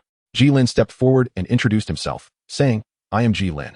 You may recognize me from the previous Soul Master tournament." At that moment, a middle-aged man in his 40s, dressed in a blue outer robe, interjected, "Are you the great Soul Master from the Shrek team, known for possessing 2 Millennium Soul Rings?" Gilin nodded, affirming his identity. Huowu sat in the chair with her legs crossed, arms folded, and coldly scoffed. "What brings the people from Shrek to our place?" Gilin was perplexed as to why Huowu exhibited such fierce flames. He surmised it must be attributable to Tang San's remark of apology, which he believed had ignited her passion. With this thought, Gilin clarified, "Allow me to correct you. I am from the former Shrek Academy." However, Huowu was relentless, retorting, "What of it? You must remember, once a Shrek, always a Shrek." Feng Xiaotian furrowed his brow and interjected, "Huowu, enough." Huowu, taken aback by Feng Xiaotian's defense of Gilin, huffed in indignation and retreated to her room, with Huowu Shuang hastily following her. Meanwhile, Gilin remained absorbed in the words of General Hua, pondering whether Huowu might indeed be a fellow villager. Feng Xiaotian cast an apologetic glance at Gilin, who, upon regaining his composure, remarked, "Why do you look at me? Go after her and offer some comfort. With such a wooden head, don't let anyone claim you as my disciple." With a bemused roll of his eyes directed at Gilin, Feng Xiaotian nonetheless rose to pursue Huowu. At that moment, a middle-aged man, who had just recognized Gilin, spoke up. "It seems you and Xiaotian share a good rapport. I am curious, what have you taught him?" Gilin waved his hand and pulled out a chair to sit down. "It's nothing, merely a bit of experience," he remarked. "When did your relationship with Shrek become so strained? The hostility in your eyes when you recognized me was quite palpable. It only seemed to ease when I mentioned that I am no longer affiliated with Shrek." The middle-aged man appeared somewhat astonished, not expecting Gilin's perceptiveness to be so keen. "It seems you have truly withdrawn from Shrek and are no longer residing in Heaven Do City." Gilin remained noncommittal. At this moment, a voluptuous middle-aged woman interjected, noting that ever since Tang San and his companions triumphed over the Golden Generation to seize the championship of the Soul Master competition, the royal family has ardently supported Shrek Academy. The other institutions have undoubtedly faced considerable hardships. Apart from the Elephant Armor and Thunder Academy, which primarily consist of disciples from their own sects, our 3 academies, including the Royal Academy, have been profoundly impacted. The number of students has dwindled year by year over the past 3 years, and if this trend continues, we may soon find ourselves compelled to cease operations. Upon hearing this, although there was no discernible change on Gilin's face, his heart was already rejoicing. Truly, destiny is on my side. In any case, Feng Xiaotian's words proved somewhat effective, and Gilin successfully remained. The following day, during the assembly, although Huowu still harbored some disdain for Gilin, her attitude had undoubtedly improved compared to the previous day. Gilin quietly approached Feng Xiaotian, giving him a thumbs up and softly remarked, "Brother, impressive. You managed to sort it out so swiftly." Upon hearing this, Feng Xiaotian straightened his slightly bent posture and replied, "Of course. You must consider that as long as a man, these women." Although Gilin could not comprehend the full extent of Feng Xiaotian's words, it did not hinder his nod of approval. Encouraged by Jilin's affirmation, Feng Xiaoyan became increasingly animated in his speech. Observing the two individuals behind them, who were bowing their heads in hushed conversation, Wu called out, "What are you two discussing? We're about to enter the forest. Hurry up and catch up." In this expedition, 3 individuals required spirit rings: Wu Shuang, and Jilin. Wu and Wu Shuang each sought a fire attribute spirit beast of millennia age, while Jilin required a 4th spirit ring. Suddenly, Feng Xiaoyan stroked his chin, feeling a twinge of uncertainty. Have I overlooked some crucial information? However, noticing that the others exhibited no signs of concern, he buried this question deep within him. It must be my imagination. Finding spirit beasts is inherently a test of luck. Sometimes one might stumble upon an ideal candidate upon entering the forest, while other times, one may scour the woods repeatedly without success. Regrettably, on this first day, Jilin and his companions did not encounter a suitable spirit beast. Nonetheless, this was to be expected. Given that they were in search of a millennia spirit beast and had only just entered the Douluo forest, such things cannot happen so swiftly. As twilight descended, the group sought refuge for the night. Fortunately, they were on the outskirts of the Douluo forest, where formidable spirit beasts were scarce, and their combined strength was sufficient to kindle a campfire. Gathered in a circle, they waited patiently for the meat to roast to perfection. Gilin couldn't help but reflect on the fact that he had been in the Douluo continent for over 4 years, and this was only the second time he found himself in a forest with others. To pass the time, the group engaged in light conversation. Ling Feng, the middle-aged beauty, inquired, "Little Lin, why did you choose to leave Shrek Academy?" After 2 days of interaction, Jilin had grown more familiar with them. Although he was accustomed to the nickname Little Lin back on Earth, being addressed as such by the inhabitants of Douluo still felt somewhat unusual. Nevertheless, given that Ling Feng was superior to him in both age and rank, he decided to let it be. Jilin pondered for a moment before responding, suggesting that perhaps it was a matter of differing personalities and approaches to life. He continued, noting that the timing of his joining was also unfortunate. Qing Yao, the middle-aged soul master, became intrigued and encouraged him to elaborate. Well, he began, for instance. The second motto of Shrek Academy is that those who do not dare to cause trouble are mediocre. However, my personal philosophy has always been if one does not offend me, I shall not offend them, but if one does offend me, I shall retaliate with vengeance. The crowd fell silent, uncertain whether to commend his amiable nature or his propensity for retribution. Feng Xiaoyan awkwardly remarked, "Brother Ji truly possesses a distinct character." Jilin shrugged, continuing, "As for why I believe my timing of joining was ill-fated, it is rather straightforward. I am unaware of the current state of Shrek, but 3 years ago, the academy revolved around the Shrek 7 monsters, led by Tang San. The entire institution functioned around them, to gain access to superior resources. Joining the Shrek 7 monsters seemed a viable path. However, they were quite exclusionary. I surmised their levels of ostracism, while Shrek marginalized those from Lamba Academy. They simultaneously sidelined newcomers like myself. Those who had long been part of Lamba Academy conspired with the Shrek 7 monsters to push me out. Eventually, one day, I slammed my hand on the table and proclaimed, 'A true man, born between heaven and earth, cannot languish in the shadows for long.' With that, I resolutely departed from Shrek." Jilin observed the movements of everyone, particularly focusing on the enigmatic Wu, who was suspected to be the fire general. However, he discerned nothing amiss. Could it be that I am overthinking? Perhaps I shall test her. Come, partake in the exquisite imperial jade liquor from the Douluo Empire, which I procured in Soto City. It was delivered by the Tiando Royal Merchant Group, priced at 180 coins per cup. Regrettably, Wu exhibited no remarkable expression. Feng Xiaoyan took a sip, savoring the taste, pondering if this is truly what one would expect from a drink costing 180 coins. Could it be that I was referring to copper coins? Ah, now I understand. Chapter 62, Soul Bone. Jilin and Feng Xiaoyan perched on a branch, diligently searching for a suitable soul beast. This marked the 3rd day since they had ventured into the Douluo forest. "Brother Feng, I believe I have discovered a soul beast that perfectly meets Wu's requirements. A 12,000-year-old flame mane lion. What do you think?" Since absorbing that external soul bone, Jilin's vision and mental acuity had significantly improved, although it did not match the extraordinary enhancement experienced by Tang San in the original story, where his mental prowess surged 100-fold through the fusion of the spirit-condensing skull and the purple extreme magic eye. Jilin had nonetheless achieved a considerable increase. With 2 purple and 1 black soul rings, complemented by the nourishment of a 100,000-year soul bone, Jilin's mental energy had transformed from formlessness into a silvery liquid. He could feel it whenever he calmed his mind. Upon hearing Jilin's words, Feng Xiaoyan fell into contemplation. 12,000 years. Wasn't that a bit excessive for Wu? After all, this was a 10,000-year soul ring. What if Wu was unable to absorb it? Noticing Feng Xiaoyan's hesitation, Jilin remarked, "Are you perhaps worrying too much? Those who can cultivate to the rank of Soul King are certainly not ordinary. You should have more faith in your girlfriend. Ultimately, it is her decision to absorb the soul ring." Having said this, Gilin disregarded Feng Xiaoyan's concerns and leapt down, intending to discuss the matter with Huowu. Feng Xiaoyan pondered Jilin's words and concluded they held merit. Huowu's talent was indeed exceptional. Otherwise, his parents would not have approved of his pursuit of her. Moreover, a 12,000-year soul ring was merely 1,000 years more than the typical 5th soul ring, and had he not absorbed a 13,000-year one himself? With this thought, he ceased to dwell on his worries and hastened toward the camp.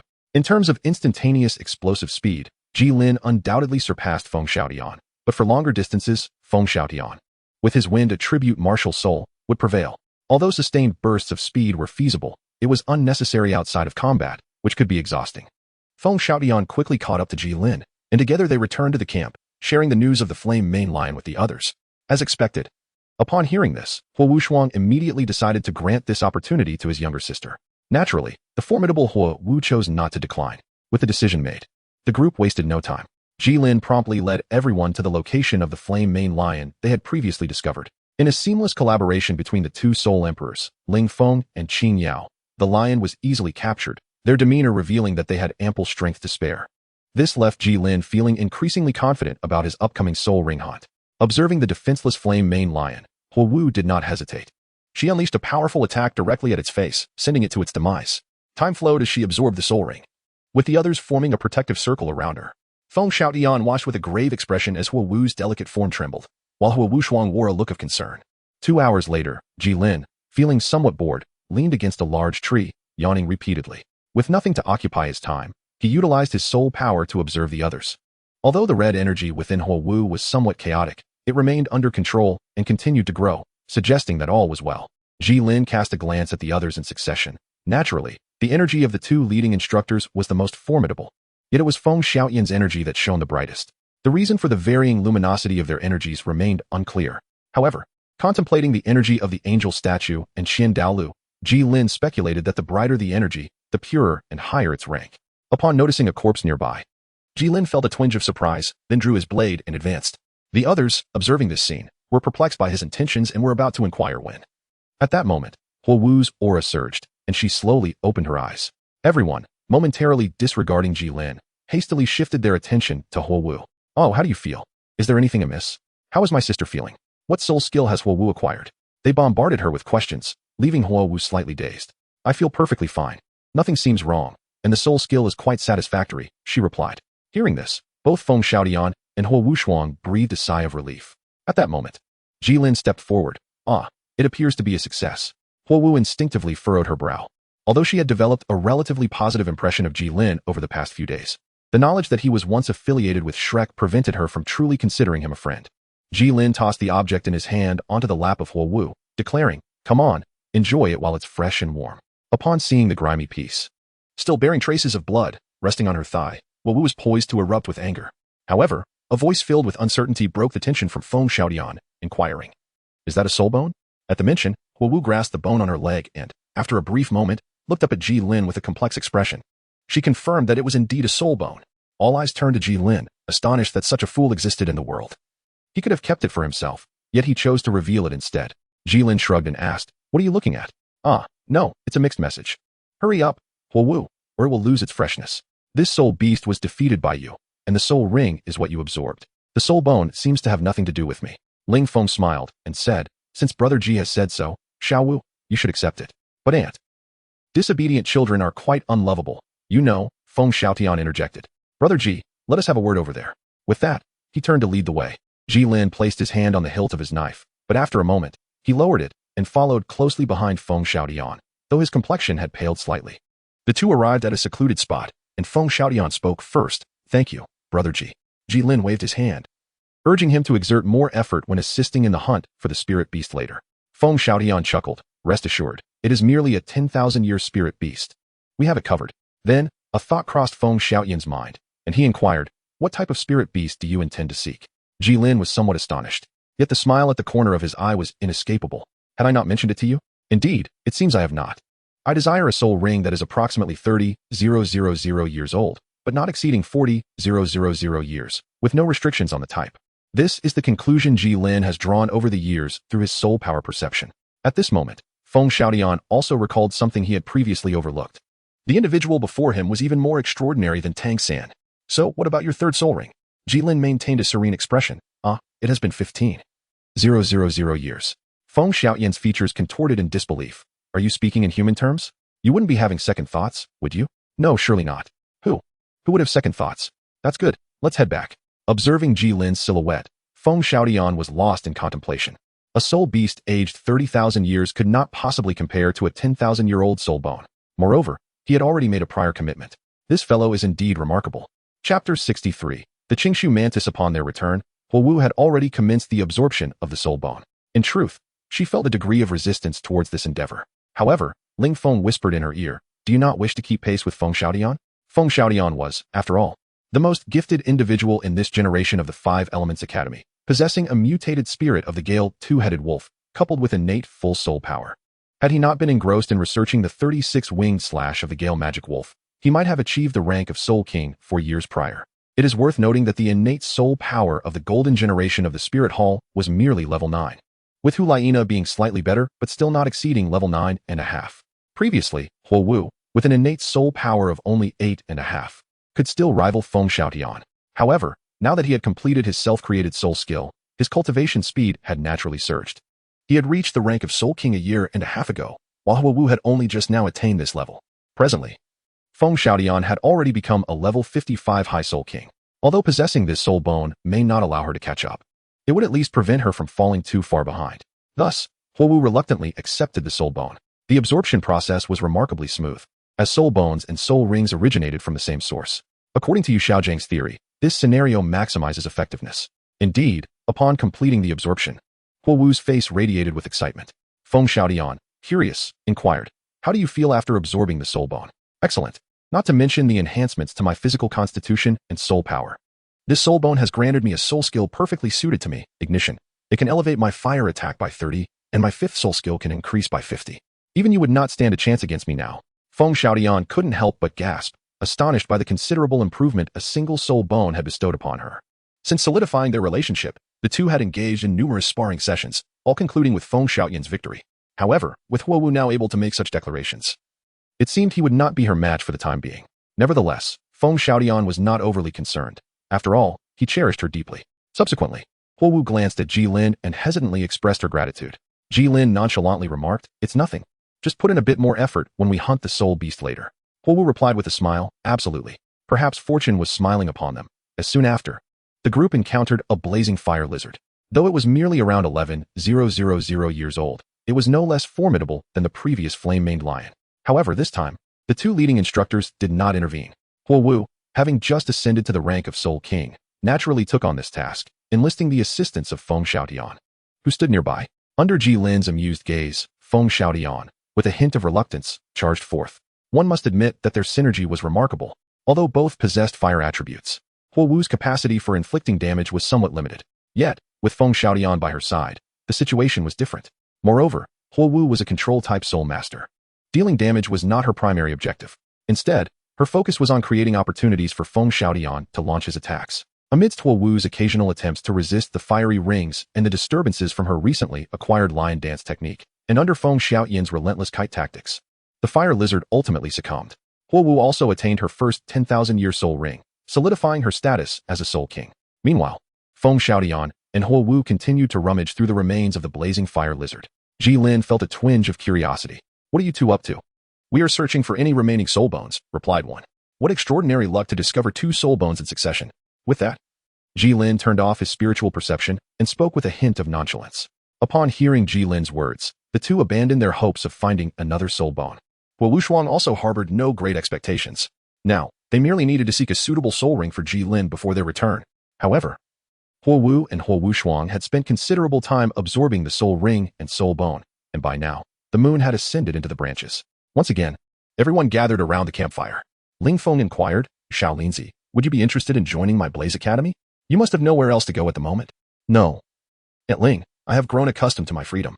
I intend to take advantage of my youth and explore the continent. Later, I shall seek a serene place to retire. When that time comes, I shall come to disturb you, but do not pretend not to recognize me." Ling Feng chuckled at Jilin's playful jest, assuring him, "Rest assured, I shall keep a place for you." Just as Gilin was about to say something further, his gaze sharpened. Qing Yao and Feng Xiaotian also sensed the slightly disordered wind and became alert, realizing something was approaching. With their backs to the campfire, the group cautiously surveyed their surroundings. "Where is Huo Wushuang?" asked Feng Xiaotian. "I don't know. Although I did not perceive anything, there was a moment when the wind seemed unusual." Suddenly, Gilin yanked Feng Xiaotian to the side while shouting for him to retreat. The others, all at least Soul Kings, reacted swiftly and vacated their positions. In the next moment, a colossal mantis materialized where Feng Xiaotian had been standing. This mantis measured over 3 meters in length, its body a deep shade of blue-black. Its forelimbs resembled 2 gleaming 7-night star knives, and its triangular head was tilted curiously as it fixated on Gilin, seemingly surprised that its attack had missed. As Gilin was still rummaging through his mind for information about this soul beast, Feng Xiaotian beside him exclaimed in astonishment, "The Qingshu mantis truly exists." Jilin's gaze was firmly fixed on the Qingshu mantis before him as he spoke. "Brother Feng, please elaborate." He recalled from the ancestral records left at home that one of his forebears, possessing a twin-headed demon wolf spirit like himself, had encountered a Qing black mantis exceeding 7 meters in length while searching for a 9th spirit ring. Intended to capture it, he was ultimately outmatched. Fortunately, with the aid of companions, he narrowly escaped demise and returned to name it the Qingshu mantis. "Be cautious," the ancestor had warned. "This soul beast possesses not only formidable attacking power but also a unique spatial ability." Upon hearing Feng Xiaotian's words, Gilin resolved to abandon the pursuit of this soul beast. After all, once the requisite time had elapsed, the species of soul beast held little significance for him, and it was unwise to provoke a formidable adversary. Thus, he took the lead in retreating, and the others, noticing his actions, followed suit, carefully backing away while keeping their eyes on the mantis. However, while Gilin wished to depart, the Qingshu mantis had no intention of allowing their escape. In an instant, it vanished from sight. Gilin shouted, "Scatter!" Everyone complied without hesitation. The Qingshu mantis reappeared before the crowd, witnessing yet another missed opportunity. In a fit of rage, it swung its forelimbs, and the tree, which required 4 individuals to embrace, fell to the ground as effortlessly as a hot knife slicing through butter. Gilin twisted his neck and unsheathed his sword, clearly indicating that this fellow had no intention of letting us leave. Huo coldly snorted, declaring that she would show him who the true prey was. Chapter 64. The ambush in the flames through the lens of his soul power. Gilin discovered that the soul power within the Qingshu mantis before him was not particularly formidable, compared to other soul beasts he had observed earlier. It seemed to be just over 30,000 years old. However, its brightness was the most intense he had ever encountered among soul beasts. Huo Wu was the first to act, 6 line dance bombs, each with a diameter of 50 centimeters, swirling around her. Under her command, they shot forth like arrows released from a bow, hurtling straight towards the Qingshu mantis. In response to the approaching fireballs, the mantis merely swung its blade. The line dance bombs were sliced in half, resulting in a fierce explosion that engulfed the mantis in flames. Yet, no one relaxed their guard. A soul beast capable of defeating a quasi-title Douluo could not be so easily vanquished. Indeed, in the next moment, the Qingshu mantis reappeared behind Huo Wu, its sharp forelimbs reflecting the fiery light of the explosion as they sliced through the air. Huo Wu's head flew from her shoulders in shock, blood spraying in all directions. Witnessing this scene, Gilin urgently shouted, "Huo Wu, move forward, get away from there." Instinctively obeying Jilin's command, Huo Wu moved, narrowly evading the mantis's scythe that grazed her neck, taking a few strands of hair with it. The mantis, perplexed by its failed attack once more, tilted its triangular head, its red eyes fixated on Gilin. Twice now, it had been thwarted by this individual. Although the Qingshu mantis possessed the intellect of a 5 or 6-year-old child, it understood that it must first eliminate the one who could predict its movements. Seeing the mantis's gaze turn towards him, Gilin felt a twinge of headache but remained unperturbed, for the goddess of time stood behind him. In a sense, he was the best candidate to distract the mantis due to his foresight, as his ability to perceive the future allowed him to relay information to others, albeit with some delay. This time had succeeded, but who could guarantee continued success? If even one person perished, the chances of surviving against the Qingshu mantis would dwindle significantly. The mantis vanished once more. Observing this, Gilin did not remain idle. He began to move around, simultaneously communicating with Huo Wu and the others through thought, instructing them to prepare their strongest attacks when the time came. Meanwhile, the Qingshu mantis had appeared before Gilin, raising its scythe to strike. However, Gilin had already foreseen this moment, ensuring he could react by extending his safety margin beyond 3 seconds. He met the attack with his blade. Although the golden blade could not entirely withstand the mantis's fierce strike, the 7-night star blade, a masterpiece crafted by a master capable of resisting Soul Emperor level attacks, held firm. The attack was deflected, momentarily startling the mantis. Seizing the opportunity, Gilin trapped its forelimbs under his arm, just as the others launched their assaults. Seeing that the Qingshu mantis had not disappeared, Huo Wushuang exclaimed in excitement that it seemed the creature could not utilize its spatial abilities while entangled. Victory appeared imminent.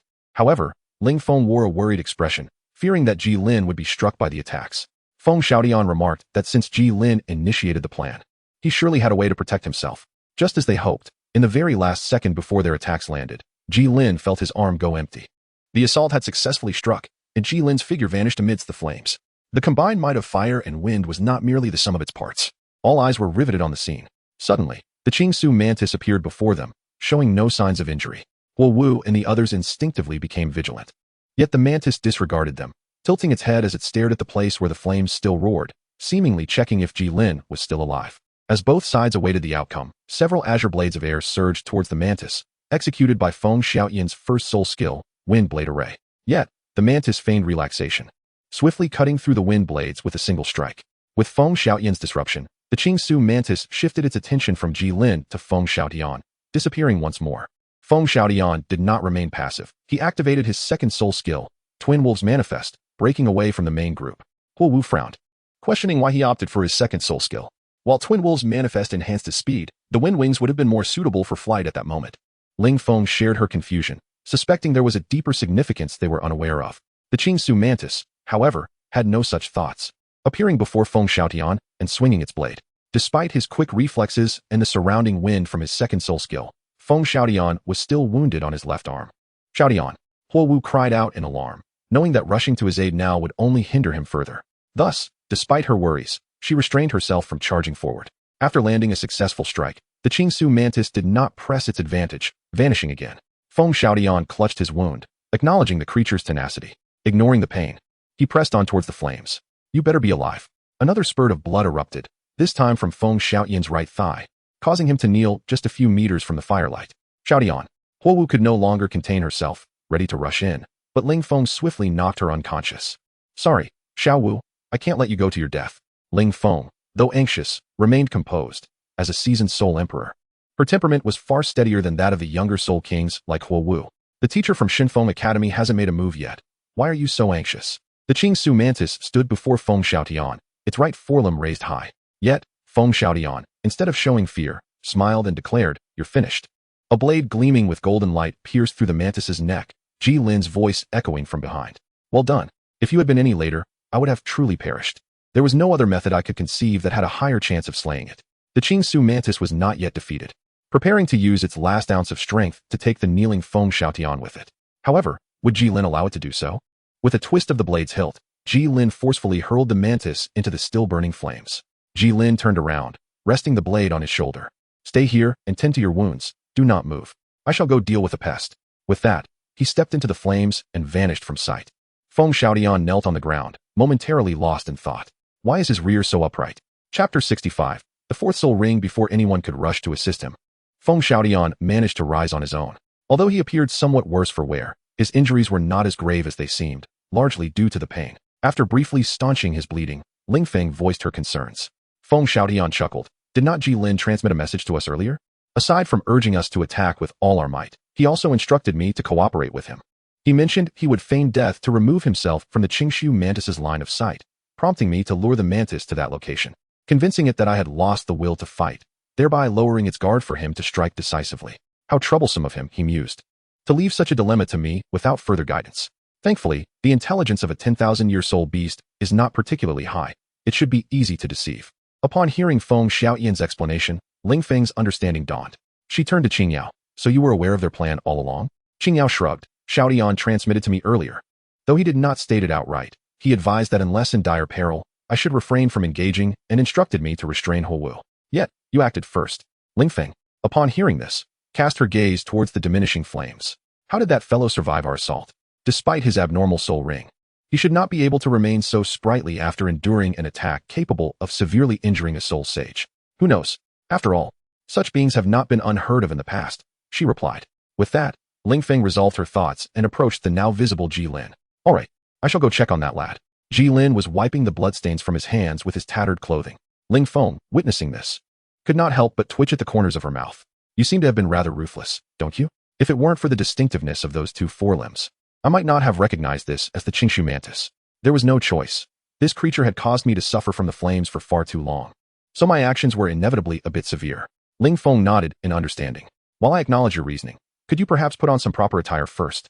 Though your skills are commendable, they still fall short of my expectations. Oh dear, how awkward. Gilin carefully concealed the crucial points and dashed towards a nearby thicket with the utmost swiftness. Ling Feng shook her head. Youth still prevailed, after all, and the desire for face remained strong. Subsequently, Ling Feng approached the now unrecognizable Qing Su mantis, its form shattered beyond comprehension. Was this destruction truly merely an act of vengeance? At that moment, Gilin emerged from behind a large tree, having changed his attire. This was his first encounter with such a situation, and the anxiety was palpable. He hadn't even realized he had stripped himself bare, revealing his lack of composure. Just as Ling Feng had finished her scrutiny, Gilin returned. Feng Xiaotian and the others had also come forth, gazing at the utterly transformed Qing Su mantis. A smirk involuntarily crept upon the corners of Feng Xiaotian's masked visage as he remarked, "Brother Ji, what unspeakable deeds have you committed in our absence?" Gilin strolled towards Feng Xiaotian, and under the puzzled gazes of the onlookers, he slowly raised his right hand and playfully slapped Feng Xiaotian on the backside. "Come to my room tonight. I shall explain everything in due time." Feeling the impact, Feng Xiaotian nervously replied, "This might not be appropriate.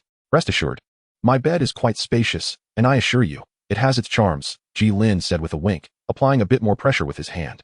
"No, please." Observing the interaction between the two, Ling Feng felt a pang of headache, thinking to herself how she had begun to suspect that this fellow had ulterior motives. After the jesting, Gilin turned to more serious matters. "Brother Feng, are you ready? I am about to commence."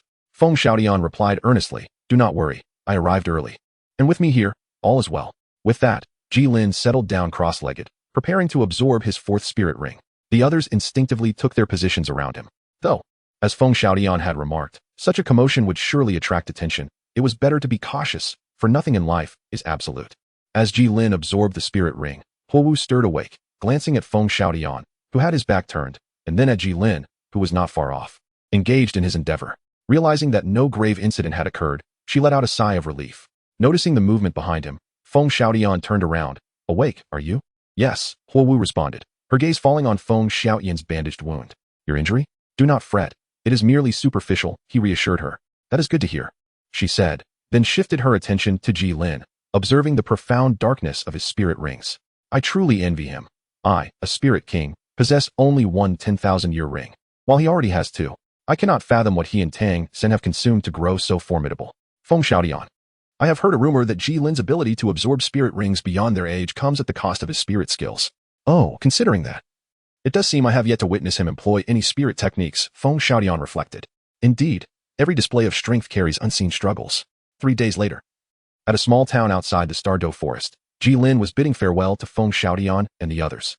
"Are you truly not returning to Shinfeng with us?"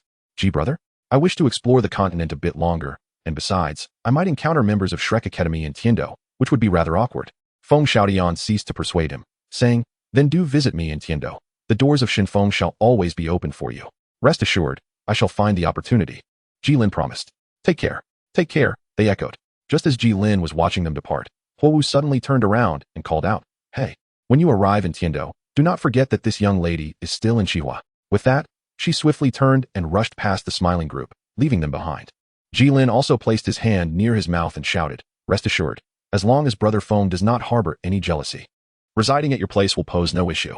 A gust of wind swept towards him, but Gilin effortlessly evaded it. "Begone." As he observed the figures of Shinfeng and Chihua vanishing at the end of the path, Gilin turned and re-entered the forest. Casually, he dispatched a bear-like soul beast. Lacking the time to admire the ascending white soul ring, he kicked the carcass aside, sprinkled a powder to mask the scent, and then boldly entered its lair. He moved a massive stone to seal the entrance, and then produced the most significant prize from this venture, a left femur bone that floated in his hand. Emanating an eerie bluish-black glow, Gilin took a deep breath and commenced the absorption of his third soul bone. Chapter 66. Inconsistent Su Yuntao. The left leg bone of the Qingshu mantis bestowed upon Gilin its signature spatial ability, which he aptly named Void Walking. By harnessing this power, Gilin could enter a state of void, with the duration dictated by the amount of soul force he possessed. While in this void, he could observe the external world, yet he was unable to interfere unless he terminated the void state. Moreover, he could also traverse within the void, reappearing precisely where he chose to exit. Gilin was exceedingly pleased with this soul skill and, having just emerged from the void, was eager to experiment with it. Looking around, he spotted several lone wolves feasting on the carcass of a bear-type soul beast, having consumed nearly half of it. Although Gilin had previously scattered powder to mask his scent, the keen noses of the wolves were not to be underestimated. They had still managed to locate him. Perfect, he thought. I shall use you as my test subjects. In the next moment, Gilin vanished from his position, advancing step by step toward the lone wolves in his void state. At that moment, he could distinctly perceive every hair on the wolves' bodies, and he couldn't resist reaching out to touch them. His hand passed straight through the head of one wolf. The wolf seemed to sense something amiss, and with a start, it broke free from Gilin's influence, lowering its body and baring its teeth at him, inciting confusion among the other wolves. Did it realize my presence upon contact? Observing his hand, which had just penetrated the wolf's body, a bold idea surged in Gilin's mind. What would transpire if I were to exit the void state while inside a wolf's body? Resolute, he extended his hand toward another lone wolf. And the moment he made contact, his form reappeared in the external world. The sudden turn of events startled the lone wolf, prompting it to flee, and it, like its previous companion, began to snarl menacingly at Gilin. However, Gilin did not possess the leisure to observe them. He raised his right hand, only to find that his palm had mysteriously vanished, the severed edge as smooth as a mirror, revealing the bones and flesh within. Strangely, not a single drop of blood fell, nor did Gilin experience the slightest pain. Gilin remained silent, quietly vanishing from his original position, only to reappear beside the snarling lone wolf. The sudden and elusive nature of Gilin instilled a sense of fear within the lone wolf. In an effort to dispel the trepidation that gripped him, the lone wolf boldly launched an attack against Gilin. Gilin, showing no mercy, swiftly drew his blade and cleaved the adversary in twain. Blood and flesh scattered, shattering the last vestiges of defiance among the remaining lone wolves, who, tails tucked, fled in haste. Gilin did not pursue the fleeing lone wolves to the bitter end. After casting a glance at them, he turned back to the hotel. It is noteworthy that Gilin had entered by passing through the wall. This ability proved to be quite taxing, as he had expended nearly half of his soul power in such a brief moment. Observing his reclaimed hand, Gilin speculated that materializing within other objects might indeed be feasible. However, this would require a substantial amount of soul power. At present, even restoring a single hand was beyond his capabilities, prompting him to temporarily abandon this notion. Passing through inanimate objects was considerably easier than traversing through living beings, indicating that soul power was indeed the key. Although the skill of void walking did not manifest as impeccably as Gilin had envisioned, it nonetheless possessed considerable strength. Overall, this venture had proven to be quite fruitful for him. Not only had he advanced to level 43, but he had also acquired a left leg bone. More importantly, the gilded essence now enveloped his entire body.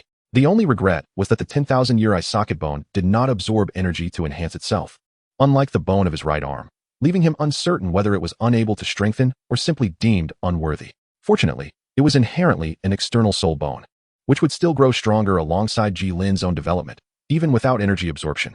Next, he would set out to find the town of Asak, as mentioned by Luo. 7 days later, Gilin arrived in the bustling city of Notting. After witnessing the grandeur and prosperity of Heavendoe City, the lively atmosphere of Notting brought a sense of warmth. Since he was in Notting, he could not overlook the lone wolf soul master, Su Yuntao. Armed with the token bestowed by Qingdao Lu, Gilin effortlessly met Su Yuntao.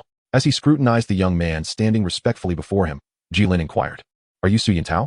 "Indeed. May I inquire what your esteemed self requires of me?" Su Yuntao felt a twinge of anxiety, uncertain why this eminent figure, whom even the hall master held in high regard, would seek out a mere soul venerable of level 31.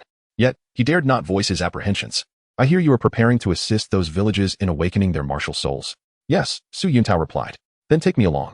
Su Yuntao, unable to refuse, joined Gilin on the noble path of aiding the common folk. Over the next few days, the two assisted several children in various villages to awaken their martial souls. Albeit regrettably, none possessed soul power. This left Gilin perplexed. Why did Su Yuntao believe that Tang San's innate full soul power was inferior to one with a good martial soul? Was it due to his second-level soul power? Su Steward, if you were to discover a child with innate full soul power, what would you do? Su Yuntao was baffled by this inquiry, unsure of the intent behind it or what answer was desired. Nevertheless, he responded according to the steward's code. "Naturally, I would invite them to join the spirit hall. Even if they refuse, I would persist until they acquiesce." "And how did you let Tang San go?" "Tang San? Who?" Gilin furrowed his brow.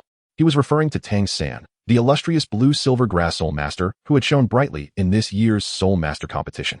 It was not surprising that someone from a small town like theirs would be unaware of such matters.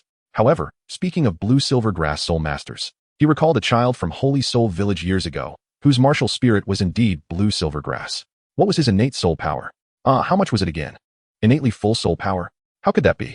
If he truly possessed innate full soul power, I would have already knelt down to beseech him to join the spirit hall. After all, Introducing someone with innate full soul power would yield substantial rewards. Yet, his martial spirit is blue silver grass. What of it? There are no stipulations concerning the type of martial spirit. Even a blue silver grass with innate full soul power could still garner rewards. Observing Su Yuntao's expression, which did not seem deceitful, Gilin felt that things were somewhat complicated here. Oh, perhaps I have misremembered. As the two conversed, Holy Soul Village arrived. Old Jack had long been waiting at the village entrance with the children, and upon seeing Su Yuntao, he quickly approached. Esteemed Master Su Yuntao, it is a pleasure to see you again. Su Yuntao waved his hand. Old village chief, we are old acquaintances. There is no need for such formalities. Old Jack turned to Gilin and inquired, who might this gentleman be? Before Su Yuntao could introduce him, Gilin interjected. I am here to assist Master Su in awakening martial spirits. Oh, then thank you, Master, said Old Jack. The more individuals assisting in the awakening of martial spirits, the more welcome they would be. Chapter 67, The Journey to a Sack. Having already awakened 7 or 8 children, thus far, not a single individual from Holy Soul Village had manifested soul power, leaving Old Jack's face laden with disappointment.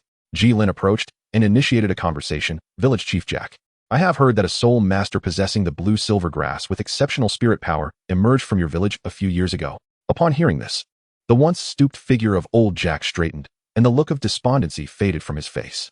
Indeed, that child, Little San, is the pride of our Holy Soul Village. Is that so? Do you recall what his innate spirit power was? The steward, Su, found himself somewhat uncertain. Innate full spirit power. At that moment, Su Yuntao had just assisted the last child in awakening their martial spirit, yet no spirit power was detected. Well, Old Jack, it is time for us to take our leave. Despite no one awakening spirit power, Old Jack remained courteous. Safe travels to you both, and thank you once again. This exchange illustrated that Su Yuntao maintained a commendable rapport with the villagers. Upon exiting the Holy Soul Village, Gilin suggested parting ways at a fork in the road. Steward Su, I must decline your company from this point onward. Let us part ways here. Upon hearing this, Su Yuntao felt a surge of joy. He had longed for Gilin to depart swiftly.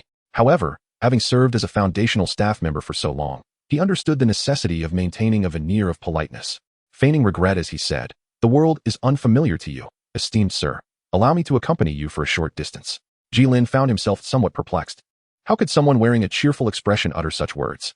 No need for that. You have your responsibilities, and I have my own journey. Take care, my lord. You too. As Gilin parted ways with Su Yuntao, he suddenly recalled that Tang San and Tang Hao had been residing in Holy Soul Village. His mother, the Blue Silver Emperor, was concealed behind a waterfall planted there by Tang Hao. Given the peculiarities of the Tang family, Gilin harbored suspicions that Tang Hao might take advantage of Tang San's absence to visit his wife. Though this was a fantastical realm, and the Blue Silver Emperor ranked among the elite soul beasts, she was, after all, merely a plant.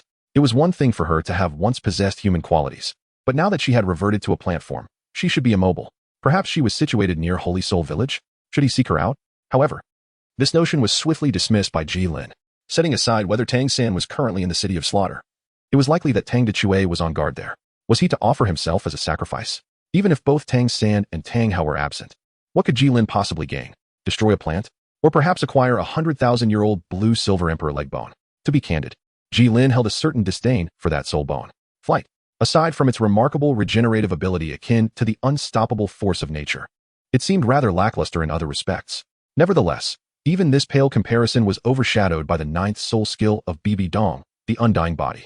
After all, Bibi Dong had been shattered by the sea god, yet managed to recover, whereas Tang San would likely have perished under similar circumstances. While Gilin harbored little affection for Tang San and Tang Hao, he held a deep admiration for the Blue Silver Emperor, Ayin. For a mother to sacrifice herself for her child is, indeed, deserving of respect. Qian Sun Ji truly lacked skill, even in a 3-on-1 scenario. He was overwhelmed, especially considering that Tang Hao had just acquired his 9th soul ring. If it had been of any real use, the world would have long since been under the surname Qian. Yet, this also indirectly illustrated the immense benefits a 100,000-year soul ring could provide to a soul master. In conclusion, it was not worth taking such significant risks for a mere soul bone. Moreover, the spirit hall had searched for so long without success. How much time would it take for Gilin alone to do the same? Putting this matter aside, Gilin continued his journey southward, traversing mountains and valleys for over half a month. Not to mention the town of Asak, he hadn't encountered even a single shadow along the way. In a fit of frustration, Gilin cast the map to the ground, exclaiming, "Isn't Luo mistaken? How could a town possibly be established in such a remote location?" After a moment of venting, he retrieved the map, muttering to himself, "I will search for 3 more days. If I still find nothing, I shall return home. I can at least precede Tang San to Sea God Island." Even if I do not acquire the Sea God's legacy, obtaining a few benefits wouldn't be too shabby. It is no wonder Gilin feels such urgency to enhance his strength. Following the 5-year agreement, an era of explosive combat prowess has arrived, where one must possess at least the capabilities of a soul Douluo to avoid being relegated to mere cannon fodder. As Gilin anticipated, since acquiring his 4th soul ring nearly a month ago, conventional training has proven futile, yielding no increase in his internal soul power. This marks an unprecedented occurrence in his journey. Thus, Gilin holds an immense hope of locating the town of Asak, as mentioned by Luo. Gilin has speculated about Luo's identity, believing he to be a deity, although he cannot pinpoint which one. However, given that a god provided him with this address, it should surely be a place of significance. Not only might it possess divine legacies, but it could also be instrumental in rapidly enhancing his abilities. Should there be nothing of value, then his only option would be to head to Sea God Island, hoping that Tang San has not yet arrived there. Another day has passed, and as Gilin gazed upon the buildings before him, he was taken aback. Indeed, there exists such a town. As he entered and surveyed his surroundings, he found no anomalies. Is this truly the Asak town that Luo spoke of? It appears no different from an ordinary settlement. In the corner of his eye, Gilin caught sight of a figure lurking behind him, casting furtive glances in his direction. Aside from the peculiar demeanor of the townsfolk, the individuals he encountered along the way seemed to harbor a certain malice, exhibiting a rather exclusionary attitude. However, one could understand this, as it is often said that impoverished lands breed unscrupulous individuals. Before long, Gilin had completed a circuit of the area. It would be inaccurate to say he returned empty-handed, yet he remained devoid of any clear leads. Given that it was his first day in this unfamiliar place, such a lack of discoveries was to be expected. Thus, he resolved to inquire with a local for information. Where would one most easily gather intelligence, one might wonder. Drawing from his previous experiences, Gilin made his way to the only tavern in the village, a place he had spotted during his earlier explorations. Upon entering the tavern, he was met with the collective gaze of its patrons, all turning to scrutinize him. This scrutiny made Gilin furrow his brow, further solidifying his perception of the townsfolk's exclusionary tendencies. Undeterred by the malevolent stares, he approached the bartender stationed at the bar. As he reached the counter, a thought nagged at him. Why was there no menu in sight? He was even left in the dark about what was available. Despite his bewilderment at the establishment's lack of transparency, Gilin inquired, "What offerings do you have for sale?" The bartender responded with a peculiar smile. "I only have one type of beverage, though I can't guarantee it suits your palate." Gilin turned his gaze to the patrons in the establishment, noticing that each individual was savoring their drink as if it were an exquisite delicacy. However, what struck him as peculiar was that everyone occupied seats against the wall, and not a single pair shared a table. Gilin, feeling intrigued, decided to sample a drink. Upon hearing this, the bartender promptly produced a large glass from beneath the bar. This was the establishment's signature Bloody Mary. Chapter 68, The Divine Eagle Bloody Mary? Surely not. Upon glancing down, he indeed found a crimson liquid swirling within the glass, and as he inhaled, a distinct metallic scent wafted through the air. At that moment, Gilin felt somewhat dazed. Could it be Bloody Mary human blood? The city of slaughter? The god of Azura? The bartender, overhearing Gilin's murmurs, looked at him in surprise. "You know of the city of slaughter?" Then, with a chuckle, he added, "What a foolish question. Anyone who arrives here must certainly be aware of it." After appraising Gilin, the bartender continued, "It seems you, too, are drawn to the city of slaughter, or rather, to what lies within. So, will you partake in this drink? Only by consuming it do you stand a chance of entering the illustrious city of slaughter. But what of those people? Have they not also drunk? Why have they not entered?" The bartender cast a glance at the others, sneering, "Merely a bunch of cowards. They crave the taste of blood yet lack the courage to enter and indulge fully. Instead, they come here weekly for a mere sip. Then why do they not kill for blood here? The rules of the city of slaughter dictate that only the inner city permits such violence. They lack the audacity to defy that." Gilin nodded, his heart finding clarity in the fact that the townsfolk stared at him with such malice yet dared not lay a hand on him. Leaning on the bar, Gilin smiled and remarked, "I have no desire for this drink, yet I yearn to enter the city of slaughter. What shall I do?" At that moment, the other patrons in the tavern sprang to their feet in excitement, while the bartender coldly declared, "Those who violate the rules of the city of slaughter shall find no protection here." All the drinkers summoned their martial souls and lunged at Gilin. However, they were merely lowly soul sovereigns, and Gilin felt little interest in engaging them. The individual at the forefront was just about to reach Gilin when he suddenly collapsed, clutching his wound. As he fell, a crescent-shaped sword aura burst forth from Gilin's blade, severing one adversary in half and continuing unabated toward the others. Although the prepared patrons managed to evade the attack, it still struck the ground, sending up a cloud of dust. Amidst the swirling haze, anguished cries echoed alongside splatters of blood. As the dust settled, only Gilin remained standing. The others lay sprawled across the floor and tables, the ground stained crimson. Gilin sheathed his blade and returned to the sullen-faced bartender. "You still haven't answered my question. Am I permitted to enter? Can I go inside? The bartender maintained a stern expression, taking a long moment before finally uttering a single word, yes. Gilin made a gesture, prompting the bartender to reluctantly activate a mechanism hidden beneath the counter. With a series of mechanical sounds, the bar split open, revealing a dark abyss. Why didn't they do this sooner? How troublesome. Truly. As Gilin stepped inside, the bar slowly closed behind him. The bartender dragged the bodies into the kitchen and casually retrieved several new tables and chairs. By the time he returned, the blood that had once stained the floor had vanished. Shortly after the bartender arranged the furniture and resumed his position at the bar, new patrons arrived at the tavern. A Bloody Mary for me, please. Another Bloody Mary. Each drinker occupied their own table, savoring the exquisite beverages in hand, lost in their thoughts. As time passed, Gilin had been walking for 10 minutes. Although the tunnel was pitch dark, he could still sense that he was descending. At that moment, a cold, mocking voice echoed from an unknown source. Welcome to the city of slaughter, the infernal capital, a world rife with carnage. Here, you can attain whatever you desire, at the cost of your very life. Gilin felt somewhat speechless. Such words struck him as rather outdated. Surely, one does not address every newcomer to the city of slaughter in this manner. How utterly uninspired. He ought to conjure more sophisticated lines. For instance, O wayward lamb, you are about to step into the capital of hell, a realm steeped in bloodshed. Thus, choose wisely. Will you retreat in cowardice, shamed? Or will you embrace your destiny as a valiant warrior, forging your glory through slaughter, crafting your life through the very act of killing? So choose. Very well. I grant you an opportunity. You have 3 minutes to articulate your thoughts. After waiting several minutes, the voice remained silent. In a nameless chamber within the city of slaughter, a towering figure concealed upon the throne could not help but twitch the corner of his mouth. What sort of eccentric has emerged from the shadows? Truly, a rarity not seen in a century. After a few more minutes of walking, Gilin was suddenly greeted by a breathtaking sight. A resplendent violet moon hung high above, illuminating the entire expanse, while a strikingly imposing gate, towering 100 meters, commanded attention. Before the gate, there appeared to be several small dark figures. With his keen vision, Gilin discerned that these were a group of soldiers clad in black armor. As he approached, he realized that leading them was a figure reminiscent of a legendary hero from the Douluo realm. Gilin recalled that this should be the domain of a knight. Adhering to the principle espoused by his mentor that one should inquire when faced with uncertainty, Gilin boldly asked, "Where is your horse?" Upon hearing this, the previously quiet soldiers fell into a deeper silence, instinctively retreating a few steps. Scott's forehead bore the marks of several lines of vexation, he declared. You are the only one daring enough to jest with me to my face this past year. Allow me to illustrate that even with but one arm and no steed beneath me, I, Scott, am still capable of combat. With that, he grasped the 2-meter-long lance at his side with his remaining left hand and lunged it directly toward Gilin. Gilin felt a sense of helplessness, wondering why the curiosity had provoked such agitation. Without drawing his blade, he encased his right fist in a layer of gold and struck forcefully at the oncoming spear. With a resounding thud, the two forces collided. A tremendous power surged forth, causing Scott to lose his grip on the spear. The weapon spun backward, embedding itself in a nearby rock. Gilin retrieved the gilded item, shook his hand, and inquired, "Shall we continue?" Scott gazed at his trembling left hand, pondering whether he had fallen behind the times. These newcomers were astonishingly formidable. After a considerable pause, he finally uttered, "Let us proceed." As the grand door slowly closed, Scott approached the rock, preparing to draw his weapon. Upon attempting to pull it out, he found it immovable. Taking a deep breath, he shifted his weight, exerting force with his left hand, veins bulging from his neck, finally managing to extract the gun.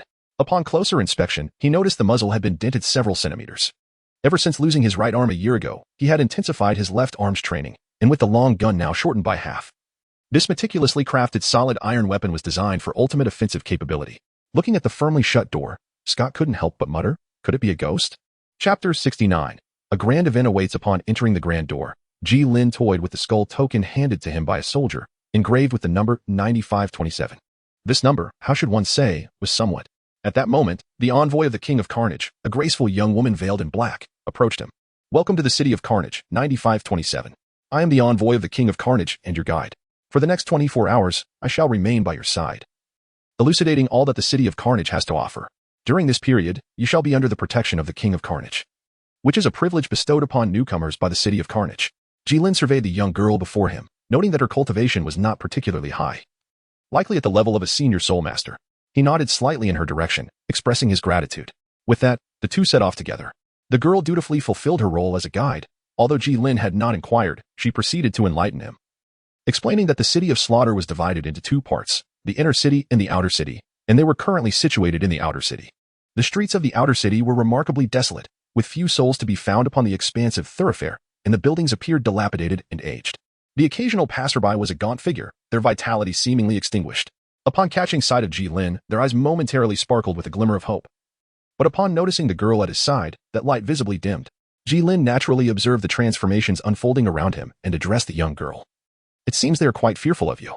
The girl cast a disdainful glance, retorting, "Of course, those worthless beings lingering in the outer city, who offer 2 cups of Bloody Mary each month, would naturally be afraid of me." "Oh, does the city of Carnage require a monthly tribute of human blood?" Gilin inquired, but the girl fixed him with a penetrating gaze. Even through the veil, he could discern the chill emanating from her eyes. 9527. "Be mindful of your words," she remarked, her tone imbued with a hint of reverence. "That is called Bloody Mary, the most sacred offering within the city of Carnage." Noting the girl's evident madness, Gilin deemed it unwise to engage in a debate with an irrational fanatic, recognizing it as both a waste of time and foolishness. All right, Bloody Mary, Bloody Mary. Can you now enlighten me?" The girl, undeterred by Gilin's perfunctory response, finally replied, "To remain in the city of Carnage, one must pay a certain price. Alternatively, one can participate in the hellish arena of Carnage, merely partaking once grants one a year's stay, which can be accumulated. But how do you ascertain whether an individual has fulfilled one of these conditions?" "Surely, not everyone would be so honest," Gilin queried. At this, the girl, slightly agitated, extended her hands toward the most imposing edifice of the city of Carnage, declaring, "No lie can escape the scrutiny of the great king of Carnage." To preempt further inquiries from Gilin, she continued, "The great king of Carnage will issue a decree, and when the time comes, the enforcement squad will arrive to demand the Bloody Mary. Do not harbor delusions of resistance. The enforcement squad comprises titled Douluos capable of wielding soul techniques." This latter statement was directed pointedly at Gilin. Gilin shrugged, indicating that he had no intention of opposing the enforcement team. At that moment, as they passed a food distribution point, Gilin approached with genuine concern, only to glance at the young girl with disappointment and say, "Is this what you offer to deceive us?" Gilin reached for a hardened loaf of bread, bringing it to his nose for a sniff, only to detect an unpleasant odor. Upon breaking it open, he discovered it was entirely moldy. Glancing at the water, Gilin rubbed his eyes several times, finally confirming that it was not a case of floaters, but rather mosquitoes buzzing within. The young girl let out a cold snort, remarking that the city of Slaughter was no charitable institution. Such refuse was all they deserved to consume. Of course, for those desiring more delectable fare, a journey to the inner city was an option. Setting the loaf aside, Gilin inquired with curiosity, "Is food supplied in unlimited quantities?" "Certainly not," came the reply. "While it is free, it is not boundless. Each day has a fixed supply, and once it is gone, one must resort to theft." Gilin quietly committed this information to memory. He could abstain from the so-called Bloody Mary for a lifetime, yet he could not forego a meal. Departing from the food supply point, the two resumed their journey, and before they knew it, a low, doorless wall loomed before them. The girl remarked that beyond this barrier lay the inner city, the very heart of the city of Slaughter. Without the need for further elaboration, Gilin understood the distinction between the inner and outer cities. The streets beyond the wall were pristine and orderly, with exquisitely crafted buildings, teeming with individuals whose gazes were chillingly devoid of warmth. The violet moon above cast an ethereal blue-purple glow, draping the inner city in a dreamlike veil. The girl continued her discourse, stating that while they did not prohibit passage between the two cities and even encouraged entry into the inner city, not everyone possessed the courage to do so. Unlike the outer city, the inner city permitted unrestrained killing, allowing any method of murder. She cautioned Gilin to remain close by once they entered the inner city, for she could not guarantee his safety, should he perish. They would not pursue accountability on his behalf. In stark contrast to the outer city, the denizens of the inner city appeared not only physically robust but also emboldened. And despite the presence of the King of Killers' emissary, many cast covetous glances at Gilin. The girl beside him was also channeling her soul energy, poised to act at a moment's notice. As they ventured deeper, the throngs of people intensified, their fervor escalating. Gilin had already witnessed 3 instances of public bloodletting along the way. At the heart of the inner city stood a towering structure reminiscent of the ancient Roman Colosseum. This was the infernal arena of slaughter the girl had spoken of. At that moment, nearly 100 individuals lurked at the exit, their expressions grave yet their eyes ablaze with madness. A chilling aura emanated from them, coalescing into a palpable presence above their heads. Gilin merely used his mental prowess to sense the surroundings, and already he was drenched in cold sweat, as if a fearsome 10,000-year-old beast were lurking behind him. Is this the aura of lethal intent? Even the young woman beside him spoke with a hint of stammering. "Let us observe for a moment before entering the hell arena. That is indeed a prudent suggestion. What? Let us proceed accordingly." It was not only Gilin and his companion who hesitated. Many others in the vicinity of the hell arena were also watching intently, each one poised and eager, uncertain whether to join the fray or to seize an opportunity. At that moment, someone remarked, "Isn't that the Wild Wolf Gang? Who are they waiting for?" Another replied, "In this entire city of Carnage, who else could muster such a crowd? Are you suggesting it is the Shuriken? Why not the Hell Messenger?" "Pray, the Hell Messenger is not participating today." Chapter 70. 8848 reserved for last as the sound of footsteps echoed. The members of the Wild Wolf gang, numbering around 100, licked their parched lips, their eyes fixated on the exit. Gilin and others also rallied their spirits. Amidst the eager gazes of the crowd, a figure gradually emerged from the shadows at the exit of the slaughter arena. As he drew closer, everyone could discern his appearance. The newcomer stood at a height of nearly 6 feet, possessing a slender physique, with flowing azure hair cascading over his shoulders. He wore a somewhat tattered blue-black robe, and though his features were meant to be handsome and gentle, they now appeared remarkably rigid, as if someone owed him a considerable sum that had yet to be repaid. Gilin took out a mirror to admire his unparalleled beauty and then glanced at Tang San, wondering if he had undergone cosmetic surgery at a certain establishment. Upon the arrival of their leader, the members of the Wild Wolf gang, without any greeting, surged toward Tang San like a swarm. In an instant, the exit of this hellish battleground became a cacophony of chaos. The sounds of bears roaring, tigers growling, wolves howling, eagles screeching, snakes hissing, and horses neighing filled the air, showcasing a remarkable diversity of species. A plethora of weapons, including swords, halberds, and various armaments, were on display. In stark contrast, Tang San merely grasped a massive hammer, towering above him, and boldly charged into the fray alone, facing a multitude of foes. Suddenly, he hurled the hammer in an unusual manner. Upon release, the Haotian hammer spun through the air, toppling several individuals in the second wave of attackers. Meanwhile, Tang San was not idle. His hands, unbeknownst to him, had filled with hidden weapons, which he flung with astonishing speed while retrieving the returning Haotian hammer. This technique was reminiscent of the Tang clan's art of throwing hidden weapons, aptly named chasing stars and pursuing the moon. The foremost attackers, struck by Tang San's projectiles, fell one after another, although he had dispatched over 10 adversaries in mere moments. It did little to dampen the morale of the Wild Wolf gang, who continued their relentless assault on Gilin. In a powerful leap, Tang San delivered a crushing blow into the crowd, akin to a wolf infiltrating a flock of sheep, unleashing a brutal onslaught. However, even the most fragile of sheep, when in numbers, could withstand the ferocity of the ravenous wolf. After forcibly eliminating over 90 foes, Tang San bore numerous wounds himself. Leaning on the Haotian hammer, he panted heavily, surveying the remaining members of the Wild Wolf gang. Despite the palpable desire to retreat within their ranks, they were reluctant to concede defeat. In the infamous city of Carnage, such a scale of ambush was a rarity, and witnessing a massacre of this magnitude was unprecedented. "Spare me. I promise I will never provoke you again.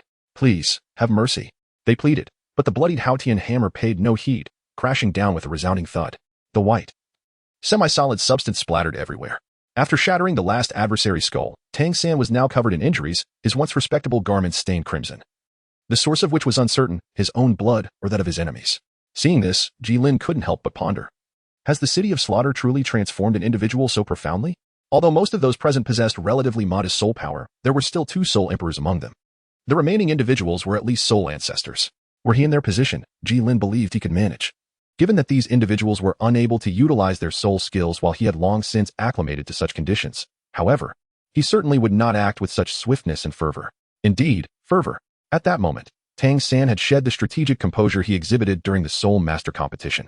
Resembling more a wolf on the prairie, ferocious and resolute. On several occasions, he had seized opportunities to attack at the cost of his own injuries. With a cold gaze, he swept the surroundings and, upon spotting Gilin, a flicker of surprise crossed his eyes. Witnessing this version of Tang San, none dared to approach him recklessly. Yet, in the next instant, Tang San transformed into a shadowy figure, darting off into the distance. The onlookers quickly reacted. The Shura King was at his wit's end, and they resolved to join forces to eliminate him. Once he was vanquished, their fears would dissipate. If the Shura King could be defeated, could the Hell Messenger not be similarly dispatched? Ah, how delightful. Except for Gilin and the young lady, everyone else hastened in pursuit of Tang San's fleeing figure. The city of slaughter had always revered violence, and the young lady was no exception, gazing dreamily at the already vanished Tang San. Even as Gilin waved his hands in front of her several times, he could not draw her back to reality. Just as Gilin contemplated whether to abandon her and venture into the Hell Slaughter field alone, the young lady spoke, truly worthy of the Shura King. Even his posture while fleeing is so magnificent. Observing the infatuated young lady before him, Gilin retorted, "You are simply lusting after his appearance. How base of you." The young lady shot him a disdainful glance. "At least the Shura King is far more handsome than your ordinary visage." Her words struck Gilin like a sharp arrow to the heart, causing him to clutch his chest and stagger backward a few steps. Seeing Gilin's reaction, the young lady nodded with satisfaction. "Well, I have presented you with the essential situation here. Do you have any further inquiries?" Gilin raised the skull token in his hand and inquired about a matter that greatly concerned him. "What significance does this number hold? For instance, does it mean I am the 9,527th to arrive here?" "No," the girl replied. "It is merely a code. Here, whenever someone perishes, their code is passed on to the next newcomer. After hearing her response, Gilin nodded in understanding and then gestured towards the nearby hellish arena of slaughter. May I enter to take a look? Yes, but to enter, you must offer a Bloody Mary. Do you possess one? Gilin pointed to the bodies strewn haphazardly over there, where numerous individuals were already at work. Isn't there plenty to choose from? He remarked, eagerly retrieving a container and hastening towards the scene. The young girl slapped her forehead, realizing she had overlooked this detail, and promptly set off to catch up with Gilin. Gilin discovered an intriguing phenomenon. A large pool of blood that had previously been visible had now vanished without a trace. The others were unfazed, as they were preoccupied with extracting blood from the fresh corpses. Gilin, influenced by his surroundings, found it remarkably easy to extract the remnants of blood from the corpses strewn about, perhaps a consequence of being in the city of slaughter. A mere incision in an artery would yield a steady trickle of crimson, though the quantity was rather modest. After considerable effort, Gilin managed to gather approximately 1 liter of blood, enough to fill 4 cups by the standards of this brutal metropolis. See, we have enough now, he remarked with a tone of triumph. The girl beside him merely rolled her eyes in response, choosing not to voice her thoughts. Together, they made their way into the Hell's Arena, which featured an intriguing arrangement of tiered seating. They casually selected a spot to sit. Curiously, the spectators maintained a composed demeanor, only exchanging verbal jabs rather than engaging in physical confrontations. Noticing Gilin's confusion, the girl elucidated that within the arena, aside from the fighting pit below, any form of violence was strictly prohibited. Those who dared to defy this rule would face the direct judgment of the King of Slaughter. The announcer's voice rang out, calling for competitors: 3512, 621, 250, 1234, 6481, 520, 1314, 9494, 9898, and 8848. Please make your way to the stage. Simultaneously, 10 passageways opened at the base of the arena, each revealing a contender. The carnage commenced, and ultimately, it was the competitor number 8848 who emerged victorious, prompting an eruption of cheers from the audience. Standing triumphantly in the arena, 8848 reveled in the glory of victory, while the insatiable thirst for bloodshed intensified within his mind. Gilin could distinctly perceive a subtle crimson energy surging from the depths of the earth, infiltrating into 8848's being, which subsequently intensified 8848's exhilaration. Gilin was unaware of what it was, yet it seemed to be something unfavorable. However, one must conduct experiments to uncover the truth. Gilin rose to his feet, stretching his limbs, which elicited a sense of excitement within me. Where do I sign up? The young girl appeared somewhat taken aback, not expecting Gilin to participate. Allow me to remind you, should you choose to join now, it will be regarded as a voluntary forfeiture of protection. I understand. After observing Gilin for a while, the girl shook her head, preparing to depart. One final question. Have you ever heard the term a sack? No. Oh. Chapter 71. Opponents using crossbows. Perhaps the reasons Tang San and Hulaina chose not to participate were evident, for shortly after Gilin registered, the announcement proclaimed the commencement of the competition. Contestants 4568 to 9527, please step forward. Standing at the contestants' passage, Gilin took a deep breath to steady his nerves, as the impending battle would inevitably lead to a singular victor. The stone gate before Gilin gradually opened, and he stepped into the arena, a grand coliseum with a diameter of 100 meters. The 10 competitors emerged from their respective passageways, cautiously eyeing one another. According to the regulations of the Hellish Blood Arena, participants could not compete in more than 5 matches within the same session, and each individual was permitted to enter only 1 match per day. This rule was designed to prevent the powerful from indiscriminately slaughtering the less experienced, while simultaneously enhancing the thrill of each duel. After all, when survival hung by a thread, the instinct to live would ignite a fierce determination. Among the 10 contestants, Gilin noticed 2 who appeared particularly anxious, likely newcomers like himself, while the others exuded a sense of ease, indicative of seasoned veterans. The closure of the gate behind them signified the onset of this brutal contest, where 10 would be reduced to 1. It is often said that one should choose the ripe fruit to squeeze. This is a simple truth. Although it may deplete some energy, eliminating opponents would greatly bolster one's courage and morale, allowing one to perform at their peak, or even surpass their limits. Thus, the 7 experienced fighters surged towards Gilin and his 2 companions, eager to treat these newcomers as mere appetizers. 3 individuals charged directly at Gilin, while the remaining 4 paired off to confront the other 2 contestants. As the trio approached, Gilin inhaled deeply, gripping his weapon and advancing to meet them. At the forefront was a soul master wielding the eagle spirit, though unable to unleash soul techniques. The augmentation from his spirit endowed his iron claws with the strength to shatter stone. The clash between Gilin's blade and his opponent's claws resonated with the sound of metal colliding. Yet, how could the power of the soul master of the eagle ever rival that of Gilin, who specialized in physical prowess? With a single encounter, The Eagle Soul Master was sent flying backward by Jilin's strike. At that moment, two other Soul Masters arrived on the scene. One, wielding a mountain-cutting blade martial spirit, launched a horizontal slash at Gilin. Gilin leapt into the air, evading the attack with a graceful twist, the blade gleaming with a golden sheen as he redirected his momentum to strike at the final opponent, the mighty Bear Soul Master. Relying on his tough hide and considerable strength, the mighty Bear Soul Master gathered his soul power, crossing his arms to brace for Jilin's blow. However, he underestimated the power of the golden-enhanced blade. A flash of golden light swept through the air, and soon two hands lay severed upon the ground. Seizing the advantage, Gilin released his grip on the blade only to seize it again in an instant, reversing his hold to deliver a powerful upward slash that cleaved the opponent in two. The entrails spilled onto the earth, a sight that would typically evoke horror. Yet for Gilin, an exhilarating thrill surged within him. It seemed he had not experienced such exhilaration in ages. He then turned his gaze toward the remaining two adversaries, licking his lips in anticipation. Let this become even more delightful, he seemed to beckon. The two Soul Masters exchanged glances, undeterred by fear, and charged toward Gilin in unison. Gilin poised himself, gathering strength in anticipation. Suddenly, he unleashed a swift strike, the blade releasing a fierce wave of sword energy that caught the unsuspecting Song Ying off guard, bringing him crashing down. In the same breath, Gilin propelled himself forward, reaching the mountain cutter before his opponent could recover from the shock of the sword energy. With a decisive blow, he severed the man's head from his shoulders. In quick succession, another wave of sword energy cleaved through the descending Song Ying, bisecting him with brutal precision. The audience was left in utter astonishment, one voice rising above the rest, proclaiming, "Soul bone. That young man possesses a soul bone." Instantly, a myriad of greedy gazes from the expansive stands converged upon Gilin. The events unfolding were not only shocking to the spectators, but also drew the attention of other Soul Masters present. After dispatching both the Song Ying and the mountain cutter, Gilin, still unsatisfied, turned his gaze towards the remaining 5 Soul Masters. One had already perished. Without the need for words, the 5 Soul Masters instinctively coordinated their attack against Gilin. A colossal wave of sword energy surged forth, with Gilin hot on its heels. No one dared to test the might of the sword energy, choosing instead to evade it. The formation of the 5 was swiftly dismantled, and Gilin seized the opportunity to strike down the individual furthest from the group in a mere exchange. Thus, employing the strategy of creating paths with sword energy and isolating opponents, Gilin rapidly reduced the battlefield to only one remaining foe. At this juncture, the last survivor spoke. "A person of your caliber must be sought after by every faction. Why, then, have you come to the City of Slaughter?" Gilin countered. "Why do you suppose I am so well regarded?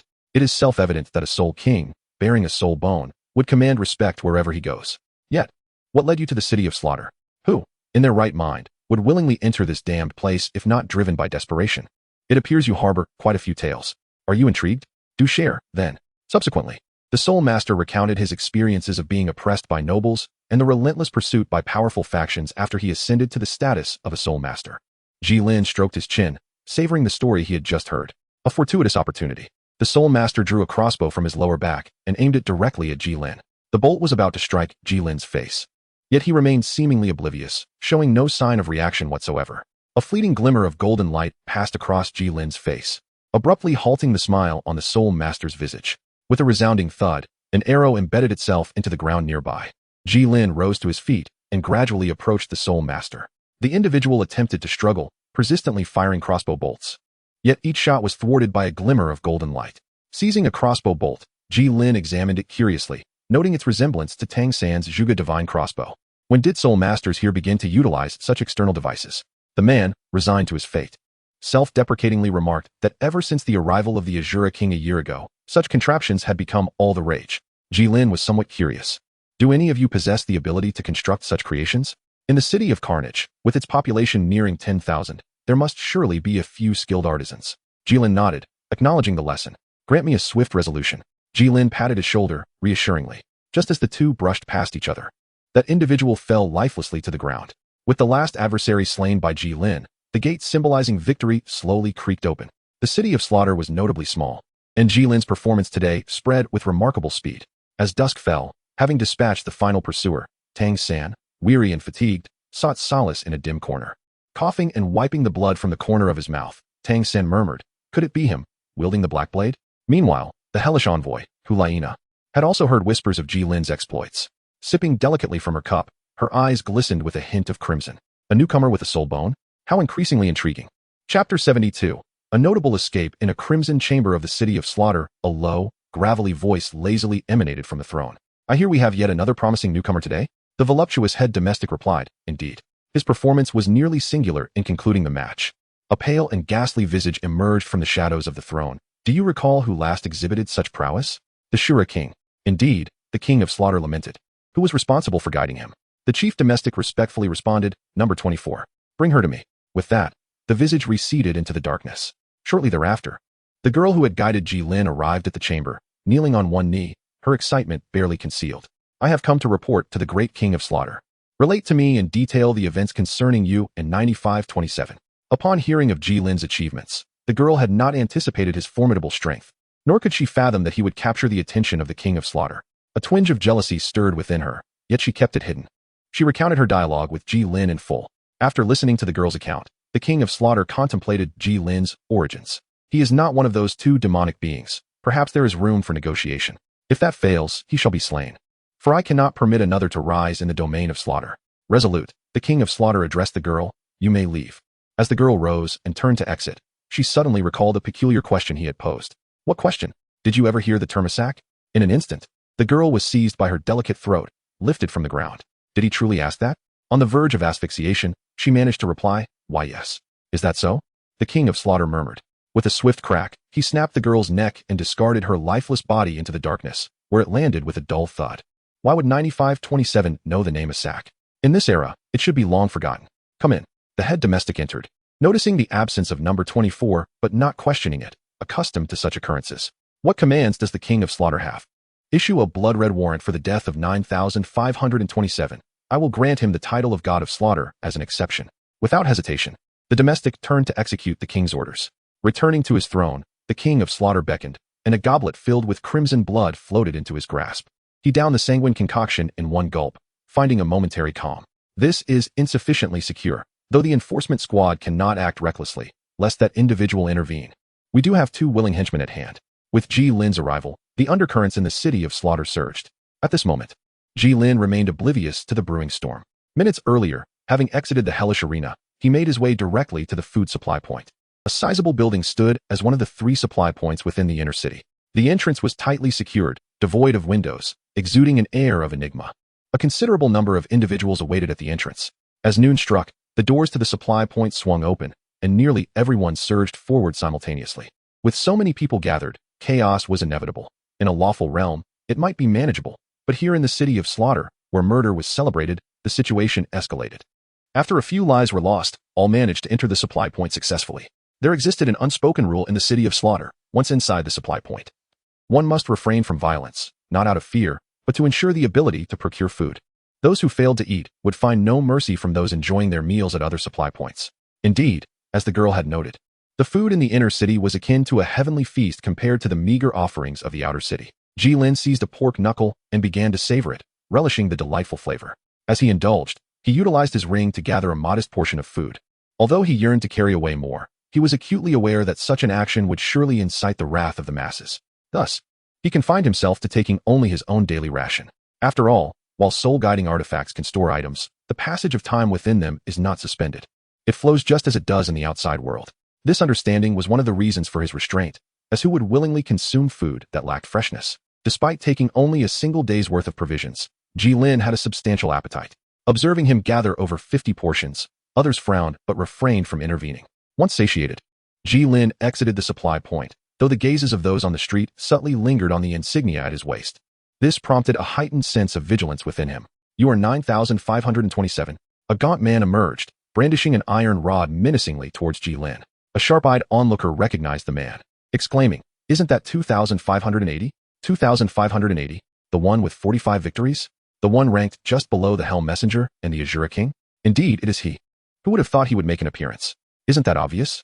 He bears the title of the God of Slaughter, able to traverse the city of carnage at will. Who wouldn't he be tempted? Listening to the murmurs of the crowd, Gilin realized that this man was intent on confronting him. He immediately assumed a defensive stance, demonstrating his respect for a soul saint. 2580 licked his lips, clearly convinced that Gilin was indeed 9527.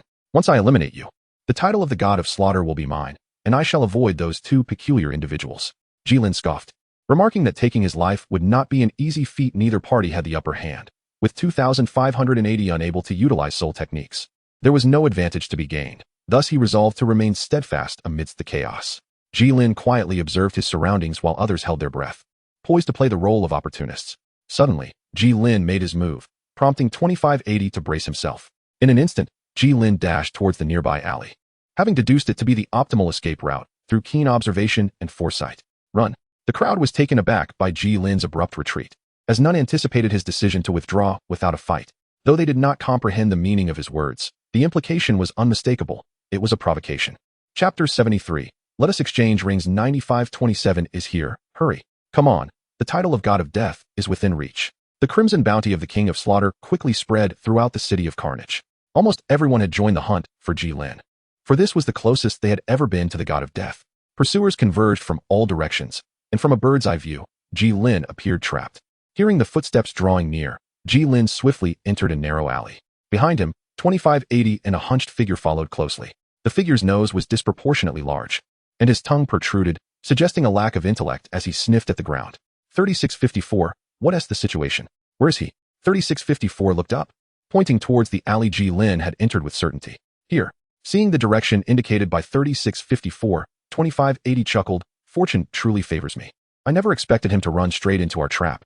He then patted 3654 on the head, saying, your keen nose has done well today. I shall reward you with 10 Bloody Marys upon our return. Thank you, master. Thank you, master. 3654 bowed repeatedly, eliciting hearty laughter from 2580. Let us go? Unbeknownst to 2580, a mysterious glint shone in 3654's eyes. However, before the duo could proceed into the alley, two more groups stumbled upon their location, suggesting they too possessed talents akin to 3654. The three factions exchanged bewildered glances, each observing the others in silence. After a moment, 2580 broke the silence, stating, staying here is not prudent. If we allow others to seize the opportunity, we shall suffer greatly. Shall we join forces? The leaders of the other two groups recognized the wisdom in avoiding conflict at this juncture and agreed. Yet, as they advanced down the alley, they unexpectedly collided with another group, leaving all parties dumbfounded. The encirclement gradually tightened, drawing in more and more individuals. None had anticipated Gilin's stealthy escape from their extensive pursuit. Witnessing this unfold, 2580's frustration boiled over, resulting in a fierce punch against the wall, which crumbled in response. A hapless soul perched atop the wall lost his footing and tumbled down, igniting his ire. Hey, do you have a problem? He shouted. Can't you see I'm up here? Are you blind? With a darkened expression, 2580 swung his iron rod, threatening, are you courting death? The man, unyielding, conjured a multitude of fine needles, their dark hue indicating poison. Let us settle this. You can see if I actually stab you, he retorted. Despite their bravado, both understood that engaging in combat would only serve to benefit others. In an unknown room in the outer city, Gilin took a sip from his soul guide device, calming his nerves. Through the use of void walking and foresight, he had successfully escaped the encirclement and arrived in the outer city. Honestly, what is that old bat's problem? Have I done anything to provoke him? Gilin truly could not comprehend why the King of Slaughter harbored such animosity towards him, even going so far as to bestow upon him the exorbitant title of the God of Killing.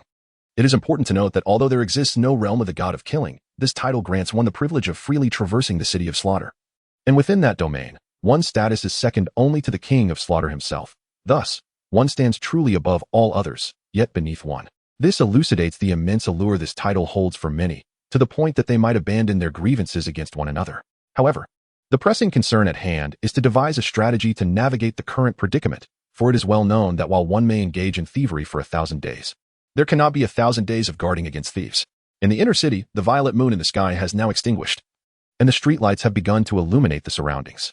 Yet, unlike the violet moon, the reach of the streetlights is limited. Gilin lingered at the luminous threshold, halting before a grand edifice. The plan was set in motion. Gilin murmured softly, and in the next moment, his figure vanished from sight. Within the supply point, a silhouette suddenly materialized. It was Gilin. Observing the desolate room, Gilin's brow furrowed, yet he did not depart. Instead, he settled into a corner and began to meditate. Time passed unnoticed, and soon it would be the hour for the distribution of food. At that moment, a subtle wave of spiritual energy stirred Gilin from his corner. Holding a luminous crystal, he beheld a scene that could only be described as magical. Before him, shelves laden with food began to rise slowly from the ground, and in no time, the once barren room was brimming with an array of delectable provisions. Gilin scratched his head, pondering the situation. However, he did not lose sight of his primary objective and promptly began utilizing his soul-guiding device to gather sustenance. In the interest of efficiency, Gilin concealed some of his belongings in other locations. Before long, his ring was filled to capacity. Observing the remaining provisions, he retrieved a bracelet. The very one belonging to the sole master who wielded a crossbow. Though its volume was merely 5 cubic units, it was perfectly adequate for his needs. At that moment, Gilin could discern sounds emanating from outside. The wind howled fiercely. Cloaked in a hood, his face masked and draped in a cape, Gilin blended seamlessly into the throng of individuals awaiting their meals. Though Gilin's attire may appear somewhat peculiar, it is not without precedent for even stranger ensembles. The others merely cast a fleeting glance before diverting their attention elsewhere. The moment the door swung open, Gilin galloped forth, evading the astonished gazes of those still processing the situation as he fled the supply point. What could possibly compel this fellow to sprint with such urgency? Goodness! Is he possessed by the insatiable hunger of a starving ghost? Let him choke on it. Yet, upon their entry, the spectators were met with nothing but bare shelves, devoid of any semblance of sustenance. Anger surged among the crowd. That lad certainly possesses audacity. Old Mo, I crave blood. In their hearts, everyone silently vowed retribution against Gilin, yet they all dashed toward alternative supply points. After all, a person is made of iron and food is steel. One cannot endure hunger without distress. In this city of slaughter, where the majority lacked formidable soul power, maintaining ample stamina was of utmost importance. Ultimately, after the loss of several lives, the turmoil subsided. Meanwhile, Gilin surveyed the individual he had incapacitated with satisfaction, nodding in approval. Quite commendable. This physique bears a striking resemblance to my own. As for the face, well, that is easily remedied. With that thought, he raised his blade and struck downwards. By this act, even your own mother would fail to recognize you. Gilin then seized the soul guide ring from the incapacitated man's right hand. 12 cubic. Quite impressive. I shall trade this for yours. As he spoke, he donned the ring on his own finger. Chapter 74, 9528 meets his match incompetent fools. Unable to handle a single 9527 among so many. In a nondescript chamber within the city of slaughter, the king of slaughter hurled his wine glass, splattering Bloody Mary across the floor. The steward retrieved the fallen glass and approached the king, stating, "The Shura king has responded." The king paused, intrigued. "Oh, what did he say?" "He demands that you arrange his matches promptly, allowing him to complete 100 bouts so he may eliminate 9527. And the Hell Messenger?" "The same condition." The king of slaughter lowered his gaze in contemplation. Although this would introduce 2 additional domains of slaughter, having 2 more would not pose a significant issue. While it would heighten the threat to me, the elimination of 9527, who knows too much about a sack, makes it worthwhile. Moreover, these 2 hail from the Hotion sect and the Martial Soul Palace, rivals by nature. Perhaps they shall turn upon one another. With this realization, the king felt considerably uplifted. Retrieving another glass of Bloody Mary from an unknown source, taking a gentle sip to steady his nerves, informed them of my agreement and urged them to act swiftly. "Yes," the steward replied, bowing before gradually retreating. Alone once more, the king of slaughter sat in silence. After a moment, he downed the remaining Bloody Mary in one gulp and pounded his fist upon the throne. After all this plotting and sacrifice, there can be no unforeseen complications. "Hey, have you spotted 9527? If I had, would I inform you? Are you courting death?" With all present searching fervently for Gilin, their motivations were self-serving. Unity was absent, and in moments of irritation, conflict could erupt without warning.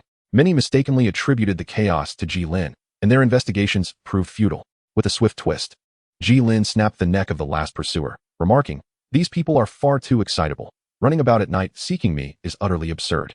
Observing the nearby energy orbs, he was taken aback. Are these individuals truly this quick to react? Alas, Gilin appeared at the supply point, surveying the food around him with an air of triumph, proclaiming, "I can walk through walls. How does that make you feel?" Yet, a sense of foreboding crept into his heart. This time, Gilin did not rush ahead alone. Instead, he positioned himself at the forefront alongside several companions. Suddenly, the 7-night star blade materialized in Gilin's hand, and with a series of swift sword strikes, he caught everyone off guard. Those closest to him met their demise on the spot. The sword energy stirred up clouds of dust as Gilin swiftly retreated. When the haze cleared, the onlookers entered the supply point to discover a pristine room. "Damn it, this guy dares to act like this," Gilin fumed. 9527, don't let me catch you." With no other choice, everyone had to venture to another supply point in search of sustenance. Gilin stealthily followed behind them, scaling the rooftop. Indeed, the supply point was abundant with provisions. The king of slaughter was remarkably swift. I had scarcely employed this tactic for 2 days, and he had already resolved it. Just as Gilin pondered his next strategy, a glint of cold light shot towards the back of his head. He swiftly turned aside, only to find Tang Sin standing there. To his surprise, the Azura king had taken an interest in his life. He felt both flattered and astonished. Tang Sin raised an eyebrow, seemingly failing to recognize him. It was understandable, as Gilin's transformation had indeed been quite significant. The Houtian hammer pointed directly at Gilin. You, despicable thief of sustenance, inciting slaughter, deserve to be eradicated by all. Gilin was left speechless by Tang San's words. Was his earlier ambush not equally contemptible? At that moment, a massive foxtail swept towards him. Gilin executed an agile flip to evade it. The assailant was tall and graceful, possessing a figure that boasted both elegance and imposing presence. With enchanting eyes that sparkled with allure, complemented by a delicate nose, crimson lips, and pearly teeth, she surpassed even Daji in charm. To Jilin's astonishment, even the emissary of hell had arrived. What merit do I possess to be treated thus by both of you? He questioned. Enough with the pleasantries, Hulaina replied coldly, her voice contrasting sharply with her alluring appearance. We are here to claim your life. With that, the enormous foxtail launched yet another assault upon Gilin. Witnessing this, Tang San, unwilling to be outdone, charged forward wielding the Haotian hammer. Gilin was entirely cloaked in gilded armor, with the sole exception of his unprotected head. Upon perceiving the approaching foxtail, he immediately wielded his blade to strike. However, as the foxtail neared the point of contact with Jilin's sword, it exhibited an astonishing agility, resembling a nimble serpent, ensnaring Jilin's weapon and exerting pressure in a bid to wrest it from his grasp. In a display of strength, Jilin's right hand surged with power, hurling Hulaina towards Tang San, asserting, I have never been defeated. Reluctantly, Tang San halted, catching Hulaina while pivoting his body to regain his balance. Simultaneously, 9 flying daggers were unleashed, resembling a phoenix in flight, leaving onlookers in awe. These were the 8th-ranked hidden weapons of the Tang sect. The phoenix summons 9 chicks. Confronted with Tang San's terrifying technique, which had once annihilated a soul sage and 2 soul emperors in an instant, Gilin nonchalantly embedded his blade into the beam of the roof and spread his arms wide with a smile. Observing Jilin's contemptuous demeanor, Tang San sneered coldly, deeming it arrogant. In the next moment, a crisp sound echoed as 8 daggers simultaneously targeted Gilin, striking at his chest, back, kidneys, and both sides of his neck, even aiming at Jilin's younger brother and his most vulnerable area. Gilin commented, it is rather ostentatious. Unfortunately, with a swift motion, he managed to catch the 9th flying dagger aimed at his brow between his index and middle fingers, rendering it ineffective. Tang San's face alternated between shades of blue and white, that arrogant remark still ringing in his ears. Gilin gently shook his head, his right hand wielding a flying knife, which he lightly tapped against his left palm. With a flourish of exquisite skill, he suddenly hurled the knife. Its trajectory lacking the enigmatic quality of unpredictability, yet its speed was markedly enhanced. Tang San's amethyst-hued eyes narrowed as he blocked the flying knife with the Haotian hammer. The clash of the blade and hammer resonated with a sharp ding, the knife embedding itself in the beam above, while Tang San was jolted back 2 steps. It was of little consequence. Tang San's gaze turned icy. For the sake of his teacher's wounds, the safety of the 7 treasure glazed tile school, the honor of hidden weapons, and the glory of the Tang sect, this person must not be spared. With the Haotian hammer raised and his feet treading the elusive steps of the ghostly shadow, Tang San surged forward, a flicker of crimson light occasionally flashing in his eyes. Chapter 75. The 36 Stratagems. The golden cicada sheds its shell. The fierce battle atop the rooftop between Gilin, Tang San, and Hulaina swiftly captivated the attention of all onlookers. Look, the Azura King and the Hell Messenger appear to be engaged in combat with 95-27. Goodness, it truly seems so. With those 2 present, our chances appear bleak. Who said that? Can I play the role of a fisherman? Just days ago, those who followed the Azura King after he was injured by the wolf gang thought similarly, yet now their graves have sprouted grass. What grass grows so rapidly? Blue-silver grass.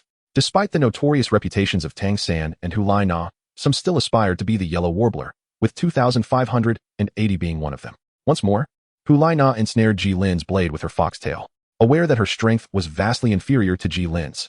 She knew that if Gilin revealed even the slightest flaw, Tang San would undoubtedly strike a devastating blow. Naturally, Tang San would not let this opportunity slip away. He swung the Haotian hammer down fiercely towards Jilin's head. As Hulaina anticipated, Gilin could not afford to shake her off and redirect the attack towards Tang San.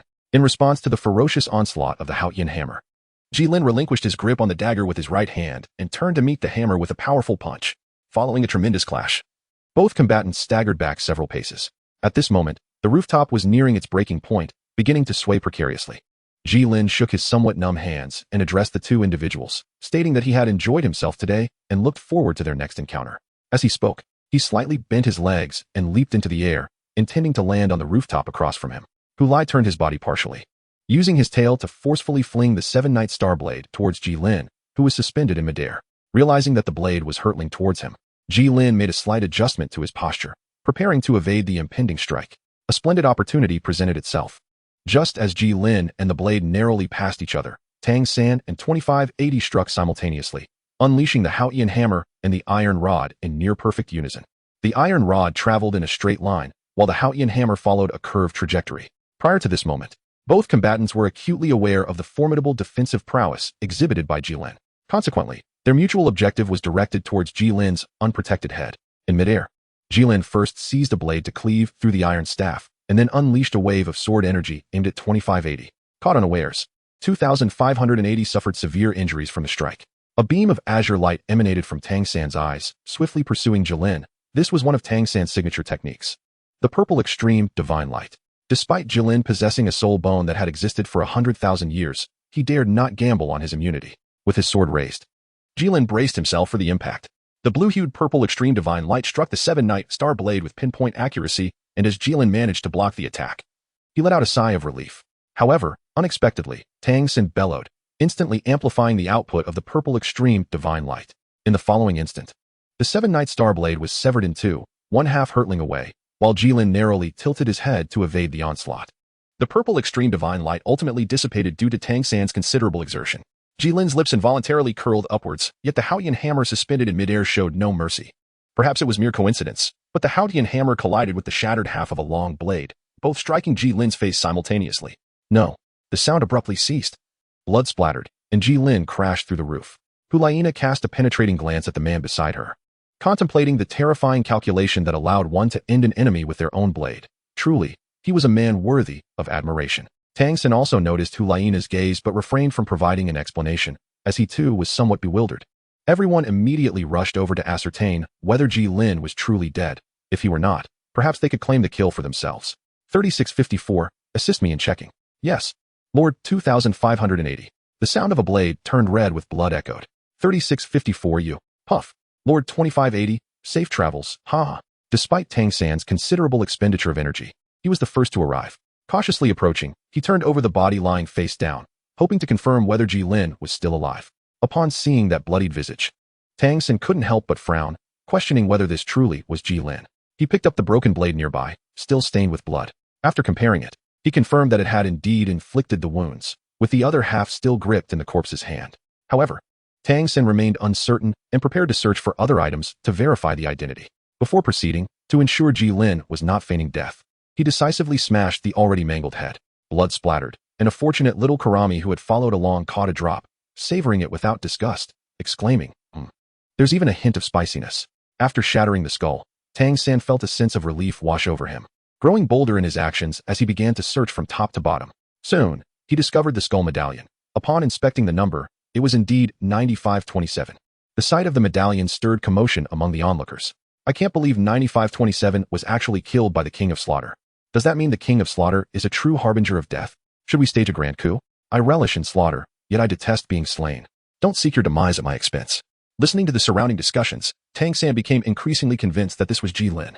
At that moment, his peripheral vision caught something on the corpse's right hand.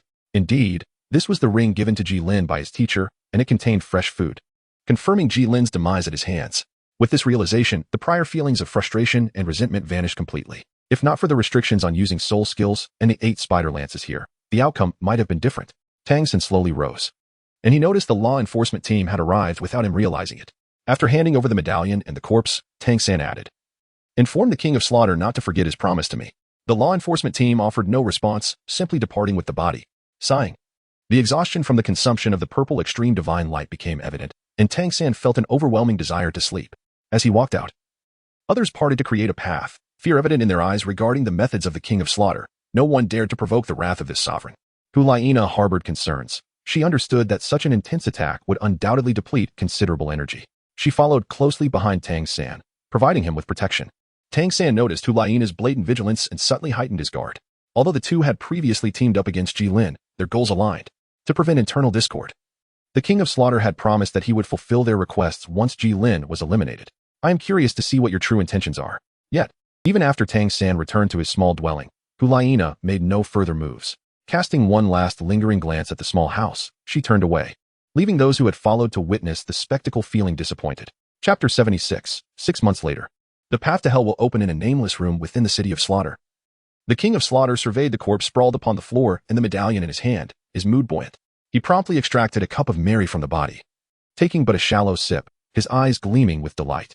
Truly, this was a person of significance to him. The blood possessed a distinct flavor, even carrying a hint of spiciness. Yet, he glanced at the corpse, his right hand clenched, and the body suddenly exploded. No soul bone? How then had he utilized soul skills, or was this simply not him? The King of Slaughter's expression shifted between darkness and light. Summon the King of Shura. This was Tang San's first encounter with the King of Slaughter, and he scrutinized the ruler seated upon the throne of the city of Slaughter with caution. What business do you have with me? I've heard that you, the King of Shura, personally engaged with 9527. Can you elucidate how this 9527 managed to utilize soul skills in my domain without a soul bone? Or were you merely attempting to deceive me with an unrelated corpse? Tang San frowned, instinctively suspecting the King of Slaughter aimed to shirk responsibility. Impossible. I fought him and brought him down. Many witnesses attest to this fact. And none observed any signs of escape. Moreover, his attire, the medallion, and the storage device with food all undeniably point to 9527. As for using soul skills without a soul bone, have you forgotten the concept of self-created soul skills? Or do you, the esteemed King of Slaughter, wish to evade responsibility? The final inquiry did not incite anger in the King of Slaughter. Rather, it seemed to please him. It appears 9528 has indeed spoken no falsehood. Self-created soul skills? That aligns with his experiences. In that case, I have no further questions. You may depart, King of Shura. Tang San snorted in response. I hope you shall not forget your promise. With that, he departed, disregarding the King of Slaughter, whose expression had darkened considerably. In this realm steeped in death, Gilin's affairs quickly faded from public discourse. Within a room in the outer city, the presumed deceased 9527 reclined leisurely in a rocking chair, indulging in grapes. Reflecting on the conversations overheard while procuring food in recent days, Gilin mused, it seems my affairs will soon be forgotten by the masses. As long as I do not appear before them, I should remain safe. However, has Tang San already achieved 70 victories? I must seize the opportunity soon, lest I miss the favorable winds. Upon this realization, Gilin glanced out the window and observed that the light outside had dimmed significantly. The street's illuminating soul-guiding devices had begun their ominous warnings. Rising to his feet, he donned his mask and draped himself in a black cloak before opening the door. The wind outside billowed through his robe, revealing the skull token at his waist, upon which the number 2333 was etched conspicuously. Seated upon the bed, 3589 sat with his arms crossed, his head resting against the wall, seemingly asleep. However, to assume so would be a grave error, although 3589 was indeed resting. In the perilous city of Slaughter, one could scarcely afford to surrender to deep slumber. At the slightest stir, 3589 would awaken. To ensure his safety, he had meticulously set traps throughout the room, designed to rouse him should an enemy lie in wait. Such precautions were universally adopted by the denizens of the city of Slaughter, but 3589 was uniquely confronted by Gilin. Observing the dark silhouette before him, Gilin shook his head slightly, then swiftly seized 3589 by the neck. The latter sensed an anomaly, but before he could fully awaken, Gilin had already snapped his neck. Next, he murmured, tonight, many souls were destined not to witness the dawn of the violet moon. Time flew. And in the blink of an eye, half a year had passed. The city of Slaughter was bustling, no less vibrant than the fervor displayed during the pursuit of 9527. Characters who could plunge a knife into you at any moment gathered to engage in spirited discussions. Today, the King of Slaughter will achieve his 100th victory, won't he? According to the revelations of the King of Slaughter, this was indeed the case. Just yesterday, the Hell's Messenger had already seized the opportunity to reach his 100 victories. Thus, in a few days, the King of Slaughter would surely open the path to hell for the two of them. Having been here for so long, I have yet to witness it. Indeed, this will be an eye-opener. A peculiar figure cloaked in black made his way towards the Hell Slaughter arena. Yet an aura of taboo surrounded him, dissuading anyone from approaching within a 10-meter radius. This naturally drew the attention of others. 2333 has arrived, they murmured. Such a grand spectacle was unlikely to escape his notice. No one dared to draw near. It was truly imposing. Undoubtedly, he was deemed the most promising contender for achieving 100 victories after the King of Azura and the Hell's Messenger. Indeed, although his killing intent is not overly pronounced, he has eliminated many who underestimated him. By the way, how many victories does he actually have? 9. How is it that someone so formidable seldom graces the Hell Slaughter arena? It is said he avoids confrontation with the King of Azura and the Hell's Messenger. Quite so.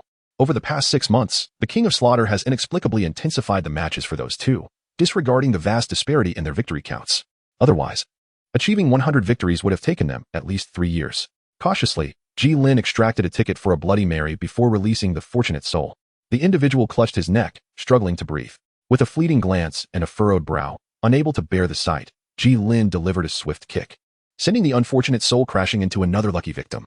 Throughout the past 6 months, aside from occasional visits to the Hell Slaughter arena, Gilin had spent each night hunting those unsuspecting souls. This led others to harbor a grossly inaccurate perception of 2,333, believing he had merely slain a mere 100 or so individuals. While that was indeed a substantial number, many had exceeded that tally. Had it not been for his decisive victories against numerous high-ranking contenders, the title of the second most formidable would not have been bestowed upon him. The true number of his kills was likely a mystery, even to Gilin himself, save for the knowledge that he had visited over 20 fortunate souls just the previous night. Initially, Gilin harbored concerns about the sudden spike in fatalities drawing the attention of the King of Slaughter.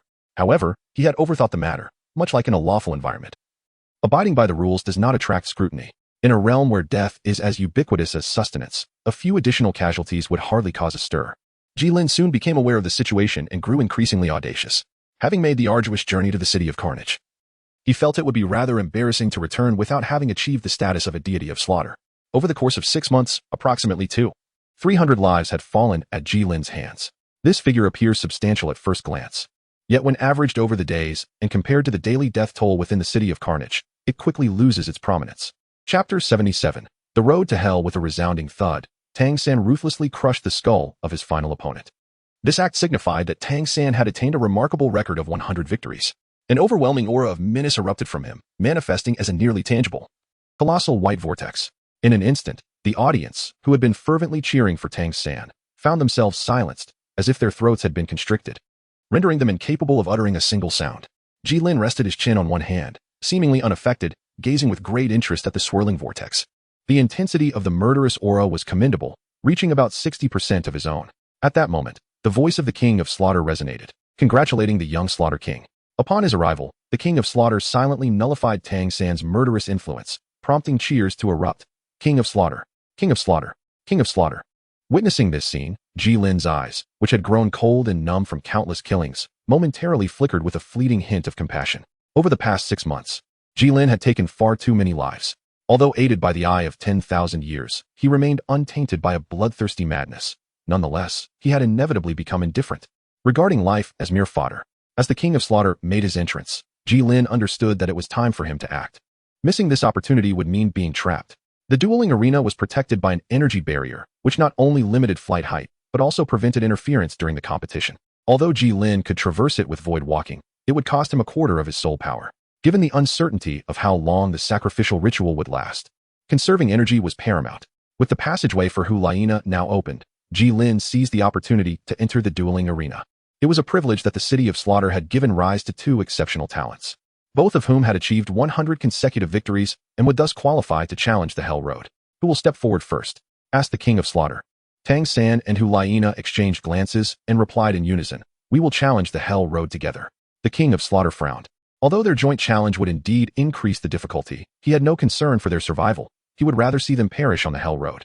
His frown stemmed from the implication that their alliance might signify a potential threat from the God of Slaughter backing them. Noticing the King of Slaughter's silence, Tang San assumed he was reluctant and, with displeasure, remarked, "It seems there is no rule against multiple participants on the Hell Road." With a disdainful grunt, the King of Slaughter dismissed the thought. In the past millennium, only 8 had managed to emerge alive from the Hell Road. They would have to survive it first. Ascending into the air, the King of Slaughter spread his arms wide, his voice echoing throughout the arena. "Come forth and offer everything for the opening of the Hell Road." Circles of malevolent red ripples emanated from the King of Slaughter. Unlike the chilling and fearsome murderous aura, every spectator swept by the crimson waves became overwhelmingly exhilarated.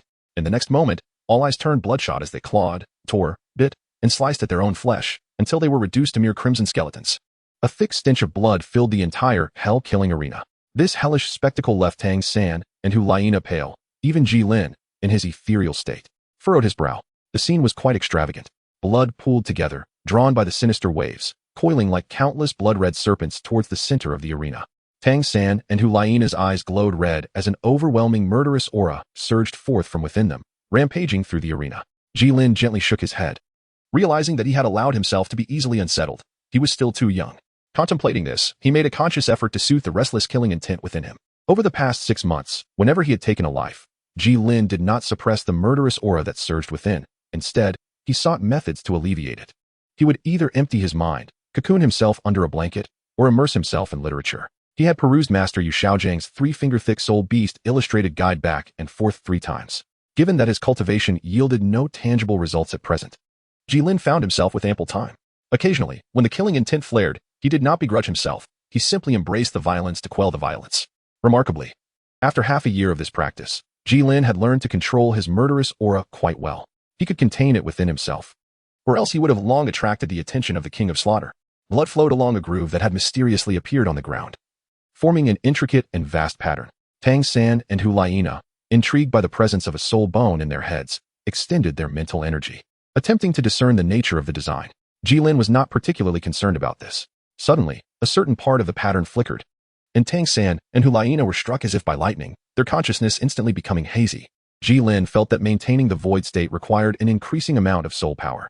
At this rate, within a mere 3 minutes, his soul energy would be depleted. He hoped for a swift conclusion. Perhaps hearing Gilin's silent plea, the entire pattern flickered, and he suddenly sensed a rapid escalation in the consumption of his soul power, prompting him to hastily withdraw from the void state. In the next moment, Gilin, Tang San, and Hulaina vanished. The hellish battleground was left with only the King of Slaughter and a multitude of scattered bones. Had there truly been 3 individuals moments ago? Or was it merely an illusion? Gilin felt a sudden emptiness beneath his feet, followed by an overwhelming pressure assailing him from all directions.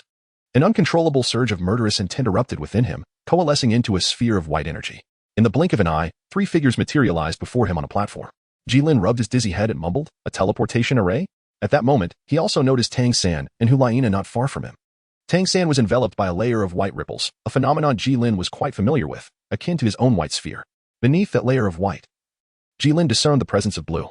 Turning his gaze to Hulaina, he found a similar situation, only her blue was replaced by a shade of pink. Observing the dazed Tang San, Gilin contemplated whether to eliminate him right there, especially since Tang San had attacked him 3 times.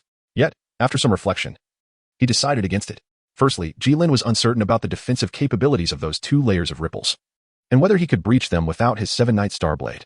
Secondly, despite having read the original work, it had been quite some time, and all he remembered was something about a 10-headed sun snake, thus he still required Tang San to lead the way.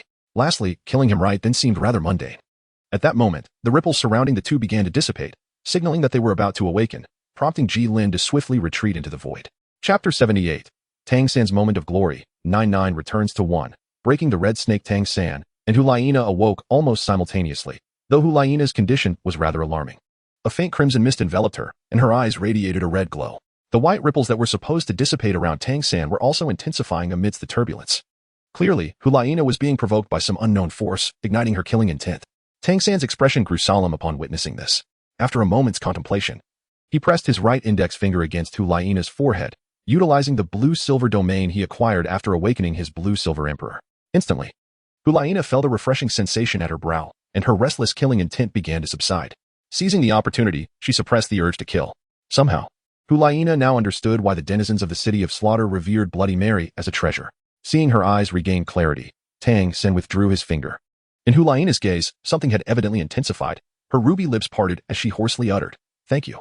This unexpected raspy voice startled not only Tang San but also Hulaina herself. Gilin, hidden in the void, couldn't help but smile at the stark contrast. However, Tang San quickly regained his composure, stating, "We must work together." After scanning their surroundings, they discovered that only a narrow path, about half a foot wide, led into the unknown red abyss.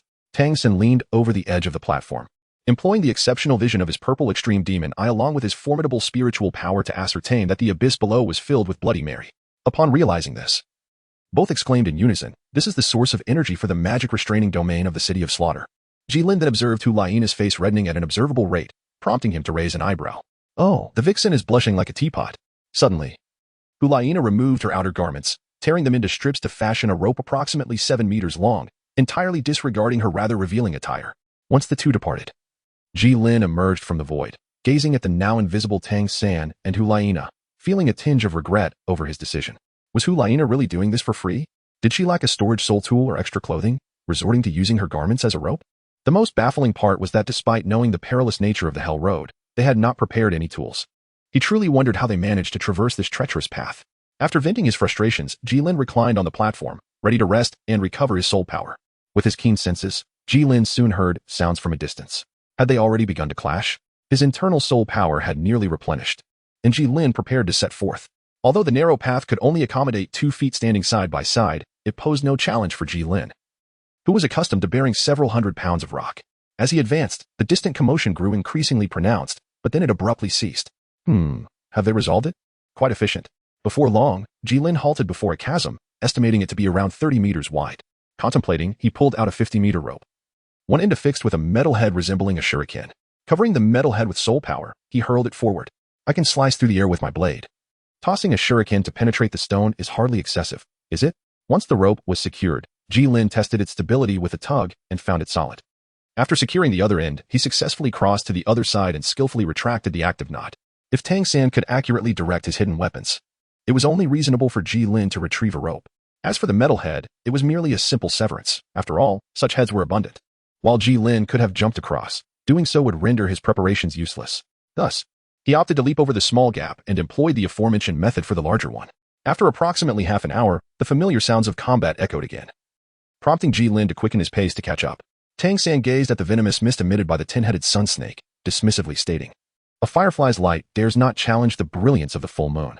He then grasped yellow powder in his left hand and strong liquor in his right, first pouring the liquor followed by the powder. In Hulaina's astonished gaze, the overwhelming mass of red poison dissipated into thin air. Before Hulaina could recover from her shock, Tang San had already unfastened her clothing, using the rope he had fashioned, and charged forth with the Haotian hammer. The hammer emanated a dark glow, and Tang San spun around as if he had ingested some potent gum, unable to stop. The Haotian hammer, infused with black light, created a swirling storm around him. With each rotation, the hammer struck the air, and as the frequency increased, Tang San's momentum intensified, drawing in the surrounding airflow. Even the tin-headed sun snake, which intended to bypass Tang San and attack Hulaina, was sent flying by the force of the gale and the dark light. At the eye of the storm, Tang San completed his maneuver. The dark glow of the Haotian hammer shone brightly, and Hulaina could no longer sense Tang San's soul power fluctuations. Enraged, the tin-headed sun snake lunged at Tang San with its gaping maw. Tang San felt the rush of a foul wind but remained calm, a result of the imposing aura he had cultivated in the city of slaughter. The black light of the Haotian hammer surged, disrupting the rhythm of the tin-headed sun snake, and Tang San seized the opportunity to strike down with the hammer, unleashing a torrent of black light that shattered the serpent into fragments. Hulaina gasped in astonishment. How terrifying. As the black light faded, the tin-headed sun snake vanished, leaving only a dazzling red inner core suspended in midair. Unable to contain her curiosity, Hulaina inquired, "How on earth did you accomplish that?" With a resonant sound, Tang San retrieved the Haotian hammer, not turning around but slowly exhaling a breath of turbid air, softly stating, "Haotian sect, chaotic wind, 99 returns to 1. Hulaina's eyes shimmered as she murmured, "Haotian sect, chaotic wind, 99 returns to 1. Is this the way to the world's foremost sect?" Chapter 79. The end of the hellish path. Just as Tang San stepped forward to collect the inner core, a cold glint surged from behind. Hulaina, ever perceptive, devised a method to evade, executing a graceful bend to dodge in the narrow space. Tang San leaped into the air, successfully avoiding the lethal arrow. However, this maneuver cost him the opportunity to seize the inner core of the tin-headed raging sun snake. With a gentle pull of soul power, the inner core floated effortlessly into Gilin's hand. "Who?" Tang San demanded sharply. Cradling the inner core in his right hand, Gilin slowly emerged, a faint smile gracing his lips as he regarded Tang San and Hulaina. "It has been a long time. How have you both been?" Hulaina exclaimed in surprise. 9,527? Tang San's expression turned icy.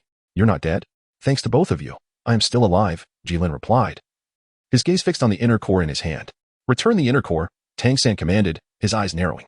Gilin raised his left hand, his index finger shaking gently. "Brother Tang, your words are rather inappropriate. This object is currently in my possession. How can you prove it belongs to you? If you call it, will it respond?" Upon hearing Gilin refer to him as Tang San, he was momentarily taken aback, but soon realized that Gilin recognized not him, but the Haotian hammer. "So you intend not to return it?" he inquired. "Brother Tang, your assertion is misguided. As long as you can make it respond to you, I would gladly present it with both hands." Seeing this, Tang San refrained from further chatter, a surge of killing intent emanating from him, determined to show Gilin a formidable display. As he felt the palpable wave of murderous energy approaching, Gilin maintained an air of calm, for the first time fully unleashing the killing intent within him. The two forces of malevolence clashed, appearing evenly matched, however. In the next moment, as Gilin advanced step by step, his ferocious aura forcefully repelled Tang San's killing intent, confining it to a radius of 1 meter around him. Gilin halted not far from Tang San, gazing at the latter's troubled expression with a smile. "So, Brother Tang, have you devised a way to prove it?" Tang San felt a heaviness in his chest and remained silent, his gaze fixed intently on Gilin. Suddenly, Gilin sensed a surge of killing intent directed at him, and, upon closer inspection, discovered that Hulaina had also joined the fray. In this confrontation of 1 against 2, Gilin found himself at a disadvantage, gradually being pushed back by Tang San and Hulaina. Yet, just as before, they could not advance beyond a distance of 2 meters from him. At this moment, the three were ensnared in a peculiar balance. Gilin's murderous aura loomed ominously within a 2-meter radius, vigilantly observing Tang San and Hulaina.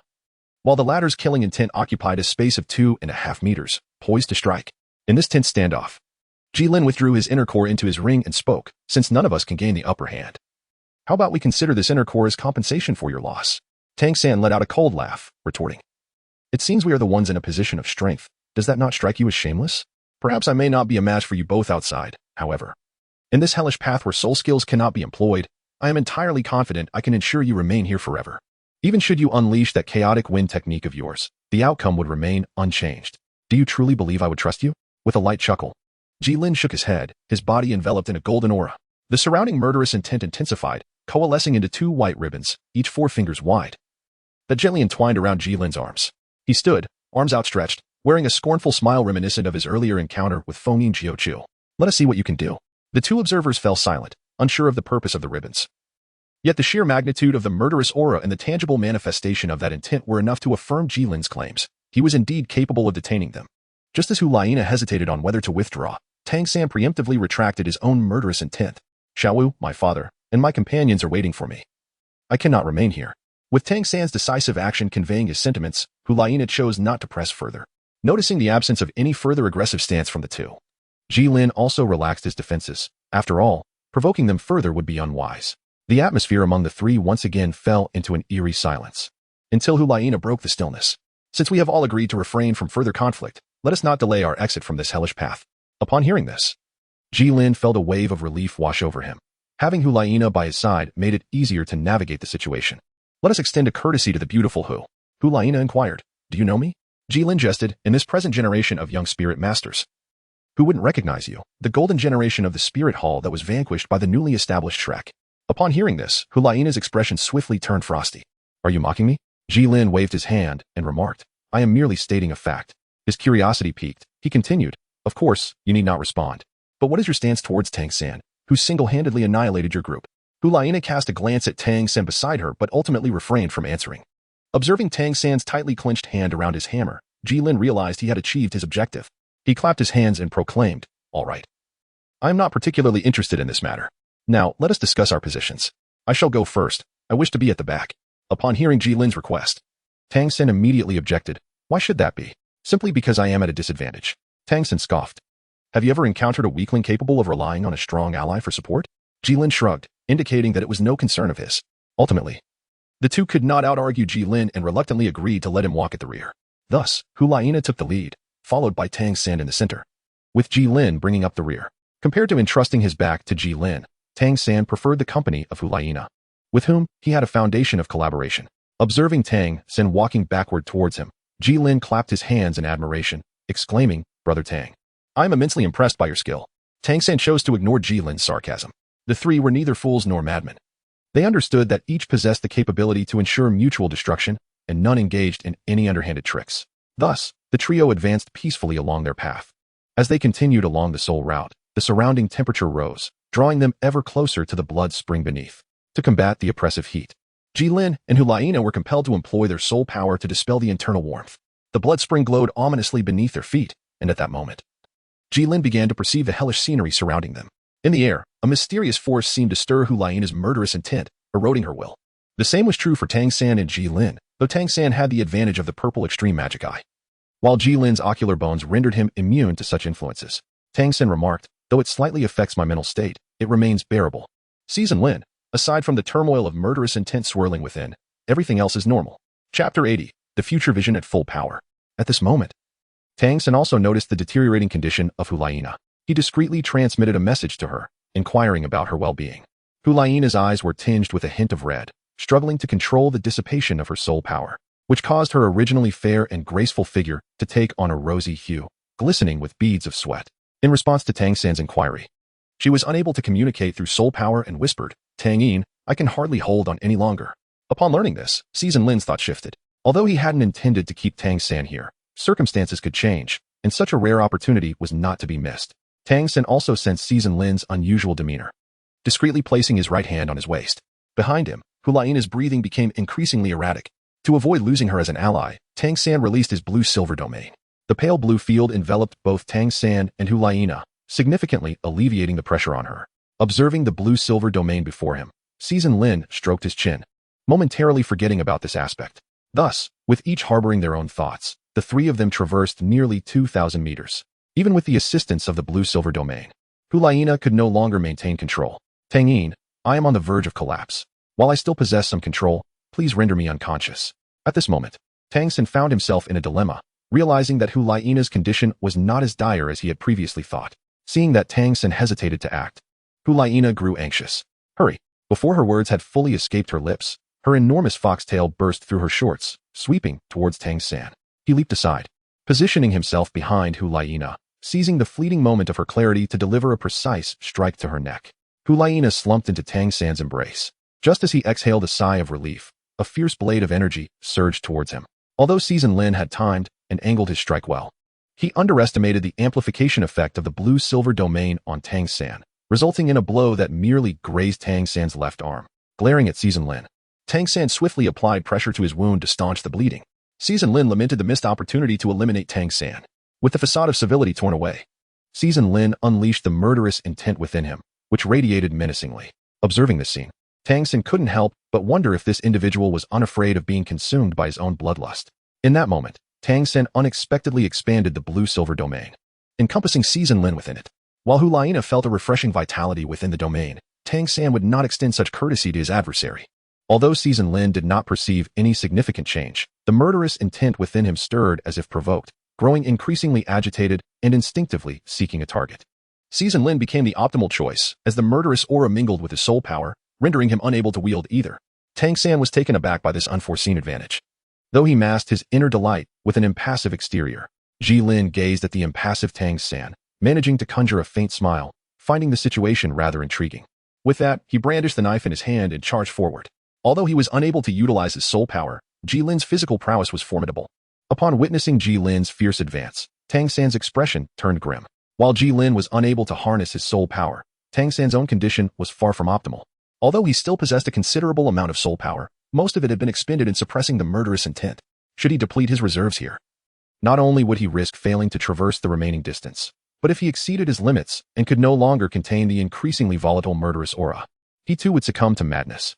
A Zhuge crossbow materialized in Tang San's hands, and with a pull of the trigger, 16 arrows shot forth like the wind, aimed directly at Gilin. Despite the circumstances, Gilin remained undaunted. Although he could not summon his soul power, his physical prowess was sufficient to rival a soul emperor devoid of soul skills.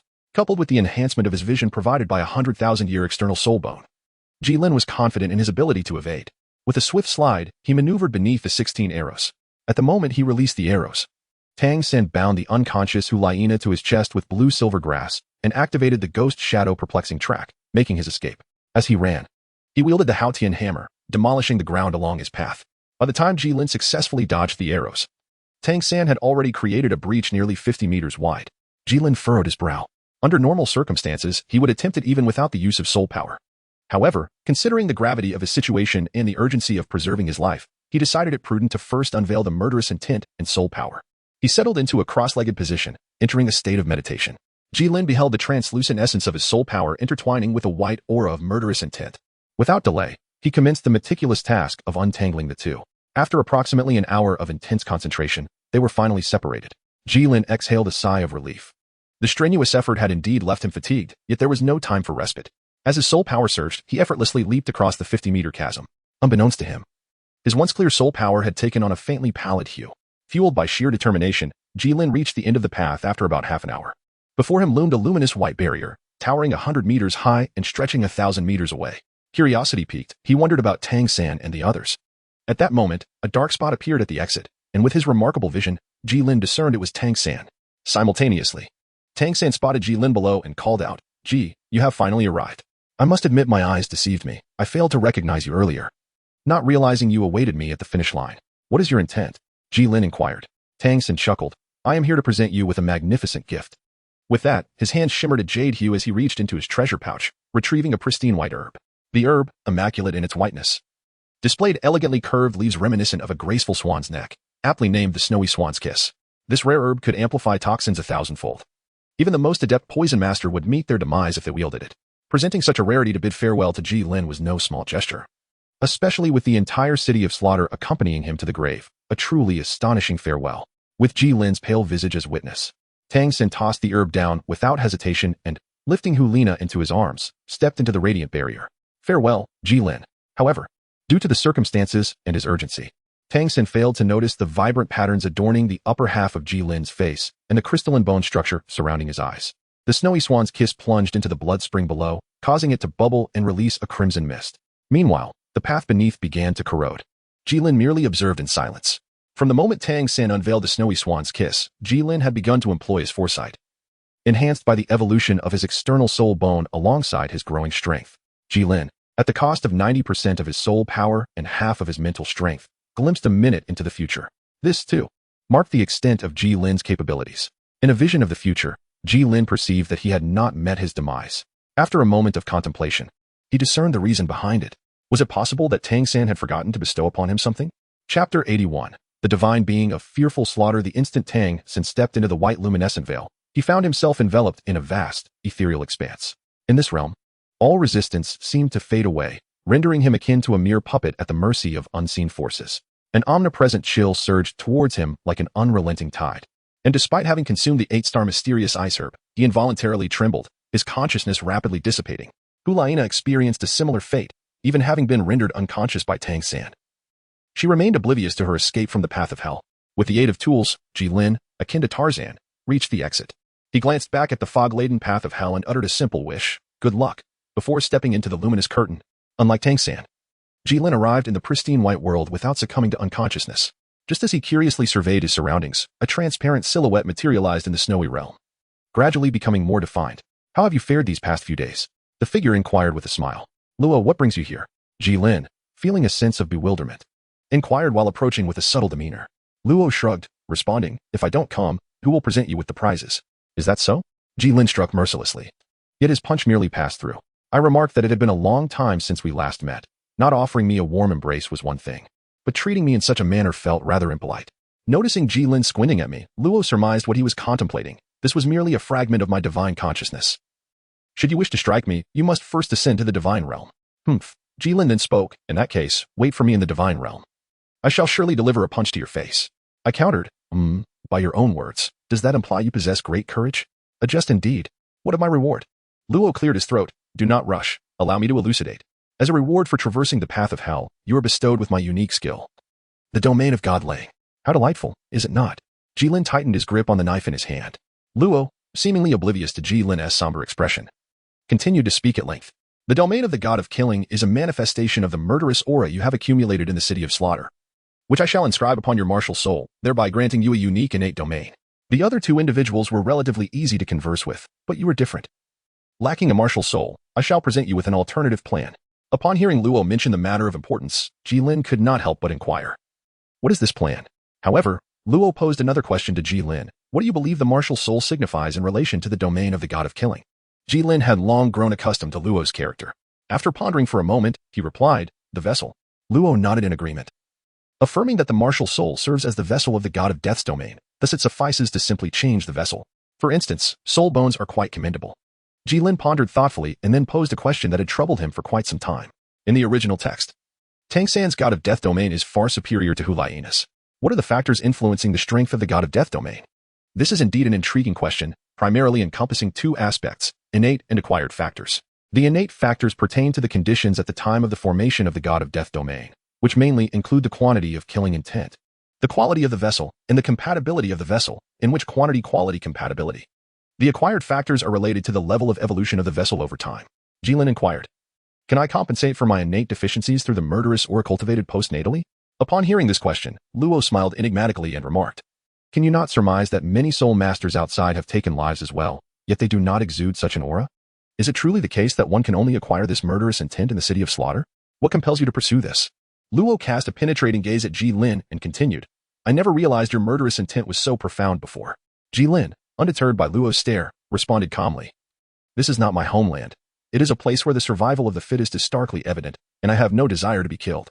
Luo's gaze turned even colder, but abruptly reverted to his previous demeanor of tranquility and humor, conceding, indeed, that is a valid point. Gilin exhaled softly, the recent bravado leaving him in a state of unease. You have yet to respond to my inquiry. You mentioned that if one could accrue killing intent through acts of slaughter in the outside world, how many individuals might engage in such acts? And how many innocent lives would be lost as a consequence? Gilin retorted, But you're the god of slaughter, embodying the essence of carnage. Luo suddenly turned, gazing at Gilin with utmost seriousness. Precisely because I am a deity, the god of slaughter, I comprehend the horrors of violence more than anyone else. In the past, I could no longer bear to witness the relentless bloodshed driven by the desire to kill, which is why I can find that murderous intent within the city of slaughter. Luo's words left Gilin momentarily paralyzed as he stared at his hands, seemingly perceiving the indelible bloodstains upon them. Is this truly me? When did I become so bloodthirsty? Observing Gilin's dazed expression, Luo elucidated, even if you possess a soul bone that shields you from mental influences, the aura of slaughter can insidiously render you callous, arrogant, and devoid of reverence for life. Such an effect is one that even a god cannot evade. Does that mean we cannot kill? Is slaughter inherently wrong? Gilin mused softly. Certainly not. After all, you cannot expect a dog to comprehend human language. This unexpected jest elicited a laugh from Gilin, lightening his previously heavy heart. Seeing this, Luo also breathed a sigh of relief, thankfully. Gilin had not succumbed to despair, or else he would have had to seek out that old rascal, the sea god, to enable your growth. I have bestowed upon you the ability to absorb spirit rings without relying on your martial soul. In truth, this was partly Gilin's own doing. Had he not taken so many lives in such a brief span, Luo would not have felt compelled to intervene personally. Noticing Gilin's mood lifting, Luo continued to seize the moment. Just as every situation possesses both positive and negative facets, so too does slaughter. It can extinguish life, yet it can also safeguard existence. It can lead one to disregard life, or inspire a profound appreciation for it. The key lies in maintaining balance, for excess in either direction can prove detrimental. Gilin sat silently on the ground, absorbing Luo's words in solitude, while Luo remained quietly beside him. After an indeterminate passage of time, Gilin finally rose to his feet. Luo raised an eyebrow, inquiring if he had come to a realization. Gilin chuckled. How could it be possible? The reasoning is clear to all, yet how many can truly put it into practice? I can only do my utmost. Luo nodded in agreement. Then let us commence with the matter at hand. Which soul bone do you choose as your vessel? Gilin smiled and pointed to the corner of his eye, indicating that this was the reason. Since the horrors of slaughter were so profound, should I not place a reminder in the most conspicuous spot? It matters little, to you. Every piece of soul bone is the same. Just as Luo was about to inscribe the god of slaughter's domain onto Gilin's eye socket, Gilin hesitated and asked, Wait a moment. This might hurt a bit. Fear not. It won't be too painful. Moments later, he remarked, What do you expect? Pain is pain. This is my first time doing something like this. How could I possibly know? Chapter 82. Reservation time passed, and Tangsan felt that the penetrating chill was gradually receding, replaced by a familiar warmth that enveloped him like a mother's embrace. Meanwhile, Gilin was nearing the conclusion of his ordeal. As the deep-seated pain dissipated, he curled up on the ground, gasping for air. Goodness, even Guan Yu's bone scraping for detoxification couldn't compare to this. After a prolonged moment, Gilin finally managed to stand, trembling. Damn it, I should never have trusted your nonsense. Not a word of it was true. Everyone has their first time, rest assured. The next one will be flawless. You still wish for a next time? Don't be so ungrateful. Others would beg for such an opportunity. After the jest, Gilin inquired about other matters. Is there something else? Otherwise, such trivial affairs hardly warrant your visit. Indeed, Luo nodded. Do you know where this place is? Gilin rolled his eyes, exclaiming, honestly, just answering your previous questions has already drained many of my brain cells. Now you're asking me about this absurd matter. How am I supposed to know? If you love to talk, then please let me leave swiftly if you want tea. Oh dear, is this how you treat the elderly? I have always been this way towards those who flaunt their age, he replied. I am a deity. You, a god of slaughter, lack even a statue and are unworthy to converse with me. Luo clutched his chest, appearing gravely wounded. All right then, what exactly is this place? Nothing much. Merely the realm of the god of slaughter's inheritance. The realm of inheritance? Indeed, once you arrive here and attain the domain of the god of slaughter, you shall be eligible to inherit my divine position. Are you not intrigued? Gilin nodded. Indeed, who wouldn't desire a divine position? However, it is not a straightforward endeavor. Is it? Naturally. To successfully embark on the path of inheriting the Azura god, the initial step is to obtain my legendary artifact, the Azura demon sword. At present, it rests in the hands of the king of slaughter, who is, without a doubt, the most formidable inheritor in history. So why should you share this with me? What chance do I have, really? At least it offers a semblance of hope. Enough, Gilin said irritably. Let me go. Luo remained silent, merely gesturing with a wave of his hand, causing Gilin's form to begin to dissipate. By the way, what exactly is a sack? Just a name in Douluo. Once Gilin vanished, the playful demeanor on Luo's face gradually faded, replaced by an aura of sacred solemnity, transforming him into a figure reminiscent of a deity. The path of Shura is inevitably paved with mountains of bones and seas of blood. The ability to retain one's true essence amidst slaughter and not lose oneself is of utmost importance. I hope you do not forget the gentle and compassionate version of yourself. Otherwise, I will have no choice but to extinguish you myself. Why? Why are you from the Haotian sect while I hail from the spirit hall? Why have I developed feelings for you? Tangsan did not look back. resolutely continuing his march toward the cave's exit. At that moment, Tang Hao was already waiting outside. Tang San spotted him from a distance, and before he could speak, Tang Hao stated, "We should leave. The spirit hall has also sent people." Thus, Tang San suppressed his thoughts of waiting to see if Gilin was still alive. The blood poison had grown exponentially stronger. Even after consuming the octagonal ice grass and the fire apricot blossom, I found myself powerless against it. This time, it should truly be the end for him. Unbeknownst to Tang San, the Gilin he believed to be doomed had already appeared. Observing the scene before him, Gilin felt somewhat speechless. Hulaina was sobbing in the arms of a handsome young man with a delicate demeanor, while a middle-aged man with a sinister expression and a cold aura stood nearby. Gilin inwardly scoffed, pondering how reminiscent this situation was of parents consoling their heartbroken daughter. Ju, Ghost Douluo, and Hulaina also noticed Gilin's presence. Hulaina, unable to restrain her reddened eyes, exclaimed, "You're not dead?" Her astonishment was understandable. For just moments ago, Tang San had informed her that Gilin was left behind in the city of slaughter, poisoned by him. Based on Tang San's previous demeanor and the notorious reputation of the Broken Clan, Gilin should have been undoubtedly doomed. Gilin raised his hands in exasperation. "Are you blind? I am right here. How can you question my existence? How dare you speak to my dear Nana in such a manner? Have you grown weary of life?" With that, shimmering petals, glinting with a metallic sheen, spiraled towards Gilin, the fifth soul skill of Chrysanthemum Douluo. Known as the Gathering of Cold Blossoms, Gilin remained motionless, merely observing in silence. Just as an attack was about to strike him, a set of skeletal hands, dark blue in hue, suddenly erupted from the ground, intercepting the assault aimed at Gilin. "Old ghost, what are you doing? Didn't you see that brat mocking Nana?" he exclaimed. "First, take a look at what that lad is holding." Upon hearing this, Douluo also noticed the object in Gilin's grasp and coldly remarked, "Are you one of the Grand Offering's followers?" "No, that can't be right. When did the Grand Offering acquire such a young aid?" Gilin tossed the token in his hand back and forth, remarking, "As a confidant of Bibi Dong, you should be able to guess for whom I serve." Upon hearing Gilin directly address her teacher by name, Hulaina immediately became furious, though Ju, the ghost Douluo, merely nodded. To dare use such a tone when uttering the name of the Pope clearly indicates you are indeed that person. Very well. Since we are all members of the Spirit Hall, let us proceed together. Faced with the invitation from Ju Douluo, Gilin refrained from responding, instead revealing a sly smile. "Elder Ju, what do you think should happen if a member of the Spirit Hall were to conspire with outsiders against their colleagues?"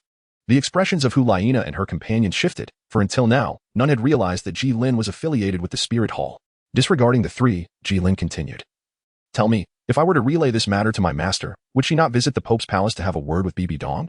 Ju Douluo's eyes narrowed slightly as he prepared to act, only to be halted by the ghost Douluo beside him.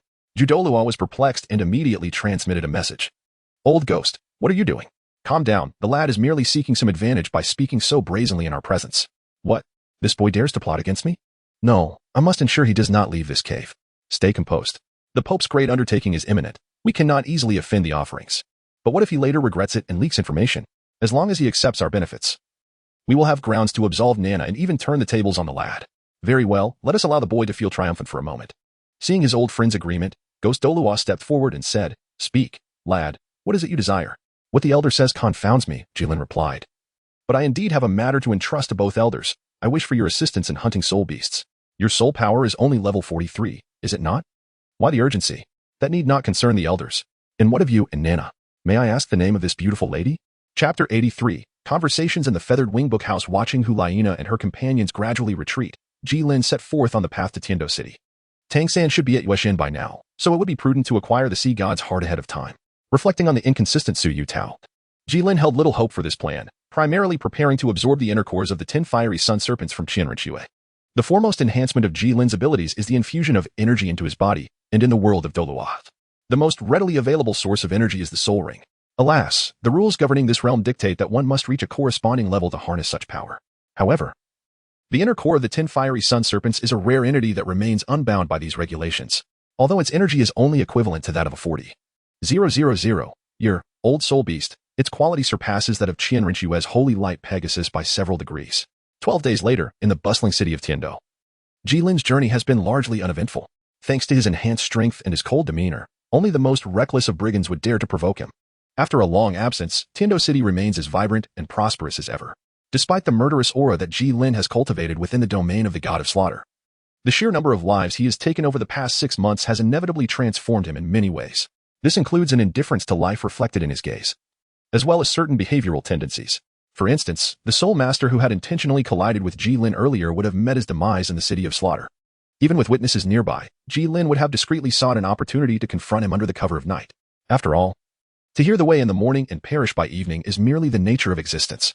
Yet, recalling Luo's admonition, Gilin restrained his impulse to kill, gripping the man's throat and pinning him to the ground, demanding to know if he dared to repeat his transgression. Upon witnessing the man's tearful apologies, Gilin mused that this sensation was rather gratifying. After releasing the man, Gilin proceeded toward the heart of Tindo City, which was evidently even more bustling and adorned with exquisite architecture. However, the passers-by had noticeably diminished, and their faces bore a hint of arrogance. Gilin sensed a familiar and subtle fluctuation of soul power, yet amidst the numerous soul masters surrounding him, he was the only one to perceive it. Is it directed at me? This soul power feels somewhat recognizable. If it belongs to him, then it must be that. As he gazed upon the characters of Wing Bookstore, Gilin pushed open the door to find Douluo reclining in an armchair, still holding that same angel's log. What brings you here? Gilin inquired. Douluo lifted his gaze. I heard you have acquired the domain of the god of slaughter, so I came to assess your condition. Do such powerful beings truly exhibit such goodwill? Gilin retorted skeptically. The stronger you become and the longer you live, the more valuable the two promises you made to me become. Furthermore, do not assume that soul sects are commonplace. Even in Martial Soul City, they are scarce, numbering but 3,000. In response to Douluo's inadvertent display of superiority, Gilin could only mutter under his breath, damn it. If you have come merely to ridicule or belittle me, then you have succeeded, Gilin remarked. Douluo chuckled lightly. Has that truly disheartened you? How then shall you feel about what I am about to do next? As he spoke, Douluo, with his somewhat frail frame, rose from the armchair. Gilin, observing the elderly figure before him, akin to a candle flickering in the wind, dared not to underestimate him. After all, he was one of the 3 strongest individuals beneath the Douluo deity, renowned as the invincible angel Douluo of the previous generation, a level 99 demigod in the grand offering of the Spirit Hall. Noticing Gilin's guarded demeanor, Douluo slowly raised his right hand. Do not be so agitated. I, an old man on the verge of extinguishment, am not so fearsome. He then turned, placing his wrinkled hand on Gilin's shoulder, a gesture of camaraderie that seemed to forge a connection between them. In Gilin's previously tranquil eyes, a glimmer of astonishment flickered. As if he had sensed the soul power, reminiscent of Tang San's technique, 9-9 returns to 1. Gilin could not help but inquire, what is this? It is one of the legacies of the Qian clan, the Lingyun step. Gilin furrowed his brows, perplexed. How come I've never heard of it? Douluo retracted his hand, finding Gilin's inquiry somewhat amusing. How many members of the Qian clan have you encountered to make such a bold assertion? How many possess this skill? A hint of melancholy crossed Douluo's face. Currently, only Xiao Shui and I remain of the Qian lineage. Surely, with such formidable martial spirits, you should have flourished and multiplied. How could it be that only a single sprout remains? Gilin questioned. Do you think my angelic martial spirit is akin to those inferior ones? Douluo's tone shifted, revealing a trace of pride, despite his years of experience. Yet, as he continued, a hint of sorrow crept back in. Apart from me, my clan consists solely of individuals bound by singular devotion, leading to our gradual decline. There was a remarkable woman who left a lasting impression on me. During my travels across the continent with my dear friend and rival, I began to reminisce about the past. Douluo's thoughts drifted, but Gilin hastily interrupted. Stop right there. I'm not interested in your glorious past. Are you trying to impress me with your legacy? Upon hearing this, Douluo burst into laughter, which only served to infuriate Gilin. If I weren't at a disadvantage, I would certainly enlighten you on the principles of reason. What is so amusing? Gilin shot back, his expression darkening. Ah. It seems you genuinely do not grasp the meaning of self-created soul skills, Douluo remarked, ceasing his laughter. Noticing Gilin's somber demeanor, he continued without reservation. Self-created soul skills are abilities developed by soul masters based on the nature of their martial spirits and soul power, unique to themselves, or those sharing a similar martial spirit. This is why the outside world is largely unaware that the Spirit Hall possesses a legacy like the Lingyun step. The masses are so foolish. They fail to consider that both the recently established Haotian sect and the Blue Lightning Tyrant Dragon clan possess legacies such as Great Sumeru and Transformation Dragon. How could my millennium-old Spirit Hall lack a legacy? Gilin replied with irritation. Why are you flaunting it to me? Teasing my appetite without offering any satisfaction is rather unethical. Don't you think? You could simply create one yourself. Is it truly that easy to invent a soul skill? Douluo remarked as he retrieved an item from the soul guide. As luck would have it, I happen to possess a manual passed down from my predecessors regarding the creation of soul skills. Gilin cautioned. Free of charge? That is utterly impossible. You must remain here to manage the shop for a year and, during this time, devote yourself wholeheartedly to assisting Xiao Shui. Gilin found it somewhat unbelievable. Was it truly that simple? Of course, I mentioned that the stronger you are, the more I shall profit. After clarifying a few matters with Gilin, Douluo was preparing to take his leave. At that moment, Gilin suddenly inquired. There is something I am eager to pursue, yet I find myself in a quandary. What do you suggest I do? Was this lad contemplating the pursuit of the Azure deity position? Humph. You disregarded my earlier intelligence, and now it is futile to seek my counsel. Just go ahead and do it. As you previously stated, as long as your conscience is clear, that is sufficient. Upon hearing this, Gilin bowed deeply to Douluo, leaving the latter somewhat embarrassed. On the journey back, Douluo felt an inexplicable unease, yet he could not pinpoint the source of his discomfort. Alas, I can only hope that under this lad's influence, Xiao Shui will begin to prioritize her cultivation. Chapter 84. Gilin stabs the Crown Prince. Gilin wandered back and forth in the bookstore several times, feeling quite satisfied with the place.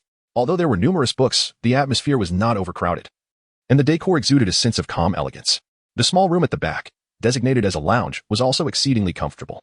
However, there was one drawback: the absence of a secret chamber and being situated in the heart of Heaven-Do City, surrounded by many soul masters. It was not conducive for Gilin to absorb his inner Dan. It seemed he would need to seek out a local authority. In Heaven-Do City, Gilin identified two potential locations where he could secure a private room: the Prince's Mansion and the Chiffon Academy. What? You suggest the Blaze Academy? Please. What distinguishes a visit to Blaze from that to Chiffon? After careful consideration, Gilin ultimately decided to proceed to the Prince's Mansion. His reasons were threefold. Firstly, compared to Feng Xiaotian and Huowu, Qian Rinxue undoubtedly instilled greater confidence in Gilin. After all, in this day and age, those who own money hold the power. Secondly, Feng Xiaotian and Huowu were not absolute authorities, and with so many people around, there was a risk of inadvertently revealing his arrival in Heaven-Do City. Gilin had quite a few adversaries in Heaven-Do City, and he merely wished to adjust his mindset while occasionally assisting Qian Rinxue. So it was better to avoid unnecessary complications. Lastly, having promised to help Qian Rinxue, it was only courteous to pay her a visit. Otherwise, he might inadvertently disrupt her carefully laid plans. Gilin was well aware that Douluo's actions undoubtedly harbored ulterior motives, yet what significance did that hold? As long as he could reap sufficient benefits, what was the need for excessive contemplation? As the crown prince of the Tiando Empire, Shueqing's residence was naturally quite grand. At this moment, under the cloak of a moonless night, two grand soul masters stood guard at the entrance, engaging in idle banter, blissfully unaware of the pair of eyes observing them from the shadows nearby. It was uncertain whether these two were affiliated with the Spirit Hall. If not, their late-night visit to the Tiando Crown Prince, bearing the Spirit Hall-s insignia, could lead to considerable trouble. Thus, it was prudent to slip in unnoticed. During the 6 months spent in the City of Slaughter, Gilin had mastered the art of stealth and could confidently declare himself a professional in the craft. Entering through a courtyard gate felt as simple as a mere formality. Although the prince's residence was expansive, it was sparsely populated, especially at night. Thus, upon entering, Gilin emerged from his ethereal state. The moment he revealed himself, the porcupine Douluo detected the intrusion. "Young master, it seems a little mouse has entered," he remarked. Shueqinghe was somewhat taken aback. After all, apart from the time he had poisoned the second and third princes, no one had dared to invade his estate at night. A smirk curved at the corners of his mouth as he ordered, "Elder, please capture him. I am curious to see who dares to extend their hand towards my princely abode." The porcupine Douluo accepted the command and departed, leaving Shueqinghe to quietly sip tea and peruse his book. Meanwhile, Gilin, who had just entered and was preparing to locate Qian Rinxue, halted his steps and said, "Since you are here, why not reveal yourself?" The porcupine Douluo's puzzled voice responded, "Oh, you do possess some wit. I am a title Douluo skilled in concealment." "How did you uncover me?" Gilin replied, "I have my methods to see through such tricks." As the porcupine Douluo stepped from the shadows, he observed Gilin, cloaked in black and shrouded in mystery. "Is that so? Your skill is commendable. Why not serve under the crown prince? You would enjoy wealth and glory." "Your highness seems overly confident. Should I wish to depart, you cannot stop me," Gilin retorted. The porcupine Douluo sneered, "Is that so? Be cautious not to trip over your own tongue." With that, he unleashed his third soul skill, porcupine play, to avoid causing a commotion. He refrained from utilizing his more formidable offensive soul skills, instead opting to subdue the boastful youth with sheer physical prowess and speed. It was surprising to witness such agility from the porcupine Douluo's massive frame, with the oppressive aura of a title Douluo firmly locking onto Gilin. Capturing a soul master of his rank was akin to using a sledgehammer to crack a nut. The pressure emanating from a title Douluo was indeed extraordinary. Had it been any other soul master, they would likely feel like ants on a hot pan. However, the City of Slaughter had imbued Gilin with not only the domain of the god of slaughter, but also the audacity to remain unfazed in the face of imminent danger. Though the aura was formidable and even disrupted the flow of his soul power, Gilin's god of slaughter domain would not yield in terms of momentum. Upon releasing the domain, he effortlessly negated the porcupine Douluo's oppressive influence and vanished into thin air, just as the porcupine Douluo reached for Gilin's neck. An instant flash of white light startled him, and he realized Gilin had already disappeared. Frowning, the porcupine Douluo pondered, what was that chilling flash of light? Even I was caught off guard. Who could command such an individual? To prevent Gilin from returning, the porcupine Douluo resolved to guard the entrance to Qian Rinxue's courtyard. Unbeknownst to him, the perceived assassin had not left but stood directly before him. Following closely behind the porcupine Douluo, Gilin mused ominously, having received such an unexpected surprise. "It is only fitting that I return the favor." The porcupine Douluo made his way to Qian Rinxue's chamber, reporting respectfully, "Apologies, Young master, the intruder has escaped. Inside. Xue Qinghe was taken aback. To evade the elder's grasp suggested that the mastermind behind this was no ordinary foe. The porcupine Douluo succinctly recounted the earlier events and added, "Rest assured, I shall protect you with my life." "Your efforts are appreciated," Xue Qinghe replied. After that, the porcupine Douluo concealed himself, vanishing from sight. Inside the room, Xue Qinghe pondered.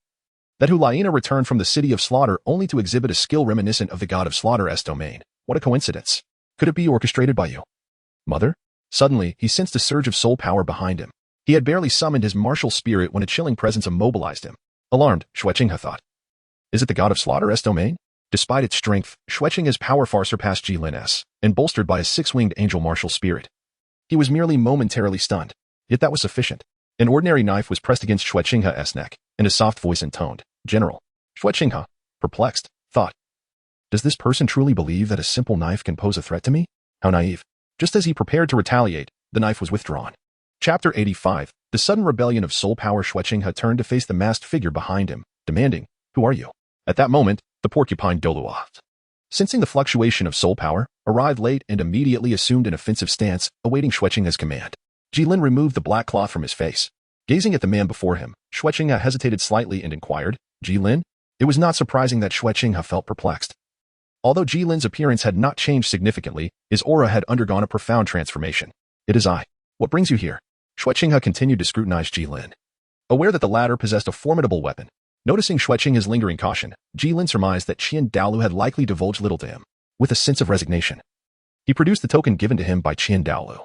Upon seeing the token, both Xue Qinghe and the porcupine relaxed considerably, yet Xue Qinghe still inquired warily. "Where did you acquire this token?" "Your grandfather, Douluo, bestowed it upon me." Upon hearing this, their final doubts dissipated. After all, only someone of the elder's stature could possess knowledge of both Douluo's name and his connection to Xue Qinghe, knowledge that even a platinum bishop like Salas lacked. After retracting his martial soul, Xue Qinghe coldly asked, "What is your purpose here? And what was your earlier conduct about?" "Your grandfather instructed me to assist you for a year. My earlier actions were merely a response to your sending someone to collect my gift." Xue Qinghe scoffed. "What can a soul sect do for me?" Gilin, with a leisurely demeanor, poured himself a cup of tea from the teapot on the table and took a sip. "However, I, as a soul master, had nearly taken your life." Xue Qinghe, in a fit of anger, retorted, "That was an ambush. I was not even prepared." Gilin took another sip. Only a child would concern themselves with such trivial matters. You should leave me be." Gilin set down his teacup and gazed at Xue Qinghe. "I understand your urgency, but do not rush. My visit serves not only to greet you but also to request the use of a secluded chamber to consolidate my cultivation." Xue Qinghe crossed his arms and replied with a cold smile, "Why should I acquiesce to your request? Merely because you possess your grandfather's token?" Gilin stroked his chin, surveying Xue Qinghe from every angle. Even someone as skilled in cultivating internal energy as Xue Qinghe found Gilin's gaze somewhat unsettling. Frowning, he inquired, "What are you doing?" Gilin tilted his head, calmly uttering words that sent shivers down the spine of the woman. "Miss Xue, I presume you would not wish to be seen while bathing. Would you?" While others might have dismissed such remarks, Xue Qinghe felt no need to take them to heart, for the protective force surrounding her was not easily breached. However, Gilin had just appeared behind her without a trace. Had it not been for his deliberate release of a hint of presence, she might have remained oblivious. Xue Qinghe's tone grew even colder. "Do you comprehend the implications of your words?" "Certainly," he replied. "Then shall I assume that I will utilize your appearance while bathing from now on?" Gilin remained remarkably calm. Oh, how he adored it. You, Xue Qinghe, could not have anticipated that Gilin would be so unhinged. "Thus, you must remain here indefinitely this evening." "On what grounds? Is it due to that elusive spirit Douluo, the porcupine? Or perhaps it is because of you, a soul sage with a knife at your throat?" Upon uttering these words, the porcupine Douluo narrowed his eyes. The atmosphere in the room grew exceedingly tense. Xue Qinghe fixed his gaze upon Gilin, who likewise stared intently back at him. After a prolonged silence, Xue Qinghe finally gestured, instructing, "Elder, escort him to the secret chamber." "Very well." Once the two departed, Xue Qinghe kicked over the table that held the cups. Meanwhile, on the way to the secret chamber, the porcupine Douluo casually remarked, "Young man, you are quite audacious." "Oh, am I?" Gilin responded, "I believe I am rather amicable." "Your immediate offense towards others reminds me of someone," the porcupine Douluo continued. Gilin expressed curiosity, inquiring, "Who is that?" "You must have heard of the name Tang Hao." "Oh, have you had dealings with him?" "Not precisely, yet his deeds resonate widely among us." "What does that imply?" "Nothing significant." The porcupine came to a halt. Turning to whisper into Gilin's ear, "Exercise caution while traversing the night roads." After patting Gilin's shoulder, he departed without further ado. "The chamber ahead is the secret room. Do remember to close the door tightly, for I cannot guarantee that no one might slip in. After all, you are aware that a little mouse has ventured into the prince's residence tonight." Gilin furrowed his brows. silently observing the retreating figure of the hedgehog until it vanished from sight, before finally averting his gaze. Upon entering the room, the conspicuous pit in the center stood out remarkably. After a moment of contemplation, Gilin meticulously inspected the substantial door bolt before securing it in place. He then ventured into the subterranean cavern, and as he entered, a series of mechanical sounds echoed, causing the entrance to gradually seal shut.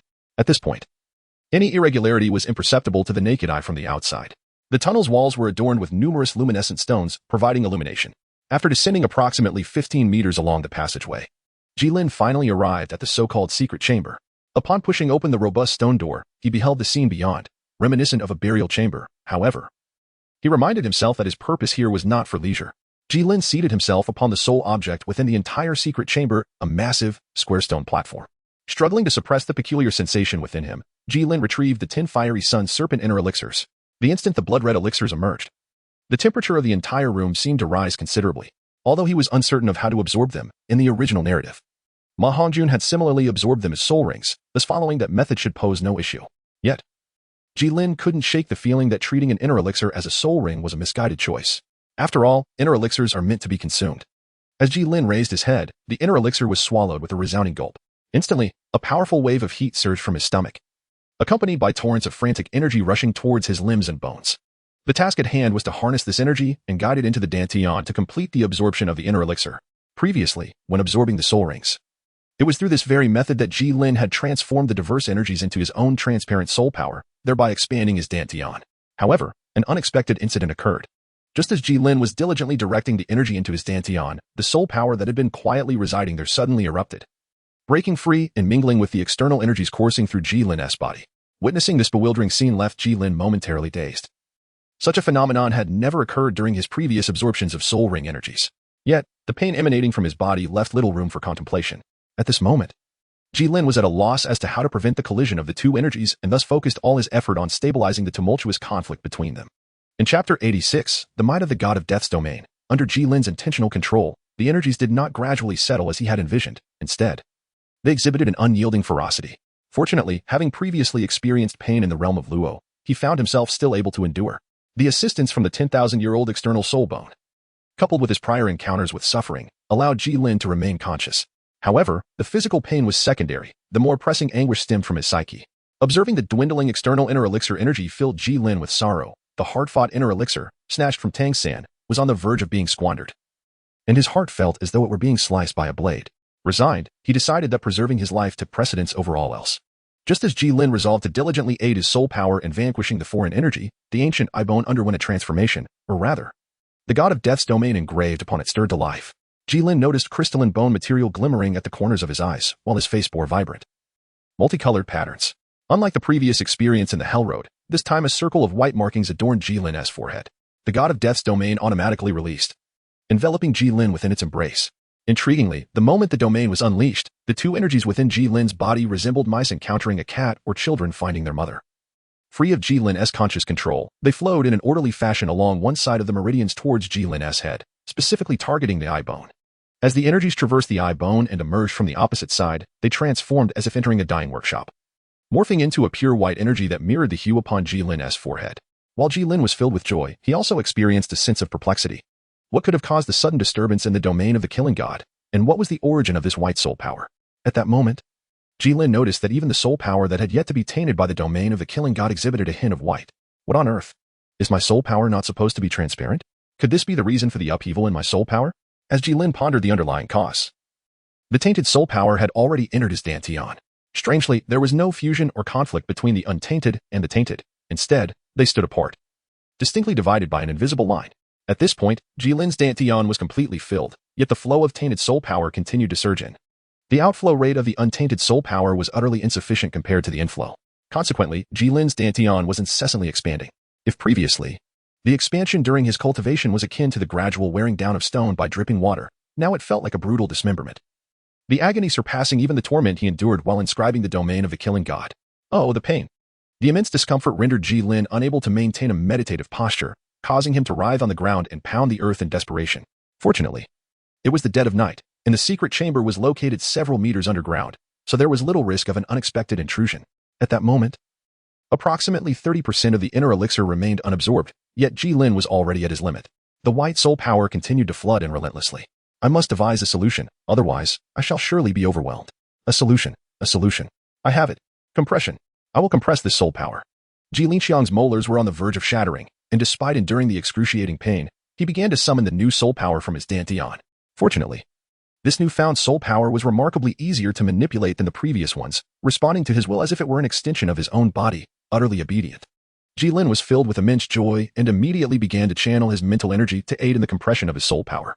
Thus, while soul power was being transmitted from one side, he was diligently condensing it on the other. Although Gilin's speed could not rival the influx of soul power, he effectively alleviated the escalating trend of augmentation. The pain persisted, yet it remained within a bearable threshold. In this manner, Gilin continued to compress his soul power while enduring the overwhelming agony.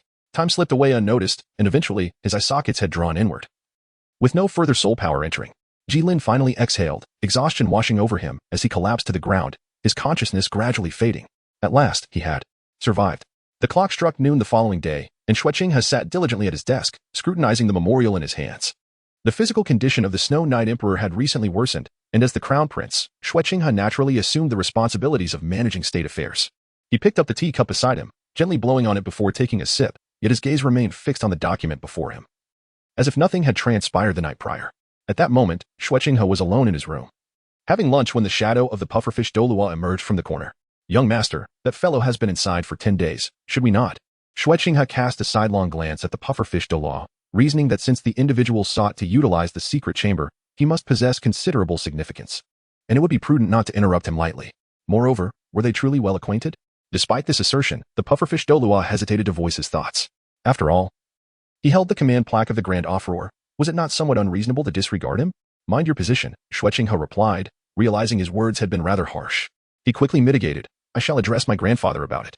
Besides, he is merely a servant of the Qian family. He hardly merits my concern as a master. Upon hearing this, the pufferfish's expression darkened momentarily before he swiftly regained his composure, ensuring Xueqing remained oblivious. Understood, he replied, bowing before retreating.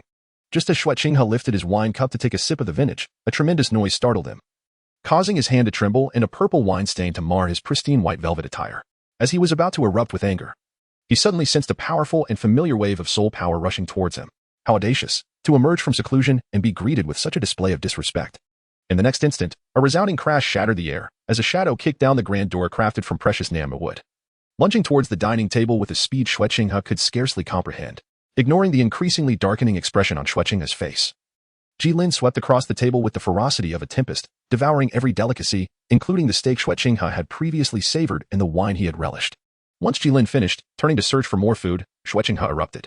Gilin, the ethereal silhouette of an angel flickered behind him. Had his last thread of reason not remained intact, he would have unleashed his martial spirit upon him. Driven by hunger, Gilin turned back in anger. Get lost. The realm of the god of death surged forth, enveloping the courtyard in a chilling white aura. The bloodlust born of 2,300 lives surged towards Xueqing unabated. Chapter 87. A fierce battle at sunset. Xueqing, embodying an angelic presence, seemed poised to strike. Yet, the pufferfish Douluo appeared from an unexpected angle, positioning himself before Xueqing to shield him from the onslaught of murderous intent. Unlike the earlier surprise encounter with the god of death's domain, the pufferfish Douluo had been forewarned this time. With a disdainful huff, he unleashed the crimson energy of his pufferfish soul, infused with pressure, surging towards Gilin. Gilin felt as if his domain had been forcefully pushed back, a sudden heaviness settling in his chest, causing his complexion to pale instantly. You think you can contend against the title Douluo with just a domain? Are you still dreaming, or have I yet to awaken? Gilin remained silent, his gaze fixed intently upon the two individuals. Gu broke the tense atmosphere, and Gilin, disregarding his pride, inquired, could you please tell me where the kitchen is? At that moment, Xueqing approached from behind and retorted, why should I tell you? Gilin unsheathed his dagger, contemplating whether to speak. The toothed porcupine Douluo was perplexed, unable to comprehend why the usually composed young master transformed into such a reckless individual in Gilin's presence. He then pointed Gilin in the right direction. Thank you. With newfound clarity, Gilin wasted no time, sheathing his dagger and making a beeline for the kitchen. Toothed porcupine? You? Xueqing exclaimed in anger, taken aback by the toothed porcupine Douluo's audacious defiance. Young master, what has come over you? You were always so inscrutable with your emotions. Why do you act so differently around this fellow? Do you not understand your identity and responsibilities? The toothed porcupine's expression turned icy. Even a title Douluo had his limits. I am well aware of my duties. However, I am merely the young master's bodyguard, not a thug. As long as the young master remains unharmed, I believe the grand offering will not hold me accountable. Ignoring Xueqinghe's expression, the toothed porcupine Douluo swiftly concealed himself. Xueqinghe appeared somewhat tempestuous as he exited the room, heading toward the kitchen with the intent to teach Gilin a lesson and vent his frustrations. Upon arriving at the kitchen, Xueqinghe discovered that Gilin had already devoured most of the food, leaving only those items that required preparation. It was essential to note that this kitchen held provisions sufficient for over 100 individuals of the prince's residence for 3 days. Gilin let out a burp, pausing his meal. At this moment, he had eaten to a satisfying extent, feeling quite content as he stretched his limbs. He then noticed Xueqinghe at the door and inquired, "Is there something you need? Come out, let us engage in a duel. Why should I fight you? Then you shall not leave the prince's residence today." Gilin was not one to indulge him either. He brandished the dagger in his hand and asked, "Are you certain? Do you believe that by taking my life, the spirit hall will spare you? In that case, there will be no place for you to hide on the entire continent." Gilin smacked his lips, realizing that this tactic had lost its effectiveness. "Is it appropriate for a soul saint to bully a mere soul sect?" he questioned. Xueqing had chuckled and replied, "Wasn't it your soul sect that previously had a knife to my throat?" Gilin rubbed his temples, realizing that this confrontation was inevitable. In order to avert unnecessary complications, the two hastened their journey to the Sunset Forest, where appropriate measures would be taken to address political matters. For the safety of Xueqinghe, the Soul Douluo also accompanied them. Just beyond this point, venturing deeper would likely lead to encounters with troublesome soul beasts. A surge of soul power stirred behind him. Gilin turned to find that Xueqinghe had, unbeknownst to him, transformed back into Qianrenxue.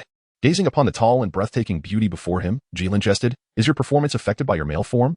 Qianrenxue, however, offered no reply, opting instead to manifest her martial soul, conveying her resolve through action. Seeing Qianrenxue's determined stance, Gilin ceased his banter and drew the blade at his waist. Notably, the sword he wielded now was merely a common one purchased from a blacksmith shop, as his previous 7-night starry blade had been destroyed in the City of Slaughter. Qianrenxue's back was adorned with 2 yellow, 2 purple, and 3 black soul rings, emanating an imposing aura that enveloped her entirely. Gilin was also enveloped in a golden sheen. Observing the bare expanse of Jilin's back, Qianrenxue coldly remarked, "At this point, do you still refuse to reveal your soul abilities?" Gilin stood poised with a blade in hand, assuming an offensive stance. "I recall having previously mentioned to you that I lack soul skills." Qianrenxue retorted, "Nonsense, then how did you approach me so silently?" Gilin remained silent. A surge of soul power emanated from Qianrenxue's hands, and before long, she had forged an energy sword enveloped in golden flames. The 5th soul skill, Sacred Sword. Since you choose not to speak, I shall compel you to act. The 1st soul skill, Angelic Assault. A multitude of golden orbs shot forth from the wings on Qianrenxue's back at bullet-like speed. With a sudden exertion, Jilin's right leg swiftly swept to the left, evading the oncoming assault. Behind Qianrenxue, her 4 wings quivered, propelling her instantaneously before Gilin, as she brought down her holy sword with great force. "Since you excel in close combat, let us engage in battle at such proximity." Gilin also charged forward with his blade, successfully parrying Qianrenxue's attack with his gilded sword. Qianrenxue was taken aback, not expecting that this seemingly inferior blade could withstand her 5th soul skill. "Your martial soul possesses quite the divine attribute. My sacred fire has failed to inflict significant damage. My resplendent appearance hardly suggests I am of an evil nature. Yet do proceed with caution." No sooner had she spoken than a tremendous force surged forth, propelling her backwards. With a powerful flap of her wings, Qianrenxue regained her balance mid-air. Aware that she was no match for Gilin in close combat, she abandoned her previous strategy and opted for aerial engagement, intending to exploit her advantage from the skies. However, Gilin, possessing foresight, would not allow her to realize her intentions. He raised his hand and unleashed 2 waves of sword energy, aiming to restrict Qianrenxue's movements. Subsequently, he vanished from sight. The 2 bursts of sword energy forced Qianrenxue to halt her ascent, and she deflected them with her sacred sword, keenly observing Jilin's disappearance. "Though I cannot ascertain your current location, if you wish to prevent my ascent, I shall ascend to prove you wrong. I refuse to believe your soul skill can be sustained indefinitely." As Qianrenxue began her ascent, Gilin suddenly appeared before her, striking down with his blade. Qianrenxue was sent hurtling down to the ground at an even swifter pace, stirring up a cloud of dust. The observing porcupine Douluo could not help but twitch at the corners of his mouth upon witnessing this scene, thinking to himself, "This lad is quite ruthless. Even with the young master's exquisite beauty, he is capable of such severity." As for his concern for Qianrenxue, the porcupine held the opinion that this was merely the beginning. Chapter 88, The Turning of Stars? A failure. Indeed. The principle that smoke signifies no harm exists in every realm.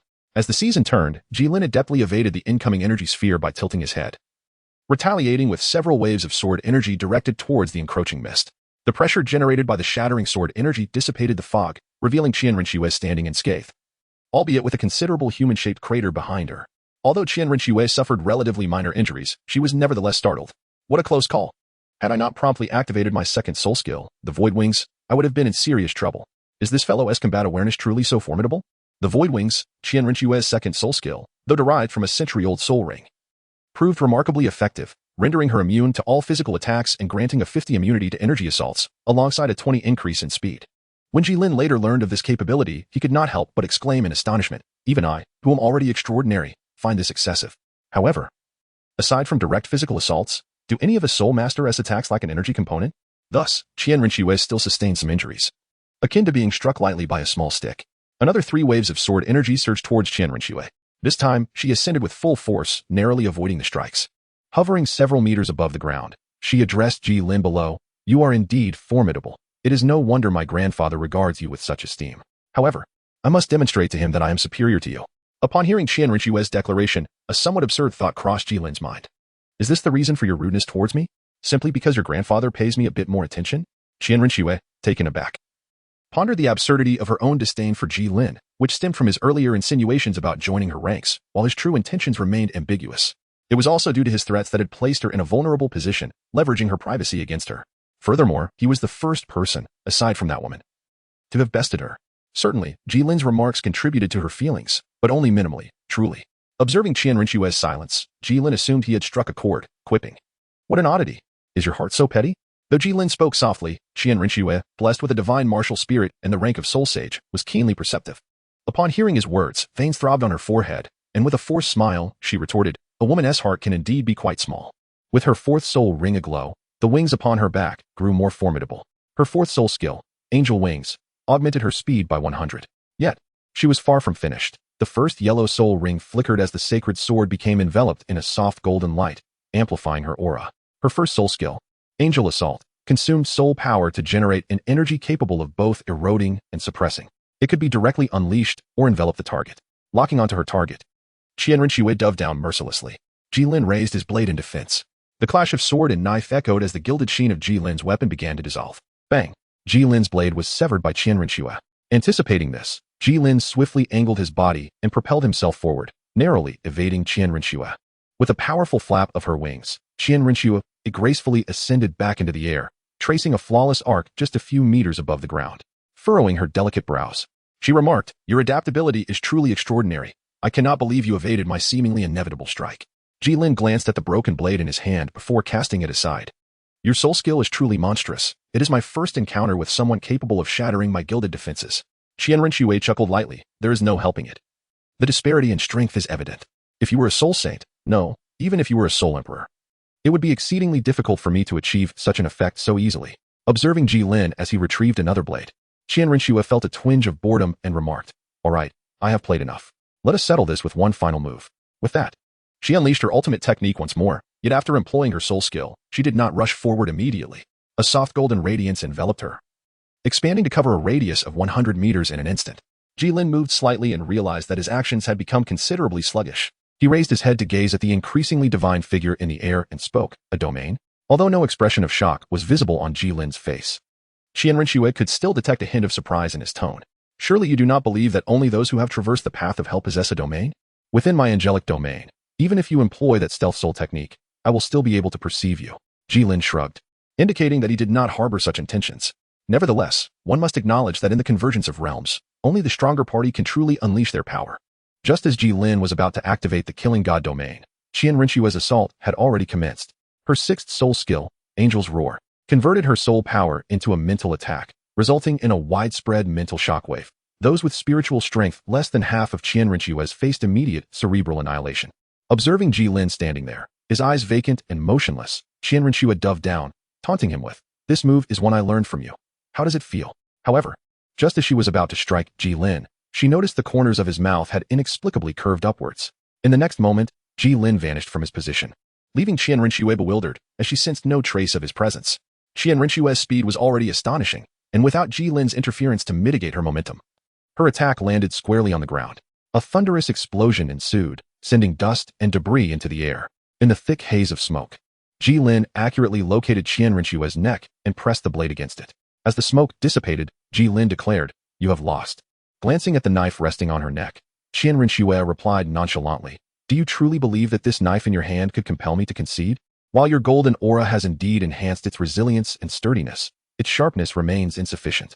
Even if you excel in wielding a blade, you cannot threaten me beneath the void wings. Shall we test that theory?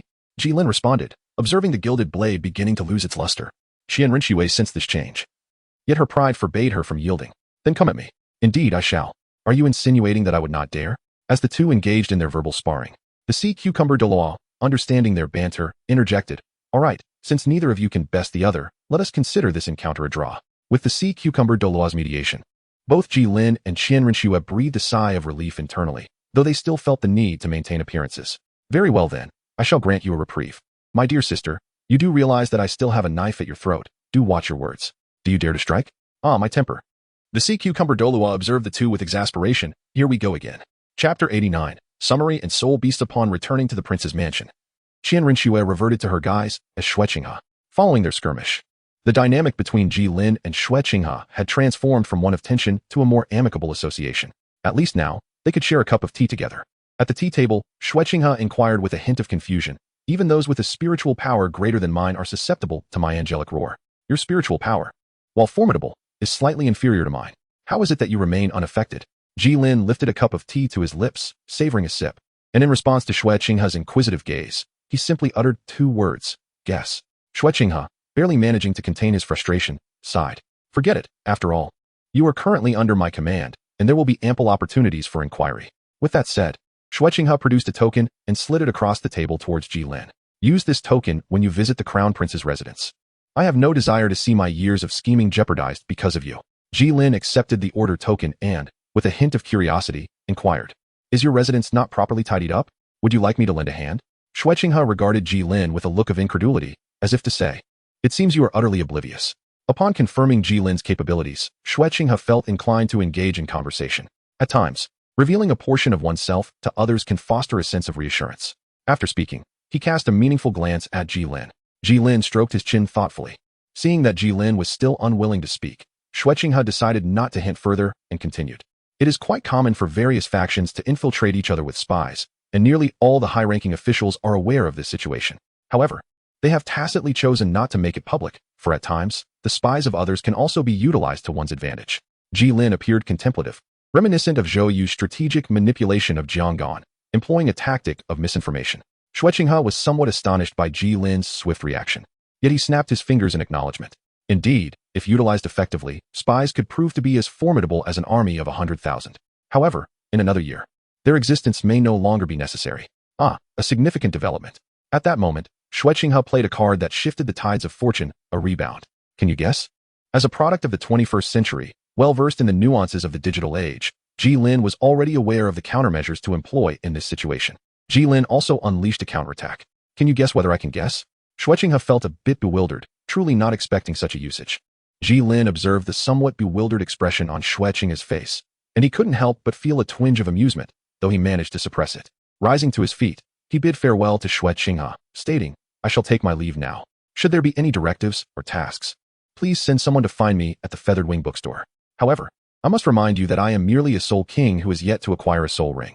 With that, Gilin turned to depart. Suddenly, Shueqinghe's voice resonated in his ears. Be mindful of your disguise. I am currently negotiating some matters with Shrek Academy, and I would prefer not to have you jeopardize this.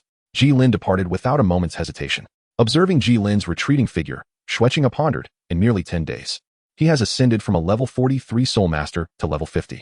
Could this be a passive skill of Shrek? His combat prowess far exceeds that of his peers. Such enigmatic thoughts lead me to conclude that a person of this caliber cannot be of use to me and must be eliminated. Upon returning to the study, Gilin began to reflect on the gains of the past 10 days. Foremost among these was the elevation of his soul power to level 50, validating the immense suffering he endured. Furthermore, the white soul power, transformed within the domain of the god of slaughter, exhibited a greater sense of intimidation and aggression than before. Notably, a quarter of this white soul power had been compressed and refined by Gilin, rendering it even more potent. Additionally, there was. Gilin unsheathed his blade, its surface enveloped in a radiant golden glow. Suddenly, the slightly loose sleeves began to swell, revealing that his right arm was encased in sharply defined, platinum-hued bone. The gilded sheen transitioned from golden to platinum, and on this platinum surface, mysterious stripes, 2 fingers wide, emerged. This new soul power resonated inexplicably with the heightened sharpness of the stripes. This was the true form of the gilded blade when wielded with utmost strength. Long before, Gilin had discovered that although the gilded gold could enhance sharpness to some extent, Its primary virtues lay in augmenting hardness and resilience. When stripes appeared, the gilded gold transitioned from a golden hue to a platinum sheen, simultaneously resulting in a significant increase in sharpness. However, the consumption of gilded gold in its platinum state was several times that of the golden form, leading Gilin to experience exhaustion if he utilized it for prolonged periods. Consequently, he had refrained from unleashing its full potential. Yet now, his soul energy was ample enough for Gilin to indulge for a while. Previously, the lethality was predominantly reliant on the inherent sharpness of the weapon itself. The enhancement provided by gilded gold did not operate on a percentage basis. Rather, it directly elevated a certain numerical value of sharpness and durability, which continued to increase with the absorption of soul rings. As for the right leg bone of the Qingshu mantis, it was not as convoluted as it seemed. Rather, Jilin's garments were relatively loose, and given his discreet usage, few had noticed. Gilin clenched his fist. Moreover, was it previously the case that physical strength propelled the growth of soul power? While now it is the reverse, soul power fostering physical enhancement. Although the increase is not substantial, it suffices. In his battle against Qianrenshua, Gilin truly grasped the immense advantage possessed by soul masters who can fly. This experience has heightened his regard for those airborne soul masters. Gilin has indeed vanquished flying soul masters before, albeit through ambushes. After all, combat experience is not of paramount importance to Gilin, who possesses the gift of foresight. As for the upcoming year, Gilin has devised a plan. First, to mitigate the psychological impact that the city of slaughter has on him, and second, to thoroughly comprehend the tome of experiences provided by Douluo.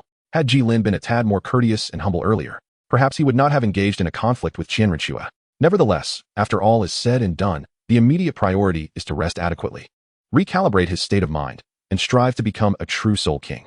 3 days later, in the Twilight Forest, Gilin also discovered a rather suitable soul beast, the bloodthirsty cherry blossom, approximately 70,000 years old. A century ago, plant-type soul beasts generally surpassed their animal counterparts. Their inability to flee proved to be a significant disadvantage. Gazing upon the towering cherry blossom tree, standing over 60 meters tall and too vast for 8 individuals to encircle, Gilin took a deep breath. The platinum-gilded aura enveloped him entirely. It marked the first time Gilin unleashed his full power in combat. The bloodthirsty cherry blossom, sensing Gilin's presence, unleashed a flurry of cherry blossoms that shot towards him like a barrage of arrows. Gilin, emboldened by his gilded protection, charged recklessly along his path, the clanging sound echoing incessantly. The bloodthirsty cherry blossoms, realizing they could not thwart Gilin in this manner, swiftly altered their approach. The remaining blossoms, along with those already felled by Gilin, began to swirl around him. In no time, they formed a pink tornado, with Gilin ensconced at the center of the tempest.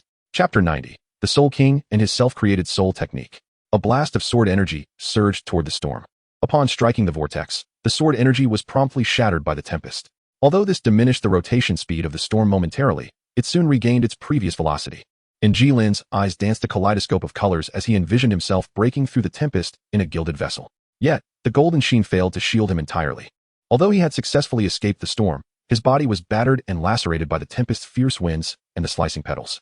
Surprised by the storm's formidable power, Gilin pondered how it could inflict such damage now when it had previously posed no threat to his gilded form. With the wisdom of past experiences, he relinquished the notion of forcefully breaking through and resorted to the art of void walking. Once he emerged from the storm, he was astounded by the depletion of his soul power. Traversing that singular whirlwind had consumed a third of his essence. Was the intensity of soul power truly so elevated? Approaching the threshold of liquefaction? However, the pressing situation left no room for further contemplation. Suddenly, a dozen stout roots erupted from the ground, lunging towards Gilin in an attempt to ensnare him and drag him underground as sustenance, just as it had done to its previous prey. Yet Gilin was not like its former victims. His gilded form in its platinum state bestowed an unparalleled sharpness upon his blade.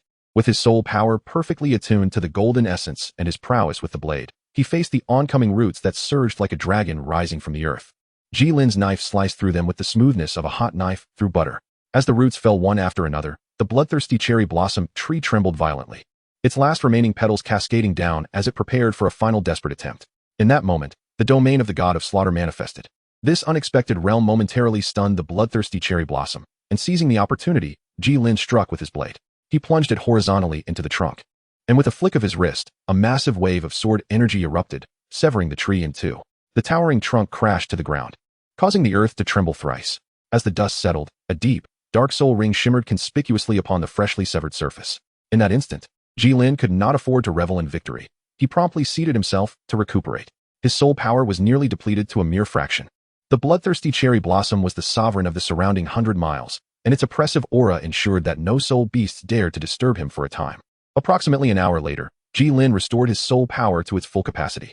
Without pause, he commenced the absorption of the soul ring.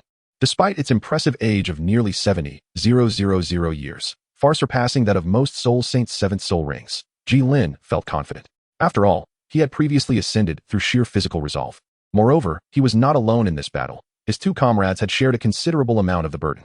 Yet, the 10,000-year-old external soul bone remained eerily silent, leading Gilin to question whether this external soul bone could be enhanced through such means, or if it required a soul ring of 10,000 years to do so.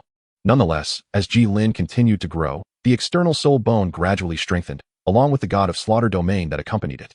Thus, he did not dwell on this uncertainty for long.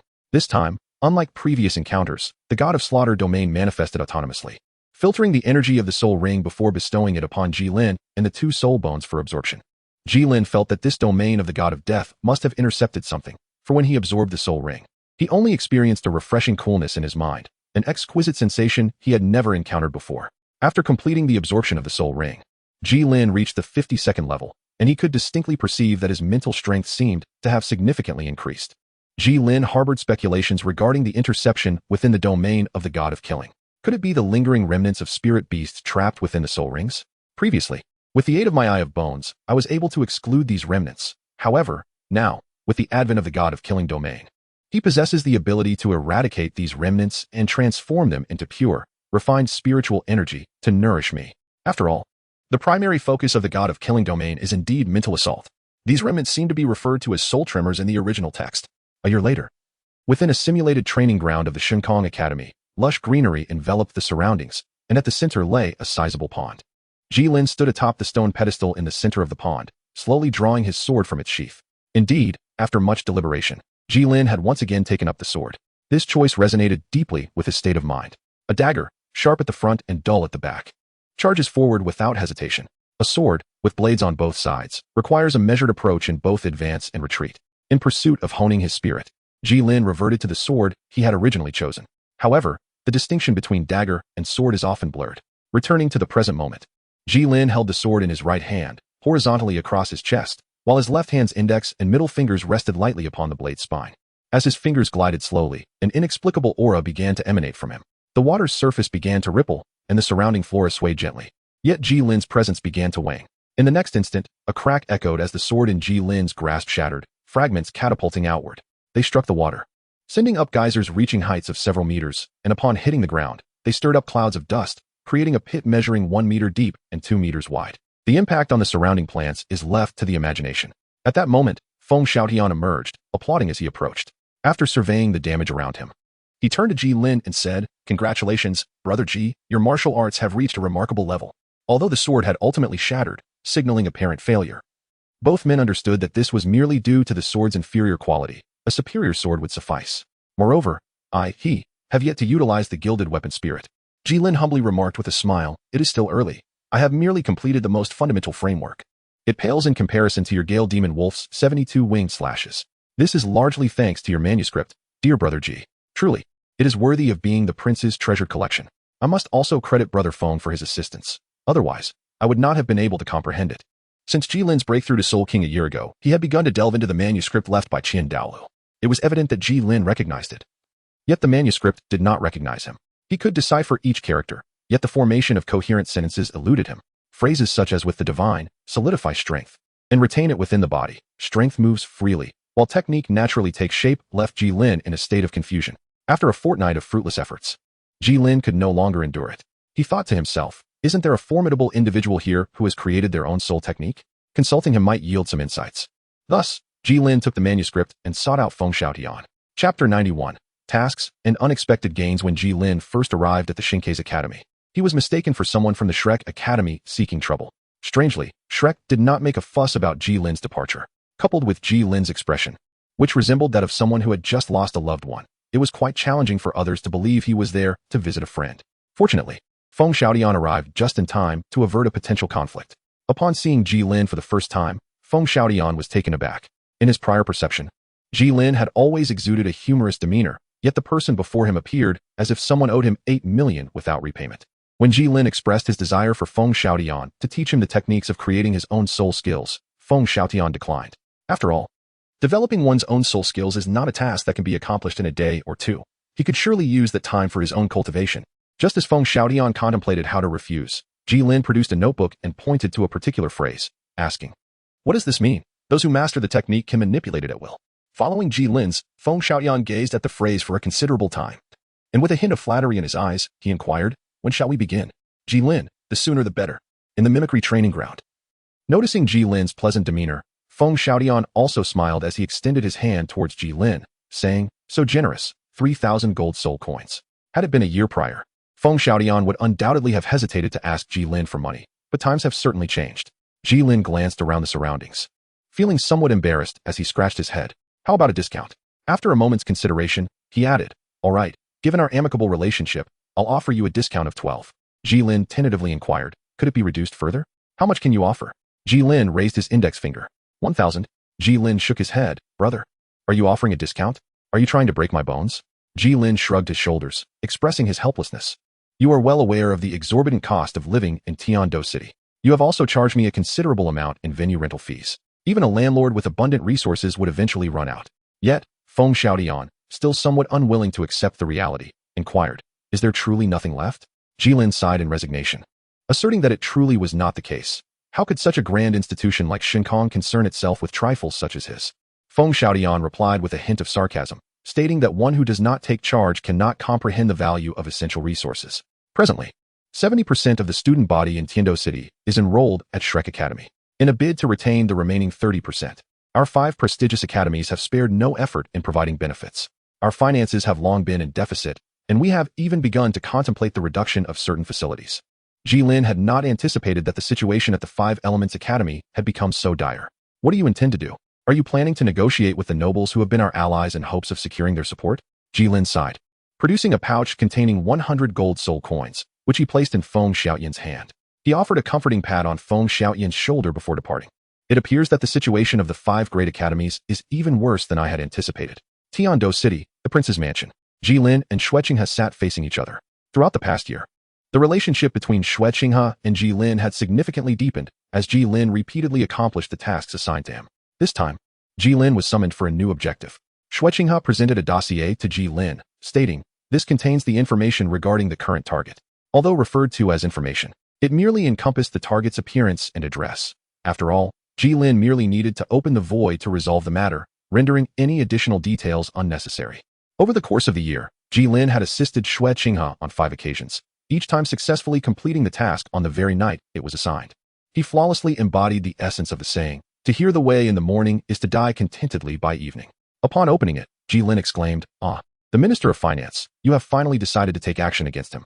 Xueqinghe sipped his tea and replied nonchalantly, "This fellow has repeatedly disregarded my invitations and has subtly directed his attention towards Prince Xuexing. It is time to put an end to his schemes." Gilin chuckled softly and said, "Very well, he shall not witness the sun of tomorrow." After departing from the prince's residence, Gilin leisurely made his way to the home of the Minister of Finance. Following a year filled with reading, savoring tea, admiring landscapes, and enjoying music, activities that Gilin deemed capable of cleansing the soul, he had emerged from the aftermath of the City of Slaughter. However, he inevitably acquired certain morbid tastes along the way. Gilin paused, gazing at the opulent residence before him, which surpassed even that of a royal palace. However, the pressing matter at hand was to complete his task first. That night, the Minister of Finance, Darby, after engaging in a delightful conversation with his newly wedded young wife, contentedly rested his head upon her voluptuous softness and succumbed to slumber. As the moon ascended the branches, Gilin emerged from the shadows, observing the lecherous old man and the alluring woman. With a slight grimace, he swiftly severed the man's head. Blood spattered forth, startling the woman beside him awake. Illuminated by the moonlight, she beheld the horrifying scene, and just as she was about to scream, she clasped her mouth shut, trembling uncontrollably, tears streaming down her cheeks. Gilin wiped the blood that had inadvertently splattered on his face and flashed a grin at the woman, assuring her, "Rest assured, I do not harm women." After saying this, he stepped aside to allow her a clear view of the door, gesturing for her to leave. Trembling, the woman rose cautiously, disregarding her current state as she took tentative steps toward the doorway. With the prospect of freedom tantalizingly close, a smile began to unfurl at the corners of her lips.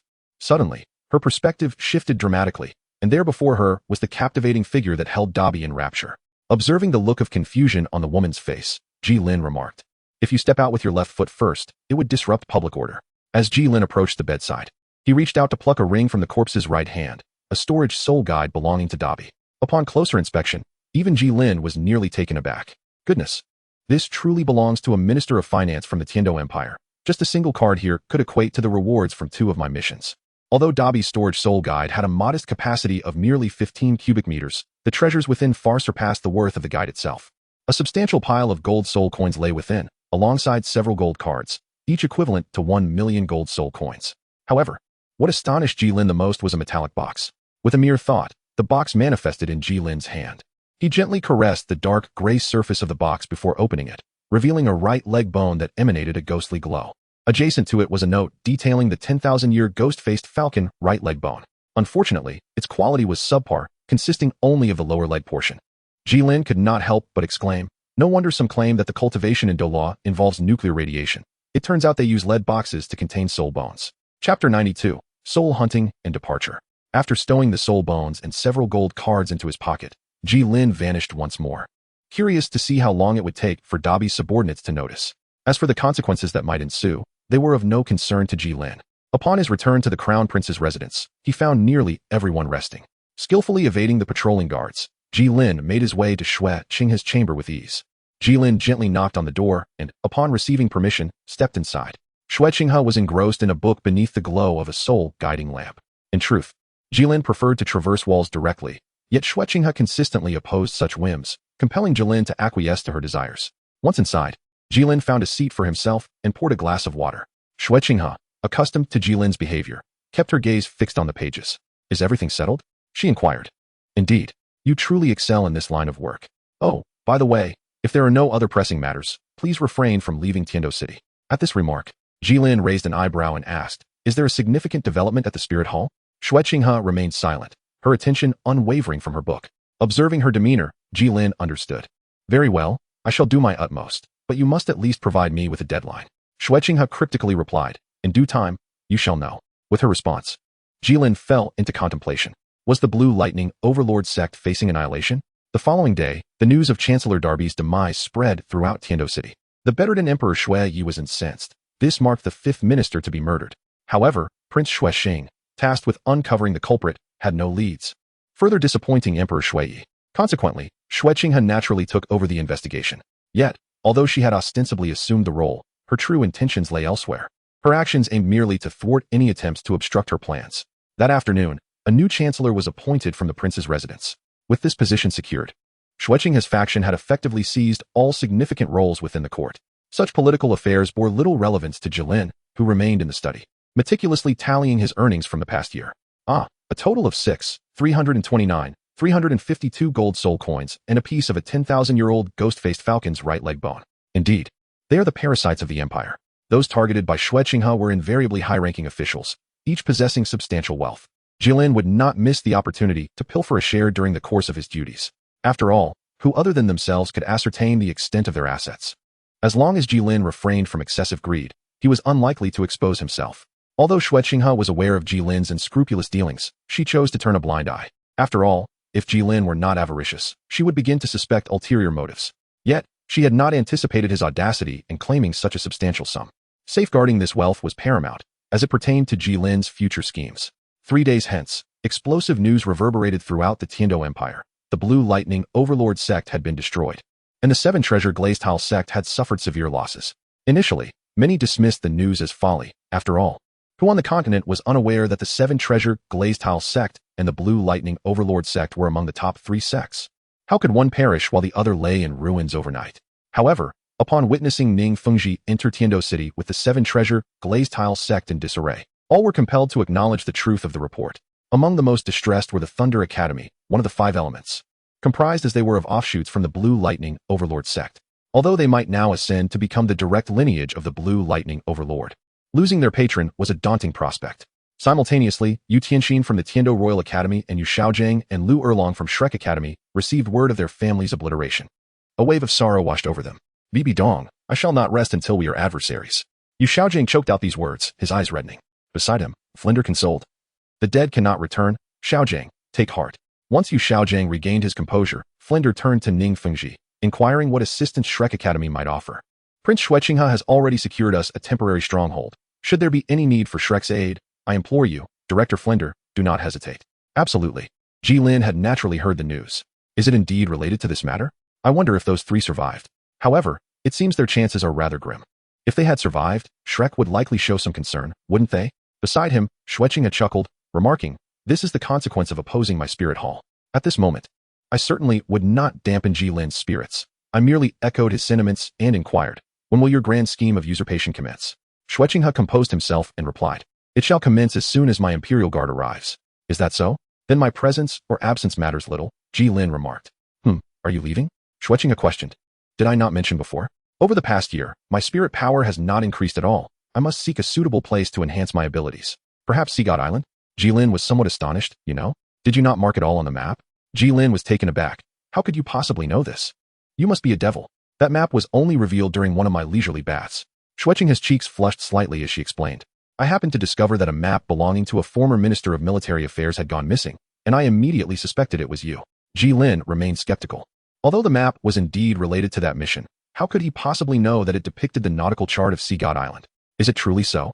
Schwetching felt uneasy under Gilin's gaze. After all, who would intentionally send someone to observe you bathing? Gilin nodded in agreement. With the matter now settled, Schwetching also breathed a sigh of relief, nearly failing to clarify the situation. Gilin remarked, "Since you are already aware, I shall no longer conceal the truth. Indeed, I intend to journey to the island of the sea god. Yet, are you not entangled with the god of Azura? How could you possibly venture into the territory of the sea god?" Gilin naturally remarked, "Aren't you the holy maiden of the spirit hall? Does it hinder you from the crown prince of the Do Empire? It is not so easy to deceive the divine, yet the deity is not present." Upon seeing Gilin's unwavering determination to depart, Schwetching ceased to obstruct her, merely inquiring, "How long will you be gone?" "How would I know?" She replied, "If you do not return, the 2 conditions you promised me concerning the spirit hall will be rendered void." Gilin jested that it would be up to them to send him back. After saying this, he turned and waved his hand. I departed, hoping to meet again. Indeed.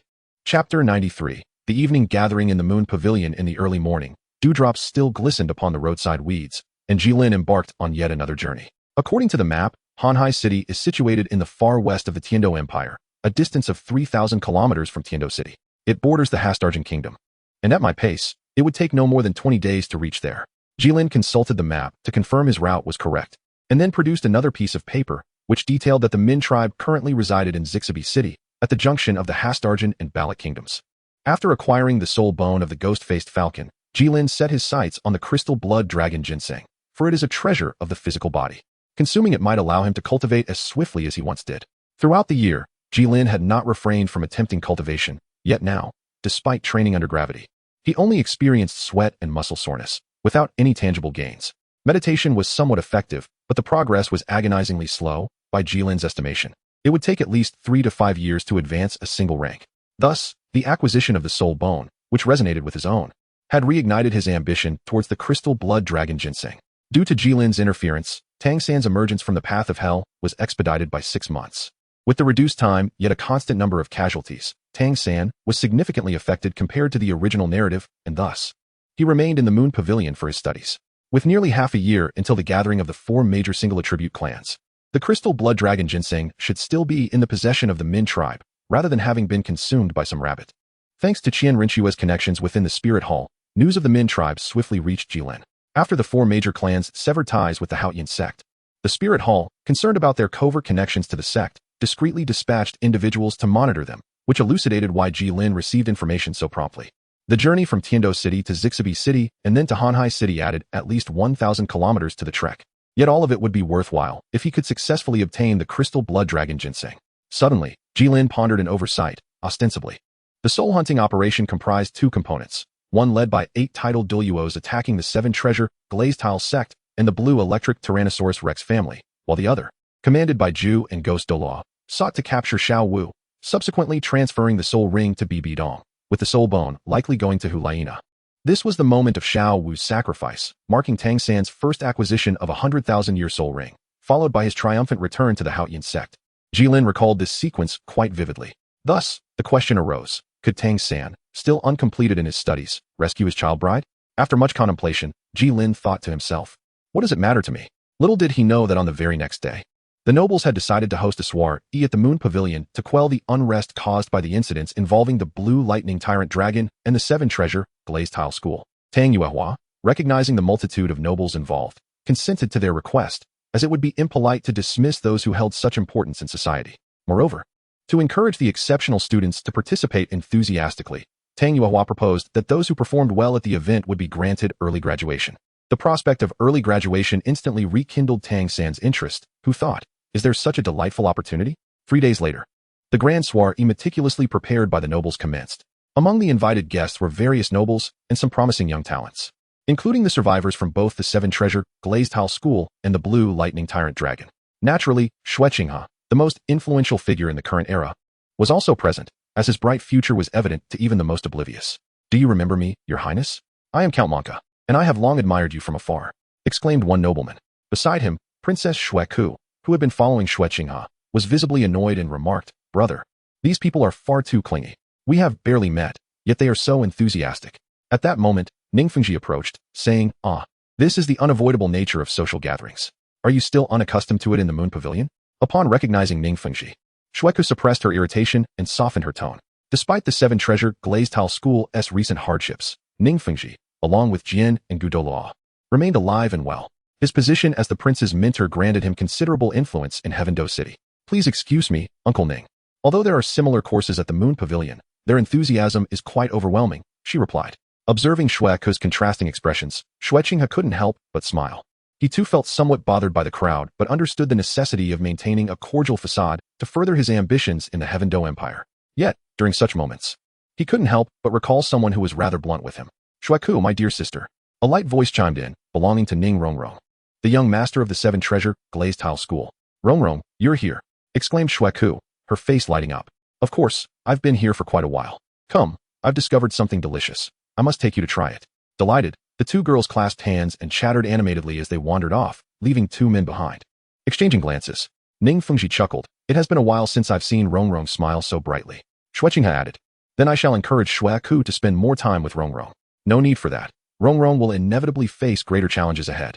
It would be best for her to gain some experience, Ning Fengji remarked. He observed the young man before him with satisfaction. Although his disciple's abilities were not exceptionally high, his demeanor and wisdom were commendable. Given the current circumstances, it was a foregone conclusion that he would ascend to the throne. As the soiree progressed, it was time for the students of the Moon Pavilion to showcase their performances. The dance troupe, with their enchanting looks and graceful figures, captivated the audience with a dance that embodied the beauty of youthful maidens, earning thunderous applause. Seated together, Ning Rongrong and Xue Ku whispered to each other. Rongrong, I must tell you that the next performance was originally mine, but I relinquished it to someone more talented. Intrigued, Ning Rongrong inquired about her friend's abilities. Knowing her to be one of the finest musicians among their generation, I must see this individual who dares to take my sister's place. If they fail, they shall not escape my wrath. With the audience's eager anticipation, Tang San, donned in a moon-white robe, stepped forward to commence his solo performance. The melodious sounds emanating from the harp he played enveloped everyone in enchantment. Xue Ku gazed dreamily at the elegant blue-haired youth on stage, her eyes sparkling. Noticing her infatuation, Ning Rongrong gently nudged her ribs with her elbow, teasingly whispering, Are you smitten? Xue Ku's cheeks flushed a soft pink as she fumbled for words. I'm not sure if I like him. Ning Rongrong, adopting the tone of someone with experience, probed further. Do you find yourself thinking of him daily? Does his every word bring you joy? Do you wish to be by his side always? Xue Ku, unsure, nodded and shook her head, caught in a whirlwind of emotions. You're doomed. You've fallen in love. Love is often born from prolonged companionship and is inherently hazy. Embrace it, I maintain. Pursue your feelings boldly. Feeling slightly embarrassed, Xue Ku hastily changed the subject. What about you, Rongrong? With so many admirers, is there anyone you fancy? Initially melancholic, Ning Rongrong quickly regained her composure, playfully pinching Xue Ku's cherubic cheek. Oh, you dare to tease me now? Let go. Ning Rongrong declared triumphantly. Just you wait. I might just retaliate. Xue Ku shook her head vigorously. I won't. After a brief pause, Xue Ku suddenly asked, Are you truly willing to wait indefinitely? Ning Rongrong's gaze fell, and after a lengthy silence, she whispered, I do not know how long I can wait. 1 year, 2 years, or perhaps 5 or 10. What I do know is that I wish to wait for him to return. Yet, perhaps soon, I might find myself falling for someone else. Looking up at Xue Ku, she urged, So be brave. At that moment, Xue Ku felt an immense admiration for Ning Rongrong's strength and resolve. Observing the striking young man performing on stage, Xue Qinghe could not help but concede that his appearance and demeanor were indeed captivating, projecting an aura of kindness and gentleness. It was hard to reconcile this image with that of a ruthless killer. While Tang San's cultivation seemed slightly superior, it hardly warranted the level of concern that Xue Qinghe felt. After all, he had ventured to Sea God Island for him. As Shueqinghe pondered the future, he thought, once that old fool Shui Yi is gone, I shall gain access to the treasury. I wonder how he will react when I present it to him. With a single hand resting on the armrest, his gaze became distant, lost in thought, creating an oddly discordant atmosphere amidst the noble guests around him. Meanwhile, an unexpected sneeze broke the silence. In a secluded grove, Gilin, who was camping out, sneezed and rubbed his slightly itchy nose, muttering, "Damn it! Who is speaking ill of me behind my back?" Upon uttering this, he chuckled to himself, wondering how he had come to this point. He placed his hands behind his head and lay back, gazing through the sparse canopy at the moon above. Tonight's moon was exceptionally beautiful. Are you also admiring this luminous orb? As the evening event concluded, the nobles began to depart one after another. Your Highness, I hope. Your Highness. Prince. Shueqinghe wore a disdainful smile as he bid farewell to the nobles. Eventually, only Shueqinghe, Ning Fengji, Tang Yuehua, and Tang San remained in the venue.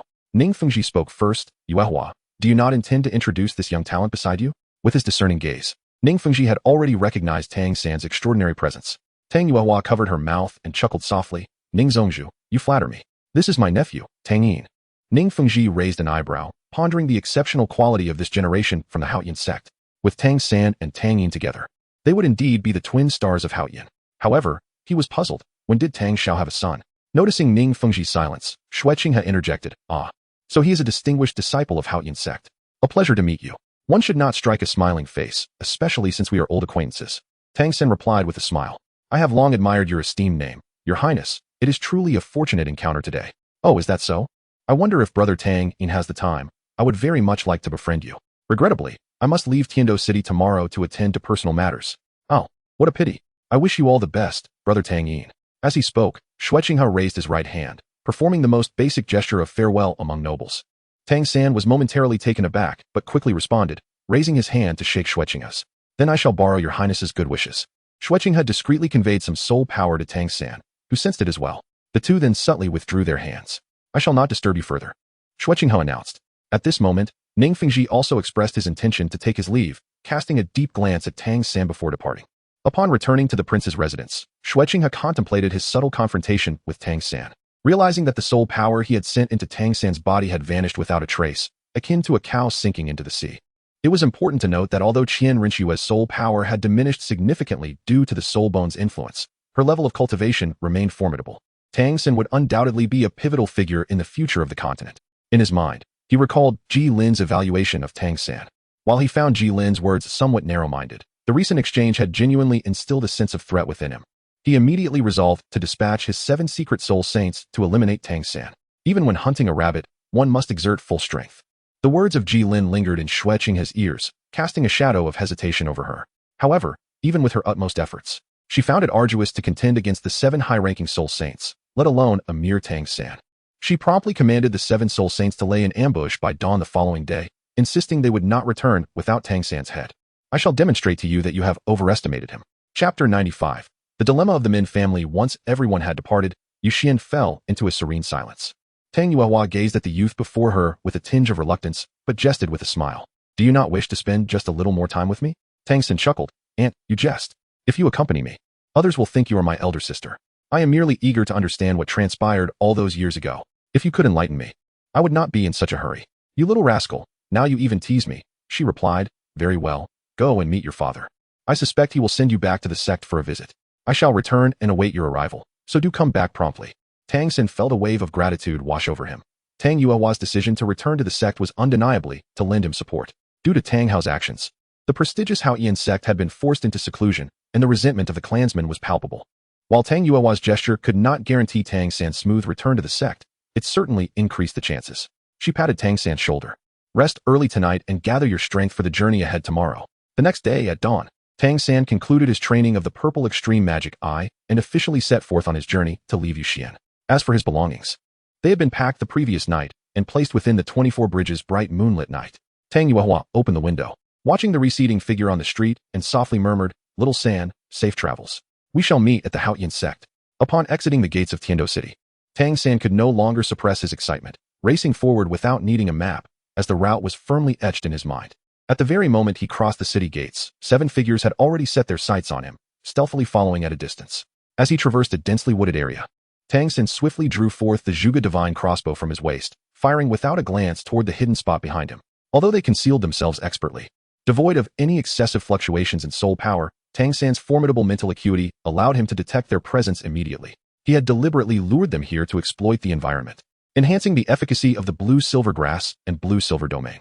With a swift motion, 16 arrows shot towards the target, causing a few leaves to flutter down. Yet nothing more. Why do you remain hidden? Come forth and face me, he called out. In his right hand, the blue-silver emperor emitted a gentle radiance. Since you are all so bashful, I shall employ some tactics to summon you, he declared, activating his first soul skill, Bind. Dozens of blue-silver grasses erupted from Tang San's right hand, racing toward the treetop. Just as they were about to strike, several yellow energy blades shot forth from the canopy, severing the blue-silver emperor entirely. At that moment, a figure leaped down from the treetop. Gazing at the masked man clad in black before him, Tang San cast a fleeting glance toward the hiding spots of the others. Do the remaining ones also require my invitation? After a moment of silence, the 6 remaining figures revealed themselves, encircling Tang San in a formation while simultaneously unleashing their martial spirits. Observing the synchronized display of 2 yellow, 2 purple, and 3 black soul rings behind the mysterious figures, Tang San's expression turned icy, a smirk creeping onto his lips. 7 soul saints. The spirit hall certainly holds me in high regard. Suddenly, 16 blue-silver emperors erupted from the ground, forming a cage that ensnared each of the assassins. This was Tang San's 4th soul skill, the blue-silver prison, derived from the 10,000-year-old earth spider. Given the disparity in numbers, he understood the importance of striking first. The instant he activated the blue-silver prison, he fixed his gaze in one direction and executed his ghost shadow misty steps, fleeing without looking back. Boom. The blue-silver prison proved insufficient to restrain these soul saints, who broke free in mere seconds. By this time, Tang San had already sprinted 30 meters away. Meanwhile, as Tang San was pursued, Gilin had reached the stronghold of the Min clan in Zixabi City. Though situated at the border between 2 nations, Zixabi City lacked the towering walls of Tiando City, bearing a resemblance instead to Nodding City. Flour cakes for sale, 2 for a copper soul coin. Delicious Zixabi delicacies, affordable and tasty. Exciting news, exciting news. As they strolled along the not-so-spacious streets, the sounds of vendors hawking their wares echoed from either side. Gilin first sought out a restaurant named Welcoming Guests, intending to indulge himself after enduring the hardships of travel. After all, he had long yearned for a delightful meal. Just as he placed his order and awaited his dishes, he noticed subtle yet distinct fluctuations of soul power that piqued his interest. Following the source of the energy, he observed 2 men and a woman settling their bill at the front desk. The trio donned white garments, each embroidered with a swift-tailed swallow upon their shoulders. They appeared quite youthful, seemingly in their 20s, with soul power estimated around level 30. After conversing with the front desk, the leader of the group, visibly pained, retrieved a cloth pouch from his bosom, cautiously extracting 2 golden soul coins from within. During his year in Heavendo City, Gilin had seldom witnessed anyone lamenting the loss of 2 golden soul coins. It seems that the Min family is truly facing hardships. This gives me even greater assurance, he mused. Once the trio departed, Gilin's meal gradually arrived at his table. After satisfying his hunger and thirst, he set forth toward the residence of the Min family, having gathered information about their whereabouts. Although it was challenging to acquire news of the Min family elsewhere, they appeared to harbor no intention of concealing their affairs. Under the influence of Gilin's monetary persuasion, the waiter soon divulged all that he knew in meticulous detail. In a secluded corner of Mississippi City, Gilin came to a halt, surveying his surroundings. It would be an overstatement to call it dilapidated, yet it bore no semblance to prosperity. Were it not for the plaque bearing the character Min at the entrance and the 2 soul masters stationed there as sentinels, Gilin might have doubted his arrival at the correct location. Please inform them that I have a business proposition to discuss with the noble clan leader, by he. To preempt any potential indignities, Gilin revealed a hint of his formidable power. Upon sensing the overwhelming surge of soul energy emanating from him, the 2 sentinels, now cautious, immediately dispatched one of their own to convey the message. Thank you for your assistance. While he was seated in the grand hall, massaging his temples as he perused the clan's financial records. Alas, this month we have less than 200 gold soul coins remaining. How shall we manage the clan's salaries next month?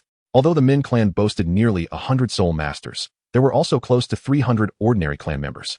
Many of the latter, being below level 40, were eligible for assistance from the Wuhuan Hall. Yet such aid required the awakening of their martial souls and the issuance of a decree from the hall. The soul masters who awakened their powers independently were not privy to such benefits. Furthermore, the ordinary clan members were unlikely to request financial support from the clan. As Bai pondered whether to approach some old acquaintances for assistance, the messenger burst into the room. Clan leader, there is someone outside who wishes to discuss a business deal with you. Chapter 96. For Bai was momentarily taken aback by the messenger's words. What did you say? Someone wishes to negotiate a business deal with me? Indeed, it is a young man in his 20s, possessing considerable strength, conservatively estimated to be at least at the soul zone level. This revelation deepened Bai's curiosity. While a soul zong in their 20s might not be an extraordinary genius, such individuals were certainly not common. Even within the Haotian sect, they would be regarded as promising talents. What could prompt someone of this caliber to approach the Min clan for business? Since the troubling incident, most of the previously amicable sects had steered clear of them, save for the three major, singular attribute clans. Nevertheless, Bai He decided not to overthink it. Speculation would yield nothing. Only by meeting the individual in question could he unravel the mystery. He instructed the messenger, please invite him in. Of course, the man replied, bowing before retreating. Meanwhile, Gilin, waiting outside, engaged the remaining sentinel in conversation. However, the sentinel appeared unresponsive, leaving Gilin to entertain himself alone. Not wishing to further embarrass himself, Gilin turned his attention to the Min clan's premises. From the exterior, it bore a resemblance to other sects, its decor quite exquisite. If one were to find fault, it would only be in the comparatively smaller size of their establishment. At that moment, the earlier messenger returned. Esteemed guest, our clan leader has invited you in for discussion. Gilin also paused, casting a scrutinizing gaze at the newcomer, and said, please, lead the way. Following closely behind the individual, Gilin entered the encampment of the Minji clan. Gilin curiously glanced around. From the outside, the Min family did not appear to be lacking in wealth. However, the interior afforded Gilin a greater opportunity to acquire the crystal blood dragon ginseng. Although the internal decor was consistent with the external style, maintaining the same cleanliness and tidiness, Gilin had frequented the opulent residences of the nobility and wealthy families throughout his year in Tiando City. Not to mention, he had visited the prince's residence of Shueqinghe nearly 100 times, making him well acquainted, if not intimately knowledgeable, with such architecture. While the Min family's residence seemed unremarkable at first glance, a closer inspection revealed a sense of age and wear. Although this would not lead to any structural collapse, it did unveil the Min family's facade of strength, concealing their underlying fragility. With this thought, a smile played on Gilin's lips, enhancing his confidence in the forthcoming endeavor. The Min family's residence, though relatively modest, was still substantial for a clan of soul masters. After walking for 4 or 5 minutes, Gilin finally arrived at the hall. This is the hall of our Minji clan, where the clan leader awaits you. Thank you. It is merely my duty. After parting ways with that individual, Gilin stepped into the hall. The spacious hall featured a row of chairs on either side. While at the forefront of the central area sat an elderly man with a youthful visage. It was evident that the only person who could occupy the central seat was the leader of the Minji clan, Bai He, an 82nd level pure agility soul Douluo. Junior Gilin pays his respects to Senior Bai He. Gilin earnestly performed a gesture of respect towards Bai He, acknowledging his seniority. Observing this, Bai He softened his demeanor. After all, such courtesy deserved reciprocation, and maintaining a stern expression would seem rather ungracious. With a smile, he said, it is young friend Ji. Please, have a seat. As he spoke, he gestured with his right hand toward the first chair on his left. Once Gilin was seated, Bai He inquired, at such a young age, you possess remarkable cultivation. May I ask where you are currently employed? Bai He's question stemmed from his awareness that, among the myriad of factions within the Spirit Master realm, there was no known family by the name of Ji. Therefore, Gilin must belong to an external faction, most likely the Spirit Hall. If he were indeed affiliated with the Spirit Hall, Bai He would need to reconsider how to approach the situation, for even during its prime, the Haotian sect would not dare to offend the Spirit Hall lightly, let alone a humble clan such as his own. With this thought, a glimmer of shrewdness flickered in Bai He's eyes. However, should Gilin hail from a lesser, insignificant faction, he would not hesitate to employ his authority to assert dominance. Although Gilin was unaware of why the White Crane posed such a question, he understood the principle that having influential acquaintances facilitates matters. Consequently, the younger generation is currently serving under the Crown Prince of the Tiando Empire. It is evident that the Tiando Empire's Crown Prince is not someone whom the Min family can easily provoke. The smile on the White Crane's face grew more pronounced as he inquired, I have heard that young friend Ji wishes to discuss a business matter with me. May I ask what it entails? Upon hearing the White Crane finally address the main issue, Gilin sighed with relief and candidly responded, I wish to acquire the crystal blood dragon ginseng in your possession. At this revelation, the expression on the White Crane's face instantly turned cold. May I ask how you came to know that I possess such a crystal blood dragon ginseng? Naturally, I learned of it from the Crown Prince. This confirmation led the White Crane to truly believe that Gilin was indeed associated with Shueqinghe of the Tiando Empire. The possession of the crystal blood dragon ginseng is not common knowledge. However, what puzzled him was how Shueqinghe had become aware of it, especially since even Yang Wudi of the Pa family had not been informed. Otherwise, that old goat would have resorted to any means necessary to seize it. Since you are aware of the crystal blood dragon ginseng, you should also understand that it is a treasured heirloom of our Min family and is not for sale. Gilin could hardly believe that Bai He placed such immense value on the crystal blood dragon ginseng. Otherwise, it would not have been entrusted to Tang San in the original narrative to win over the Pa family. It seemed evident that he merely wished to ascertain his own worth. Perhaps you might consider hearing my offer before making a decision, Gilin suggested. He crossed his arms and leaned back, prompting, then do enlighten me. Gilin smiled as he raised 2 fingers. He glanced at him dismissively, taking a sip of the plain water beside him. You think 200,000 gold soul coins can buy my crystal blood dragon ginseng? I want 2 million. His hand holding the cup paused momentarily, but he feigned calmness with a cold snort. 250,000. His heart began to waver. 250,000 gold soul coins could provide his clan with a comfortable livelihood for an extended period, sparing him from having to approach his old companions with a shameful demeanor. At this moment, Gilin raised 2 fingers again. 400,000. This time, he was genuinely tempted. Even during the prosperous days of the Min clan, their savings never reached such an amount. He took another tactical sip of water, seeing he's still indulging in his drink. Gilin couldn't help but admire the composure of the Min clan's leader, a quality he himself lacked. However, Gilin did not expect to solely rely on money for this acquisition. His determination to obtain the crystal blood dragon ginseng was unwavering. Thus, he raised his other hand's index finger. He was puzzled as to why Gilin did not raise his thumb but opted for another index finger instead, deeming it redundant. Gilin calmly stated, 400,000 gold soul coins plus a right leg bone of a 10,000-year-old ghost-faced falcon. As he spoke, he produced a lead box and opened it in front of Baihe. The soul bone emanating a ghostly glow made Baihe tremble as he brought the teacup to his lips, unable to drink. Although the crystal blood dragon ginseng was a treasured heirloom of the Min clan, a single soul bone could enable the clan to possess a soul master with offensive soul skills. At that moment, Baihe felt as if 2 little Baihes, one black and one white, were whispering in his ears. The white Baihe urged, calm down, Baihe, this is merely a low-quality 10,000-year soul bone, inferior to the crystal blood dragon ginseng. The black Baihe countered, but he is also offering 400,000 gold soul coins. That is substantial. The white Baihe replied. What I mean is, we can afford to wait. Perhaps this fellow will raise the price further. Suppressing his excitement, Baihe spoke in a flat tone, is that all? This surprised Gilin. Though this soul bone did not exceed 60,000 years in age and was not complete enough to qualify as an heirloom. Even the Haotian sect possessed only 3 relatively intact soul bones over 70,000 years old as heirlooms. This soul bone, while not comparable to those, was still nearly 30,000 years old. To put it bluntly, could the Min clan truly compare to the Haotian sect? Upon hearing this, Gilin's smile faded. It seemed that this old fellow had quite the inflated ego. It appeared that a straightforward purchase was not feasible, and he would have to resort to other means. As Gilin closed the lid and stored the soul bone in his ring, preparing to utter a few harsh words, Baihe interrupted. However, the bond between us and your sincerity have moved me, so I have decided to conduct this business with you. Observing Gilin reclaim the soul bone, Baihe realized this was Gilin's limit. If he missed this opportunity, he might never encounter such a favorable circumstance again. With that, Baihe retrieved a jade box from his soul guide and opened it, revealing a blood-red ginseng that sparkled like a gem. Were it not for the few ginseng tendrils surrounding it, one might mistake it for something else. Baihe's sudden change of heart caught Gilin off guard, but he quickly regained his composure, focusing his vision to see the immense active crimson energy contained within. After confirming its authenticity, a smile returned to Gilin's face as he took out the lead box and 4 golden cards, presenting them to Baihe with one hand while receiving the jade box with the other. Thank you, senior, for your generosity. Baihe had entertained the notion of snatching it and fleeing, confident in his speed. Yet, that thought dissipated quickly. Firstly, his upbringing and pride would not allow such behavior. Secondly, the forces backing Gilin were not something a mere Min clan could afford to offend. Lastly, should word of such an act spread, the Min clan would truly become pariahs. As for resorting to violence, please, they were not fools, they would be prepared. Moreover, while Baihe's speed was unparalleled, his offensive capabilities were well understood. Once the jade box was secured, Gilin felt a sense of relief. Though the crystal blood dragon ginseng may not guarantee a rapid enhancement of his physique, its benefits were beyond dispute. Furthermore, following the original narrative, Tang San's acquisition of Xiao Wu's sacrifice would present a significant obstacle to her resurrection, potentially preventing it altogether.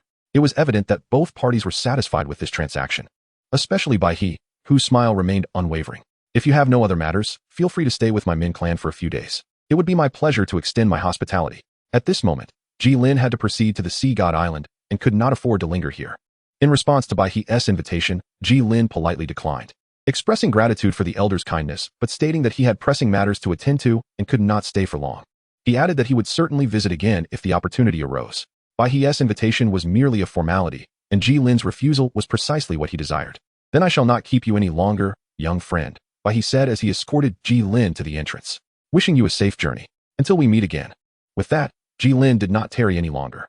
Meanwhile, Baihe sat in the grand hall, contemplating the leaden box for a long while before finally arriving at a resolution. I suppose for this old bone of mine, it is best to leave it to Xiang Xiang.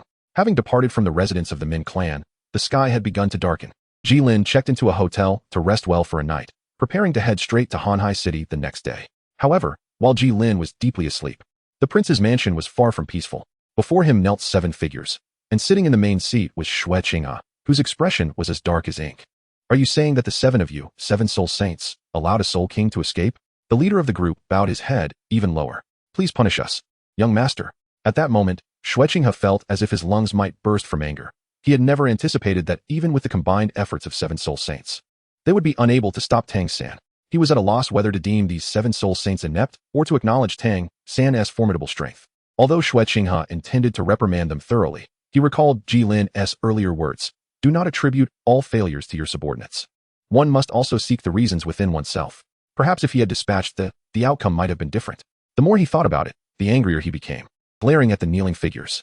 Get out. The 7 did not dare linger, vanishing in an instant, leaving Xue Qinghe alone in a darkened mood. Tang San, and the Haotian sect, one day I shall reduce you to ashes.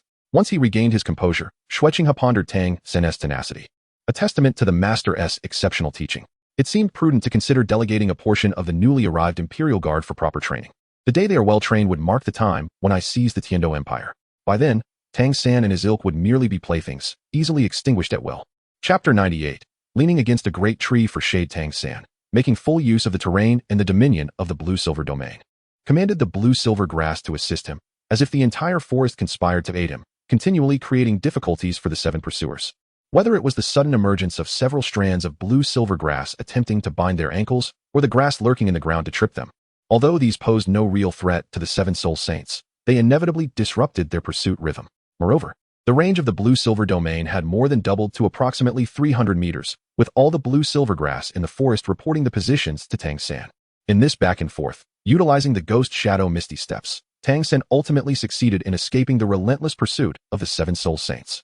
After several days of travel, Tang San returned to the place where he had previously cultivated. Tang Hao, as expected, severed his left leg and right arm. Extracting the soul bones in preparation for Tang San's return to the sect, Tang San was now poised to embark on his first period of rapid advancement in life, with soul rings and soul bones of 100,000 years soon to follow. Meanwhile, Gilin was hastening his journey to Hanhai City. After several more days, Gilin finally reached the journey's end in Hanhai City. Even before entering the city, he caught a faint whiff of briny air, prompting recollections of certain unmentionable past events. The soldiers guarding the city gate, noticing Jilin's discomfort, kindly explained, "Hanhai City is built by the sea, and the sea breeze occasionally carries its scent. You will get used to it. Thank you." Upon entering the city, the briny aroma intensified. Once in Hanhai City, Gilin did not rush. For Sea God Island was not located here. Reaching it required sturdy ships, experienced captains, and skilled sailors. Finding these essentials would take time, so Gilin first sought a reputable hotel to secure a room. He then ventured out to gather information. Now, Gilin would not waste time in taverns for information, as such methods often proved inefficient and unreliable. With options available, Gilin opted for a more effective approach. Although Hanhai City was not a major city, the spirit hall located here was of the main hall level, just one tier below the 2 imperial capital sanctuaries. Armed with a token, Gilin moved freely, quickly obtaining information about some renowned local vessels. The Wandering Long Wind, captained by Tuan Ku, a level 52 agility-type soul king with the martial spirit of a devilfish, had made numerous trips to Sea God Island transporting supplies. The Golden Breaking Wave, helmed by Ni Fei, a level 53 strength-type soul king with the martial spirit of a giant crab, was notorious as the leader of the infamous giant crab pirate group, which had previously attempted an assault on Sea God Island, only to be repelled by the surrounding soul sea white shark swarm. Gilin perused the information of over a dozen ships, contemplating which one would be the most advantageous choice. At that moment, the Lord of the Martial Soul Hall from Hanhai City, a 72nd level soul sage with the spirit of the great white shark, entered. He directly inquired of Gilin, "Esteemed sir, does the Pope have any new initiatives concerning Sea God Island?" This time, Gilin did not utilize the token bestowed by Qian Douluo. Instead, he opted for a simple elder's token given by Xue Qinghe, claiming it was to avert any unnecessary complications. Upon hearing this, Gilin turned to the Lord of the Hall and inquired, "Why do you seem so anxious?" "To be frank with you, my lord," he continued, "during the last campaign led by the Pope against the Sea God Island, I was also present. Prior to that, I had believed that even a sea soul master could only stir up waves amidst the vast ocean. However, in that battle, I witnessed an unending surge of colossal waves, and I am still haunted by the memories. Gilin was equally astonished to discover that the palace master was indeed a participant in the assault on Sea God Island led by Bibi Dong. His curiosity piqued. He inquired whether the palace master could elucidate the distinctions between land soul masters and sea soul masters, as well as the differences between sea soul masters and those of Sea God Island. The palace master began, stating that, in truth, there is not a significant disparity between land soul masters and sea soul masters. Should one insist on identifying differences, it would be that each excels in differing domains. When their strengths are comparable, the environment of battle becomes the determining factor. Naturally, in the water, sea soul masters hold the advantage, while on land, the situation is reversed. Many believe that sea soul masters are superior to their land counterparts. However, this misconception arises from the rarity of sea soul masters venturing beyond their oceanic realms. Sea God Island soul masters merely possess a deeper understanding of the sea and exhibit greater prowess. Gilin nodded. Since the Lord of the Hall had clarified his doubts, it was only fitting for him to alleviate the Lord's concerns in turn. Rest assured, there are no actions directed against Sea God Island. I merely intend to visit it personally. With Gilin's assurance, the Lord's demeanor visibly softened. One could only imagine the turmoil he felt upon learning that an individual wielding the Elder's decree was seeking information regarding vessels bound for Sea God Island. Since you wish to journey to Sea God Island, why not travel aboard our Spirit Hall's own ship? Gilin looked at the Lord of the Hall with a hint of surprise. Do you still possess vessels capable of reaching Sea God Island? Observing Gilin's expression, the Lord of the Hall felt a sense of pride. What you may not realize is that although Sea God Island is not insignificant in size, it is still lacking in various resources. For this reason, the island remains accessible to certain merchant vessels. After all, some items may not be adequately procured even if they send representatives to purchase them. This is where smugglers come into play. Ever since the Pope's last unsuccessful attempt, I have been instructed to closely monitor the developments surrounding Sea God Island. Engaging in smuggling is indeed the most promising avenue for exploration. After listening, Gilin couldn't help but give him a thumbs up. However, the Lord's tone shifted, indicating that while outsiders could easily be detected upon entering the island of the sea god, the plan for the esteemed individual to remain concealed may prove exceedingly challenging to execute. Gilin shook his head and smiled, saying, I am not going to lurk as an undercover agent. You should be aware of the trials set by the sea god, correct? The palace master's pupils constricted as he inquired, does the esteemed one intend to undergo that trial? Upon seeing Gilin nod, the palace master pressed further. Are you aware of the conditions involved? I have heard some whispers about it, Gilin replied. Then you must also realize that even sea soul masters find it perilous during the trial, let alone someone like you, a land-based soul master. Even if one were to succeed, departure from the Sea God Island would still be impossible. This is precisely why the soul masters on Sea God Island possess powers that far exceed those in the outside world. Gilin is also aware of these matters. Yet in comparison to the potential gains, it remains worthwhile. Moreover, Gilin is well informed about the specific trials that lie ahead. As for escaping from the Sea God Island, Gilin asserts that he possesses certain advantages. With a heart full of ambition and courage, he is determined to proceed. In Chapter 99, The Long-Awaited Soul Duel, he inquires, when does the merchant ship set sail? It is said that good advice is often wasted on the damned. Seeing Gilin's unwavering resolve, the Lord of the Hall refrains from further objections. After all, he is not Gilin's father, and it is unnecessary to worry excessively. We send supplies to Sea God Island every 2 months. There are still 4 days until the next shipment. I will send someone to inform you, my lord. In the meantime, you might as well enjoy your time in Hanhai City, for opportunities may become scarce in the future. This thought remained unspoken, as the Lord of the Hall hesitated to utter it in Gilin's presence. Then I appreciate your assistance, Lord. With the arrangements for the ship and other matters settled, Gilin felt no further need to linger. As he exited the Hall of Martial Spirits, he contemplated how to spend the next 4 days. They are neither too long nor too short, and he has no intention of consuming the crystal blood dragon ginseng just yet. While the absorption time is relatively short, he would risk missing the favorable winds of the current voyage if he takes too long, possibly delaying his journey until the next opportunity. At that moment, the sounds of jubilation from a nearby building captured Gilin's attention. Looking up, he recognized that the structure was none other than the Hanhai Grand Soul Arena. Since he would be dealing with sea spirit masters in the near future, it seemed prudent to seize the opportunity to familiarize himself with this arena. Inside the arena, the atmosphere was electric, and Gilin chose to watch the match with the largest audience. The platform of the Hanhai Grand Soul Arena was entirely different from any arena Gilin had seen before. At its center lay a pool 6 meters deep and 100 meters in diameter. This space was undoubtedly designed specifically for sea spirit masters. Explaining why land spirit masters seldom achieved victory here, Gilin has chosen a one-on-one match that best showcases individual prowess. The two combatants currently engaged in battle possess cultivation levels of 51 and 52, respectively. The former wields the soul of the Phantom Conch, while the latter commands the White Ice Seal. The Conch boasts formidable defenses, whereas the Seal excels in ice manipulation. As the Conch Soul Master activates the second spirit ring, he propels himself forward like a spinning top towards his opponent. The Seal Soul Master, quick to respond, unleashes his own soul skill, swiftly maneuvering through the water. The two engage in a thrilling chase within the pool, splashing water in all directions. Realizing that this approach may not yield success, the Conch Soul Master employs another technique, conjuring two massive swirling water columns on either side, rapidly advancing towards the Seal Soul Master. Perceiving the movement behind him, the Seal Soul Master remains unperturbed, diving beneath the surface to evade the oncoming torrents. As he descends, he begins to prepare a counterattack.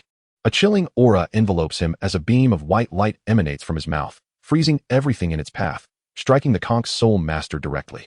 Yet, contrary to expectations, the Conch Soul Master does not succumb to the ice. The beam passes right through him. The Phantom Conch is aptly named for its ability to create remarkably lifelike illusions. While the adversary is distracted by the Phantom, the true Phantom Conch lurks in the shadows, poised to deliver a lethal strike when the enemy's guard is down. Unbeknownst to the Seal Soul Master, the genuine Conch Soul Master has silently positioned himself behind him. Observing his unguarded opponent, he smiles inwardly, thinking, "This time, victory is mine." The final black spirit ring glimmers, and water begins to coalesce and whirl around the Conch Soul Master's right hand. Strangely, despite the rapid rotation, the surrounding water remains still. In an instant, the swirling water morphs into a colossal drill with a diameter exceeding 1 meter. Prepare yourself, spiral drill of the Conch King. With exaggerated speed, the Conch Soul Master strikes the Seal Soul Master. The events unfold within a mere 2 seconds, from the Seal's ice beam to the Conch's impactful hit. While still astonished at having targeted an illusion, the Seal Soul Master is struck in the abdomen by the massive drill. Had the Conch Soul Master not shown mercy, the outcome could have been far bloodier. Not one to lack self-awareness, the Seal Soul Master offers a wry smile before conceding defeat. The audience erupts in jubilant cheers, celebrating the victor's triumph. Gilin sat in his seat, deep in thought. The advantages of a Sea Soul Master in water are substantial, unlike on land, where mental prowess can easily discern the surrounding environment. Underwater one must also consider the movements beneath, making it considerably more challenging. With this in mind, Gilin stood up and made his way to the registration desk. Practice is the sole criterion for testing truth. Although he had contemplated much, it was merely theoretical. To gain true insight, one must engage directly in battle. Ladies and gentlemen in the audience, I must congratulate you. You are indeed fortunate. For the upcoming match is a rare spectacle, occurring but once a year. At this point, the host paused momentarily before continuing with a tone of mock lament. Perhaps you might consider contributing a bit more in ticket fees? Laughter erupted from the audience, intrigued by the host's words, chanting in unison, "Let the games begin. Let the games begin. Let the games begin." Seeing the atmosphere charged with excitement, the host wasted no time. Now, let us relish the long-awaited clash between land and sea. The competitors are the level 52 Battle Soul King, Douluo, representing the land, with his martial soul, the Golden Light Shield. Amidst the fervent cheers of the audience, Gilin ascended the arena, finding himself somewhat speechless at the host's extravagant praise. Adorned in a gilded ensemble, Gilin stood firmly upon the water's surface, an act that elicited even louder roars from the crowd. This ability to walk on water was a skill Gilin had mastered long ago, as the soul power of the Douluo world shares certain principles with the internal energy of martial arts. If internal energy can facilitate the art of light-footedness upon water, then soul power can undoubtedly achieve the same, and perhaps even surpass it. This technique is relatively straightforward. One must first cultivate their breath and lighten their body, then extend their soul power across the soles of their feet, creating the illusion of walking on water. Naturally, this demands exceptional control over one's soul power. And both the quality of the soul power and the individual's weight will determine the energy expenditure. Although the consumption of soul power is considerable, Gilin, having compressed his internal soul energy, was undeterred. Representing the ocean was the formidable Soul King, Sok, a level 54 warrior with an octopus-like martial spirit. On the opposite side of the arena, a robust, 2-meter-5 tall middle-aged man emerged, his massive form leaping into the water without causing a single splash. The audience's excitement peaked further. Sok surfaced, his head breaking the water's surface, and the two stood in a tense confrontation. The battle of souls commenced. With the host's command, Sok submerged, intent on leveraging his immense strength to draw Gilin into his preferred domain. Land-based soul masters become mere playthings in the grasp of my aquatic prowess, he thought. In an instant, his 7 tentacles spread out in a fan-like formation, swiftly advancing towards Gilin, while the 8th tentacle stealthily extended downward, preparing to launch a surprise attack from behind. This strategy was indeed clever, employing the 7 tentacles for a frontal assault, while the 8th provided cover for a sudden strike. Underwater, where mental penetration is challenging, such tactics are difficult to detect. Sok had successfully employed this maneuver countless times, ensnaring even many aquatic soul masters. Once one tentacle ensnared an opponent, the remaining tentacles would converge, and with Sok's formidable strength, they could easily immobilize their limbs, rendering the opponent nothing more than prey on a butcher's block. Unfortunately for Sok, he was up against Gilin, who possessed an innate counter against such hidden threats. As Gilin slightly bent his legs, he leaped into the air the moment the tentacles broke through the water's surface. The water beneath him suddenly plummeted, allowing him to successfully evade the swarm of approaching tentacles. This caused Swok to raise an eyebrow in surprise. Gilin tightened his grip on the sword, and several streams of sword energy sliced through the air, striking the 8 tentacles that emerged from the water's surface. To his astonishment, those tentacles swiftly curled, effortlessly shattering Gilin's sword energy. Witnessing this, Gilin exhibited a look of surprise. He had not anticipated that sword energy could be countered in such a manner. The octopus's defense and strength were formidable indeed. As Gilin descended back into the water, Sok's 4th soul ring illuminated. Instantly, Sok's tentacles expanded dramatically, doubling from 8 to 16. The 16 tentacles began to whirl, and in an instant, the entire arena began to spin in unison. The spectators erupted in fervent cheers upon witnessing this spectacle. Deadly Vortex. Take him down, Sok. Let him experience the might of our sea spirit masters. The host, equally exhilarated, proclaimed, "Behold, Sok the Soul King's signature move, the Deadly Vortex." With robust and powerful tentacles stirring the arena, a colossal vortex formed, drawing opponents toward him. In past matches, 30% of opponents had succumbed to the increasingly rapid whirlpool, losing consciousness. Ultimately, 65% were pulled to Sok's side, meeting their end with his final strike. Only a mere 5% of adversaries had managed to counter this technique, and they were all prodigies boasting formidable soul powers at level 59 or higher. Hence, the audience bestowed upon Sok's maneuver the epithet of the Deadly Vortex. One wonders how this Luo will respond. Let us await the unfolding of events. Gilin's body began to drift towards Sok beneath the water's surface. Several sword energies were unleashed, yet despite Sok creating a vortex that diminished the water flow before him, it did not disappear entirely. The center of the vortex, where the rotation was most intense, made the swiftly flowing water far more formidable than the still waters. The sword energy barely penetrated half a meter before being shattered. Now perilously close to Sok, Gilin leaped backward, once more increasing the distance between them. Perhaps enduring like this could lead to the exhaustion of Sok's soul power. But the energy required to maintain his footing on the water's surface had multiplied several times over and continued to rise. In stark contrast, Sok appeared utterly at ease. I truly wonder who among us will endure to the end, and I can't shake the feeling that this fellow has some greater trump card hidden away. With this thought, Gilin took a deep breath, positioning his right hand across his chest with the sword, while his left hand's index and middle fingers rested upon the sword's spine. Then let me test the fruits of my labor over the past year on you. I have distilled my self-created soul technique into 2 fundamental principles. First, to convert soul power into momentum. Second, to harness this momentum with mental strength and unleash it in a single strike. My Gale Demon Wolf's consecutive strikes and the Haotian Sect's chaotic mantle hammer technique serve as auxiliary means to accumulate momentum. Of course, these are merely supplementary. If one is adept at converting soul power into momentum and possesses formidable mental strength, these aids can be disregarded, as demonstrated here. Feng Xiaotian severed a book tree as thick as a water barrel with a palm knife. Due to the limitations of my mental power, I can currently only condense momentum for 10 strikes instantaneously. Each individual soul technique manifests uniquely due to differences in thought processes, martial souls, and soul powers. This is why self-created soul techniques are often passed down in a singular lineage, as Feng Xiaotian stated. Perhaps it was the influence of the killing god domain overhead, but Gilin's mental and soul powers resonated inexplicably. Once he infused his mental strength, not only was the momentum stabilized, but its potency surged to an entirely new level. Soon, more than half of Gilin's converted soul power and mental strength was infused into the sword. Because of this infusion, the sword did not exude any overwhelming presence. It was not that Gilin wished to withhold more soul power. Rather, the sword, despite its gilded appearance, could bear only so much, as it was not like the martial souls of Feng Xiaotian and the others. At this moment, the vortex swirled with great velocity, and Gilin was merely 10 meters away from Sok. As Gilin suddenly exerted force with his right foot, the immense strength of his legs caused a spray of water to erupt, propelling him downward like an arrow released from its bow, directly towards Sok. To Sok's surprise, rather than feeling alarmed, he found joy in the situation. The vortex's original purpose was to delay the time for his 5th soul skill and ensure its accuracy. In their hearts, both silently called out the names of their techniques, as if this would amplify their power. Receive this, mental soul power / 5th soul skill. Giant chapter cannon.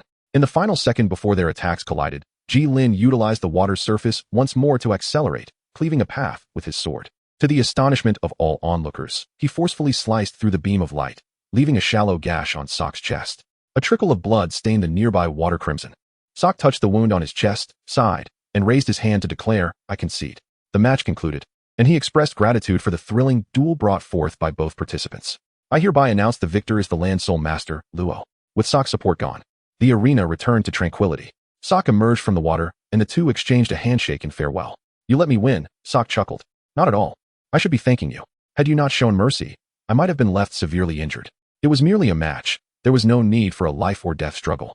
Next time, I shall not be defeated. I await that day with anticipation. Chapter 101. Departure to Sea God Island 3 nights later. Gilin had just returned from the Grand Battle Arena, having concluded today's match. Upon opening the door, he was taken aback to find a figure clad in black waiting in his room. The moment the mysterious individual spotted Gilin, without uttering a word, they hurled a bundle of enigmatic substance toward him.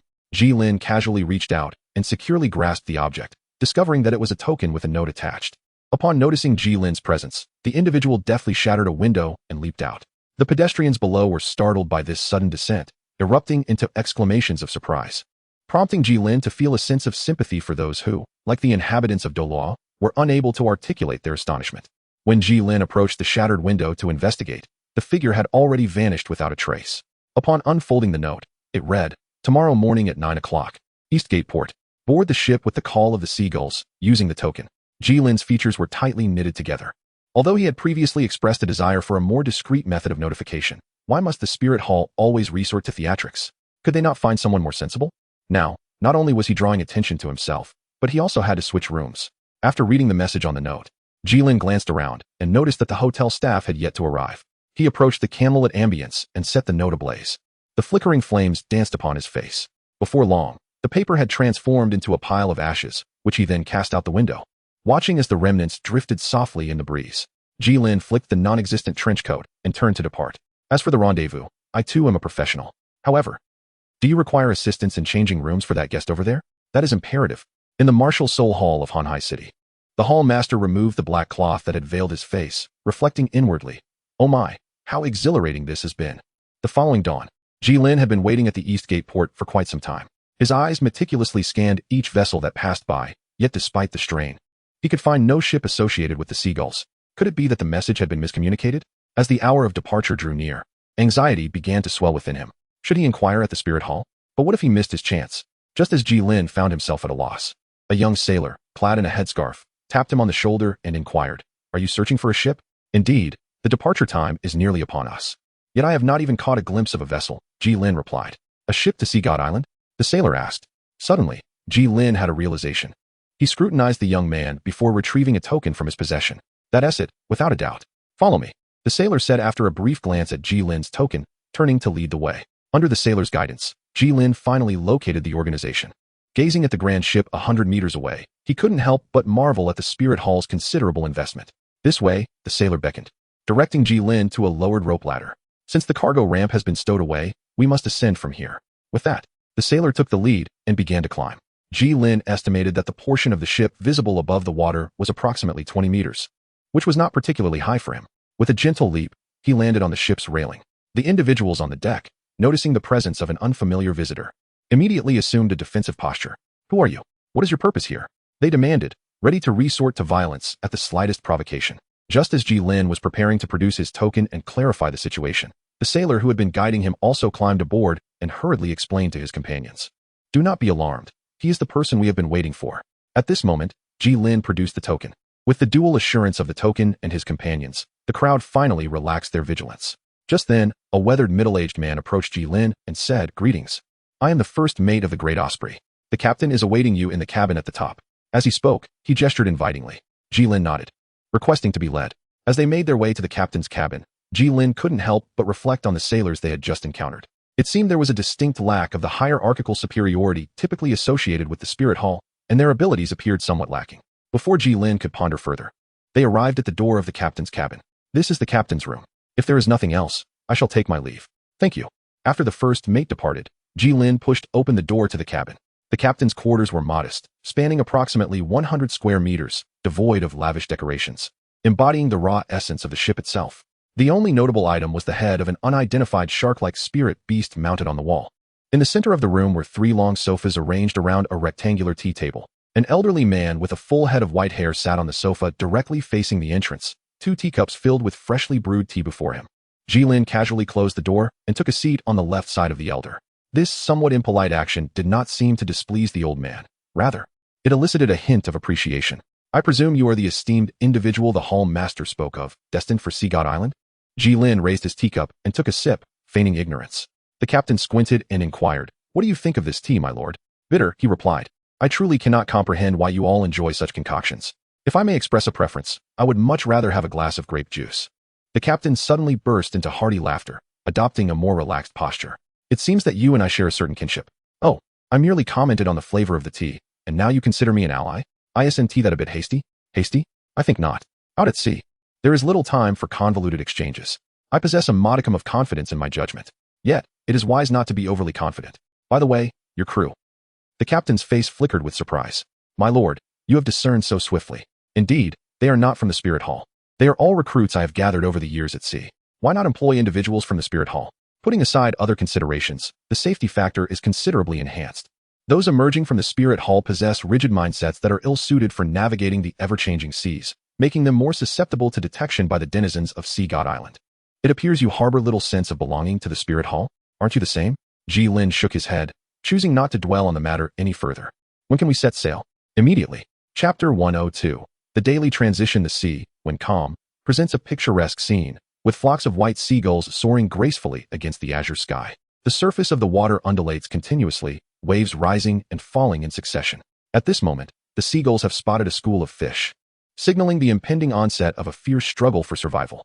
With unwavering focus, the seagulls dive sharply, aligning their wings closely to their bodies, their necks extended, maintaining a straight line with their central axis. The sound of splashes fills the air as they plunge into the water one after another. This battle concludes with an unequivocal victory for the seagulls. Just as they prepare to indulge in a feast of fish following their exertion, an unforeseen incident occurs. A large fish, emerging from the depths, crashes into the unsuspecting flock of seagulls feasting leisurely. In an instant, white feathers and blood become the most striking spectacle. Standing on the deck, Gilin witnessed this scene and turned to Captain Kupu beside him, saying, "You claim to love seagulls. Yet do you not intend to offer them assistance?" "Indeed, I have an affinity for seagulls, but that does not obligate me to intervene on their behalf. There are simply two